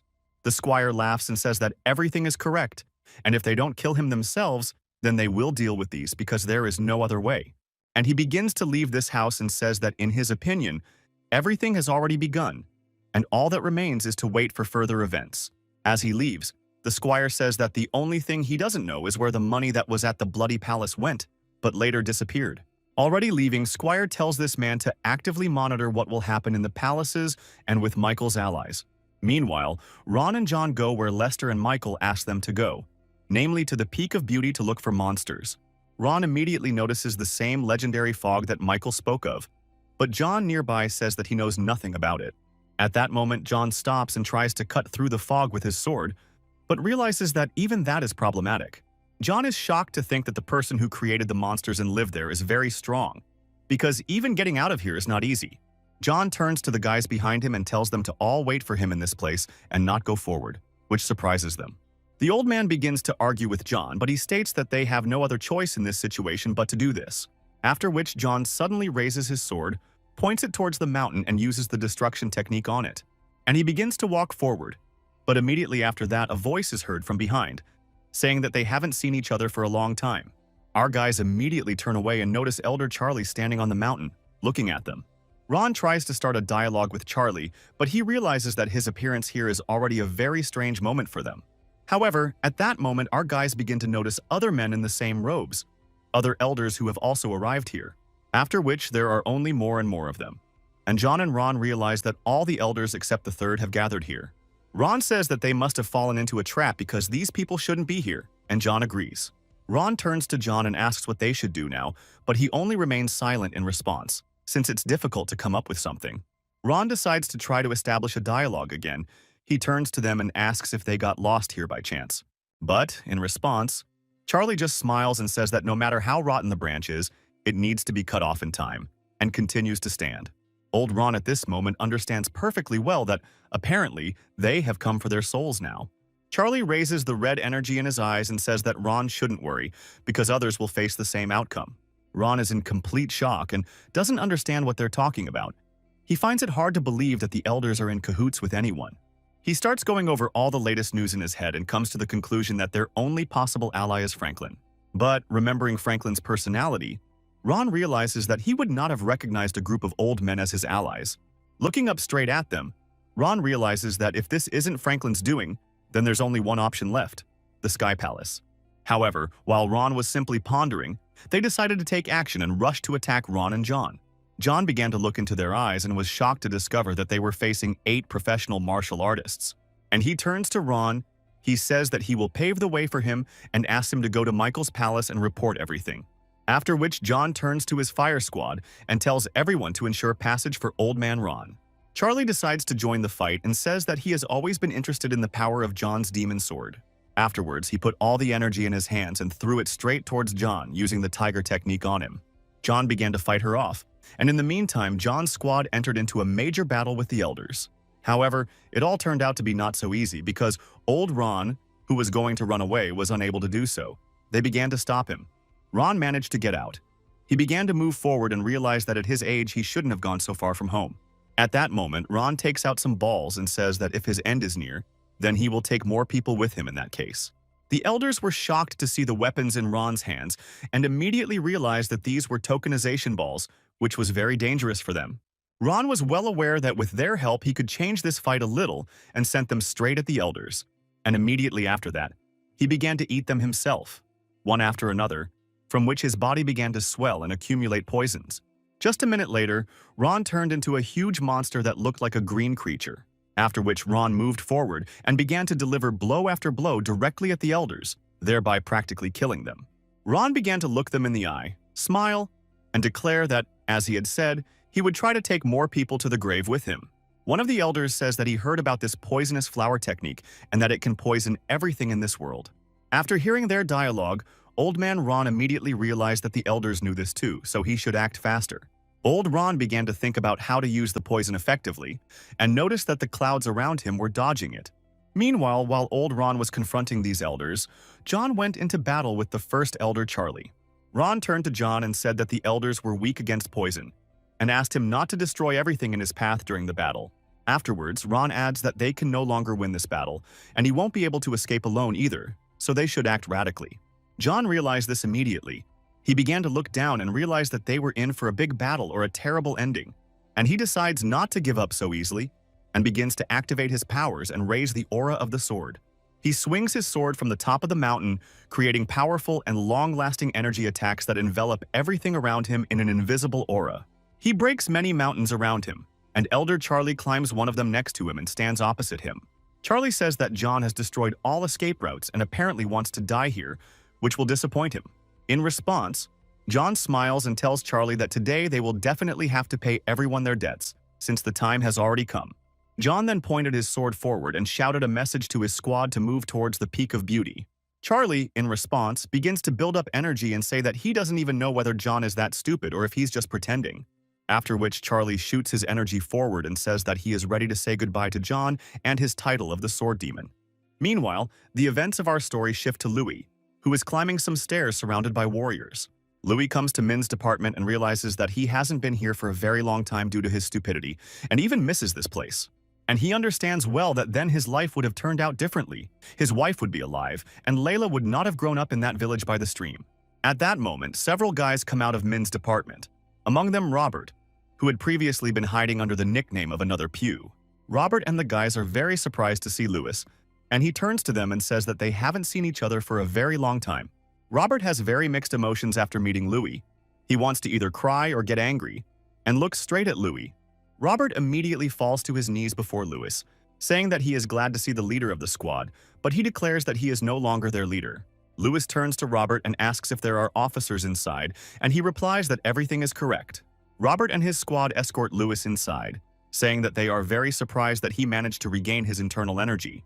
Immediately after this, Louis heads straight into the hall to the officers and looks at them in shock. He is very surprised and even scared. In front of Louis are two of the Min squad leaders who are in a terrible state under the influence of drugs and don't even recognize Louis. Louis, in a panic, began asking them about what had happened, but they were unable to conduct a normal dialogue with him and only spoke nonsense. Out of shock and anger, Louis began to raise his terrible aura and, turning to Robert, asked what was going on here. Robert admits that he committed a terrible sin and should have taken better care of them. Louis asks him to tell everything without concealment. He began to say that the reason for everything was his inattention and idleness, and he repented of it all. At that moment, Louis notices a strange aura emanating from Robert, and that he is trying to get a weapon. Robert abruptly approaches Louis, extends a demon aura, and says that this is all a lot of fun, and he can't stop. At that moment, Robert strikes Louis with a weapon directly into his body and says that he shouldn't have come here. And he began to talk about how, on the day of Louis's wife's death, he enjoyed the way she screamed and asked for help. Louis became wildly angry and raised bloody energy, and then said that Robert was really behind her death. He began to say with a mad face that such a terrible and bloody aura suited Louis very well. Louis started crying blood and saying that it was his huge mistake, that he didn't immediately notice the terrible person in Robert. Bloodied Louis began to say that now he would correct his mistakes and show Robert what retribution awaited him. In response to this, Robert says that Louis, even in such a situation, behaves very confidently, and this makes him laugh. Robert wants to say that now he will show his true power, but at that moment Louis suddenly covers everything around with his aura. Louis's strength after Michael's technique is very great. He is much more powerful than in his own youth, and covers everything with blood energy. With blood and anger in his eyes, Louis tells Robert to forget about getting out of here alive, because he will kill them all. Robert is terrified and shocked to realize that Louis has apparently reached the maximum level of bloody arts now. However, at that moment, someone's very powerful aura appears from behind, which Louis immediately notices and pays attention to. It turns out to be the leader of the Blood Palace, Franklin, who tells Louis that they have finally met again. After which, Franklin begins to cover everything around with energy and say that now Louis will show him how strong he is. Louis, covered in blood, turns around with a charged fist of energy and tells Franklin not to interfere with this matter and not to interfere with him. Immediately after which a very powerful skirmish occurs between them, in which no one can yet gain the upper hand. The level of this outbreak is very high, so much so that the roof of the palace they are in simply breaks right through. Meanwhile, the events of the story take us to some place where a girl sits in front of hundreds of people and calls upon the god of flame. She creates fire in her hands and continues to pray, saying that she wants to receive preservation and good luck from God. Immediately after which she sharply raises her hands up and directs a stream of flame into the sky in a huge platoon. A detachment from the Min department, the same one that was recently at the battle palace of Louis and Franklin, comes to this same event. After which people also notice in the crowd the leader of the Blood Palace, Franklin himself, who is standing and watching the festival. Franklin, with a wild and bloodthirsty face, says that the stage is finally set and it's time to begin the game. The girl in the center raises her hands and asks all the believers to drink for the divine blessing that has descended upon them. Immediately after her phrase, all the people around begin to launch special fireballs into the sky as a sign of gratitude to God. It was at this moment, when the balls of fire flew upward, that the full-fledged festival of heavenly fire in the cult of demons opened. Meanwhile, the events of the story take us straight to Michael, who in turn returned to the small palace after training. He began to walk around with great shock and realized that it was somehow very quiet here. He had expected some kind of fuss on such a day. The first thing Michael notices is William standing by the tree, and he immediately addresses him. But at that moment, Michael immediately says that he forgot to take something, is running now, and will return, after which they can go. However, in response, William only quietly and coldly asks Michael if he is sure that he should go anywhere at all now. William began to clench his fist and offer our hero Michael to leave the heavenly mountain together and go to his native land from here. Michael is very surprised and says that his goals of changing the demon cult have not changed, and he has almost achieved them. William hands Michael a paper and says that his old friend asked him to give this to Michael upon his return. The letter states that someone has lost contact with all the palace masters and will wait for Michael in a certain place. Michael angrily crumples the letter and says that it is complete nonsense, but William declares that apparently all the masters have changed their minds. He starts telling Michael that, for example, Louis was originally a member of the Palace of Art, and he might be there now. Michael starts arguing with William and saying that this can't be true at all and that there is clearly some serious problem with everything. He begins to remember his assistant Billy, Layla, and Louis, whom he saved more than once, and they were with him all the time. Michael also began to remember Stella, who gave him her promise, and with whom together they wanted to change a lot. Michael also began to remember John, the father of his future wife, Lilo, who was also on his side after everything that happened. After Michael remembered all this, he abruptly stated that for him, these people were far from the kind who could simply run away. Michael started saying that it was time for them to leave the festival. William said that they would regret it, but Michael disagreed with him. At that moment, William suddenly turns to Michael and says that the masters did not betray him at all, and this shocks Michael. The story takes us to Squire, who thanks someone for helping him get rid of all of Michael's people. And he thanks Lester for this, who says that what matters to him is that Squire keeps his word, and he doesn't care who will be at the helm of the cult. The Squire begins to leave and says that Lester was very obedient, so he will fulfill the promise he made to him. After which Squire leaves and says that he will do everything to deliver one of the Federation soldiers into Lester's hands alive. He leaves completely, and Lester rises up. Looking from the balcony of the building, he observes the situation in the capital.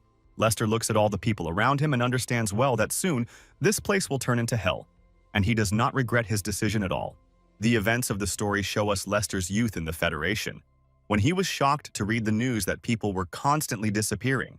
The person he was talking to at the time began to say that perhaps they had isolated themselves in this way from everyone, because it could be dangerous. But he also insisted that there was something strange about this, and asked his uncle to allow the Storm Squad to participate in the matter. A few days after this conversation, Lester's unit and he himself were ambushed, and part of his body was paralyzed. That day, Lester lost everything, after which he faked his death and isolated himself from everyone for a long time.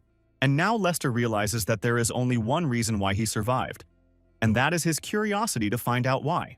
It was then that Lester learned that a certain Felix had requested a request from the Federation to kill Lester and his family.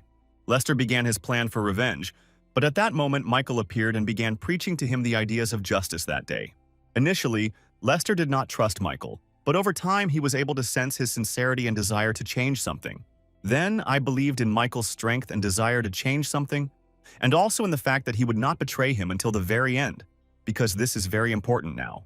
However, at that moment, that very man, Squire, appeared, who came to Lester with an offer that was hard to refuse. Meanwhile, the events of the story take us to our hero Michael, who is actively heading somewhere in the crowd.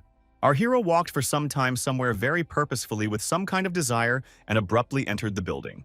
Lester was waiting for him there and immediately said that he was very glad to see him here after so long. He began to pretend to be surprised and talk about where all the masters were now. Lester immediately declared that they had betrayed him. Michael started asking Lester if he thought it was strange, because they could have just fallen into a trap. Lester began to say that in that case there would be no one left in the palace, but there are a lot of monasteries there now. Michael began to turn to Lester and ask him if he was really pretending not to understand anything. Our wild-eyed hero says he will put the question to Lester more directly and asks if he has betrayed them.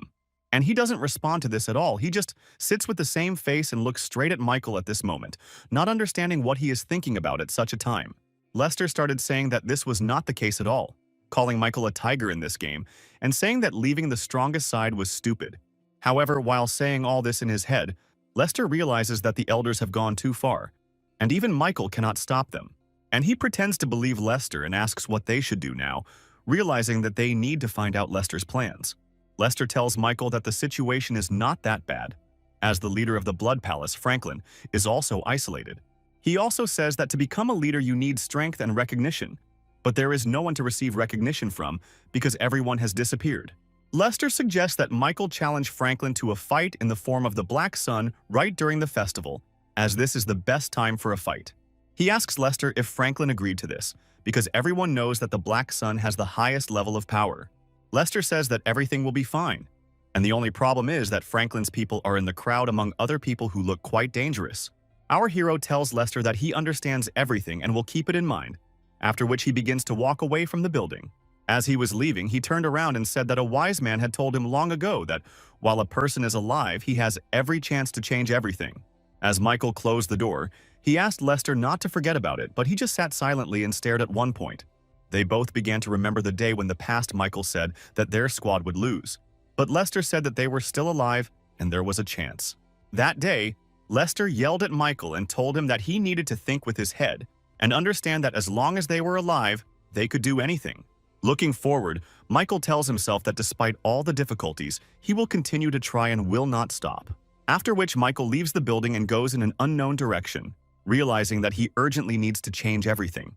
After some time, Michael finds himself right at the festival, but he is too shocked by how many people there are.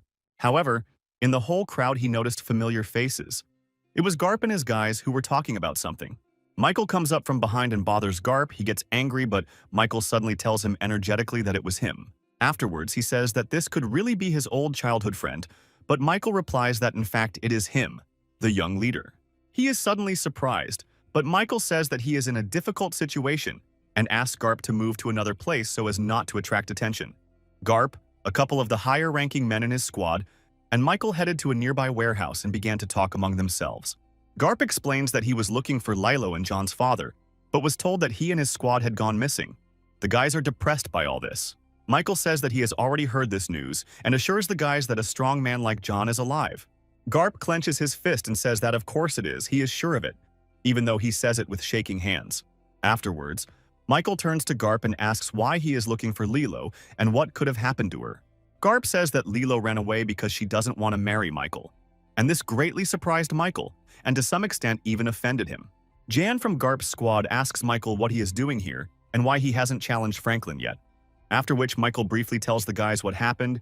Jan gets very angry and curses the Heavenly Palace with all his soul. Ian suggests simply attacking and killing Franklin's men, but Michael says they are hiding among ordinary people, which poses a huge danger. Garp asks, "What's the point of these people fighting against Michael if he's not strong enough to defeat the entire army?" Michael thinks that Garp is absolutely right, and that he really could be easily caught if something happens, but they don't do it. Michael asks if the island's believers come to the festival, and Garp explains that they only come during the lion dance. And he begins to remember how, in the form of a black sun, he gained support from the people on the island. At that moment, the thought of what could have happened dawned on Michael, and he began to think about the best course of action. Without thinking twice, he turned to Garp and his squad, declaring that they urgently needed to go to this lake and quickly. He immediately realized what was going on, because only Lester knew about it, and now Michael was going to prevent his plans from coming into effect. Meanwhile, on the festival stage, what everyone was waiting for happens. The lions begin to perform, and he still sits upstairs waiting for Michael, thinking that he might not show up at all. He charges his eyes with energy, smiles, and says that today, he destroys all myths about the Black Sun forever. However, at that moment, Franklin is suddenly surprised. He sees some kind of huge flow of energy from above, which is rushing to the side. Immediately after this, a dark silhouette with enormous purple energy appears on the neighboring tower. Franklin envelops himself in his energy, but he is shocked by Michael's power, realizing that the Demon Lord's energy is very strong. However, Franklin is overjoyed to the point of madness by the fact that Michael, in the form of the Black Sun, has finally appeared before them. Among the people in the crowd is Lilo. She came with the commander of the Slaughter Palace squad, Tyler. Kate also came with Lilo. She is happy and says that the festival is a very fun place. She also turns to Lilo and says that after hearing the information, the masters of the Palace of Poison and Pleasure were defeated. Lilo turns to Kate and says that it doesn't make much difference, since their situations aren't much better now. She turns to Tyler and asks why he brought her here, to see the death of the Black Sun. Tyler tells Lilo that he himself doesn't know for sure, because he's just following his master's instructions and nothing more. And she turns to Tyler and asks him to give her some energy, saying that she is obliged to help the Black Sun. Tyler refuses, but Lilo, blushing, screams that the Black Sun is their protector, and they owe it their lives. However, Tyler reminds Lilo that it was he who destroyed the slaughterhouse, leading them into this situation. But she stands there and cries, and Tyler says that she has more courage than other men, and this scares him. Tyler also thinks that something is wrong around him, because he strongly feels the energy of demons. And he rarely questions Richard's actions and words, but now he clearly thinks that this is all very strange. At that time, Franklin madly turns to the Black Sun and says that he will not take his life so easily. Franklin asks Michael to simply wait until the lion dance is over, and then meet his death here with dignity. Not long before all this, Michael gave his things to William, explaining that he possessed his energy, and therefore could use them. At the same time, Michael explained to William that their opponents had only gotten rid of the Palace Masters, and that was all. However, they did not want to get rid of William and Michael, and this thought hit William's head quite hard. Michael rearranged William's things and said that since the Heavenly Palace does not know about him, he will temporarily become a Black Sun. Meanwhile, the Lviv event is actively underway in the center of the festival, and it may soon come to an end. The Black Lion turns out to be the strongest of all, as he managed to defeat 3 opponents at once. However, everything turns out to be not so simple, because right inside the Black Lion is Michael and his allies from Garp's squad. Michael wants to do something at that moment, but a sharp flow of demonic energy stops his desires and even frightens him. Then he turns to Jan and tells him to get ready, because now it will be much more difficult than before. At that moment, Michael, peeking out from behind his suit, notices Lilo, which surprises him greatly since she was thought to be missing.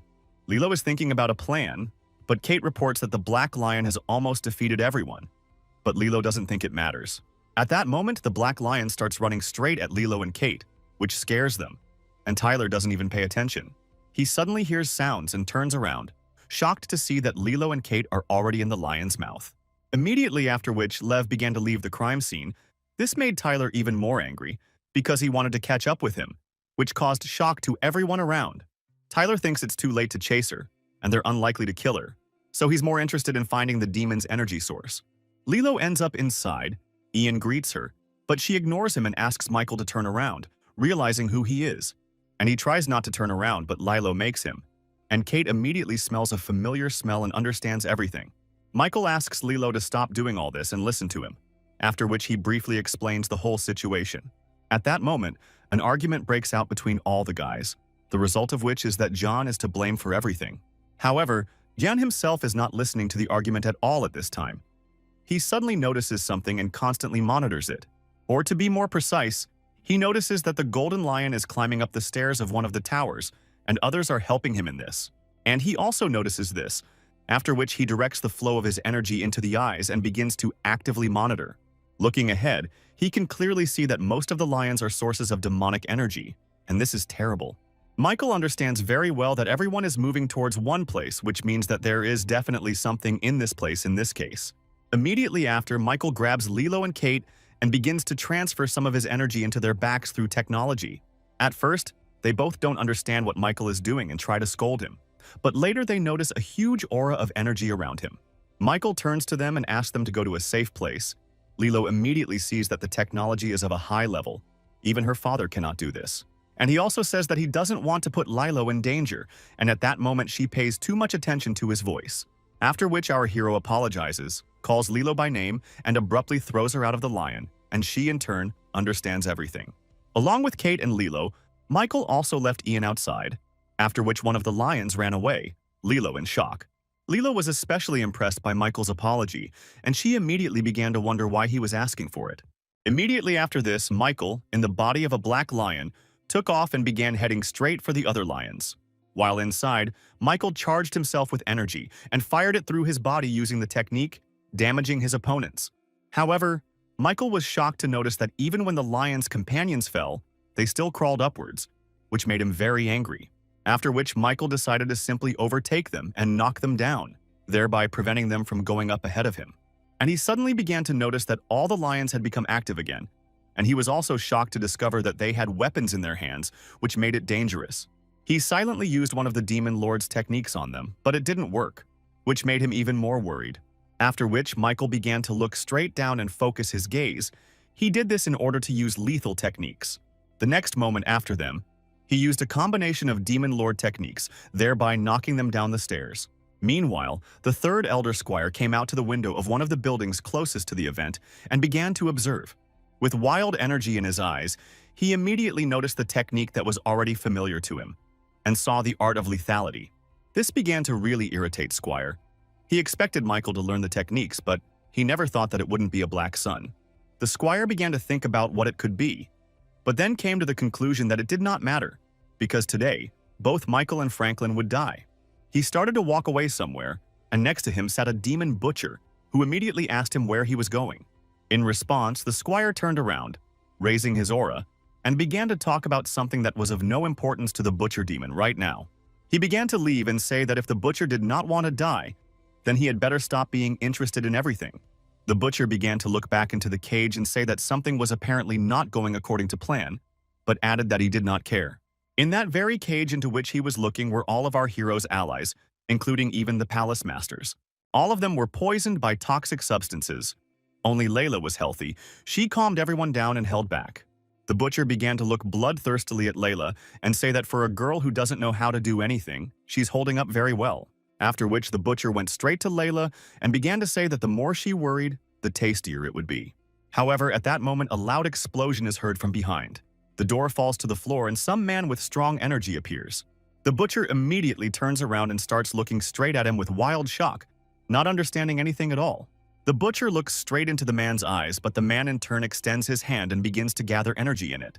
Meanwhile, Franklin notices the third elder and doesn't understand what he's waiting for and why he's just watching all the time. Franklin begins to try to contact him through energy and tell him that the situation cannot be changed in any case. At the same time, Franklin also realizes that Michael has a lot of support in the crowd, so he needs to act radically. Immediately after which Franklin raises his hand high up and begins to cover his body with energy from all sides. People around notice this with shock and immediately begin to notice that the lion suits have disappeared from their bodies. At a moment near the stage, some guy in a mask with red energy appears and starts shouting, attracting everyone's attention. After which, this unknown person begins to point his hand at William in the Black Sun costume and call him a traitor. This guy and his assistants start killing people and shouting that this is revenge for the Black Sun, and William just stands and watches. Although William pretends not to care, he clearly cannot even begin to understand what is going on and suspects Michael. Franklin watches all of this with joy, because apparently everything around him is his personal plan, which is aimed at the destruction of people. Franklin begins shouting to the crowd that the Black Sun has finally revealed his true colors as a bloodthirsty killer. Immediately after which, Franklin makes a sharp jump and moves forward as if he wants to enter into a duel. Opposite him is William. Together they collide in a blow and immediately a sharp flow of energy begins in all directions. Franklin then turns to his men and gives them the Red Order, which allows them to kill everyone indiscriminately. William looks down, holding back the blow. He thinks about where Michael is now and why he is not doing anything in this situation. The events of the story take us to Lester. His assistant says that he passed on a message to the Ghost Squad. He also observes the whole situation and says that he set everything up so that Michael would not be able to change it, even if he found out. Meanwhile, Garp fights Franklin's squad in the main square and tries to find out from Michael what is going on. Using energy, Michael turns to Garp and tells him that there is poison in the yellow lion's throat, but there are too many enemies around. Michael asks Garp to take a close look at everyone around him, and then says that they have them in their sights. And he begins to actively get angry and think about what he should do. He admits the possibility of using his powers and burning the lion. But Michael also thinks about the possibility that this could be a hoax, and there will be explosives inside, and then it would be impossible to do this. One of the 9 elders standing nearby gives a command to his soldiers with his hand, allowing them to act, after which they immediately jump up and start running forward, saying that an order has been received to kill. Meanwhile, he can't figure out what to do, because there are only enemies around and he can't allow death now. However, at that moment, someone uses energy to contact Michael and says that they have not communicated for a very long time. This man turns out to be Richard, who says that everything around is very wonderful and very soon Michael may die. And he begins to look around and try to find Richard, not understanding where he is. Richard's aura with a weapon seems to be right behind Michael. He asks if he has already buried him. He asks Michael whether to call him by his name, his title as Young Leader, or his title as Black Sun, which surprises Michael. Immediately after which, Richard addresses Michael by his old name from his past life and begins to smile widely. At that moment, Michael seemed to sense his past body, but he was more concerned about how Richard knew all this. Imagining Richard's aura in front of him, Michael says he has the complete feeling that he is caught up in someone's plan. Richard turns to Michael and says that despite everything that happened, Richard would like to wish Michael life today. Immediately after these words, a violent massacre began on the battlefield. Terrible energy strikes appeared out of nowhere and began to kill the warriors. Michael watches in amazement as the forces of the Slaughter Palace now simply destroy all his opponents with ease. At one point, Michael even begins to rejoice and say that perhaps it was the strong influence of the cult that made him so crazy. The squads of elders and Franklin began to attack directly the squads of the Slaughter Palace, saying that they also needed to be destroyed. At that moment, Michael envelops himself in energy and jumps down directly into the arena where an active battle is currently taking place. Everyone around stopped in bewilderment and shock. They simply cannot believe what is happening now, seeing Michael's aura.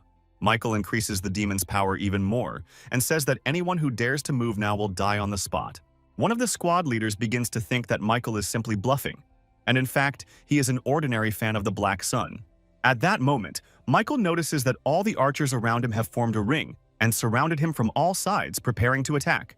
Our hero began to create a sphere of energy to tell this squad leader that he had made a complete mistake, after which Michael began to attack with spheres of energy, and the squad leader looked at this in shock, not believing that the man in front of him was stronger than the master. About 10 seconds pass from the moment Michael started this, and the entire division of Elder Warriors lies on the floor, dead and broken. Seeing that Michael was able to easily kill all the archers, the squad leader turns to the archers and asks them to create a defense. However, turning his head completely, he notices with shock that all his warriors are lying motionless on the floor. Michael himself, meanwhile, increases his energy and influence several times, after which he heads straight for his opponents. All the warriors of the squad fly apart like ordinary stones, and the rest stand in shock, not understanding what to do. They look forward and seeing Michael's terrible aura, they say that he is not just a master but a whole demon god. Meanwhile, Michael himself, with wild horror, step by step moves forward straight to meet his opponents. He turns to the commander-in-chief of the detachment and says that he made a mistake, which was clear from the start. He goes straight to this squad leader and says that the problem was always with him, but not with Mile. Immediately after which, Michael also added that the main mistake was trying to kill the young leader, that is, him. Meanwhile, William, in the Black Sun costume, is still fighting Franklin, who says that people are ignorant. William shouts back that it is his own fault, first and foremost, because he gathered followers around him and then betrayed them. Franklin tells William that he, like himself, is a puppet of the Heavenly Palace, and William is very surprised. After his words, Franklin suddenly gains strength for the attack and releases it straight at William, telling him to sacrifice himself. Franklin then went behind William and launched an attack that sent him flying backwards. William is well aware that his opponent is very fast, and also that the stoat will get rid of the wind around him in order to attack. William decides that if there is no way to make a direct attack, then he will simply burn his opponent to ashes right there. Franklin responds by attacking William with energy again, saying that the Demon Lord's art does not exist and is just an illusion of the ancestors. However, at that moment, Franklin notices that William manages to stop the flow of his attack with his hands and energy, which is very surprising. Although William manages to block the surprise attack on himself and even launch his own, he still doesn't have time. After which, William decides to jump up and attack all his enemies in mid-flight with the help of energy spheres. He notes that it helped, but also realizes that he still has trouble seeing Franklin, so it's worth limiting it. William starts to deliver side attacks to all the nearby posts, but by that time, Franklin is already behind him. Immediately after this, Franklin delivers a powerful blast of energy directly at William, which throws him aside. Michael understands that everything is very difficult because in addition to the fact that Franklin is very fast, he is also frighteningly strong. But at that moment, Franklin takes a closer look and sees that in front of him is not a living person, but a resurrection technique, and this surprises him. Franklin also adds, saying that with such a technique it is difficult to resist his blows, and William, meanwhile, landed. In response to everything Franklin said, William only declares that for his opponent, he is a gloomy reader. Franklin adds strength to himself and says that he does not understand how William is still talking in his current state. And in the meantime, he looks closely at the aura that emanates from Franklin and understands how best to act. William begins to release energy simply into the air around him. He does this in order to clear everything around of Franklin's traces. Franklin starts heading towards William and asking him if he really thinks that by driving him into a trap, he will win. He realizes that he can't let Franklin get away, so he starts attacking him with powerful streams of energy. However, despite William's powerful attack, Franklin manages to get through it and launch a counterattack. Despite the gravity of his situation, William notices that with all the energy around him, Franklin has nowhere to run. However, in that moment, Franklin's hand pierces William, and all the energy around him just goes out. With a huge smile on his face, Franklin emerged from the dusty surroundings and began to address William. Franklin began to look closely at William's body and immediately noticed a hole in his chest, which he himself had just made. He smiles, lifts his leg, and says that he wants to watch William's head crumble. However, to Franklin's surprise, William begins to smile and then turns to Franklin sharply. William raises his head, starts looking to the side and points his finger there, asking Franklin to turn around. William asks him to look death in the eye, and he does indeed turn around, suddenly horrified by what he sees. Right behind Franklin, standing behind him, is our hero Michael, in his full form and enveloped in the energy of the Demon Lord. At this point, Franklin is very surprised by what he sees, and is horrified that Michael dealt with the entire army. Michael begins to generate a terrible energy and address Franklin, saying that he has committed too many terrible sins. With a wild look, Michael says that the trial is already useless and suggests ending everything here and now. Lilo is standing next to Ian. Lilo is very shocked that Michael is so strong, and he has always been a black sun. However, Lilo still doesn't believe it very much and every time says that Michael couldn't even hold a sword before. At that moment, Lilo began to remember her first meetings with Michael, and the fact that he was able to catch her in a second when she was of the highest rank. However, remembering all this, Lilo refuses to believe and begins to shout the name of the Black Sun, calling it to her. But Kate turns to Lilo and says that Ian is not lying, and Michael really is a Black Sun. Kate also explains to Lilo that there is a completely different person inside the Black Sun suit now. However, Lilo can't wrap her head around all this. She refuses to believe that the Black Sun and Michael are one and the same person. She also begins to remember that, in dialogues with the Black Sun, he always stood on Michael's side. Lilo just starts standing there and looking at Michael, not believing everything she just learned. However, at this moment her thoughts are interrupted by the sudden appearance of Richard nearby, who calls it all funny. Lilo asks Richard if he knew everything from the start, and he replies that of course he did. Richard points out to Lilo the fight between Michael and Franklin, saying that although Michael is strong, Franklin is far from weak. The elders also intervene in all this.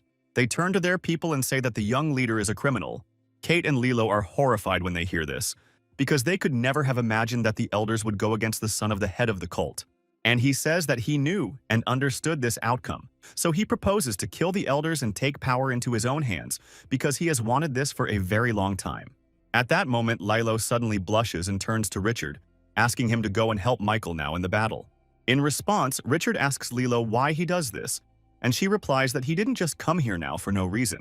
After which, Lilo again begins to ask Richard to go help Michael, and he only laughs in response and stands there. Richard says that he will have to be nice today, because he does not want Franklin's plan to work today either. After which Richard suddenly envelops himself in an aura and goes up straight to the elders, appearing before them. The leader of the blood cult squad tells Richard that now is not the time for statements, but in response, Richard wraps his arm around his neck.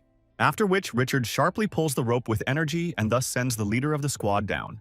He stands in front of the old men and, raising his blood aura, tells them to cancel the order to kill Michael.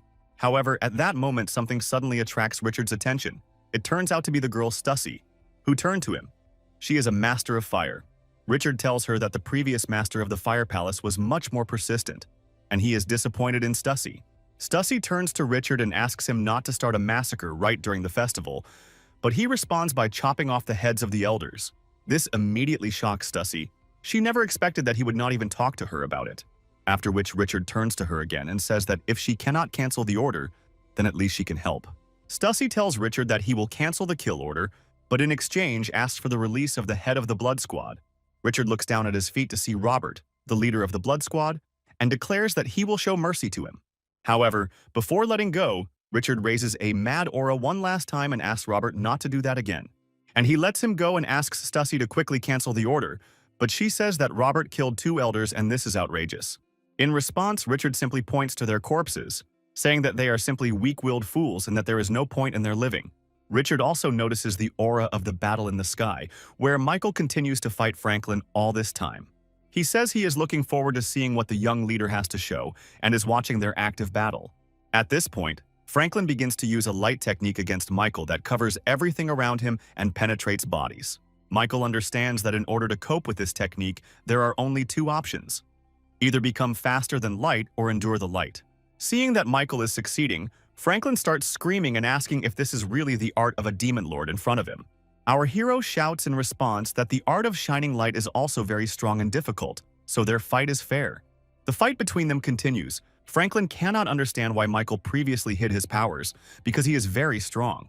In response, Michael shouts that even if he showed strength, he would hardly be given the leadership throne because too many people want it. Franklin screams that the cult wasn't originally in the hands of Michael's father, but belonged to other people, and it was Michael's family that took it away. After which Franklin says that he already feels how Michael's energy is running out, and now he will finish him off. Immediately after his words, Franklin really began to attack wildly quickly, again and again, which forced Michael to dodge the attacks.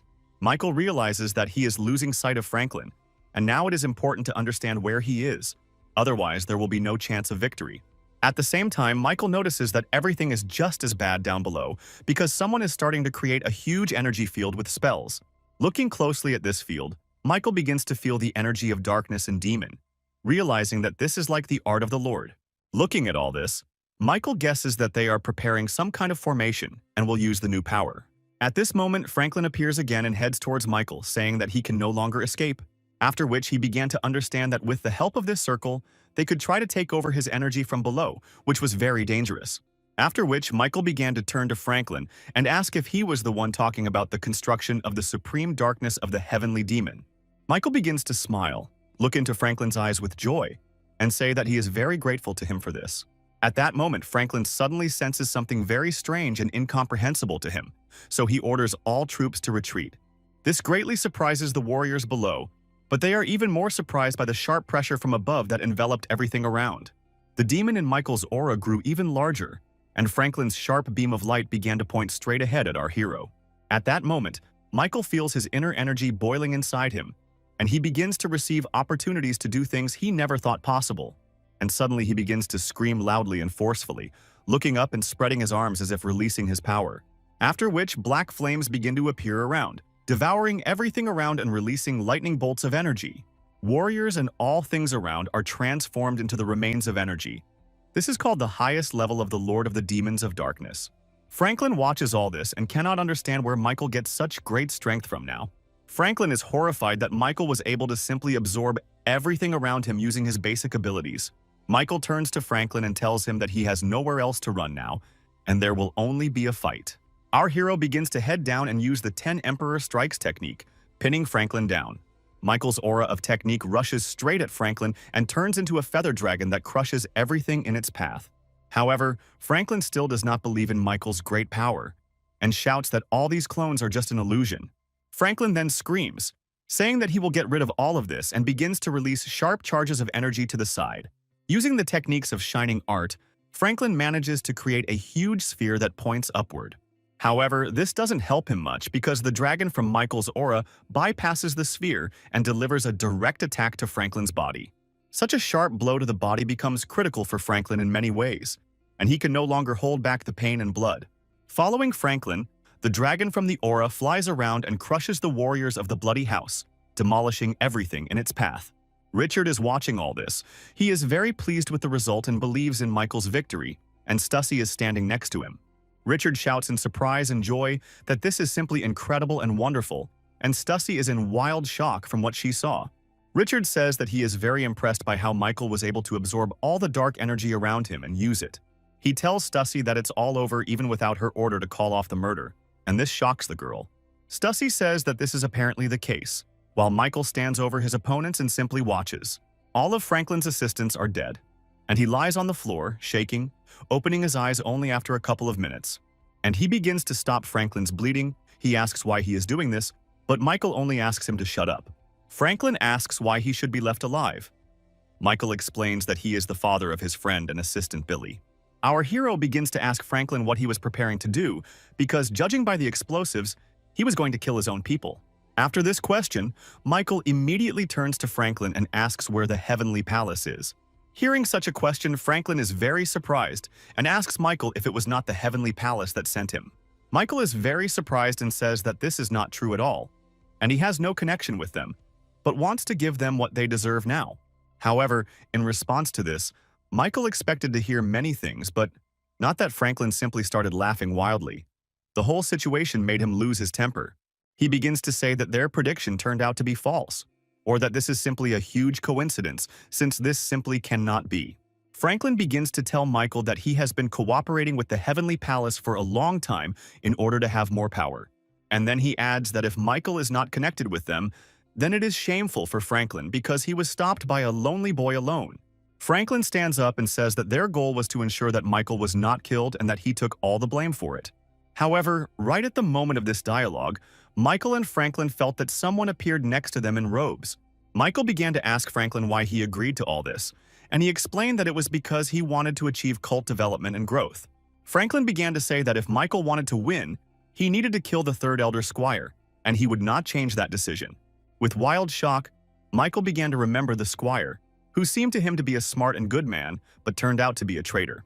However, at that moment, our hero's thoughts were interrupted by the fact that the Fire Palace group began to continue their festival performances, after which Stussy pointed to Michael and began to talk about how everyone should welcome him as the new leader of the cult, now that he is in charge of it.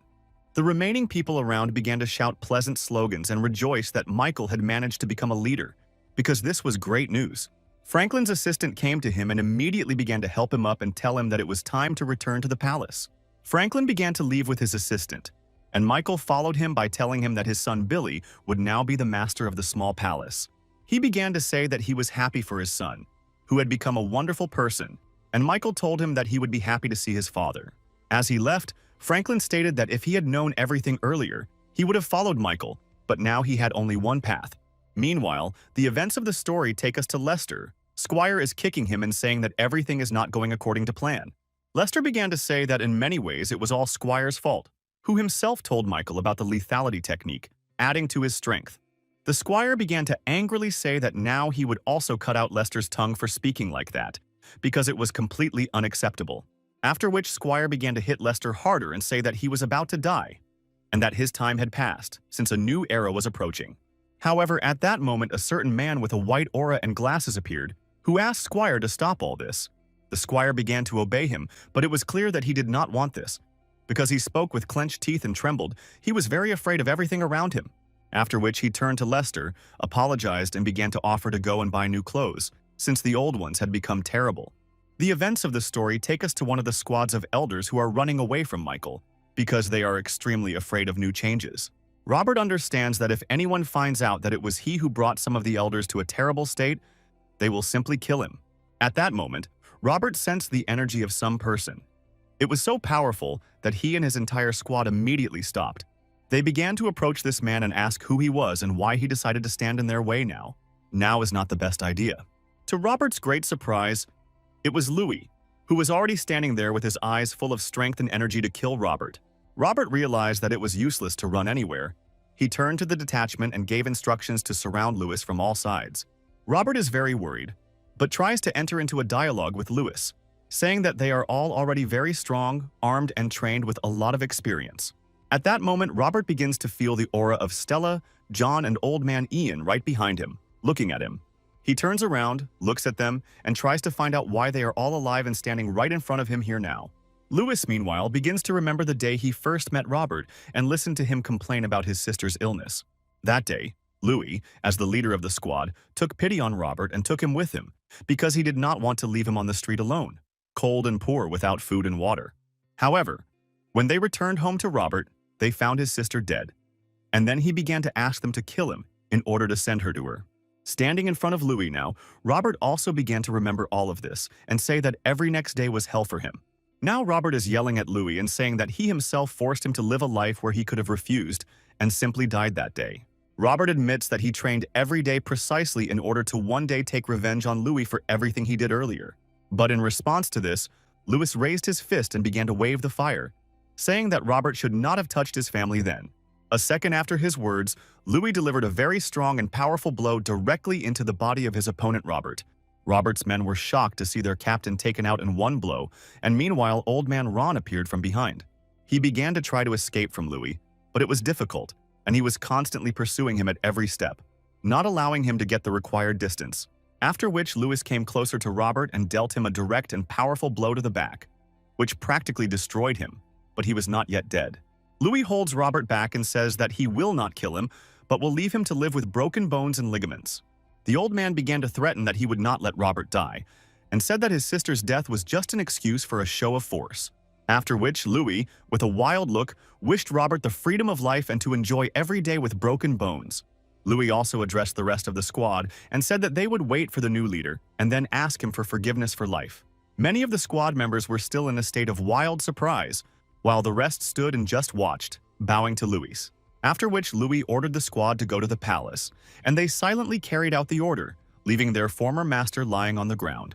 With his eyes filled with blood, Louis also began to leave, leaving Robert alone in the forest with broken bones to suffer. The events of the story meanwhile take us to Michael, who is standing near the heavenly guardian, or rather his statue. Stussy appears nearby and tells her that this man was the son of God and the heavenly savior, which is why he is so great.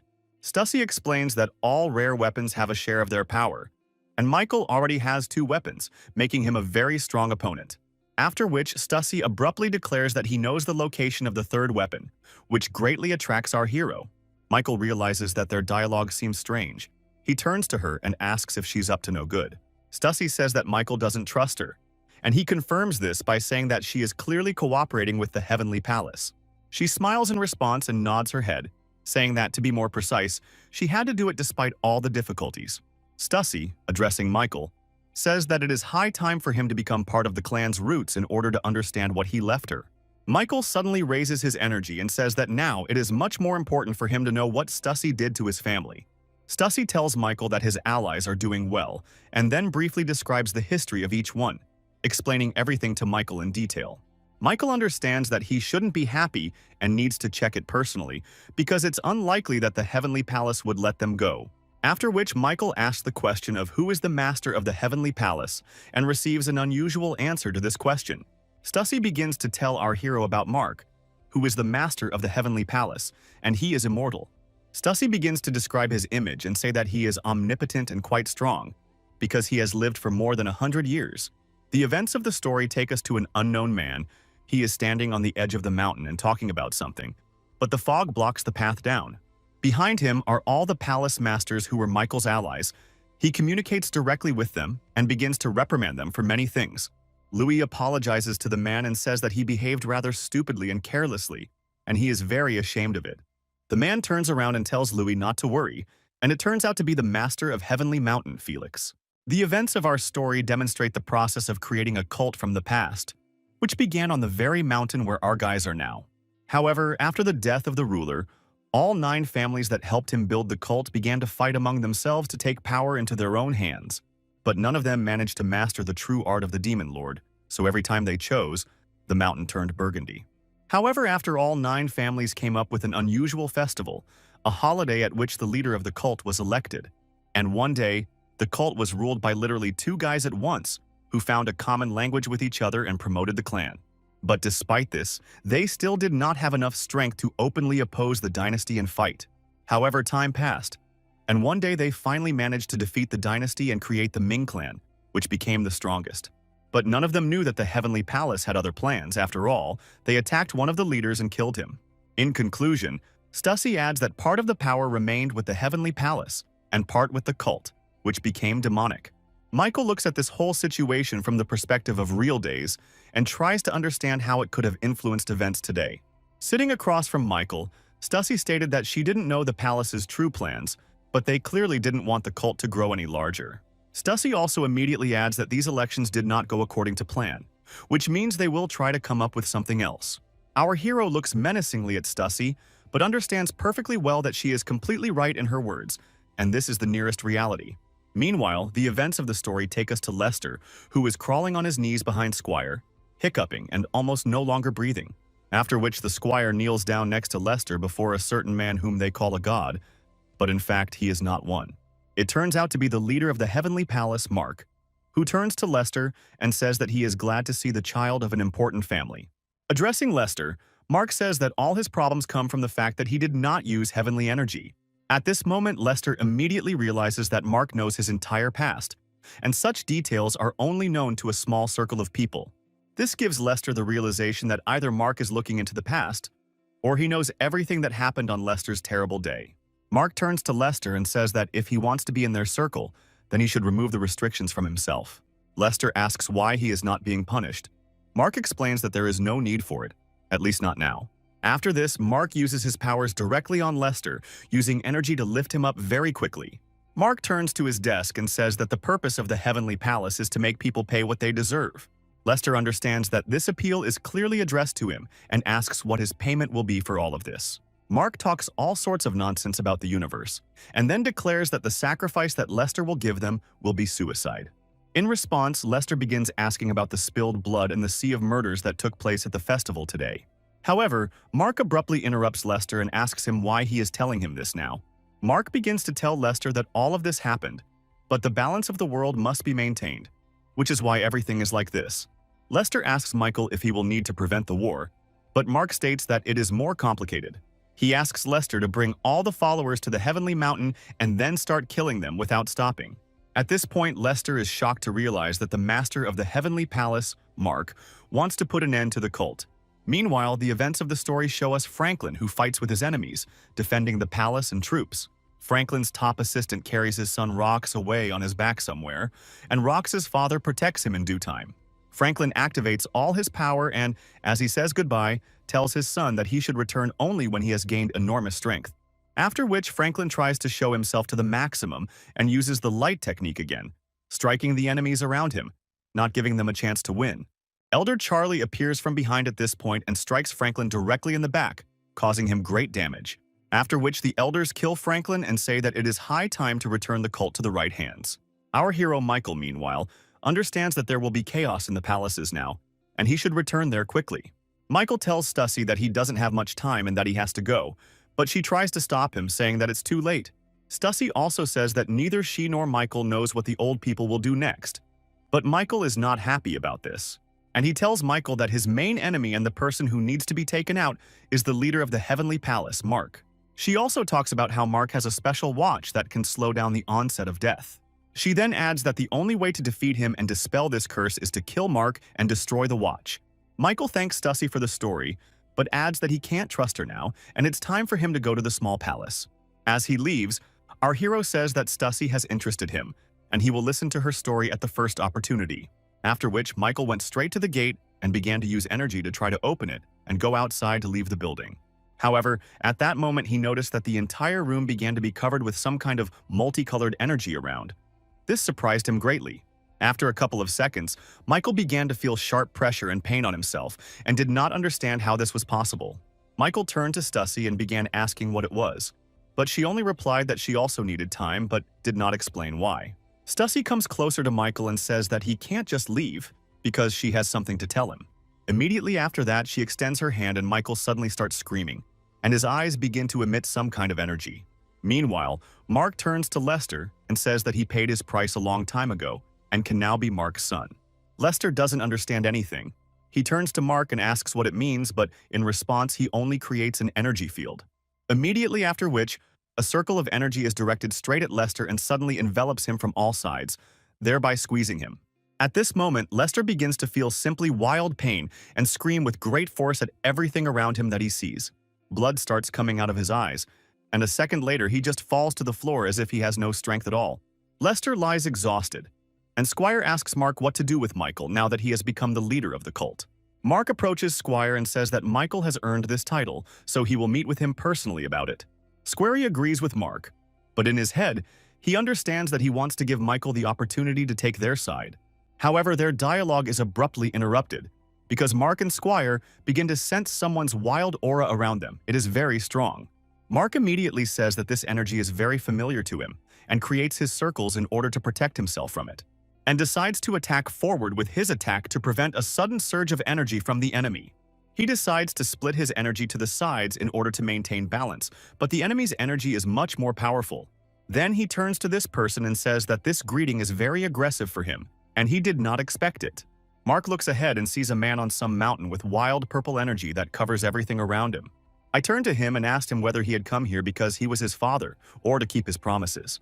He looks and tells the squire to go to the small palace, and Mark himself will now be in the Palace of Flame. Mark also informs Squire that the Supreme Demon has returned now, which greatly surprises Squire. The Squire carries away Lester's body, and Mark turns to the enemy and asks why he returned only now. The man who is the Supreme Demon and father of Michael Thomas turns to Mark, asking him to give him the form of a dragon. Thomas looks straight at Mark, who in turn says that in exchange for not fulfilling his promise, he can take the child's life. Standing on the mountain, Thomas addresses the palace masters standing behind him and asks how much they know about the affairs of the cult. Stella, turning to Thomas, states that she does not know the details, but the Min clan has been running the cult for a long time. In her memory, Stella begins to remember how, on the very day when she was supposed to be killed, Thomas came and saved her. That same day, the cult leader Thomas came to the Peak of Beauty where he met John and also saved his life. Then, through rocks, Thomas sent a message to Lewis asking him to help free him and tell him everything. Sitting now on the mountain, Stella thinks that if Thomas and Michael had not returned, they would have already been trapped and died. Thomas turns to the palaces and says that he noticed this before leaving, but did not pay attention. And he starts yelling at Thomas and asking if he knew everything. Why didn't he act? Thomas raised his energy like Michael and declared that if he told Stella this information would cost her her life. All of Michael's allies in the back were very surprised by Thomas's words, but they understood that he could not tell everything. Thomas says that the Heavenly Palace can be both a loyal ally and the biggest villain, after which Thomas tells that the Heavenly Palace is going to arrange a complete massacre on the main mountain. He also states that to save them, they may need to sacrifice the young leader Michael and the Min Palace. Thomas then turned to the heads of the palace and asked them to carry out their tasks and also to save their lives and families. Immediately after which, the craftsmen said that they would do everything as Thomas wished, and they immediately began to leave that place. Thomas notices that Stella hasn't left and turns to her, asking what she needs and why she's still here. Stella began to use her powers and aura to attack the former owner of the demon cult, Thomas. Stella swung her fan sharply, covering everything around her in ice, but Thomas easily stopped her attack in an instant. Thomas began to turn to Stella and ask her if she really wanted to die right here. Stella says that she is already tired of all this, and she will not tolerate all this now. Stella began to raise the energy more strongly and say that all masters have the same ones, and she wants to know where they come from. Thomas began to turn to Stella and say that he had already warned her that he would take her life in such a case. Stella continued to stand her ground and say that she would continue no matter what.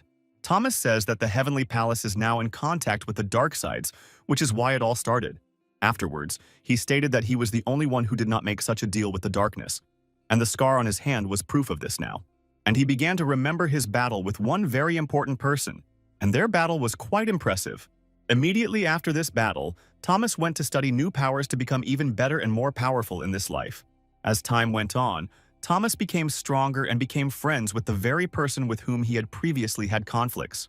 At this point, Thomas uses the example of a cup to explain that after a while their friendship broke down, and he could no longer rely on this person. Stella was very surprised by this whole story.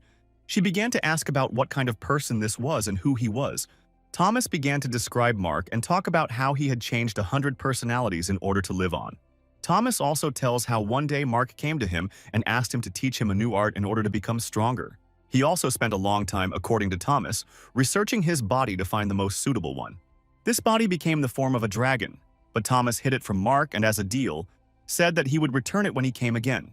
Thomas also revealed that the second part of the deal was the condition of turning the mountain of heaven burgundy.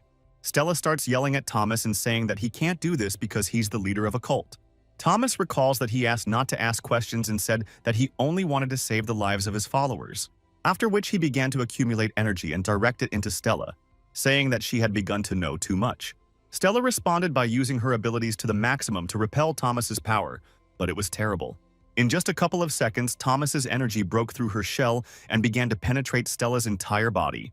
Immediately after this, Thomas grabbed Stella by the neck and began to strangle her, just like when Michael did. Life force and energy began to leave Stella's body.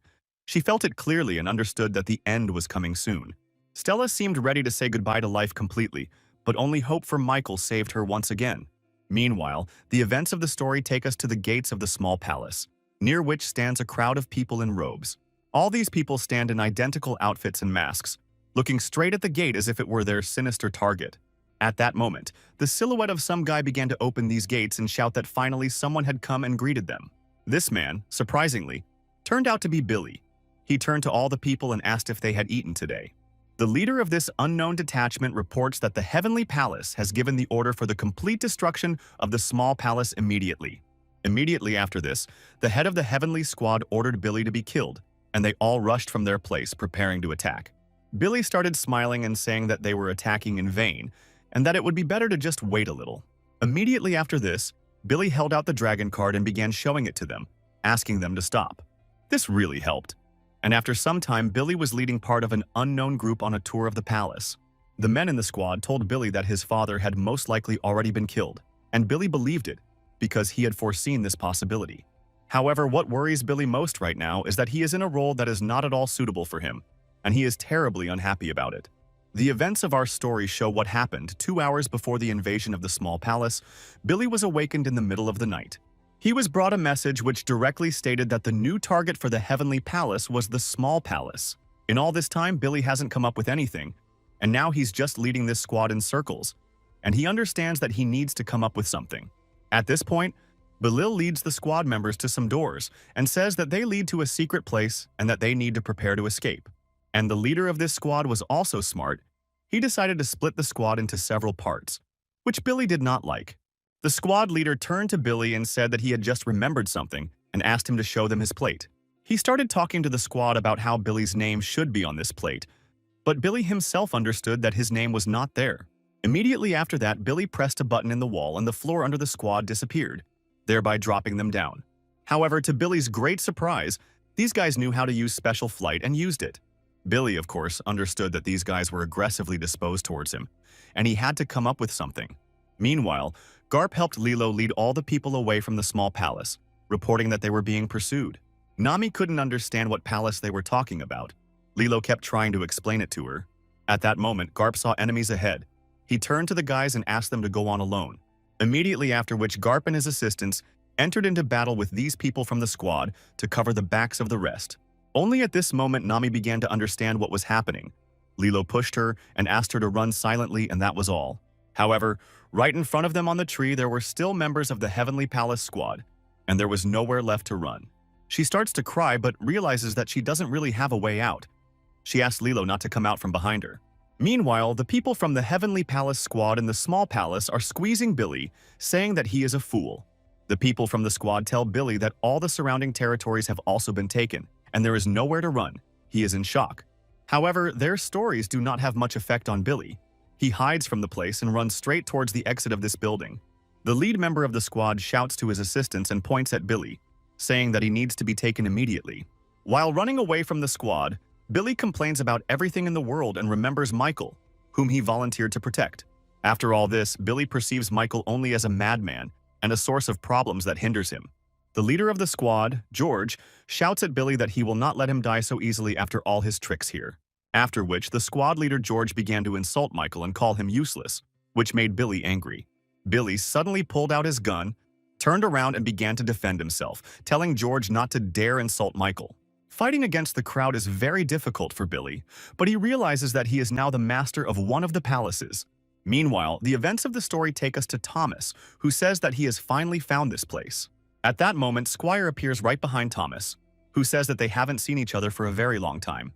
The squire says with a smile that he has come to receive what was promised to him, but Thomas claims that he does not remember anything. The squire asks Thomas to remember faster, and adds that the promise given to Mark is very important. And he raises his aura and asks where an ordinary elder got the power to teach him what to do. Thomas also says that Squire will not go any further, because he has decided so, and declares that this is final. A disgruntled squire asks Thomas if he really thinks he'll just back down now. The squire draws his weapon and calls out to the posse, saying he will make Thomas pay the price for breaking the treaty. He began to raise his energy and talk about how this night would be very long and painful for Thomas now, after which Squire threatens to paint everything burgundy and charges his assistants around him with energy. Thomas asks to convey to Mark that he will pay with the life of the young leader, but Squire will pay for his disobedience. With a smile on his face, Thomas declares that he will give the small palace to Min as he promised everyone earlier. Meanwhile, the events of the story take us to Billy, near whom Louis suddenly appears with a blow. Louis fights off Billy's opponents and says that his weak lower body will be an advantage to their training. In response, Billy yells at Louis and asks him what he is doing here because now he should be saving Layla. Louis responds by saying that he is not here because he misses Billy and continues his fight against the squad. Louis says that his daughter has someone to protect her, and this turns out to be true because John and Lilo are fighting for them. John asks Lilo why she changed so abruptly, and she asks him not to ask questions now.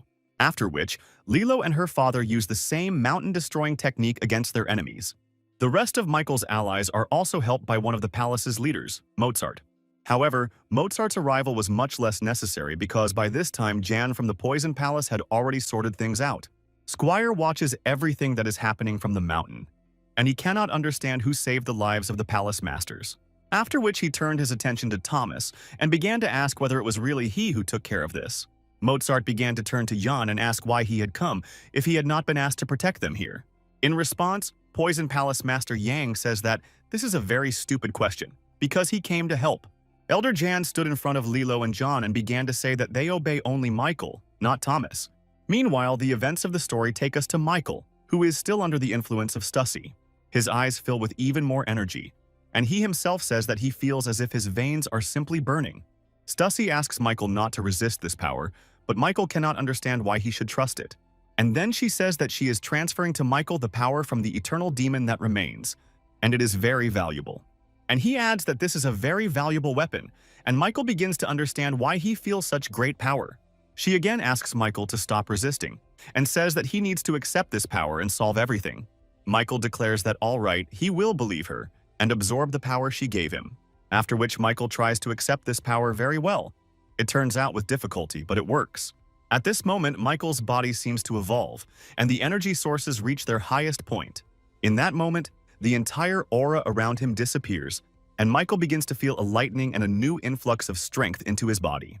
In turn, Stussy fell to the floor and began to ask Michael for forgiveness, saying that she should not have done that.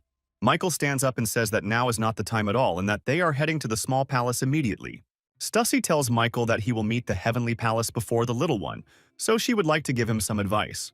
Our hero, meanwhile, doesn't pay much attention to all this and abruptly opens the building's gates to go outside. However, he suddenly notices something in the sky, a huge shining power and aura covering everything around with its beauty. It turns out to be Mark, who says that Michael tried very hard and did the right thing in getting here. Michael says he's surprised to see Mark alone after he tried to kill his loved ones. Apparently, he's fearless. Mark turns to Michael, stating that he is not interested in those people, and if Michael proves his worth, then Mark will give him better people. And then he turns to Michael, again saying that soon the small palace will become a bloody place as Michael's payment for everything. He asks what Mark wants, and he asks to paint the heavenly mountain crimson for him once. Michael approaches him and asks if he is really demanding a second massacre in the cult. Immediately after this, Michael puts on the black sun suit and tells Mark to go far away with such proposals. Michael then takes out his weapon, points it forward and uses the Crimson Rupture technique directly on Mark. He, in turn, feels Michael's strength, but his own is enough for him to withstand the attacks. Michael doesn't stop at a couple of attacks and immediately finds himself on the other side, ready to attack. He charges his leg with energy and delivers a straight kick to his opponent's back using the technique. And he begins to dodge all attacks and ask Michael where he learned them. Because Mark knows these techniques. Michael tries to kick Mark again, but Mark only throws him aside with great force in response. This greatly surprises Michael, as he was knocked back by the recoil even before he used his lethality. And he understands that he didn't feel even the slightest movement from his opponent, but he was already right in front of him. He starts to get up, raise his energy, and talk about how he hasn't started anything serious yet. Michael then uses the 10 Emperor Strikes technique directly on his opponent, Mark. Mark fights her off and says that he thought Michael was smart, but apparently he was very wrong about that. He suddenly starts to rise up and use his 10 Emperor Strikes technique again, after which Michael supplements it with the technique of destroying the world and directs all this energy into Mark. But, in response, Michael hears Mark's words that he again expected more, but received only disappointment. Michael decides to change his position. He goes back and uses the lethal technique right in demon mode. Mark says that Michael shouldn't have pointed his gun at him and immediately gets behind Michael. He strikes Michael straight in the back. He is very surprised. His weapon falls out of his hands after the blow, and he flies off to the side, but he turns to Mark and says that he has the complete feeling that they have met before. Mark turns to Michael, stating that he heard that he had lost his memory, but he didn't think it was that bad. He tells Michael that he himself came to the Heavenly Palace a long time ago and then tried to escape from there. After this, Mark extends his hand to Michael and asks him if he is ready to connect with the Heavenly Palace. Michael lowers his head and asks if Mark will spare the lives of his friends and family if he agrees. And he says that if Michael so wishes, he will save the small palace from a bloody fate. But Michael turns to him and states that he is the leader of the cult, and his family is the entire demon cult, and not just a small palace. Michael began to raise his energy again and say that he would not give even one soul into Mark's hands. And he recalls that before leaving the palace, Stussy said that the probability of his victory was only 10%. Then Michael asked Stussy why she was helping him if the percentage of his victory was so small. Stussy responded by turning to Michael, claiming that she had enhanced his abilities with her dark energy. Michael began to approach Mark and say that if he had not yet chosen a place for himself in the cemetery, then he would help him. And then Michael even declared that the price for his help would be to take Mark's life right then and there. Immediately after this, Michael began to accumulate more power, calling upon the power of the almighty demon and darkness. At that moment, Michael notices that William has returned and carried out part of their plan, which greatly calms him down now. However, while Michael was distracted by his friend, Mark suddenly launched a beam attack, which greatly surprised Michael. Looking at the hole in the palace that Mark made in 1 second, Michael understands that he is on a completely different level. Michael decides to use only his most powerful techniques against him from now on in order to ensure victory in the fight. Combining the Supreme Strike and Moonbreak techniques, Michael launched a direct attack at Mark very quickly, and he began to tell himself that Michael was still the successor to the Demon Lord, despite his inferiority. Afterwards, he began to attack Mark directly and say that it irritated him that he looked down on him. Michael managed to land a hit. He was surprised by this, but decided not to stop and use the most powerful technique. And he began to head down and use lethal abilities along with the Demon Lord's Legion Strike, after which he added the Lightning Dragon technique, thereby creating an explosion of energy of enormous size. All this power, all 3 techniques were directly directed at Mark in order to defeat him immediately. For a moment, Michael just stood there and watched his attack, but then he noticed something very suddenly. He saw Mark use the 10 strikes of the Overlord technique against him, thereby repelling the attack. It was very difficult for him at that moment. Michael began to watch the attack and wonder what was wrong with it, but at that moment William appeared and pushed Michael. William placed his body right at the point where Michael was standing, thereby taking Mark's entire attack. Realizing what was happening, Michael was terrified. He was both ashamed and afraid that his friend was fighting instead of him. In response to this action, Mark only began to move forward and say that even William's appearance would not change anything. At that moment, Mark began to sense the aura of demons from the witchcraft, which meant that the spell had worked, and Thomas had broken his promise. Long ago, when their deal was made, Mark cast a curse that would summon an army of spies if the agreement was broken. This is exactly what has started to happen now. Many people have become blind minions of Mark, Stussy noticed first. Mark also immediately understood what was happening and why. He began to look up and say that Thomas would answer for this, standing and bursting with anger. After which Mark headed straight towards Michael and started talking about how something pathetic had happened. He suddenly enveloped himself in an aura and power. He began to address Michael and say that he had just lost. Afterwards, Mark stated that the price of losing was the position of cult leader, and now Mark would simply kill him. A shocked Michael began to dodge and defend himself, realizing that even with the boost he couldn't do anything now. Michael began to understand very well that he had become weaker, and that the battle needed to be ended very urgently. At that same important moment, he noticed the watch on Mark's belt, the very one that Stussy had told him about. Mark began to turn to William and say that in order to win, they needed to break this clock, but William was exhausted. Michael rushed at Mark first, and at that moment William came from the side, right behind Mark. Mark took notice of this and began to direct his energy towards William and say that he was a pathetic creature. Immediately after this, Mark turned around sharply and struck his fist straight into William's body with tremendous force. At that moment, Michael said that Mark was overestimating himself and sharply directed a stream of energy straight at him. Mark didn't understand anything. He began to defend himself and say that he heard that William had only recently been resurrected. However, Mark also stated that this would not change anything. He began to accumulate energy around himself, and then he directed it all to the side to break Michael's circle, and declared that his efforts were in vain. Michael was hit hard by Mark's attack, but he was glad of it, because now he realized what was being used against him. He began to tell Mark that he was using the legendary art of repelling attacks, which greatly surprised Mark. In response, Mark began to say that this no longer changed anything, and Michael only had to accept his fate. William also began to turn to Michael, asking what they would do now that they knew the enemy's strength. Our hero tells William that there is no point in simply attacking further, so Michael comes up with a very cunning plan. After which Michael began to attack Mark himself using the same techniques that he had used against him before. Mark, in turn, dodged Michael's attacks on the one hand and struck William on the other. William didn't want to put up with this. He began to charge himself with energy and say that he would burn Mark to the ground. However, in a couple of blows, Mark threw Michael and William aside, declaring that they were fighting very stupidly and that it made no sense. After which Michael energetically began to explain something to William, and then told them to act exactly like this. Michael suddenly grabbed one of the daggers, charged it with energy and aimed it straight at his opponent with a ton of force. Our hero looked straight at Mark and thought that he probably knew everything well, but clearly did not know Michael's past. Michael abruptly used the power of lethal techniques and directed it into his eyes, thereby becoming able to see much better. And I began to look at Mark more accurately and see very well all the energy that was inside him. At that moment, he feels two types of energy in Mark's body at once, which complement each other like yin and yang. Michael began to think about his plan, and at that moment Mark began to attack again and direct his forces towards Michael. And he began to remember his past self, and to assure himself that, as the son of the Federation Master, he was capable of much, and would prove it. After which Michael began to do exactly the same thing as Mark did when creating his attacks. Michael immediately began to smile and talk about Mark's good taste and direct attacks at him. Seeing what was happening, Mark was horrified. He couldn't understand how Michael had managed to replicate his strength. This attack was Michael's first chance to break through Mark's impeccable defense, which our hero took advantage of. And he tried to stretch this attack to the maximum, supplying it with energy, and then turned to William and said that the time had come. After this, together with William, Michael began to direct attacks directly at Mark, knocking him off his feet and saying that the end had come. However, this attack turned out badly for Michael. He was thrown to the side and lay exhausted in the rubble. He began to approach him and ask where he had learned such powerful techniques and abilities. Michael was bleeding from his mouth and he started to turn to Mark and say that he realized everything too late. Michael sharply told Mark that he didn't have to defeat anyone.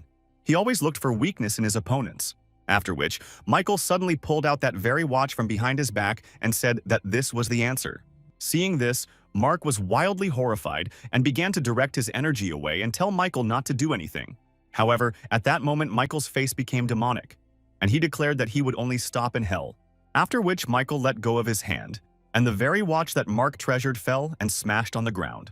At that moment, the very scar on the hand of Michael's father, Thomas, began to disappear, and he declared that he was finally free. And he turned to the squire and said that if he needed the heavenly mountain so much, he could take it. And immediately after, Thomas added that he wanted to have some fun at the end, and began to step on Squire's hands with his feet. Thomas enveloped himself in a powerful aura, and said that apparently the squire was little damaged. He also says that Mark promised to wipe the heavenly mountain off the face of the earth on the day of his return. After which Thomas continued to simply stand silently on the mountain and look at the small palace, thinking about everything. Thomas explains to himself why he did what he did to the Masters, and especially neutralized Stella. Meanwhile, the crippled Louis was carrying the wounded Billy, who said that he had fought well today. Even Lilo, John, and the others were already safe, but she was still arguing with Nami about little things. Jan's people, and Mozart along with Silver's, also returned to the small palace alive and almost healthy. All of Michael's allies were alive. They began to gather in the small palace and were very happy to see each other. Thomas watched all this from the mountain with a smile, saying that this was a good result for Michael. Michael, meanwhile, was trying to recover from such a powerful battle, and he already wanted to go to the small palace. However, Mark was still alive, standing near some mountain and directing his energy attacks in different directions. At that moment, Stussy appears from behind. Mark immediately turns to her and asks if it was her doing. Mark also says that luckily Stussy managed to avoid death today, and she only smiles in response. However, Mark also asks Stussy to be careful with her ideas, and says that the results may affect her. Stussy says that of course he understands this, and at that moment Mark uses his energy to leave, and she starts walking towards Michael and says that she is happy for him, but she lied to him 3 times during their dialogue. Stussy says she never collaborated with the Heavenly Palace, and that all this time she worked for the benefit of the cult.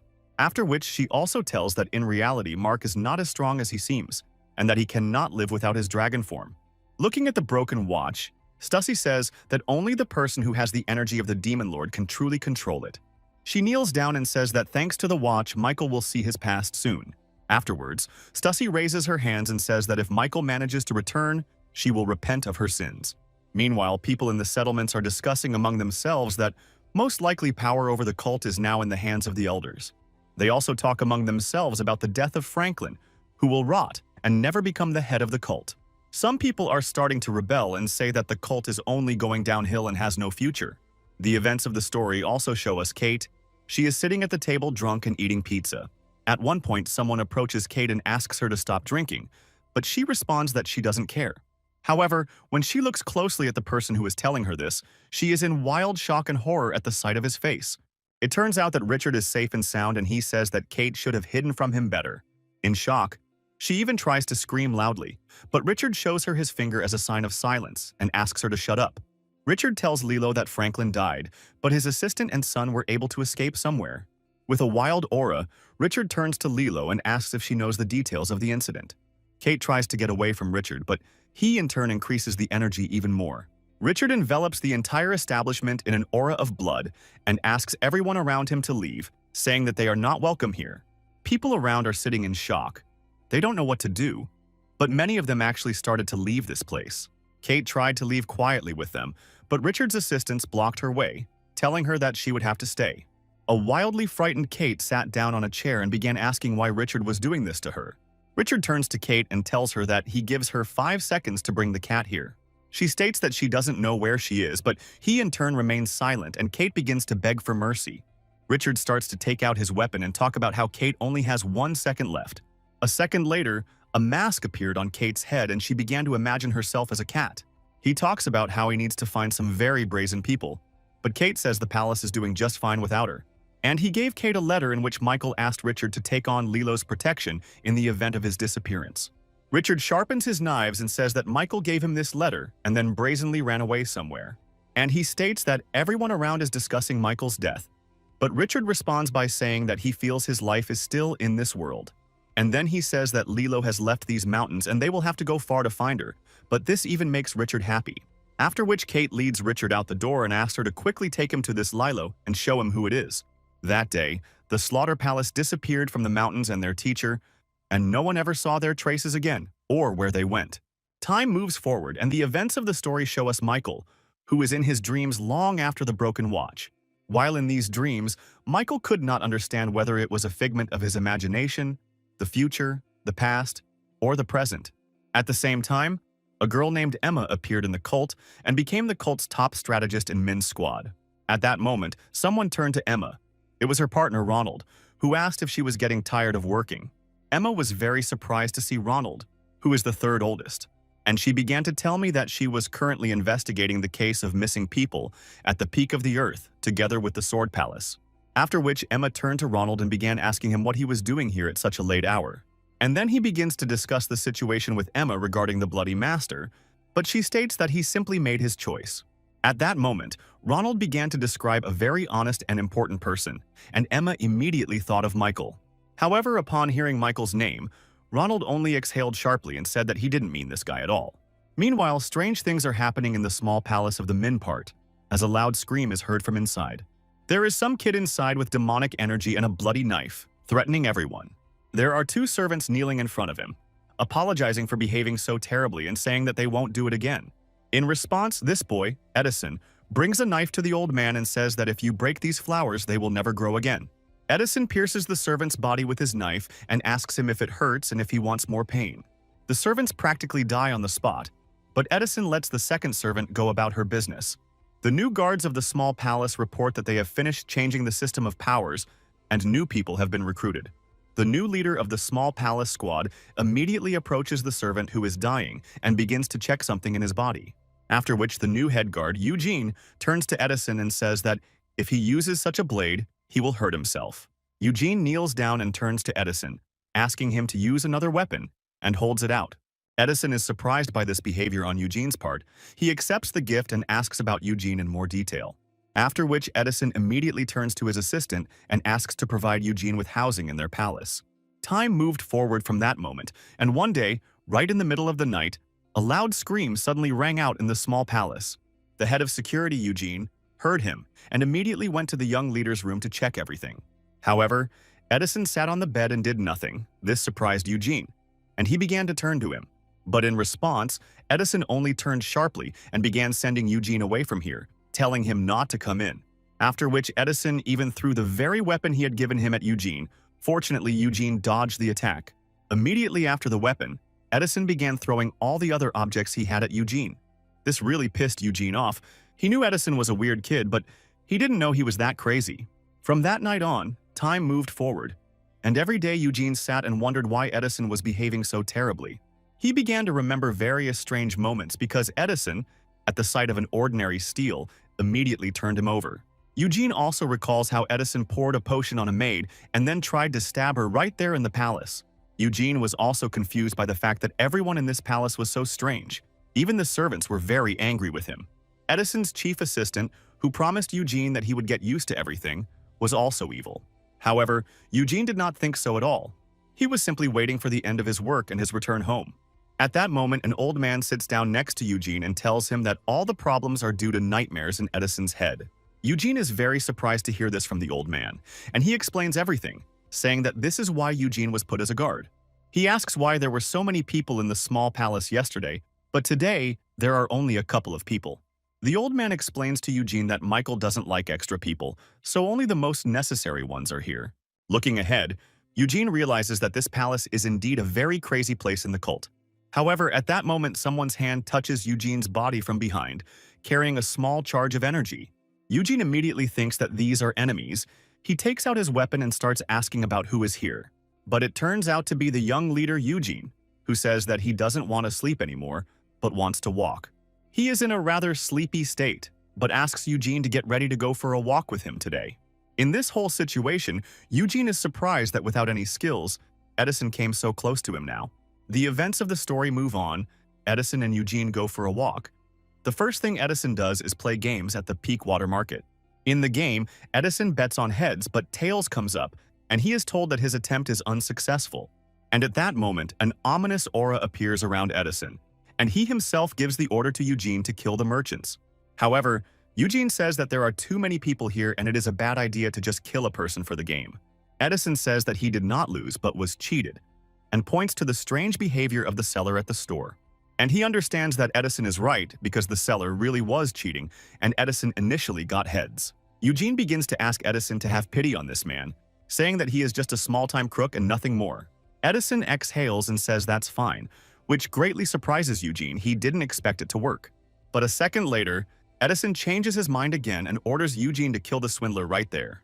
But he starts saying that he can't do it because he's a security guard, not a hired killer. In response, Edison takes and sets fire to the tree, saying that now he will test his security in this case. After which Edison starts running around the market and throwing burning wood at everyone, thereby adding fuel to everything around him. Seeing this, Eugene is in a state of wild shock. He never expected Edison's antics to be so cruel. Some of the sellers began to take up arms and threaten Edison, saying that they would punish him for such behavior. However, in response, Edison joyfully shouted that no one raised him and that he had no mother. After which, Edison began to insult everyone around him, and these people decided to kill him with a weapon right there. But Edison only smiled and said that his guard would definitely save him, and demonic energy emanated from his eyes. Looking at all this, he understood that Edison was not just an evil child, but a real demon incarnate. In this situation, Eugene has no choice at all, and he decides to attack the one who is trying to hurt Edison. Literally within a minute, Eugene single-handedly dealt with all of Edison's opponents. Edison just stood there and laughed, then added that Eugene really did know how to protect. He began to tell Edison that he could have just died, but he only laughed in response, saying that he hadn't died. Edison took the sword and walked towards that same salesman and began to put the blade to his neck, threatening to kill him. And he began to say that if the seller answered correctly, he would live, but if not, he would die right then and there. In front of him stood next to him and looked at this, not understanding how Edison could be so cruel to others. Edison began to scratch his head and tell a story about a foolish thug who lived before. Edison then adds that this man once deceived his boss because greed clouded his judgment. Edison asked the seller if he saw himself in the man who tried to kill his boss. However, by the time it was time to answer, the seller was already almost unconscious from fright, and the rest of the people began to come to their senses and gather right around Edison and look at all this. At that moment, Edison notices someone. He gets up and starts to leave, saying that he is tired of all this. However, before leaving, he turns around and says that if a bird with two heads dies, then two heads die. And then, walking towards Edison, he compares this with Eugene, saying that if he had died, then his guard would have died too. He was wildly shocked when he heard this from Edison, and even more frightened by his killer look. Eugene began to look after Edison and understand that he was an unusual child, and in fact very strong.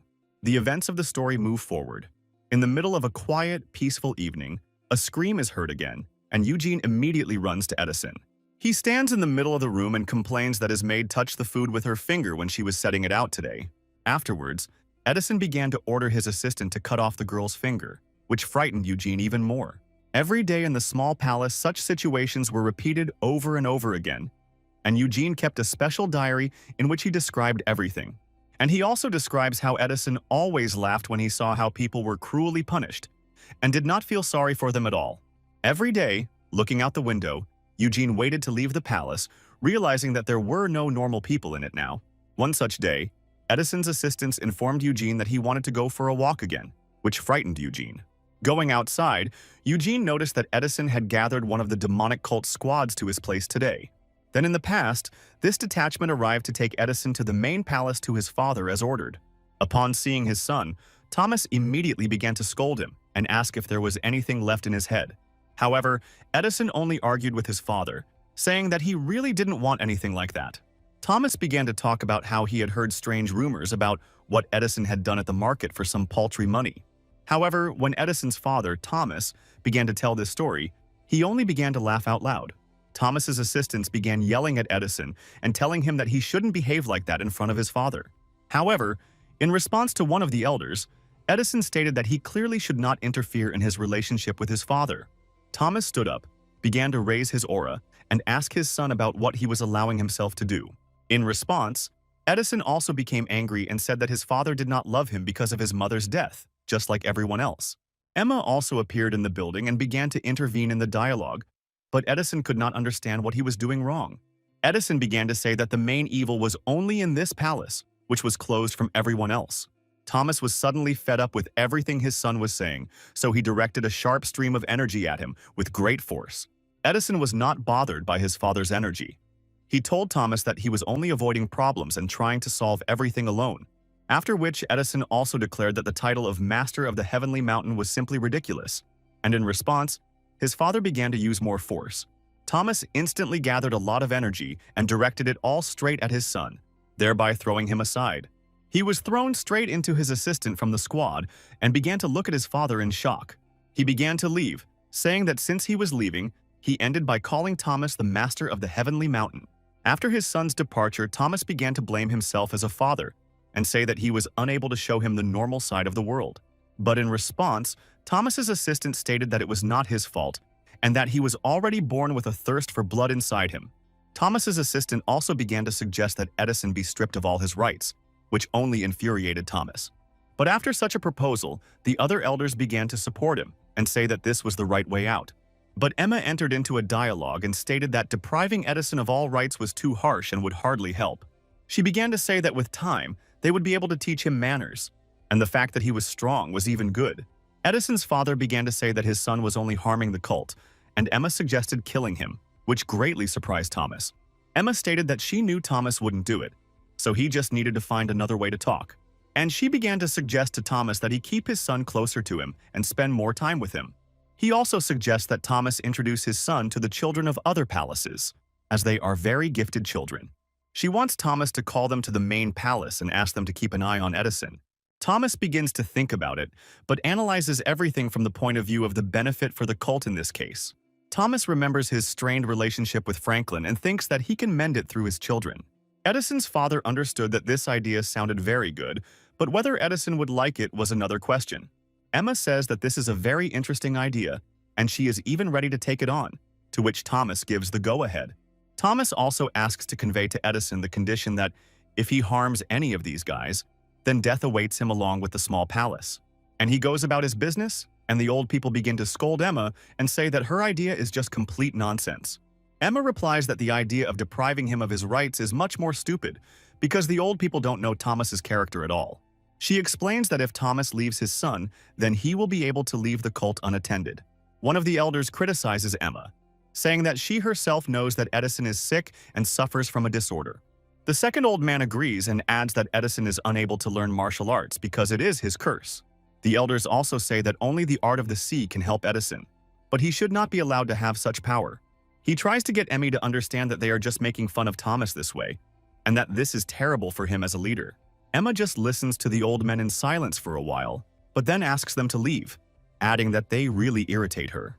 The old man begins to leave, but tells Emma that he will decide everything himself, and that she should not try to stop him. She, in turn, simply exhales and does not want to take the elder's words seriously at all. Several days pass since then, and the small palace has become quite quiet compared to what it was before. Edison began to behave better. He organized his leisure time, took care of flowers, and did not even rebel, only at night. Eugene observed all these changes and was very surprised by them because he did not expect this. Eugene noticed that Edison was missing the last flower and asked him about it, and he stated that the flower did not want to be watered. Edison said that this flower began to wither. Edison tried to save it, but it did not get better, which means the flower does not need it. And he suggests simply taking better care of the flower. But Edison disagrees. He stands his ground. Eugene asks Edison why he grows them at all, and he assures him that he is trying to understand their thoughts. Afterwards, he was very surprised that Edison answered his questions, and even more so that he gave intelligent thoughts. Every evening, Eugene sat and looked at the moon, realizing that Edison was still very cruel and his thoughts were terrible.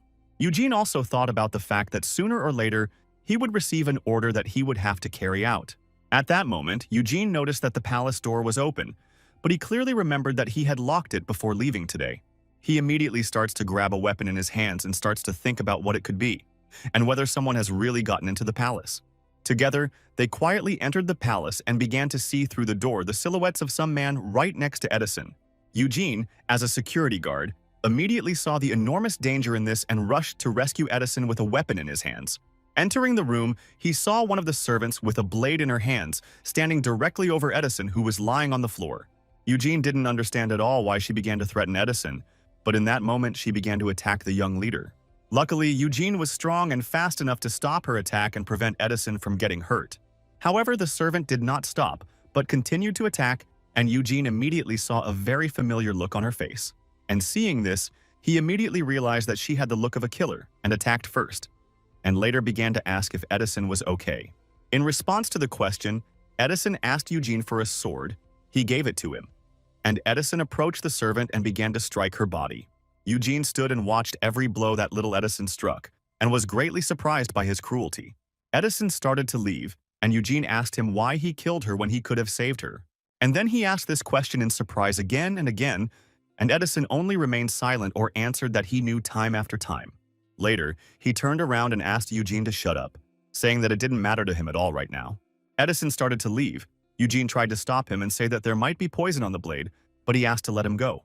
Eugene didn't listen to Edison and reminded him of his phrase about the bird and two heads, making it clear that it was important for Eugene to check the wound. And he grabbed Edison and began to forcefully take him to the doctor, but he didn't want to at all and promised to kill Eugene. At that moment, Edison suddenly jumped and struck Eugene, which greatly surprised him with his strength and sharpness. Thomas's son began to stand up and say that he wanted to know the reasons why Eugene was there, adding that he would not play jokes, and he pretends not to understand anything. And Edison declares that Eugene is simply waiting for the order when he needs to kill him. He doesn't understand anything, and Edison continues to say that everything in this cult is permeated with lies and hypocrisy. Edison then says that Eugene was sent here by Emma, the cult's chief strategist, which greatly frightens Eugene. The events of the story take us to Emma, who is standing on a mountain and asking someone how everything went. A certain man reports to her that during the mission, the assassin's maid was killed by Edison's security guard. Emma sits down and says that there is nothing wrong with this. They can say that she could not withstand Edison's pressure. Closing her eyes, she whispers, scolding the elders and saying that they behaved very recklessly. After which, with the terrifying aura of a demon, Emma says that she could definitely kill Edison. Meanwhile, Eugene was telling Michael that he didn't understand it at all, but Edison was asking Eugene not to act like an idiot. Edison hands Eugene that same dagger and says that it has a sun symbol on it, and explains that everything is clear here. Eugene says it's a regular blacksmith seal, but in his head he understands that Emma gave him this dagger. Edison screams, saying that Emma ordered Eugene to give him this dagger, and this also turns out to be true. Thomas's son looks at Eugene in wild shock and cannot understand how he was able to understand all this because he is just a child. Edison raises the energy and asks Eugene not to try to understand this, because he is an ordinary pawn, according to him. Edison says that he was not afraid of the killer today because he immediately saw that she did not even have internal energy. And he starts following Edison and says that if they wanted to kill him, they would have sent someone strong. Edison just walked forward and said that everything was not so simple, and the people around him had been trying to kill him for a very long time. Together they try to find out from Edison why everything is like this, but he says that it takes too long to explain. By raising the ominous energy, Edison says that these people will not be surprised to get what they want from him. Edison looks Eugene in the face and tells him that he is too stupid to be a hired killer. Eugene wants to answer, but Edison interrupts and says that they need to go to the Poison Palace and asks to prepare a cart. Eugene thinks about what he should do in this situation. He even admits the possibility of a brazen run. Eugene grits his teeth as he tries to figure out what to do, knowing that the slaughterhouse is also hunting Edison. Meanwhile, the events of history show us mountains at the peak of metal. They are very dangerous and have claimed dozens of lives. However, despite all this, it is there that an important place for the cult is located, namely the Hall of the First Elders. There is also very dangerous but super profitable work in the mines which pays big money. It is in these mountains that the Poison Palace is located, to which Edison and Eugene went. Getting there is very difficult. Eugene is always watching Edison, because it is very cold and difficult in the mountains. Seeing Edison climb the mountains, Eugene is convinced of his strength and perseverance because he is wounded. And he offered Edison many times to help him with the transportation and to take him on his back, but he refused. Until the very end, Edison refused to sit on Eugene's back, so Eugene decided to walk behind him to watch. The events of the story take us to young John. He came to old Ron in the Palace of Poison also. Franklin asks about the goods he needed, but old Ron explains that it is not so easy to get. However, Ron got most of the things for John and gave them to him, which made him very happy. Together with John, old Ron discusses the clan's news and Emma's recent interference in the affairs. John is about to leave when the old man announces that he has taken gifts for his daughter Lilo, and he says that she is waiting outside. John says Ron smells too much like medicine and Lilo doesn't want to go in there. Meanwhile, our guys arrived at the palace. Eugene was very surprised that everyone around was bowing to Edison. Turning to Edison, Eugene tries to find out why he always leaves and doesn't ask any questions to anyone. Eugene reminds Edison of his wound, saying that something needs to be done about it. But there are no more wounds on Edison's hand. Thomas's son asks to let him go. Eugene does so, continuing to stand in shock and not understanding where the wound went. Edison walks forward angrily and says that if Eugene continues to act this stupid, he better leave now. Eugene is still irritated by Edison's various insults, but he has already gotten used to it and is glad to see that Edison is safe. But then he shakes his head and says that a killer should not think about such feelings because he is a mercenary. Eugene asks Edison why it took them so long to get here, but Edison replies that it is none of Eugene's business. Meanwhile, in a crowd of local kids stands little Lilo, who is being bullied and harassed by everyone. Eugene says that children today are evil, but Edison adds that adults are no better than these children. Immediately after these words, Edison headed straight towards these children, which greatly surprised Eugene. Remembering Edison's character, Eugene immediately understood perfectly well what this meant for him and what could be. And so it happens. Edison comes up and immediately starts kicking the local guys to the side. The girl he kicked started yelling at him and saying that Edison simply didn't know who she was.